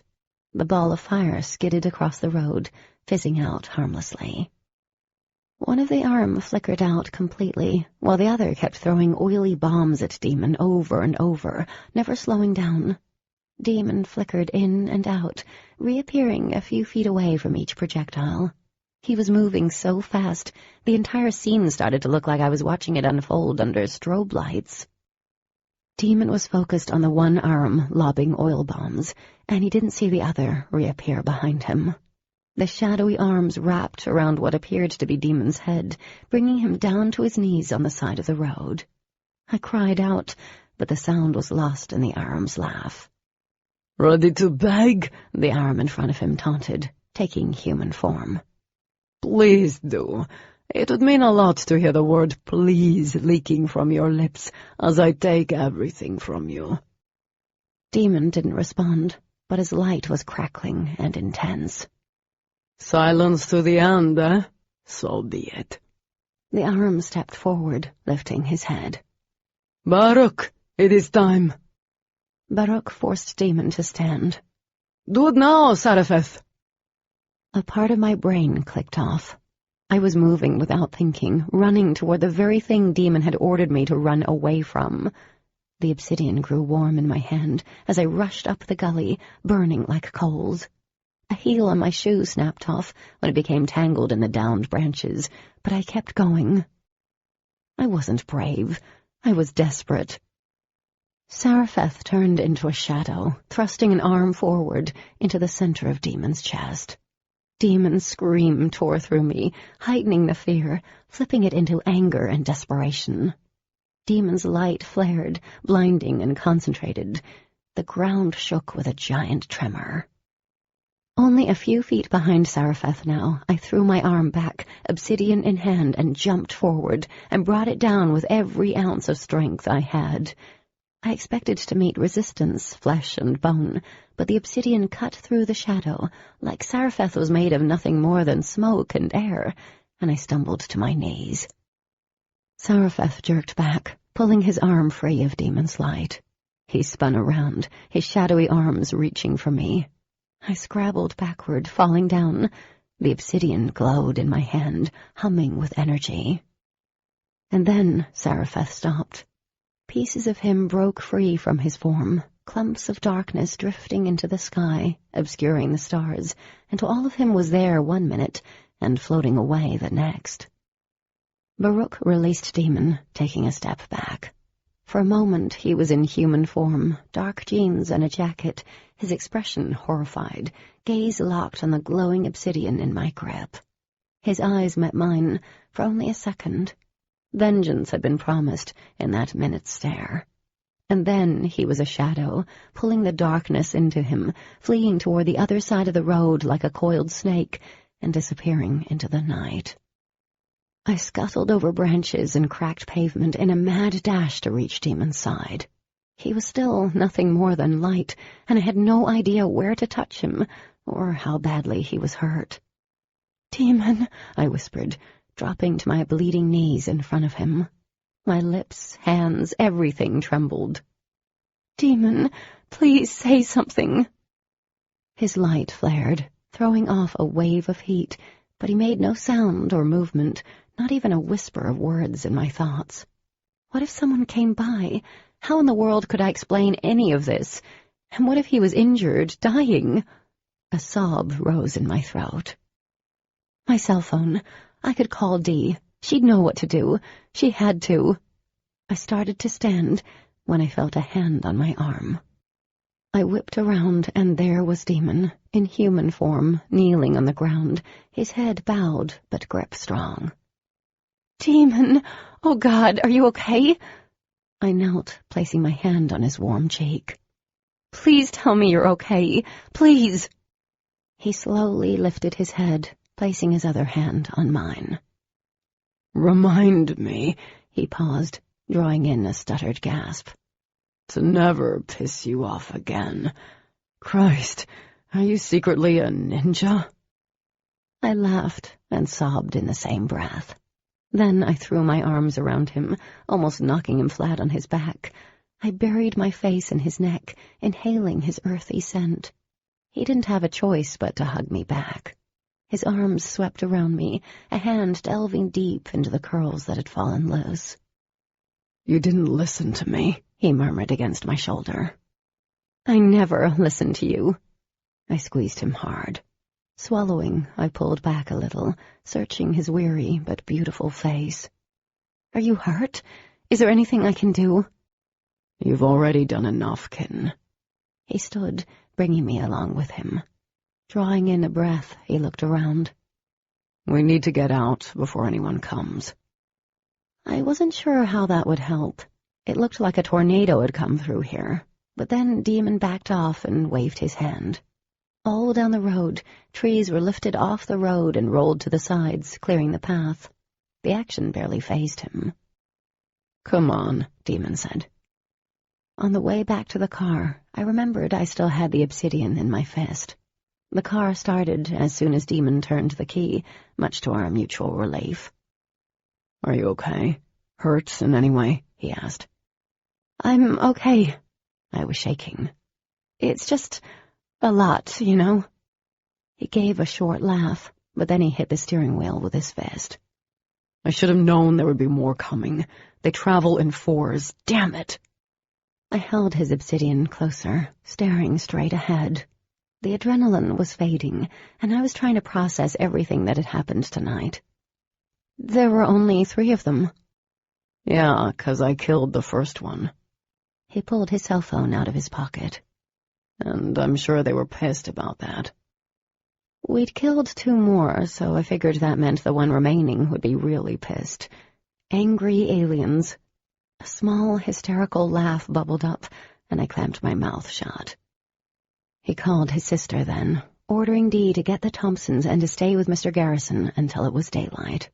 Whereas the Arm were stronger at night, using the darkness to move undetected and feeding on the shadows, the Luxon were opposite, stronger during the day. Demon gave them bare details of what had happened, and I heard him tell Dee I was okay. "Kat, are you okay? Seriously?" he asked after he hung up, concerned. I nodded. I was alive. He was alive. We were okay. But I couldn't stop shaking, couldn't forget the sound of Demon's scream. Demon wanted me to stay the night at his place. His reasoning was the bare truth. There was another one out there, and until they knew where the Arm was, it was safer being with him. For the second time that night, I didn't argue. I didn't kid myself his invitation was out of concern for me. It was more from necessity. After I called my mom and told her I was staying the night with Dee, which she protested, but eventually relented to, Demon took me up to the guest room I'd woken up in the morning after finding out about them. It seemed like a lifetime ago. Demon had been quiet since we arrived at his house, his thoughts a million miles away. He left me in the guest room with a pair of worn flannel pajama bottoms and a shirt that looked like it belonged to Dee. In the guest bathroom, I quickly stripped off the ruined dress, rolling it up and tossing it into their wastebasket. I never wanted to see it again. The hot water couldn't soothe the ache in me. I'd never felt the way I did now. Every muscle screamed, and my mind was weary with exhaustion. I stepped out of the shower, my legs shaking, and even in the heat of the steamy bathroom, I felt cold. I slowly wiped the steam off the mirror, shocked by the reflection that peered back at me. My eyes were wide, my cheeks were ghastly pale and drawn tight over my cheekbones. I looked more like an alien than my friends did. I laughed, and then immediately cringed. It sounded choked and ugly, shocking in the quiet room. Baruch would come back. Wasn't that why Demon had been quiet? Knowing that the Aram would seek revenge against his family, there was nothing he could do, or I could even hope to do. "Are you okay in there?" Demon called through the closed door. "Yeah." I quickly ran my fingers through my damp hair, pushing thick sections off my face. "Yeah," I whispered again. I changed into the clothes he'd brought me, and they felt warm, smelling faintly of laundry detergent and crisp leaves. He was sitting on the edge of the bed when I came back, looking tired and young. He'd already changed into a pair of sweats and a shirt. "Are you okay?" I asked. He nodded. "Whenever we use our powers, it's like losing a part of ourselves. It takes a bit to recharge. Once the sun comes up, I'll be fine." He paused, meeting my eyes. "I'm sorry you had to go through any of this." I stopped in front of him. Sorry wasn't something that was in his vocab often. Neither were his next words, I suspected. "I didn't say thank you," he said, staring up at me. "You should have run, Kat. They would have killed you without thinking twice. But you saved my life. Thank you." Words stalled on my breath. I stared at him. "Will you stay with me tonight?" I rubbed my arms. "I'm not coming on to you. You don't have to, but—" "I know." He stood, his brow wrinkling. "Just let me check the house again, and I'll be right back." I climbed into the bed, tugging the covers up to my chin while I stared at the ceiling. Closing my eyes, I counted silently until I heard Demon's footsteps. When I opened my eyes, he was standing in the doorway, watching me. I'd scooted to the far edge of the bed, leaving him plenty of room. A strange thought ran through my brain as I watched him, watching me. Had he ever been in a bed with a human girl? Seemed like such a stupid thing to even think about. Relationships with humans weren't prohibited. They just make little sense. And after everything that had happened, why would I be thinking about that? Demon locked the door, checked the large bay windows, and then wordlessly settled into the bed, his arms crossed over his chest, much like mine. We lay there, staring up at the ceiling, and my heart was racing. It could have been everything that had happened, or the fact that Demon was here, so close and alive, but I was hyper-aware of everything, of his slow, steady breaths, the heat radiating off of his body, and my own need to be enveloped in that warmth. A strained silence descended as I ran my fingers over the edge of the blanket. Then, against my will, I looked at him. Demon stared back, a lopsided grin on his face. A laugh bubbled out of me. This is so awkward." The skin around his eyes crinkled as his grin spread. "It is, isn't it?" "Yes," I gasped for breath, giggling. It seemed wrong to laugh after everything that had happened, but I couldn't help it. Once I started, I couldn't stop.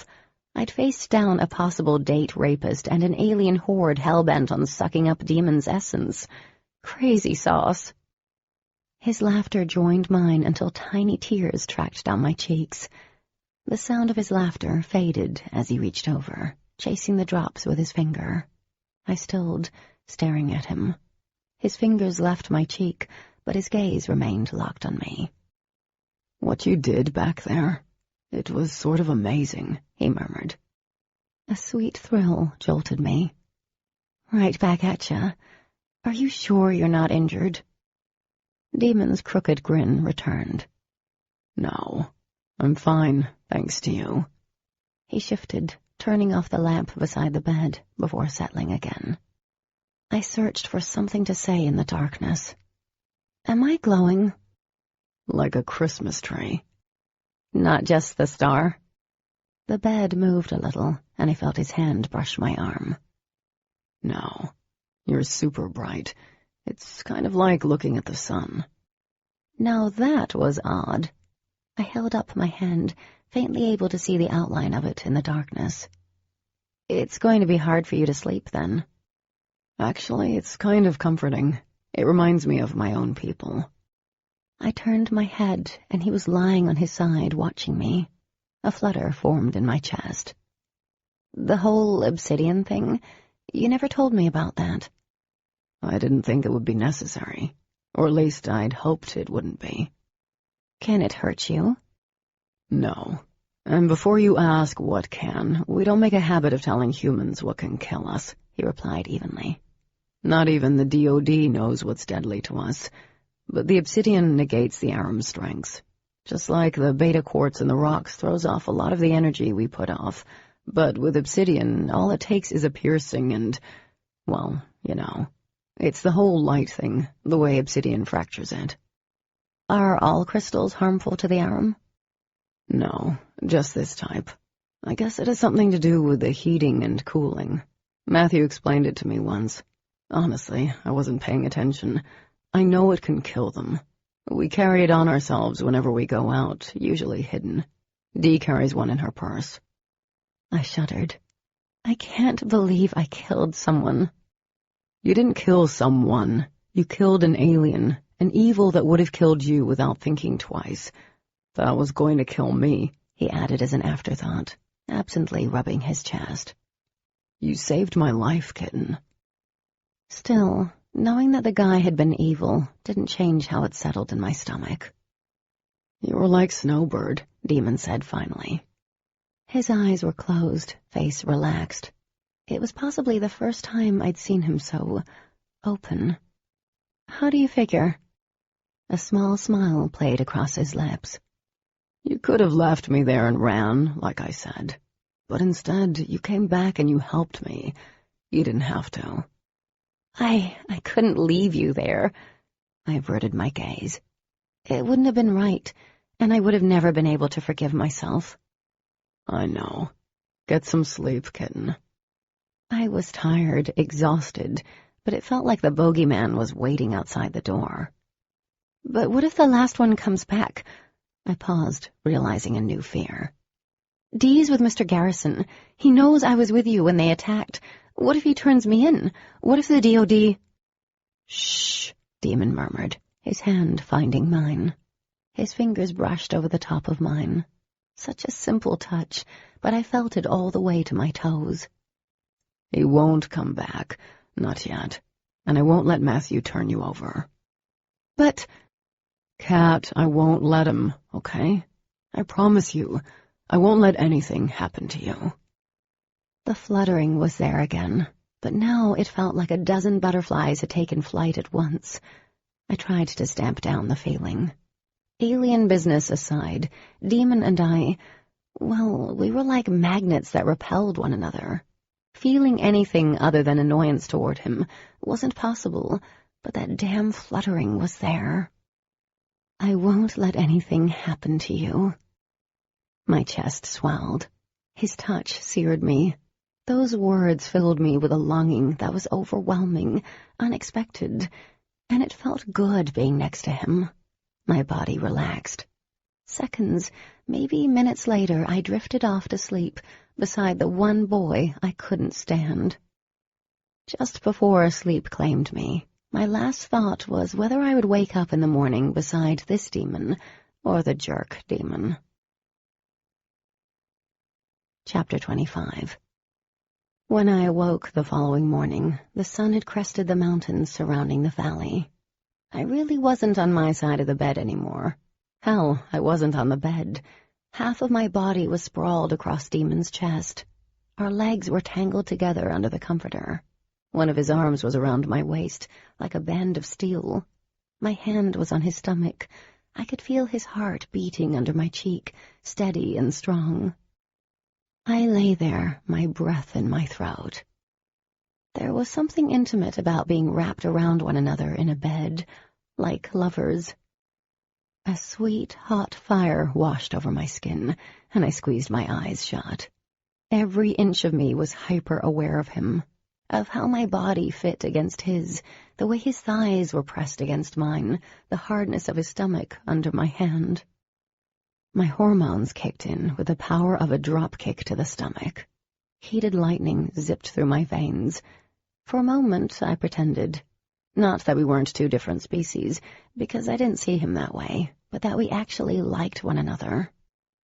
And then he shifted and rolled. I was on my back, and he was still on the move. His face burrowed into the space between my neck and shoulder, nuzzling. Sweet baby Jesus. Warm breath danced over my skin, sending shivers down my body.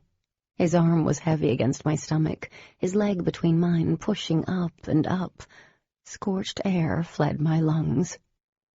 Demon murmured in a language I couldn't understand. Whatever it was, it sounded beautiful and soft, magical, unearthly. I could have woken him up, but for some reason I didn't. The thrill of him touching me was far stronger than anything else. His hand was on the edge of the borrowed shirt, his long fingers on the strip of exposed flesh between the hem of the shirt and the band of the worn pajama bottoms. And his hand inched up under the shirt, across my stomach, where it dipped slightly. My pulse went into cardiac territory. The tips of his fingers brushed my ribs. His body moved, his knee pressed against me. I gasped. Demon stilled. No one moved. The clock on the wall ticked. And I cringed. He lifted his head. Eyes like pools of liquid grass stared at me in confusion. They quickly cleared, though, turning sharp and hard within seconds. "Good morning," I squeaked. Using his powerful arms, he lifted himself up. His eyes never left mine. Demon seemed to drag in a deep breath. I wasn't sure if he let it out. Something passed between us, unspoken and heavy. His eyes narrowed.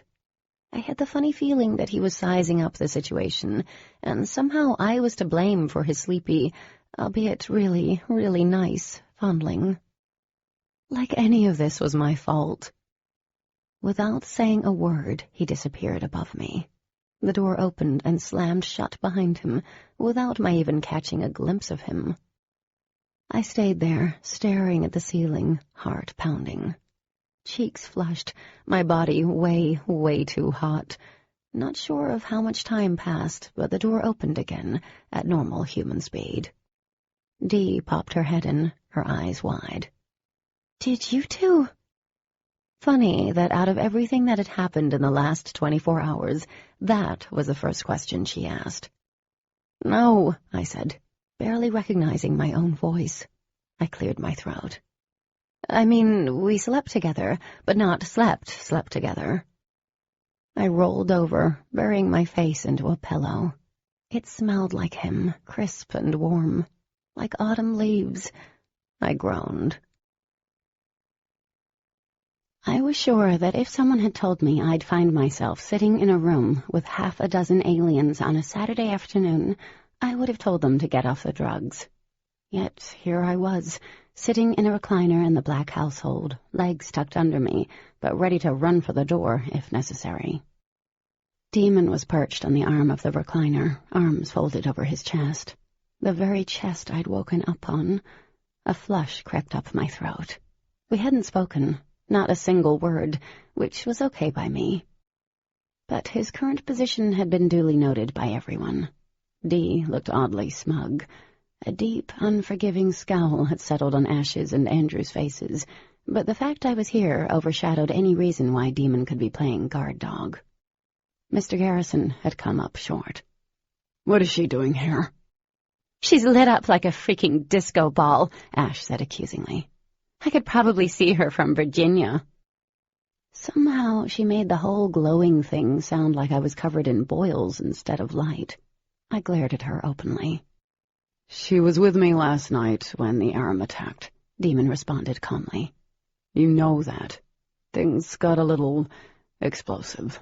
There was no way I could cover what happened. Mr. Garrison ran a hand through his brown hair. Damon, of all people. I expected you to know better, to be more careful. What the hell was I supposed to do exactly? Knock her out before the Aram attacked? Ash arched a brow. The look on her face said it wasn't such a bad idea. Katie has known about us since the beginning of school, Demon said. And trust me when I say I did everything possible to keep her from knowing. One of the Thompson boys sucked in a sharp breath. She's known this entire time? How could you allow this, Demon? All of our lives have been in the hands of some human? Dee rolled her eyes. Obviously, she hasn't said a word, Andrew. Chill out. Chill out? Andrew's scowl matched Ash's perfectly. And now I knew which one was Andrew. I could tell them apart. Andrew had an earring in the left ear. Adam, who was quiet, did not. She's a stupid... Be careful with what you say next. Demon's voice was low, but carried. Because what you don't know and what you can't possibly understand will get a bolt of light in your face. My eyes widened, as did pretty much everyone's in the room. Ash swallowed thickly and turned her cheek, letting her blonde hair cover her face. His shoulders stiffened. It's not like that. I took a deep breath. I'm not going to tell anyone about you guys. I know the risks to you and to me if I did. You all don't have anything to worry about. And who are you for us to trust? Mr. Garrison asked. His eyes narrowed on me. Don't get me wrong. I'm sure you're a great girl. You're smart, and you seem to have your head on straight. But this is life or death for us. Our freedom. Trusting a human is not something we can afford. She saved my life last night, Demon said. Andrew laughed. Oh, come on, Demon. The air must have knocked you around. There is no way a human could have saved any of our lives. What is it with you? I snapped, unable to stop myself. You act like we're incapable of doing anything. Sure, you guys are whatever, but that doesn't mean we're single-celled organisms. A choked laugh came from Adam. She did save my life. Demon stood, drawing everyone's attention. There were 3 Aram that attacked, the brethren of one I killed. I was able to destroy one, but the 2 overpowered me. They had me down and had already begun reaching for my powers. I was a goner. Demon, Dee said, paling. You didn't tell us any of this. Mr. Garrison still looked doubtful. I don't see how she could have helped. She's a human. The Aram are powerful, amoral, and vicious. How can one girl stand against them? I'd given her the Obsidian blade I carry and told her to run. You gave her the blade when you could have used it? Ash sounded stunned. Why? Her eyes darted to me. You don't even like her. That may be the case, but I wasn't going to let her die because I don't like her. I flinched. Damn. An ache started in my chest, like a burning coal, even though I didn't care. But you could have been hurt, Ash protested. Fear thickened her voice. You could have been killed because you gave your best defense to her. Demon sighed, sitting back down on the arm of the recliner. I have other ways to defend myself. She did not. She didn't run like I told her. Instead, she came back and she killed the Aram who was about to end me. Reluctant pride shone in my bioteacher's eyes. That is admirable. I rolled my eyes, starting to get a headache. It was a hell of a lot more than admirable, Dee interjected, staring at me. She didn't have to do that. That has to account for more than being admirable. It's courageous, Adam said quietly, staring at the throw rug. It is what any of us would have done. But that doesn't change the fact that she knows about us, Andrew shot back, casting his twin a scornful look. And we are forbidden from telling any human. We didn't tell her, Dee said, stirring restlessly. It kind of happened. Oh, like it happened last time. Andrew rolled his eyes as he turned to Mr. Garrison. "This is unbelievable." Mr. Garrison shook his head. "After Labor Day weekend, you told me that something occurred, but you took care of it." "What happened?" Ash asked. Obvious this was the first she'd heard of anything. "You're talking about the first time she was glowing?" I was like a glowworm, apparently. "What happened?" asked Adam, sounding curious. I walked out in front of a truck. I waited for the inevitable duh look, which I got. Ash stared at Demon, her blue eyes growing to the size of saucers. "You stopped the truck?" He nodded. A crestfallen look appeared on her face as she looked away. Obviously, that couldn't be explained away. She's known since then. I figured this wasn't the time to mention that I had my suspicions before then. "She didn't freak out," Dee said. "She listened to us, understood why it's important, and that's it. Until last night, what we are hasn't even been an issue." "But you lied to me, both of you." Mr. Garrison leaned against the wall, and his face between their TV and an overstocked bookcase. "How am I to trust you now?" A dull, stabbing pain flared behind my eyes. "Look, I understand the risk, more than any of you in the room," Demon said, rubbing his chest where the Aram had shoved his shadowy hand. "But what is done is done. We need to move forward." "As in contacting the DOD?" Andrew asked. "I'm sure they'd know what to do with her." "I'd like to see you try that, Andrew. Really, I would, because even after last night, and I'm not yet fully charged, I could still kick your ass." Mr. Garrison cleared his throat. "Demon, threats aren't necessary." "Aren't they?" Demon asked. A heavy silence fell in the room. I think Adam was on our side, but it was clear that Andrew and Ash weren't.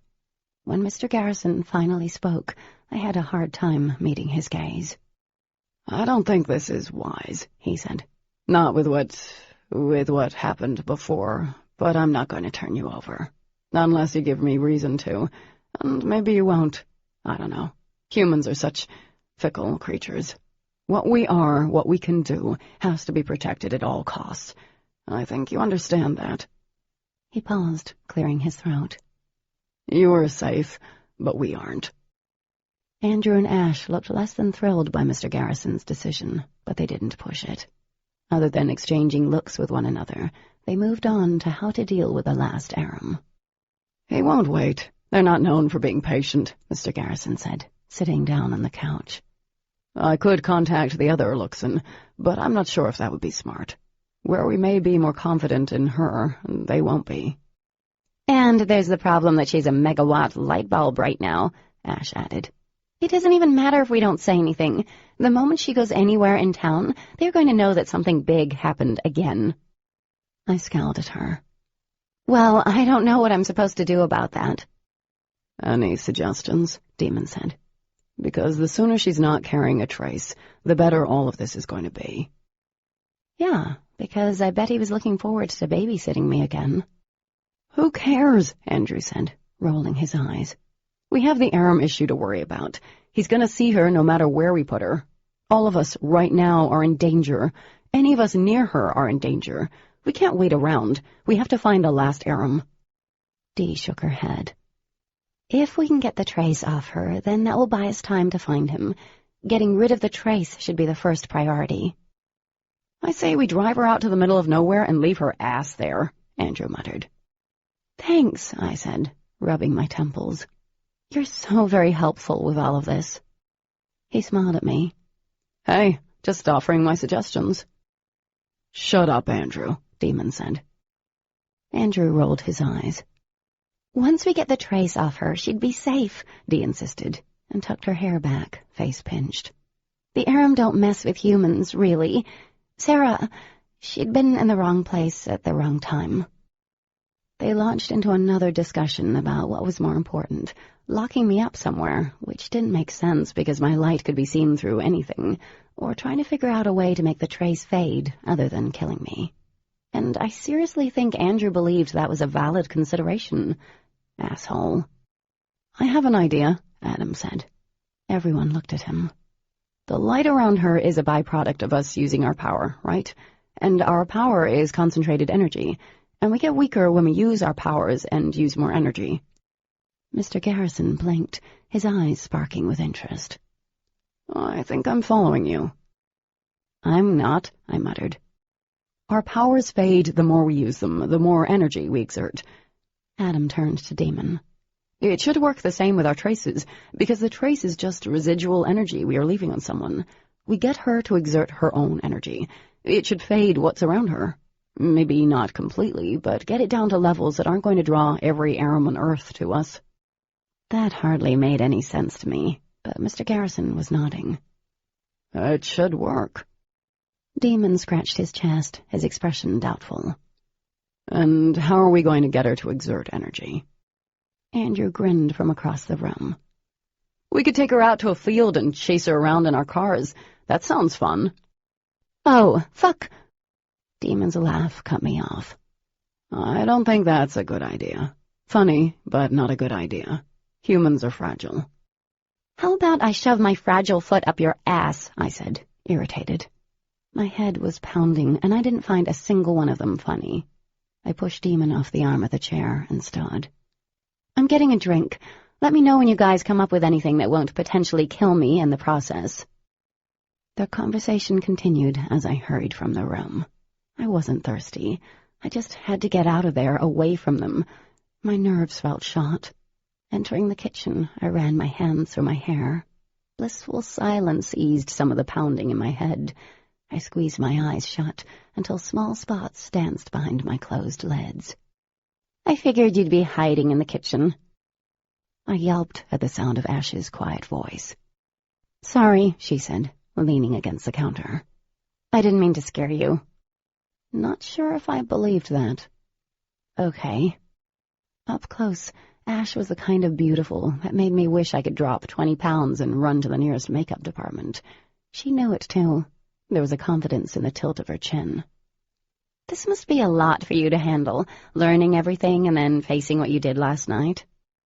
I eyed her warily. Even though she wasn't trying to snap my head off, I wasn't going to relax. "It's been different." A faint smile crossed her pouty lips. "What did that TV show say? The truth is out there." "X-Files," I told her. I've wanted to watch Close Encounters of the Third Kind ever since I found out. Seems like the most realistic of all the alien movies. Another small smile, and then she looked up, meeting my eyes. "I'm not going to pretend we're ever going to be best friends, or that I trust you. I don't. You did dump spaghetti on my head." I winced at that, but she went on. "And yeah, maybe I was being a bitch, but you don't understand. They're all I have. I'll do anything to keep them safe." "I would never do anything to put them in danger." She moved closer, and I fought every instinct to back up. I held my ground. "But you already have. How many times has Demon intervened on your behalf, run the risk of exposing what we are and what we can do? You being here is putting each of us at risk." Anger tore through me like a fire. "I'm not doing anything. And last night you saved Demon's life. Great. Good for you." She tucked her uber-straight hair behind her ear. "Of course, Demon's life wouldn't have needed saving if you hadn't led the arm straight to him. And what do you think you have with Demon? You don't." "Oh, for the love of babies everywhere." "I don't think I have anything with Demon."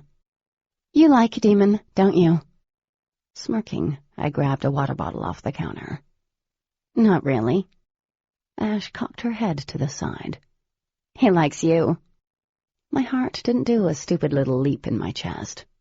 "He doesn't like me. You even said so yourself." "I was wrong." She folded her slender arms as she studied me intently. "He's curious about you. You're different. New, shiny. Boys, even our kind, like shiny new toys." I took a long drink of the water. "Well, this is one toy he has no intention of playing with. When he was awake, that is. And really, the arm will end up killing him." Her tone didn't change one bit. It remained flat and motionless. "Because of you, little human. He will get himself killed, protecting you." Chapter 26. Honey, are you sure you're feeling okay? Mom hovered over the couch, frowning. She'd been at it all day since I'd woken up. Do you need anything? Some chicken soup? Hugs? Kisses? I laughed. Mom, I'm fine. You sure? She asked, pulling the Afghan over my shoulders. Did something happen at the dance? No, nothing happened. Nothing, if I didn't count the billion text messages Simon had sent me, apologizing for how he'd acted, and the attack of the killer aliens afterward. Nope, nothing at all. I'm okay. I was tired after spending most of Saturday in a house full of arguing aliens. 2 of them didn't trust me. One of them thought I was going to be the death of Demon. Adam didn't seem to hate me, but he wasn't overly friendly. I'd snuck out before the pizza they ordered arrived. Ash had been right. They were a family, all of them, and I didn't fit. When Mom left for work, I snuggled down and tried watching a movie on sci-fi, but it turned out to be an alien invasion. Their aliens weren't beings of light, but giant insects that ate humans. I turned the channel. It was pouring outside, so hard I could barely hear anything over it. I knew Demon would be nearby, especially until they figured out how to get me to exert enough energy to fade the trace. All of their suggestions involved the outdoors and extreme physical exertion, which wasn't happening today. The sound of rain was lulling. After a while, my eyes were too heavy to keep open. As I was about to doze off, a knock on the door jarred me. I threw the Afghan off and padded over to the door. Doubting the arm would knock, I opened the door. Demon stood there, barely wet, even though rain fell in sheets behind him. There were a few darker dots of gray across the shoulders of his long-sleeved shirt. I bet he used super alien speed. Who needed an umbrella? And why in the hell was he in jogging pants? What's up? Are you going to invite me in? He asked. Pressing my lips together, I stepped aside and let him in. He moved past me, scanning the rooms. What are you looking for? Your mom's not home, right? I shut the door. Her car's not outside. His eyes narrowed. We need to work on fading your trace. It's pouring outside. I moved past him, grabbing the remote to turn the TV off. Demon beat me to it. The thing switched off before I pressed the button. Show off, I muttered. Been called worse. He frowned and then laughed. What are you wearing? I glanced down, cheeks flaming. One thing I wasn't wearing was a bra. Christ, how could I forget? Shut up. He laughed again. What are they? Keebler elves? No, they're Santa's elves. I love these pajama bottoms. My dad got them for me. His smug grin faded a little. You wear them because they remind you of him. I nodded. He didn't say anything. Instead, he shoved his hands into the front pockets of his jeans. My people believe that when we pass on, our essence is what lights the stars in the universe. Seems stupid to believe in something like that, but when I look at the sky at night, I like to think that at least 2 of the stars out there are my parents, and one is Dawson. That's not stupid at all. I paused, surprised by how touching that belief actually was. Wasn't it the same as ours, believing our loved ones were in heaven watching over us? Maybe one of them is my dad. His eyes met mine, then flitted away. Well, anyway, the elves are sexy. And a serious, deep moment effectively smashed into nothing. Did you guys come up with another way to fade the trace? Not really. You're planning on making me work out, aren't you? Yeah, that's one of the ways of doing it. I sat on the couch, quickly growing irritated. Well, there isn't much we can do today. You have a problem going out in the rain? When it's almost the end of October and cold, yes, I do. I plucked up the Afghan and placed it in my lap. I'm not going out there and running today. Demon sighed. We can't wait around, Cat. Baruch is still out there, and the longer we wait, the more dangerous it is. I knew he had a point, but still, running around in the cold-ass rain. What about Simon? Did you ever tell the others about him? Andrew is keeping an eye on him. Since he had a game yesterday, it faded most of his trace.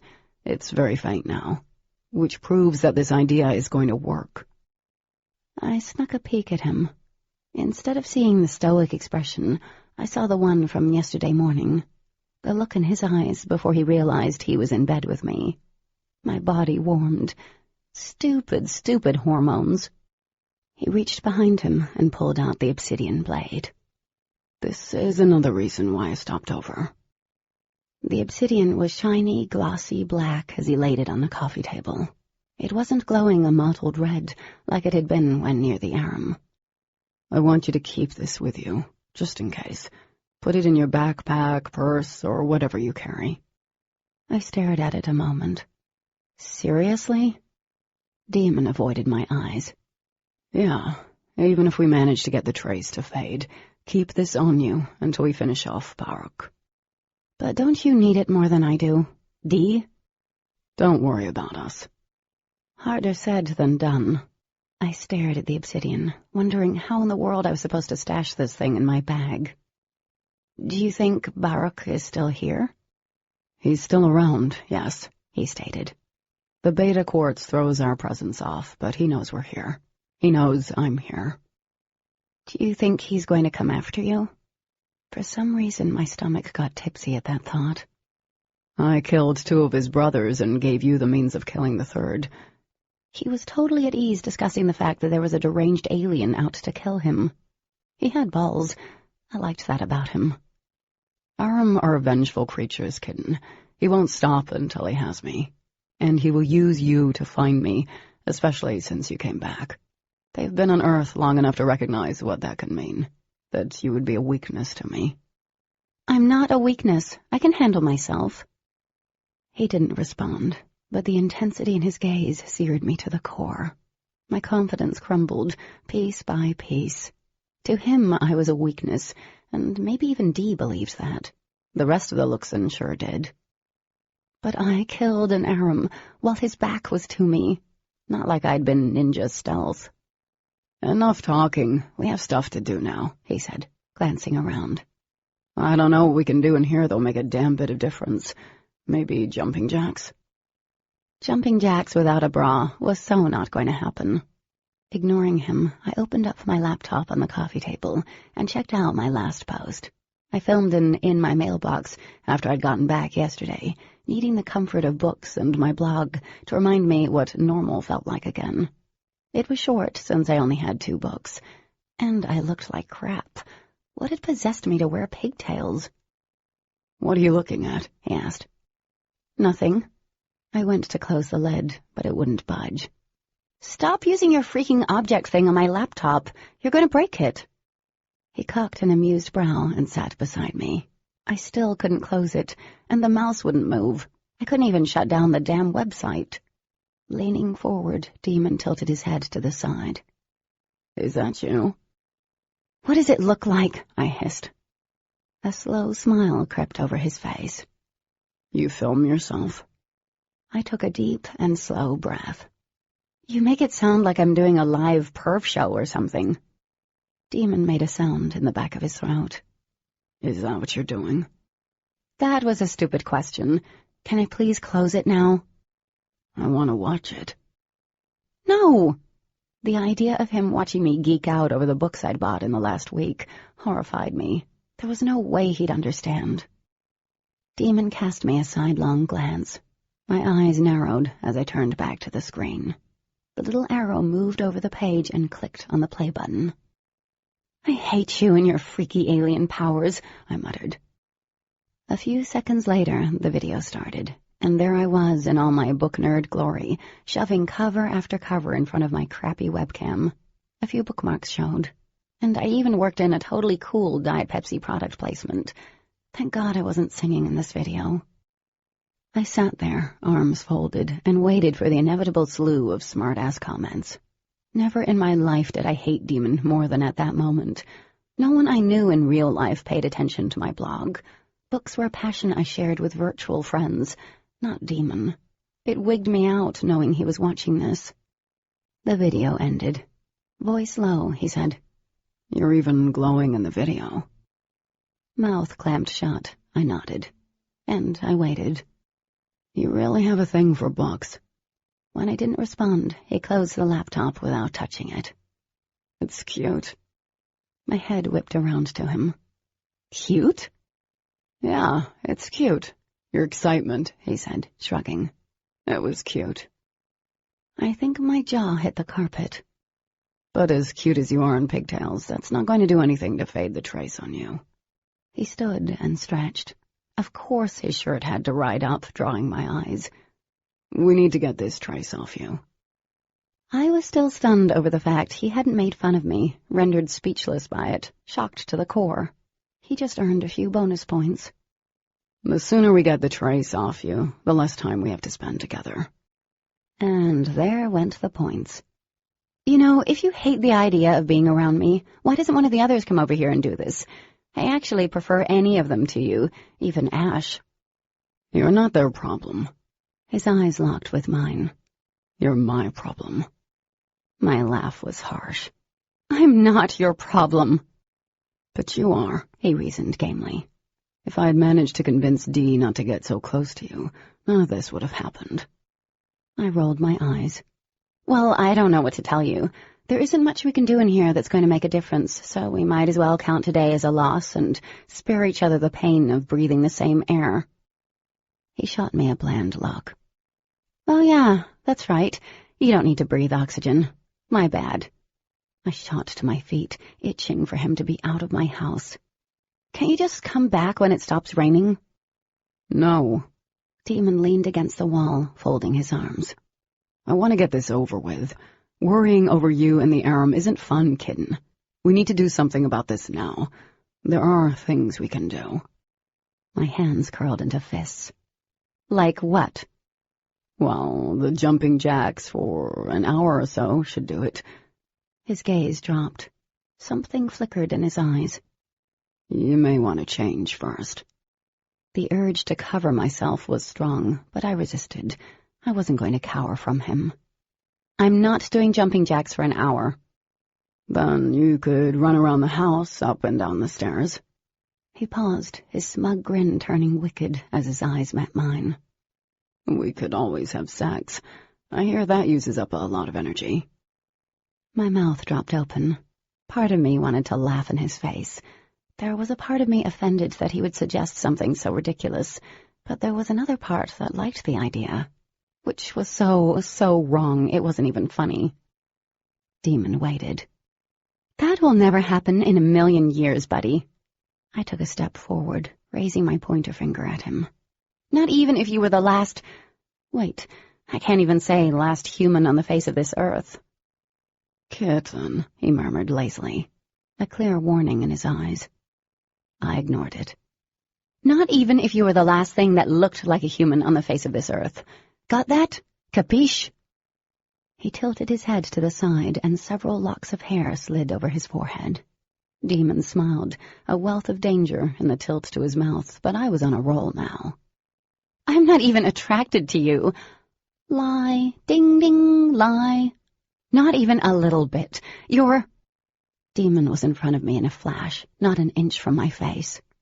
I'm what? Ignorant, I said, taking a step back. And? He matched my step. Arrogant, controlling. I took another step back, but he was still in my personal space, and then some. And you're a jerk. Oh, I'm sure you can do better than that, kitten. His voice was low as he inched me backward. I barely heard him over the pounding rain and the thundering of my heart. Because I seriously doubt you're not attracted to me. I forced a laugh. I'm totally not attracted to you. Another step forward on Demon's side, and my back was against the wall. You're lying. And you're overconfident. I inhaled, but all I smelled was him, and that did funny things to my stomach. You know, the whole arrogant thing I mentioned? Not attractive.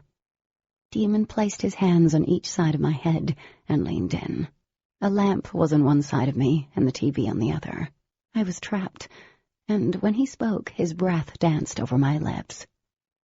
Every time you lie, your cheeks turn red. Nuh-uh.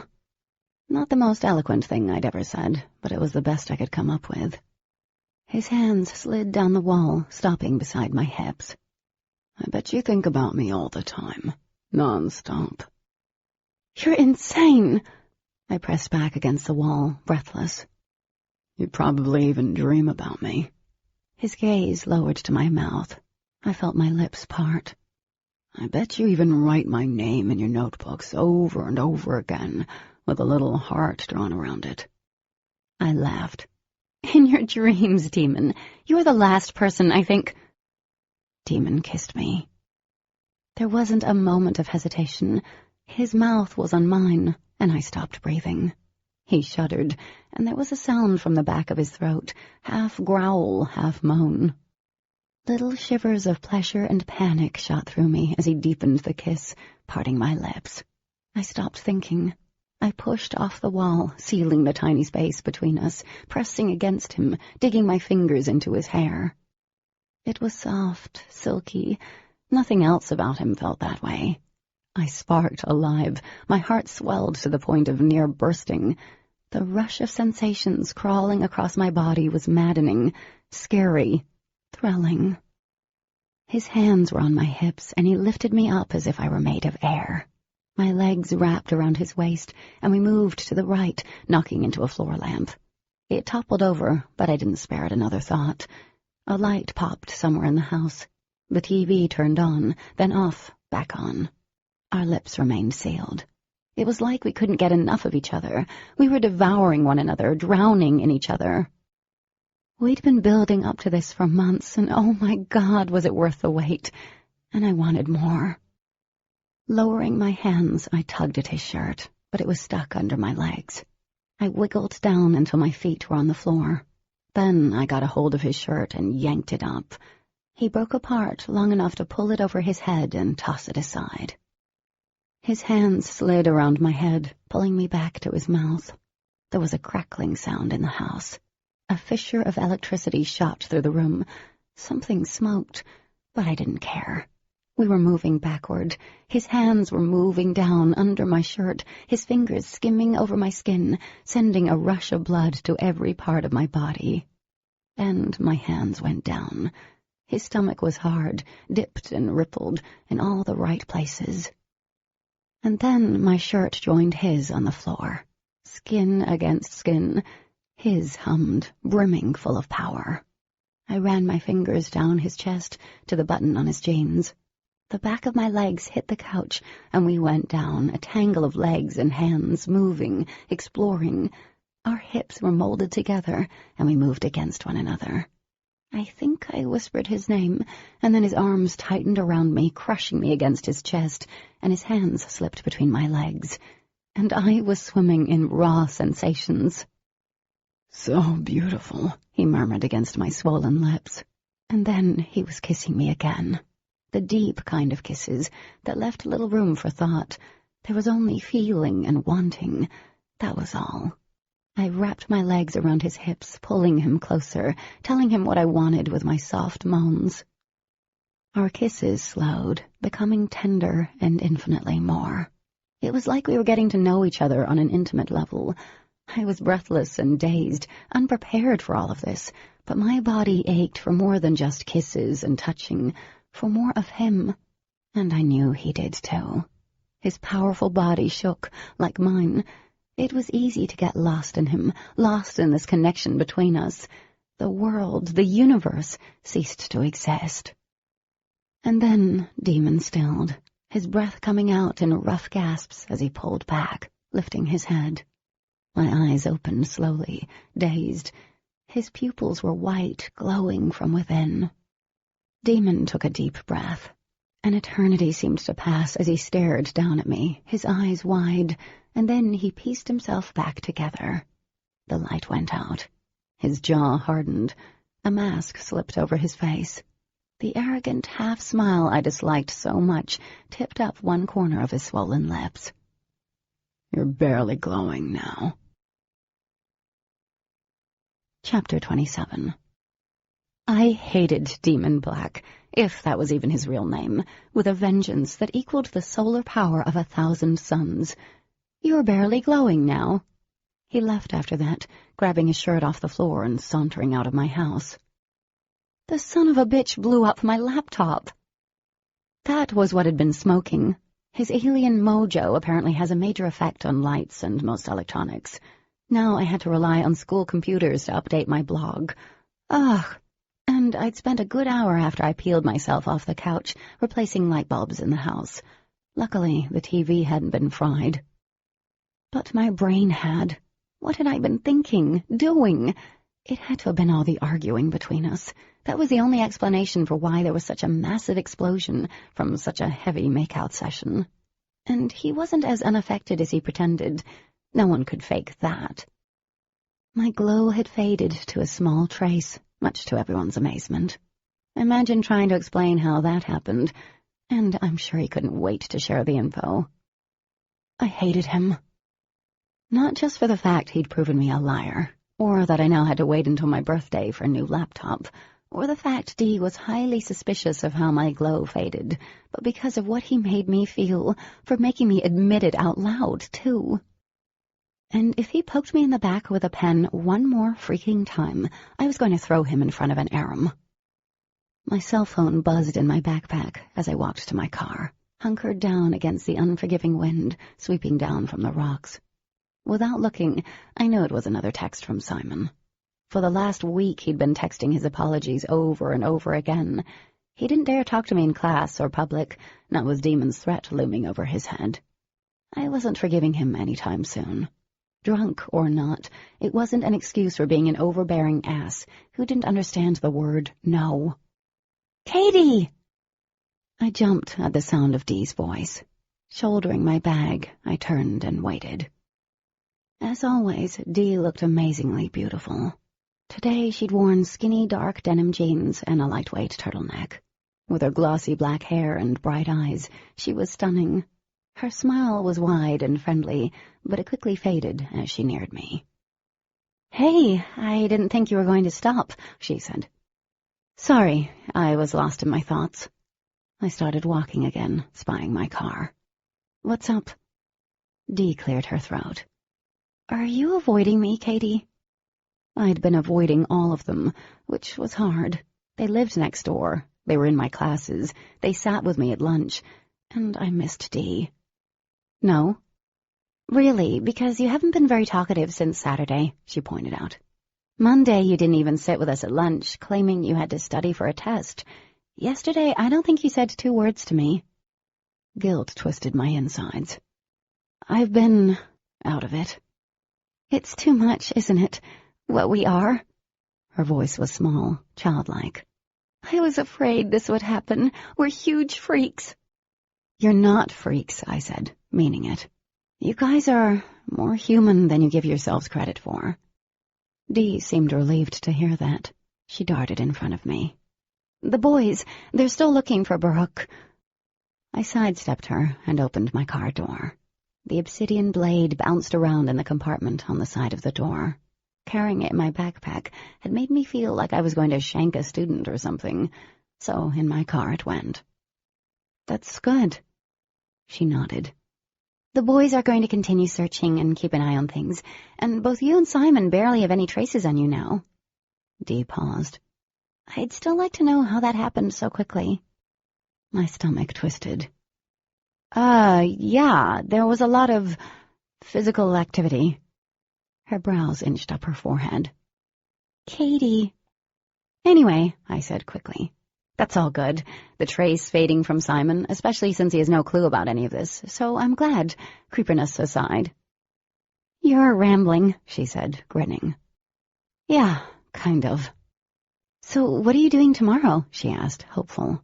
"It's Saturday and Halloween. I thought maybe we could rent a bunch of scary movies." I shook my head. I promised Lessa I'd give out candy with her. She lives in a subdivision, so... Hurt flickered across Dee's face. What was I doing? Dissing a friend because of her jackass brother? That wasn't me. "I can come over afterward and we can watch movies if you want." "If you want?" she whispered. Leaning over, I hugged her slim shoulders. "Of course I want. Just make sure you get tons of popcorn and candy. Those are a requirement." Dee returned the hug. That I can do. I pulled back, smiling. Okay, I'll see you tomorrow night then. Wait. She grabbed my arm, her fingers cold. What happened between you and Demon? I willed my face blank. Nothing happened, Dee. Her eyes narrowed. I know better, Katie. You would have had to do major running around to burn off most of the trace in one afternoon. Dee. And Demon has been acting grumpier than normal. Something happened between you two. She brushed her hair out of her face, but the curls sprung right back. I know you said you guys didn't do anything that one time, but seriously, nothing happened. I promise. I climbed into my car, forcing a smile. I'll see you tomorrow night. She didn't believe me. I didn't believe myself, but what could I say? Admitting what went down between Demon and me wasn't something I wanted to share with his sister. Every Halloween I missed being a kid, getting to dress up and eat tons of candy. The only thing I got to do now was eat tons of candy. Not half bad. Lessa laughed as I dug out another box of Nerds. What? I elbowed her. I love these things. And mini Hershey bars, Kit Kats, bubblegum, Starbursts. Look who's talking. I gestured to the pile of wrappers on the steps beside her feet. You're a freaking candy monster. We stopped while a small child shuffled up the steps, dressed like a member of Kiss. Odd costume choice. Trick or treat, the little boy cried. Lessa fawned all over him and gave him several pieces of candy. You are so not here for the kids, she said, watching the little boy run back to his parents.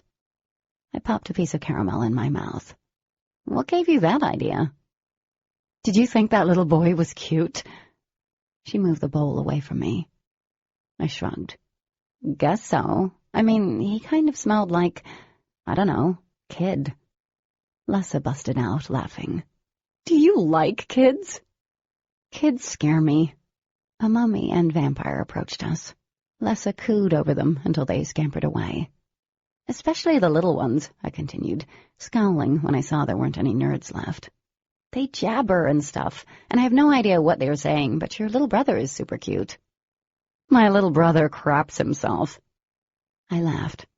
Well, maybe it's because he's, like, only one. Whatever, it's still gross. She handed some candy over to a cowboy with an arrow through his head. Sweet. So, what's your deal, Ben? My deal? Like a ninja, my hand shot out and snatched a roll of Smarties. I don't have a deal. You're so full of it. It was so dark out, I couldn't make out her eyes. Her subdivision didn't believe in street lamps. You've been an angst-ridden teenage girl, like the kind in the books I read, all week. I rolled my eyes. Have not. She nudged me with her knee. You haven't been talking to anyone, especially not Dee, and that's weird because you guys are close. We still are. I sighed, squinting into the encroaching darkness. Shapes of parents and their kids walked along the side of the streets. I'm not mad at her or anything. I'm going over to her house after I leave here. Lessa cradled the bowl. But something happened with her brother, I said, caving in to the need to talk to someone about what happened. I knew it, she screamed. Oh my God, you have to tell me everything. Did you guys kiss? Wait, did you have sex? A parent of a fairy shot her a dirty look as she ushered her child off Lessa's porch. Lessa, seriously, chill. Whatever, you have to tell me. I will hate you forever if you did, but don't tell me. What does he smell like? Smell like? I scrunched up my face. You know, he looks like he'd smell good. Oh, I closed my eyes. Yeah, he does smell good. Lessa sighed dreamily. Details, now. It's nothing big. I picked up a fallen leaf, twirling it. My lips tingled thinking about his kiss. He came over last Sunday, and we kissed. That's all? She sounded so disappointed. I didn't sleep with him, jeez, but it was pretty heavy. I dropped the leaf and ran a hand through my hair, tugging it back. We were arguing, and the next thing I know, Bam, we're going at it. Jeez, that's hot. I sighed. Yeah, it kind of was, but then he left abruptly. Of course, because you guys have this fiery passion that explodes, and he couldn't take the heat. I gave her a bland look. We don't have anything. Lessa ignored me. I was wondering how long it would last with you two antagonizing each other. I don't antagonize him, I muttered. What did you guys argue about? How could I explain? That we'd only goaded each other into doing something because I'd said I wasn't attracted to him and he needed to kill my glow? Yeah, not happening. Katie! I don't think he meant to kiss me, I said finally. What? Did he slip and fall on your mouth? Those things are known to happen. I giggled. No, it's just that he seemed pissed off about it afterward. No, he was pissed. Did you, bite his tongue or something? Lessa tucked her hair back, frowning. There has to be a reason why he was mad afterward. Since it was getting late and the kiddos few and far between, I grabbed the bowl from her and started fingering through the leftovers. I don't know. I mean, we haven't talked about it. He literally left afterward, and all he's done since then is poke me with his pen. Probably because he wants to poke you with something else, she said dryly. My eyes bugged. I can't believe you said that. Whatever. She waved her hand in the air. He's not back with Ash, right? I mean, those two are... On and off, I know. I don't think so. It doesn't matter. I popped a piece of candy in my mouth. At this rate, I was going to be rolling off Lessa's porch. It's just that... You like him, she finished for me. I shrugged, moving on to a Snickers bar. Did I like him? Maybe. Was I attracted to him? Obviously. I'd been seconds away from getting buck naked with him. It's the most messed up thing ever. No one on this planet pisses me off more than him, but... I don't want to talk about this. I snatched the bag of Skittles back. Anyway, how are things with Chad? You're changing the subject. I am not fooled. Not looking up, I rooted around in the bowl. You guys went out last night, right? Did he kiss you? Does he smell good? Chad does smell good, actually. I think he wears a newer version of Old Spice. Not the kind my dad wears, because that would be gross. I laughed. We chatted for a little while, then I left and headed home. Dee had the entire house decked out in carved pumpkins that hadn't been there when I left earlier. She pulled me inside, a strange smell in the air. What is that? I wrinkled my nose. I'm baking pumpkin seeds, she exclaimed. Have you tried them? I shook my head. No. What do they taste like? Like pumpkin. Of course, she was actually baking them. The pale seeds were on a baking sheet, but it was her hands doing the baking and not the stove. Pumpkin guts were scattered all over the newspaper-covered table. I'm going to borrow your hands during the winter, when ice is caked on my windshield. Dee laughed. I have no problem with that. Grinning, I shuffled over to the stack of movies on the counter. I scanned the spines, laughing. Oh my God, Dee, these movies are awesome. I thought you would like the combination of the Scream and Scary Movie series. She moved her hands over the baking sheet. The seeds popped and jumped. Cinnamon filled the air. We'll leave the Halloween movies until later. I glanced at the door.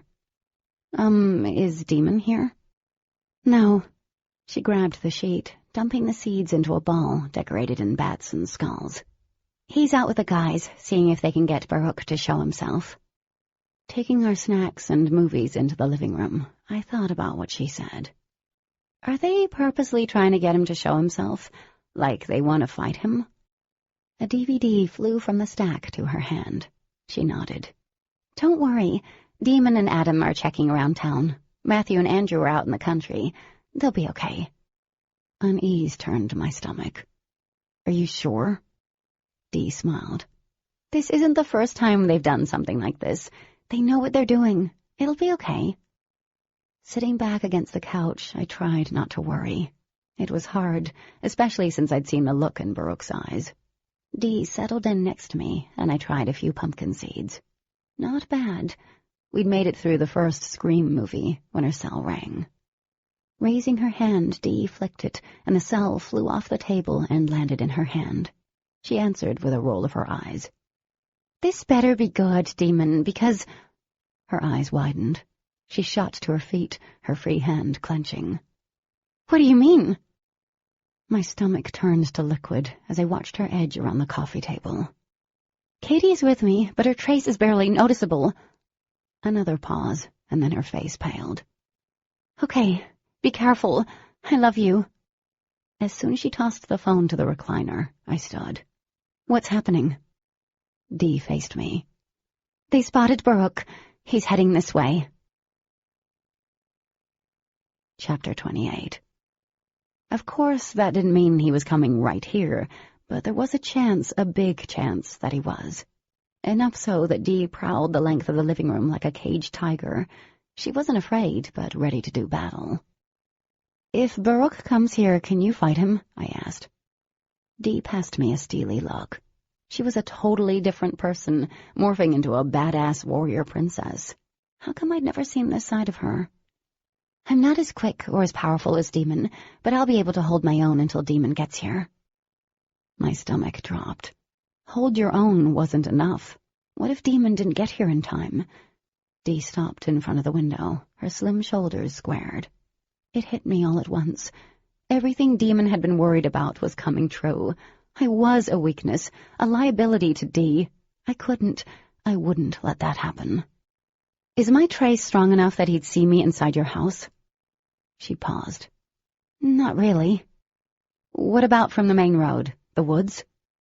There was a pause. "I don't know, Katie, but I'll stop him before he gets to you." "No, I have an idea." I stepped forward, almost knocking over the stack of DVDs. "It's kind of crazy, but it could work." Her eyes narrowed. "What?"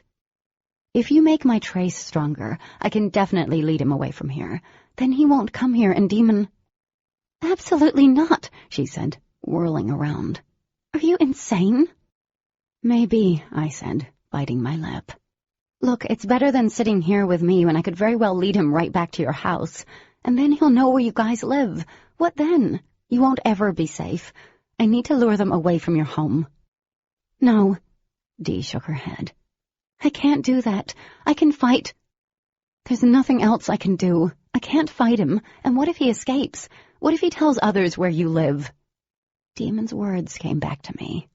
"You would be a weakness to me." Except I wouldn't be his weakness. I'd be Dee's. I couldn't live with that. "And I'll be a liability.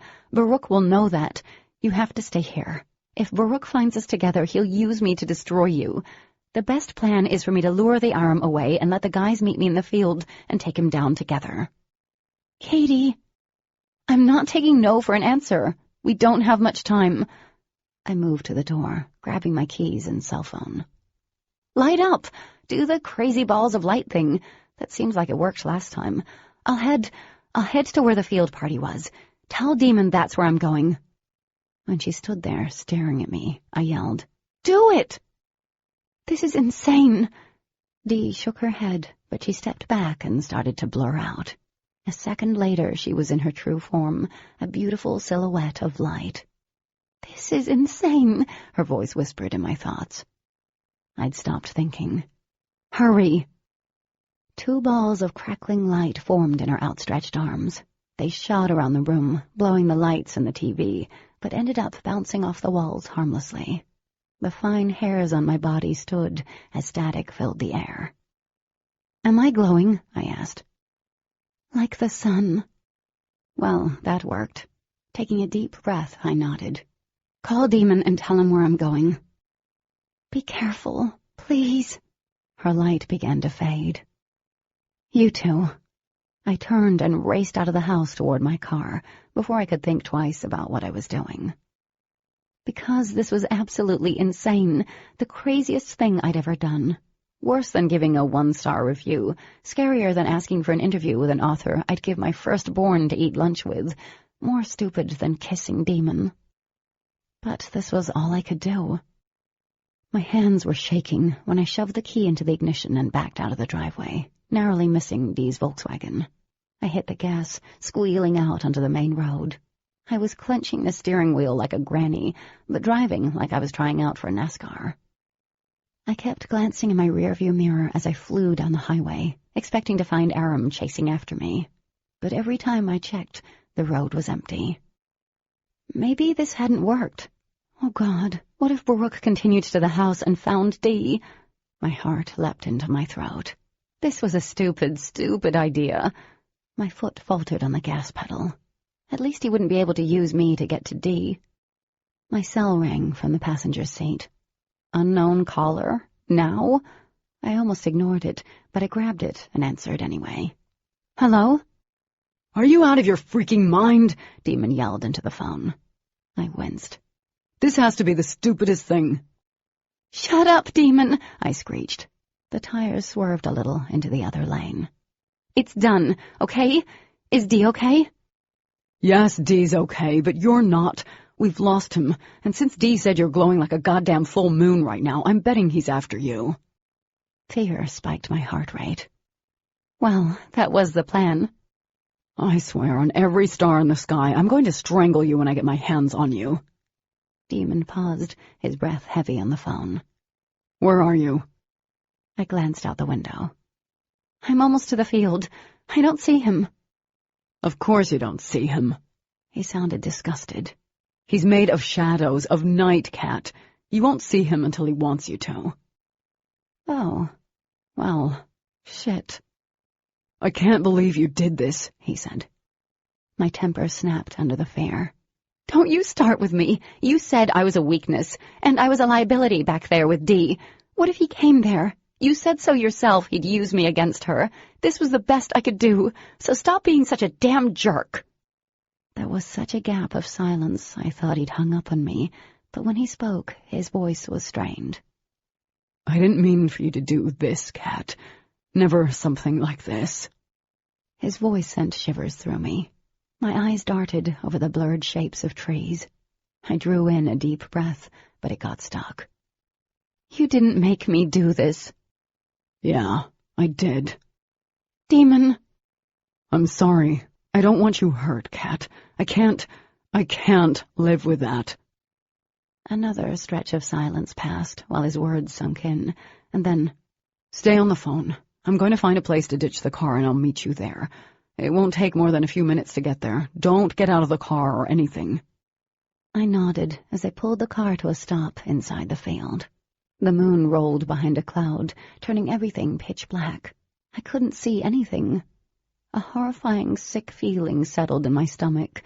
Reaching down, I grabbed the obsidian blade and held it tight. Okay, maybe this wasn't the strongest idea. Demon barked a short, harsh laugh. No shit.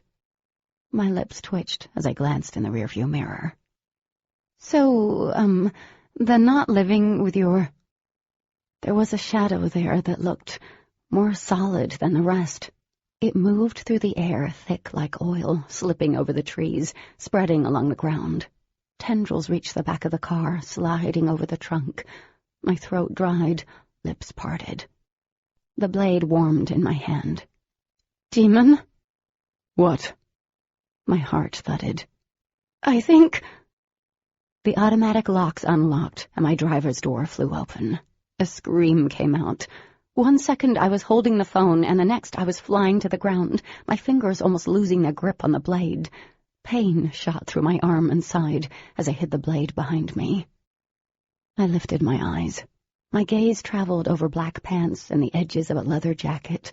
Pale face, strong jaw, and a pair of sunglasses covered the eyes, even though it was night. Baruch smiled. We meet again. Shit, I whispered. Tell me, he said, bending down and lifting a strand of my hair. His head swiveled to the side as he talked, moving back and forth like a bird. Where is he? I swallowed thickly as I scrambled back across the ground. Who?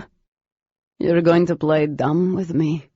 He stepped forward and removed his sunglasses, slipping them inside his jacket. His eyes were black orbs. Or are all humans just so stupid? My chest rose and fell sharply. The blade was only good in his true form, and it was burning through the leather, stinging my hand. I want the one who killed my brothers. Demon. My entire body was shaking. I opened my mouth, but nothing came out. And you killed one of them protecting him. He flickered out. There was my chance, but before I could move, he solidified in front of me. Take me to him, or I will make you beg for death. I shook my head, tightening my hand. Screw you! He faded out, becoming a mass of dark and twisted shadows. Lunging to my feet, I let out a battle-worthy scream and swung my arm around, aiming for the center of the black goo. The blade burned bright, the color of hot coals. My jab never landed. A smoky hand caught my arm. The touch was bone-chillingly cold. His voice was an insidious whisper among my thoughts, like a snake slithering inside my head. Do you think I'd fall for that? Please. He twisted. I heard the crack before I felt the pain. My fingers twitched, and the blade fell to the ground, shattering into a dozen shards, like nothing more than fragile glass. I screamed as a wave of pain crippled me. That was for my brother. A shadowy hand circled my neck and lifted me off my feet.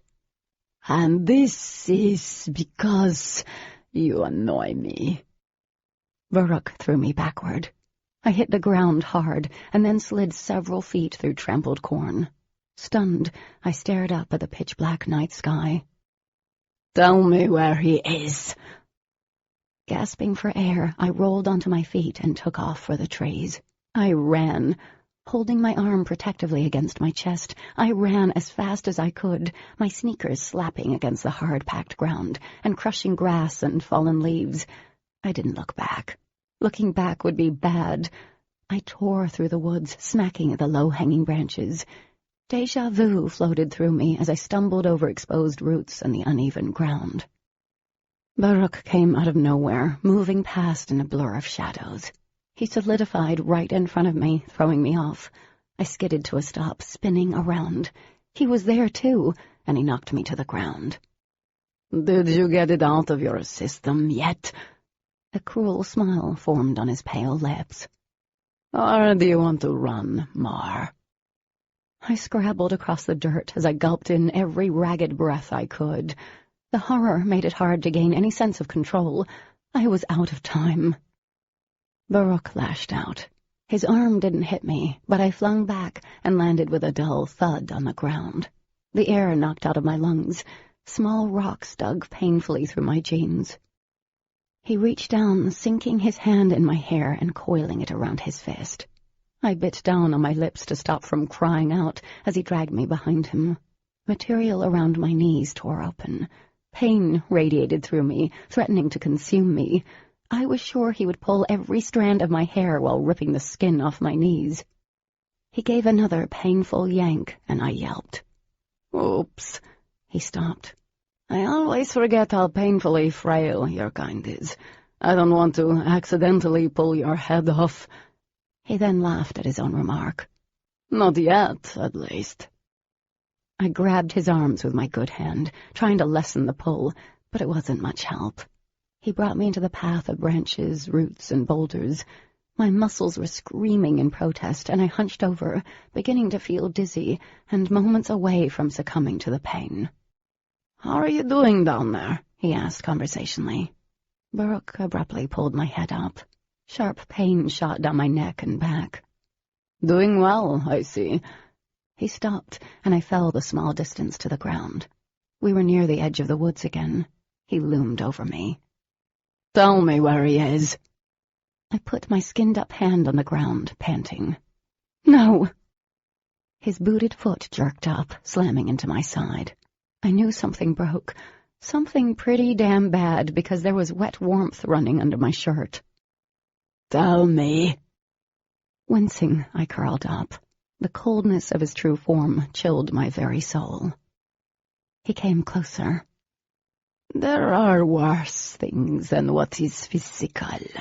Perhaps that will motivate you.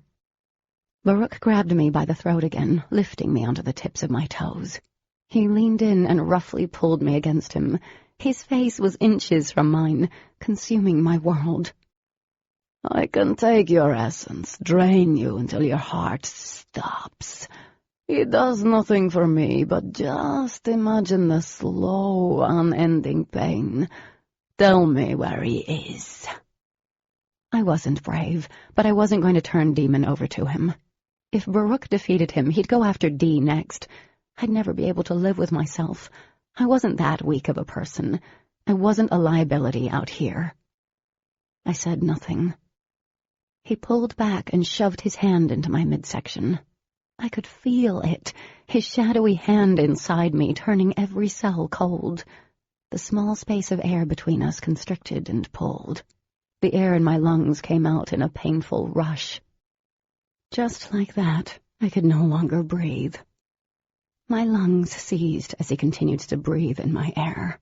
The burning in my throat and lungs turned quickly to a scorching fire as sharp pain radiated out over every limb. Every cell in my body screamed, begged for relief and in protest, as my heart stuttered abnormally. It wasn't precious oxygen that he stole from me, but the very energy that kept me alive. I was losing strength fast, and the panic that was consuming me hadn't helped.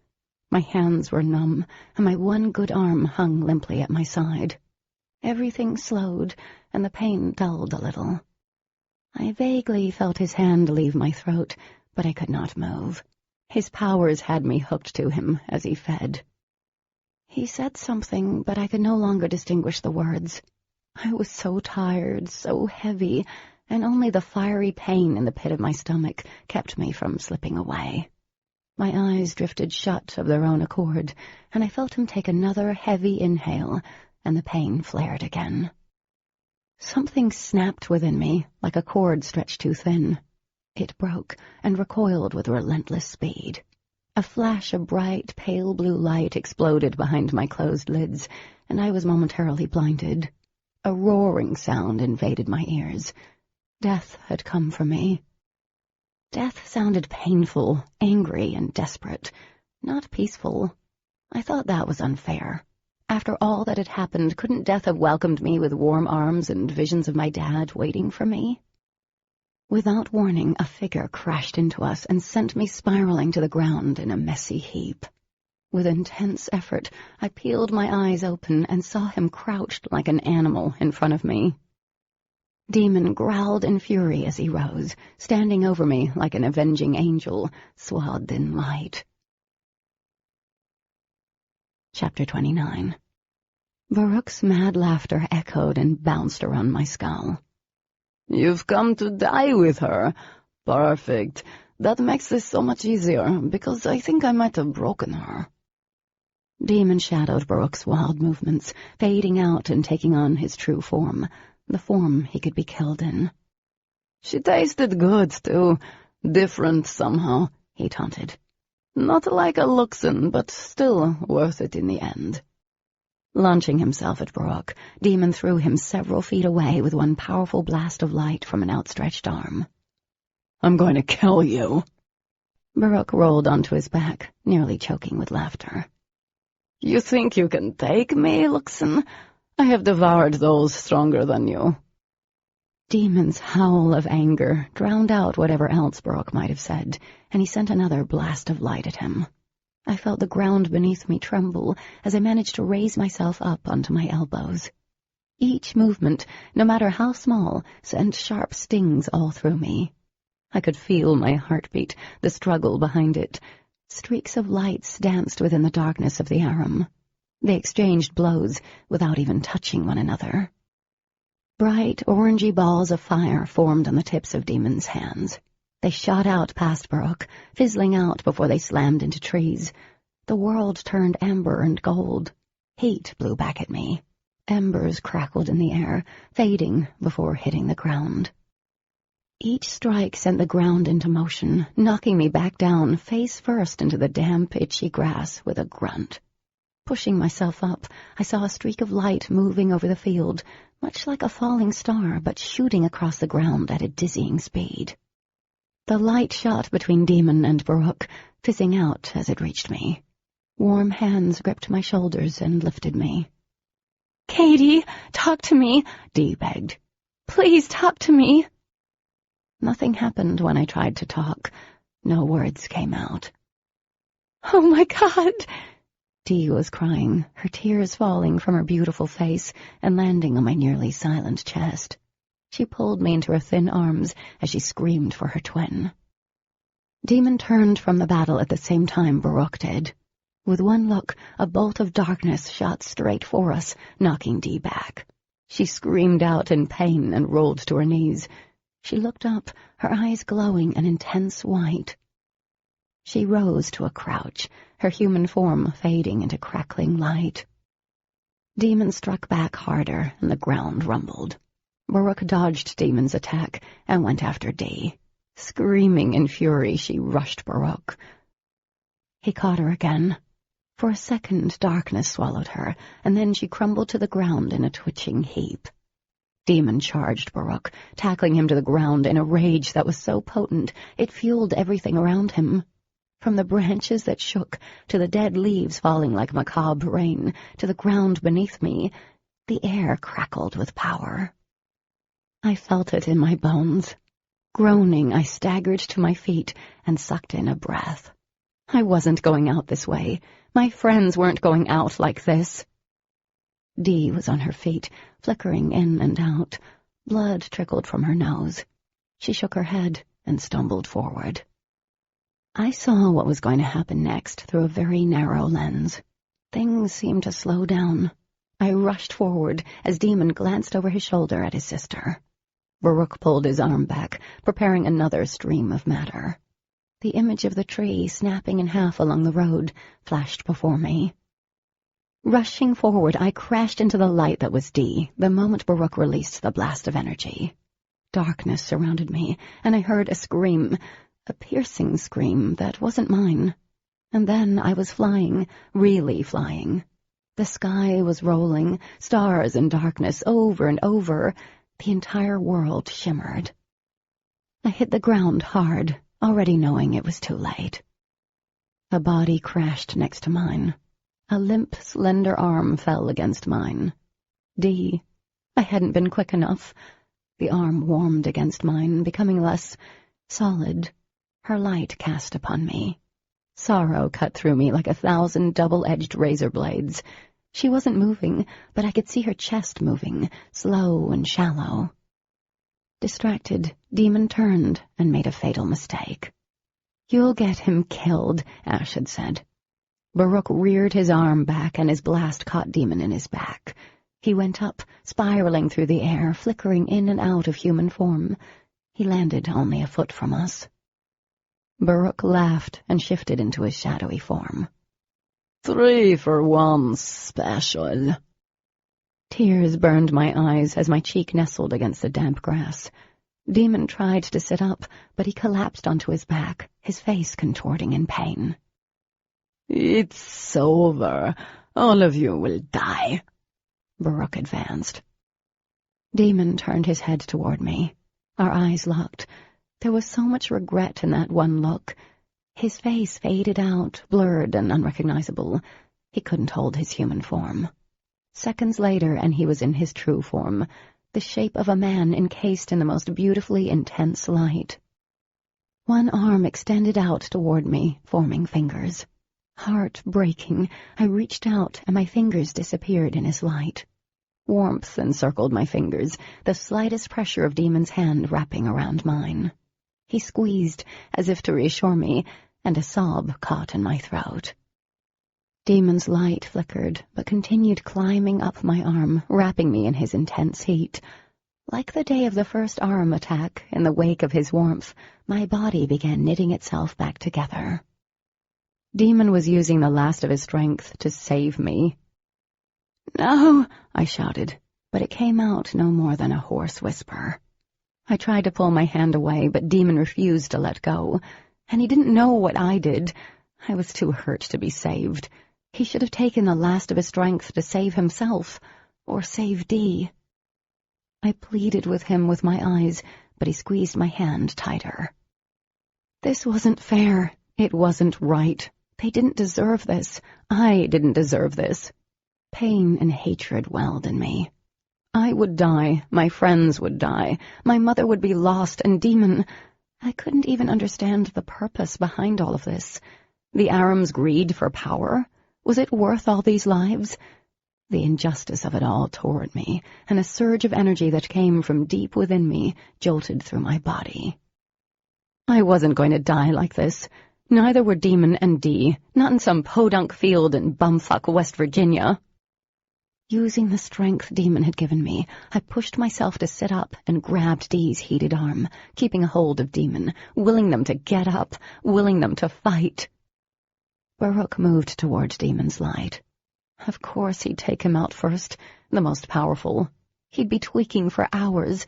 I wasn't even a blip on his radar at this point. Demon's hand spasmed, and his light flared as the edge of Baruch's shadow rippled over him. And something unexpected happened. A pulse of light went through him, shining so bright that I winced. It arced high in the air, crackling and spitting. It found its other half, recognizing the form beside me. The same was happening with Dee's light, even though she was unconscious. Her light blazed, connected with Demon's. Baruch's shadow halted. The arc of light pulsed above and shot down, right into the center of my chest. The impact felt like it sent me deep into the ground, but I was lifted off the ground, hair flying out around me. Power built between the three of us. It sparked, and out of the corner of my eye I saw both of them return to human form. Dee slumped on the ground, moaning softly, Demon pushing to his knees, turning toward me. But I was hovering. At least that was how it felt. I didn't concentrate on that, or even what Demon was doing. It was only Baruch and me. I wanted him to go away, to disappear. I wanted his very presence wiped clean from this earth. I wished for it more than anything I've ever desired. Every fiber of my being was centered on him. I pulled everything within me, every fear, every tear I'd shed for Dad, and every moment in my life where I was a bystander. Power coiled inside me, wrapped through my very core. With a wild battle cry, I let it go. The cord snapped, and the recoil occurred outside of me. The sky above us erupted in white lightning. I felt it leave, and I heard the old trees around us creak and groan as it rushed over them. The strong oaks, with no place to hide, bent to its power. The flash of light followed true to its target, washed through Demon and Dee, and slammed Baruch in the chest. His shadow form jerked. There was a loud snapping sound, and the light exploded once more, enveloping him completely. Demon stumbled backward and shielded himself from the explosion. The light flared, then quickly receded, and without a single word, Baruch was no more. Demon slowly lowered his arm and stared blankly at the empty spot. He turned toward me. His voice was barely a whisper. "Cat?" I was on my back before I realized it. The dark sky above began to blur. I didn't know what happened or what I did, but I could feel the power as it slipped out of me, and along with it, something more important. I felt nothing and let out a tired breath. It made this rattling sound that I knew should concern me, but I didn't think to care. There was this darkness again, a different kind than Aram's. This was softer, numbing. Demon fell to his knees beside me, pulling me into his strong, solid arms. "Cat, say something insulting. Come on." Off in the distance, I could hear Dee stirring and rising to her feet, panic filling her voice. Without a glance back, Demon gently moved his fingers over my face and spoke. "Dee, go back to the house now. Get Adam. He's out there somewhere." Dee's arms were wrapped around her waist, and she was bent at an angle that alluded to a cracked rib or two. "I don't want to leave. She's bleeding. We have to get her to a hospital." I was bleeding? Huh, I hadn't known. I felt wetness on my face, under my lips, my nose, and there was a strange dampness around my eyes, but it didn't hurt. Was I crying? Was it blood? I could feel Demon around me, but it all seemed far away. "Go back to the house now," Demon yelled, and his grip around me tightened, but his voice softened. "Please, leave us. Go. She's okay. She just needs a minute." Such a damn liar. I wasn't okay. Demon turned his back to her, pushing the tangled waves of hair out of my face. Only after she'd left did he speak softly to me. "Cat, you're not going to die. Don't move or do anything. Just relax and trust me. Don't fight what's about to happen." I watched as Demon lowered his head.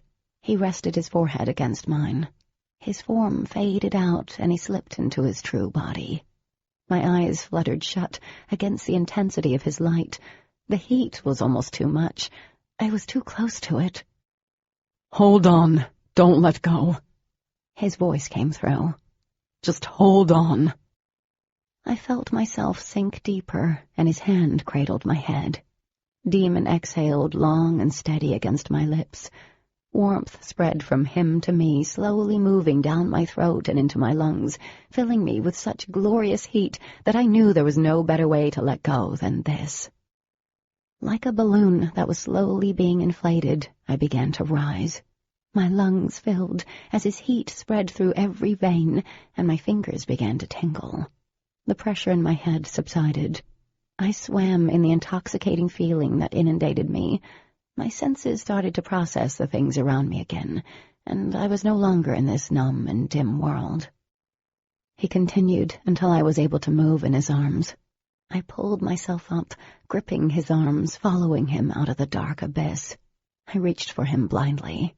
My lips brushed his, and my world exploded in feeling. They shifted until I was able to comprehend and make sense of some of it, and they weren't mine, not entirely. "What am I doing? If they find out what I've done. But I can't lose her. I can't." I gasped for air, floored by the knowledge that I was hearing Demon's thoughts. He was talking to me, not like before when he was in his true form. This was different, like his thoughts and feelings were dancing around mine. Fear beat at me, as did something softer, even more powerful than fear. "Please, please. I can't lose you. Please open your eyes. Please don't leave me." "I'm here." I opened my eyes. "I'm here." Demon jerked back, the light fading slowly, slipping out of me, over my skin, and back into him. "Cat," he whispered, sending shivers through me. He sat back with me still nestled against his chest. I felt his heart thunder violently, beating at the same rate as mine, in perfect sync. Everything around us seemed clearer. "Demon, what did you do?" "You need to rest."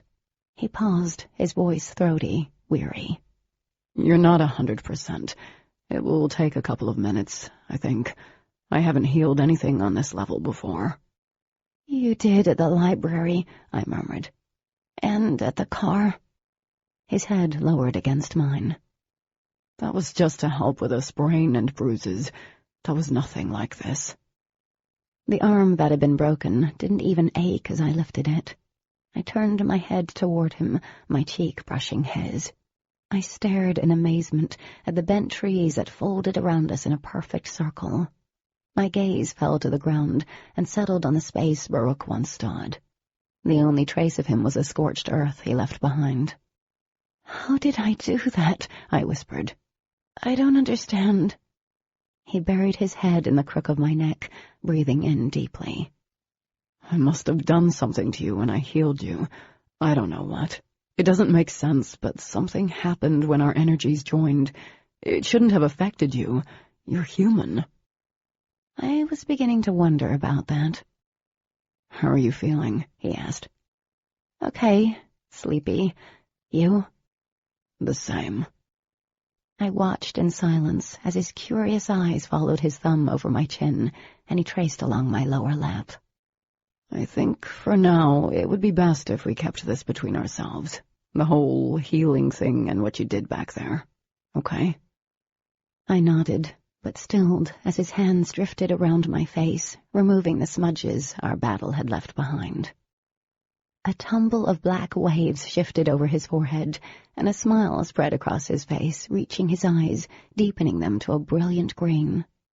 His fingers splayed across my cheeks, and his head slanted, and I couldn't help but think of what I'd overheard as his mouth brushed against mine.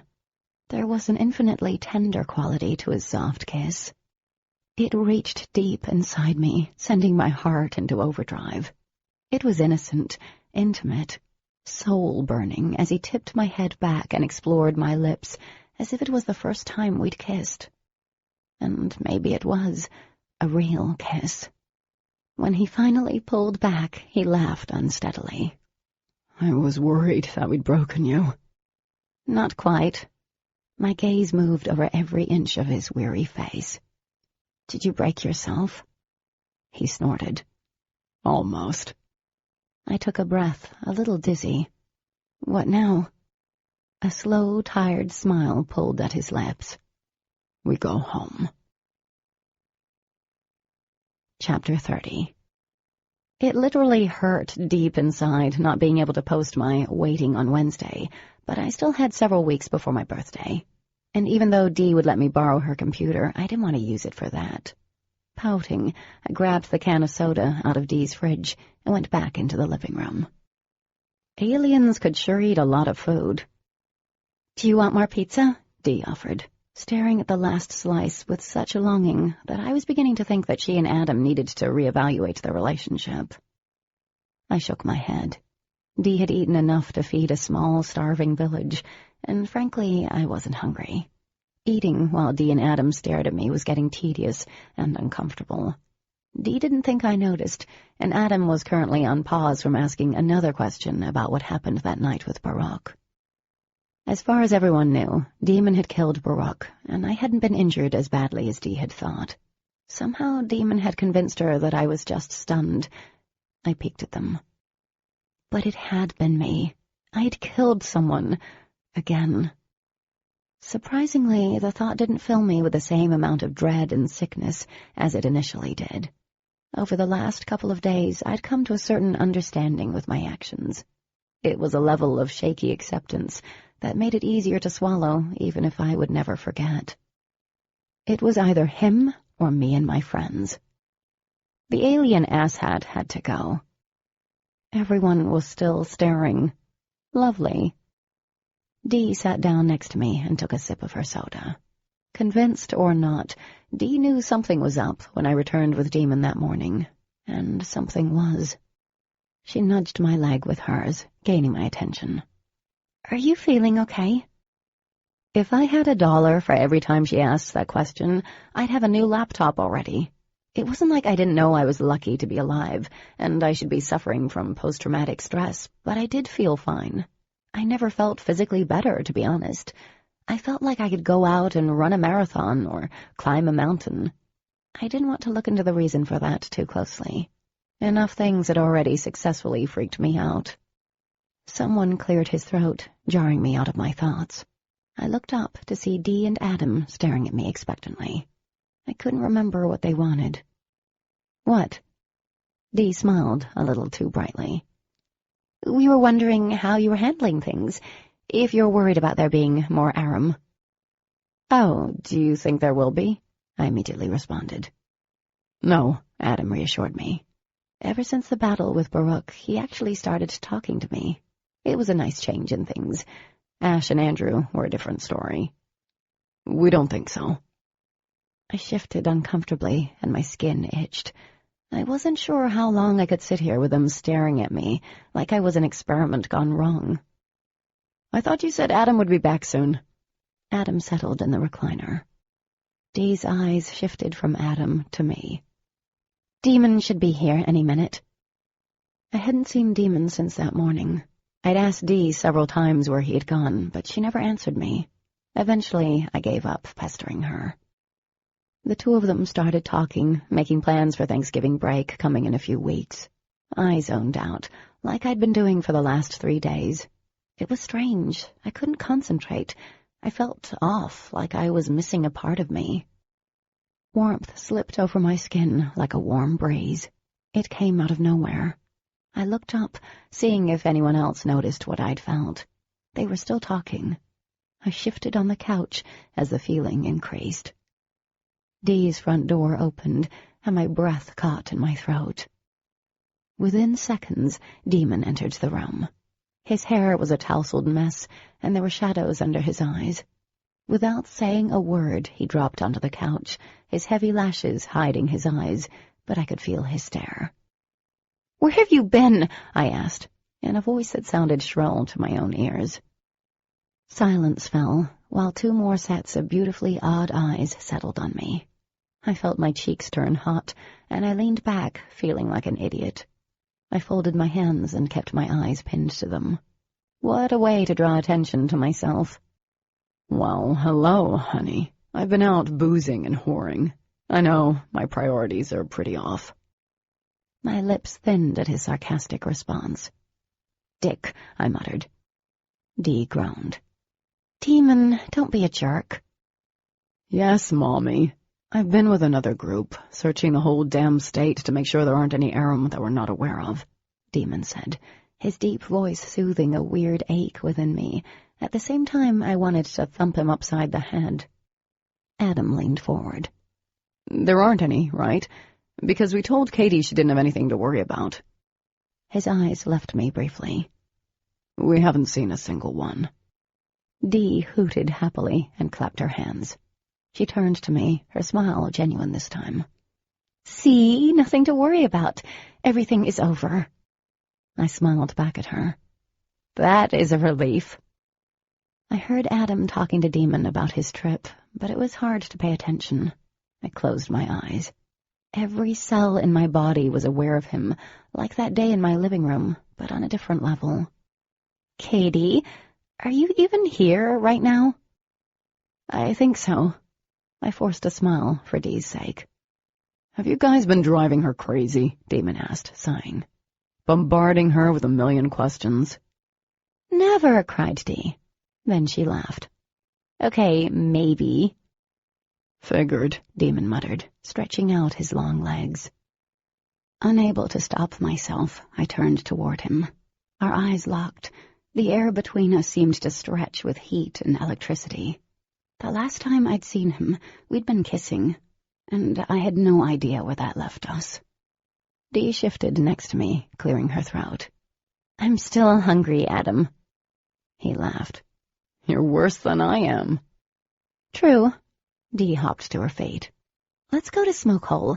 I think they're having homemade meatloaf." She edged around me, leaned down, and gave Demon a peck on the cheek.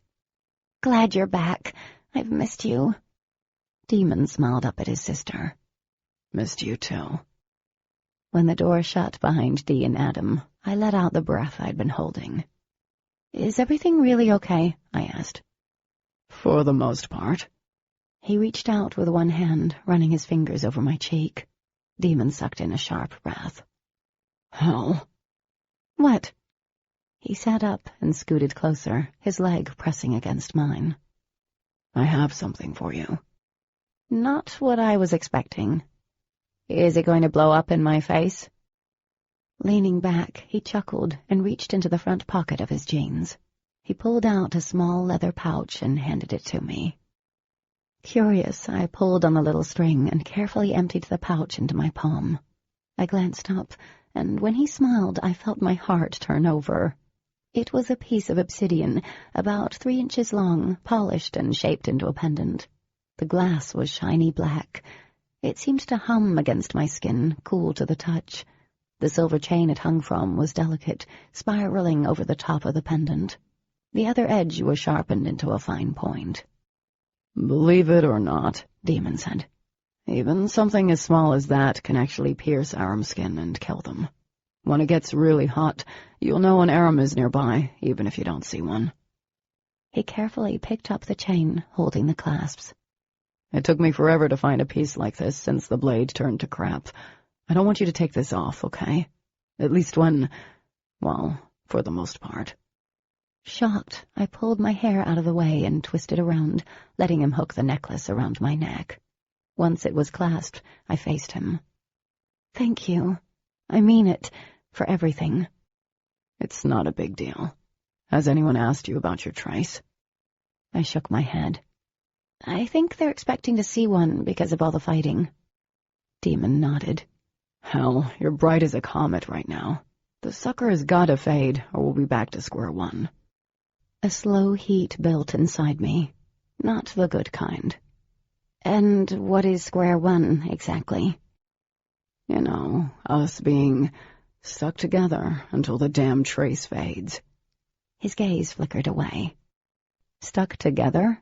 My fingers dug into my denim-clad knees. After everything I've done, us being around each other is being stuck together? Demon shrugged. You know what? Screw you, buddy. Because of me, Baruch didn't find your sister. Because of what I did, I almost died. You healed me. That's why I have a trace. None of this is my fault. And it's mine? Should I have left you to die? His eyes burned now, like emerald pools. Is that what you wanted? That's a stupid question. I don't regret that you healed me, but I'm not dealing with this hot and cold shit from you anymore. I do believe you protest too much for the whole liking me part. A wry grin twisted his lips. Someone sounds like they're trying to convince themselves.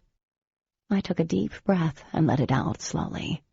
As much as it bothered me to say this, because there was a part of me that wanted him, I did. I think it would be best if you'd stay away from me. No can do. Any of the other Luxon can watch over me, or whatever, I protested. It doesn't have to be you. His eyes met mine. You're my responsibility. I am nothing to you. You're definitely something. My palms itched to have a close encounter of the bitch slap kind with his face. I dislike you so very much. No, you don't. Okay, we need to get this trace off me, now. A wicked smile played over his lips. Maybe we can try making out again. See what that will do to this trace. It seemed to work last time. My body liked the idea. I, however, did not. Yeah, that's not going to happen again. It was just a suggestion. One that will never happen. I bit out each word deliberately. Again. Don't act like you didn't have as much fun. I smacked him in the chest hard. He only laughed, and I started to push off, but... Wait. I pressed my hand against his chest as I stared at him. Demon arched a brow. Are you feeling me up, Cat? I'm liking where this is heading. I was, nice chest and all, but that wasn't the point. His heart beat against my palm, a strong tempo that was slightly accelerated. Thump, thump, thump, thump. I placed my other hand against my own chest. Thump, thump, thump, thump. I started to feel dizzy. Our heartbeats, they're the same. Both of our hearts were racing now, completely synchronized. Oh my God, how is this possible? Demon started to look pale. Oh, crap. My lashes lifted, our eyes locked. The air seemed to spark around us, filled with tension. Oh, crap, indeed. He placed his hand over mine and squeezed. But it's not too bad. I mean, I'm pretty sure I morphed you into something, and this whole heart thing proves we must be connected. He grinned. Could be worse. What could be worse, exactly? I asked, stunned. Us being together. He shrugged. It could be worse. Part of me wasn't sure I'd heard him right. Wait a sec. You think we should be together because of some kind of freaky alien mojo that has connected us? But 2 minutes ago you were bitching about being stuck with me? Yeah, well, I wasn't bitching. I was pointing out that we are stuck together. This is different, and you're attracted to me. My eyes narrowed. I'll get back to that last statement in a second, but do you want to be with me because you now feel forced? I wouldn't say forced exactly, but I like you. I stared at him. It was all too easy to recall what I'd overheard when he'd healed me. Part of me had thought that maybe what he'd felt was real, but maybe it was the product of whatever the hell he'd done. That made sense, considering what he was saying. Demon frowned. Oh, no, I know that look. What are you thinking? That this is the most ridiculous declaration of attraction I've ever heard, I said, standing. That is so lame, Demon. You want to be with me because of whatever crazy stuff that had happened? He rolled his eyes as he stood. We like each other. We do. It's stupid that we keep denying it. Oh, this is coming from the dude who left me on the couch topless? I shook my head. We don't like each other. Okay, I should probably apologize for that. I'm sorry. Demon took a step forward. We were attracted to each other before I healed you. You can't say that's not true because I've always been attracted to you. I took a step back. Being attracted to me is as lame a reason to be with me as the fact we're stuck together now. Oh, you know it's more than that. He paused. I knew you would be trouble from the start, from the moment you knocked on my door. I laughed dryly. That thought is definitely mutual, but that doesn't excuse the split personality thing you've got going on. Well, I was kind of hoping it did, but obviously not. He flashed a quick grin. Kat, I know you're attracted to me. I know you like... Being attracted to you isn't enough, I said. We get along. I gave him a bland look. Another flash of his teeth as his lips spread. Sometimes we do. We have nothing in common, I protested. We have more in common than you realize. Whatever. Demon caught a piece of my hair and wrapped it around his finger. You know you want to. The memory of the sweet kiss we'd shared in the field returned. Frustrated, I snatched my hair back and focused. You don't know what I want. You have no clue. I want a guy who wants to be with me because he actually wants to be, not that he's forced to be out of some kind of twisted sense of responsibility. Kat. No. I cut him off, balling my hands into fists. Come on, kitty cat, don't be a bystander. I wasn't going to be a bystander anymore, which meant not caving to Demon. Not when his reasons for wanting me were so lame they made a top 10 list. No. Sorry. You've spent months being the biggest jerk to me. You don't get to decide to like me one day and think I will forget all of that. I want someone to care for me, like my dad cared for my mom, and you aren't him. How can you know? His eyes flashed, turning them into brilliant jewels. Shaking my head, I turned toward the back door. Demon appeared in front of it, blocking my exit. God, I hate when you do that. He didn't laugh or smile like he normally would. His eyes were wide and bright, consuming. You can't keep pretending that you don't want to be with me. I would try, even though deep down I did want to be with him. But I wanted him to want me, not because we were stuck together or because somehow we were connected. I'd always liked the glimpses of the real him. That demon I could be with, I could love. But that demon never stayed around long, pushed out by his never-ending duty to his family and race. Saddened by that, I pressed my lips together. I'm not pretending, I said. His eyes searched mine. You're lying. Demon.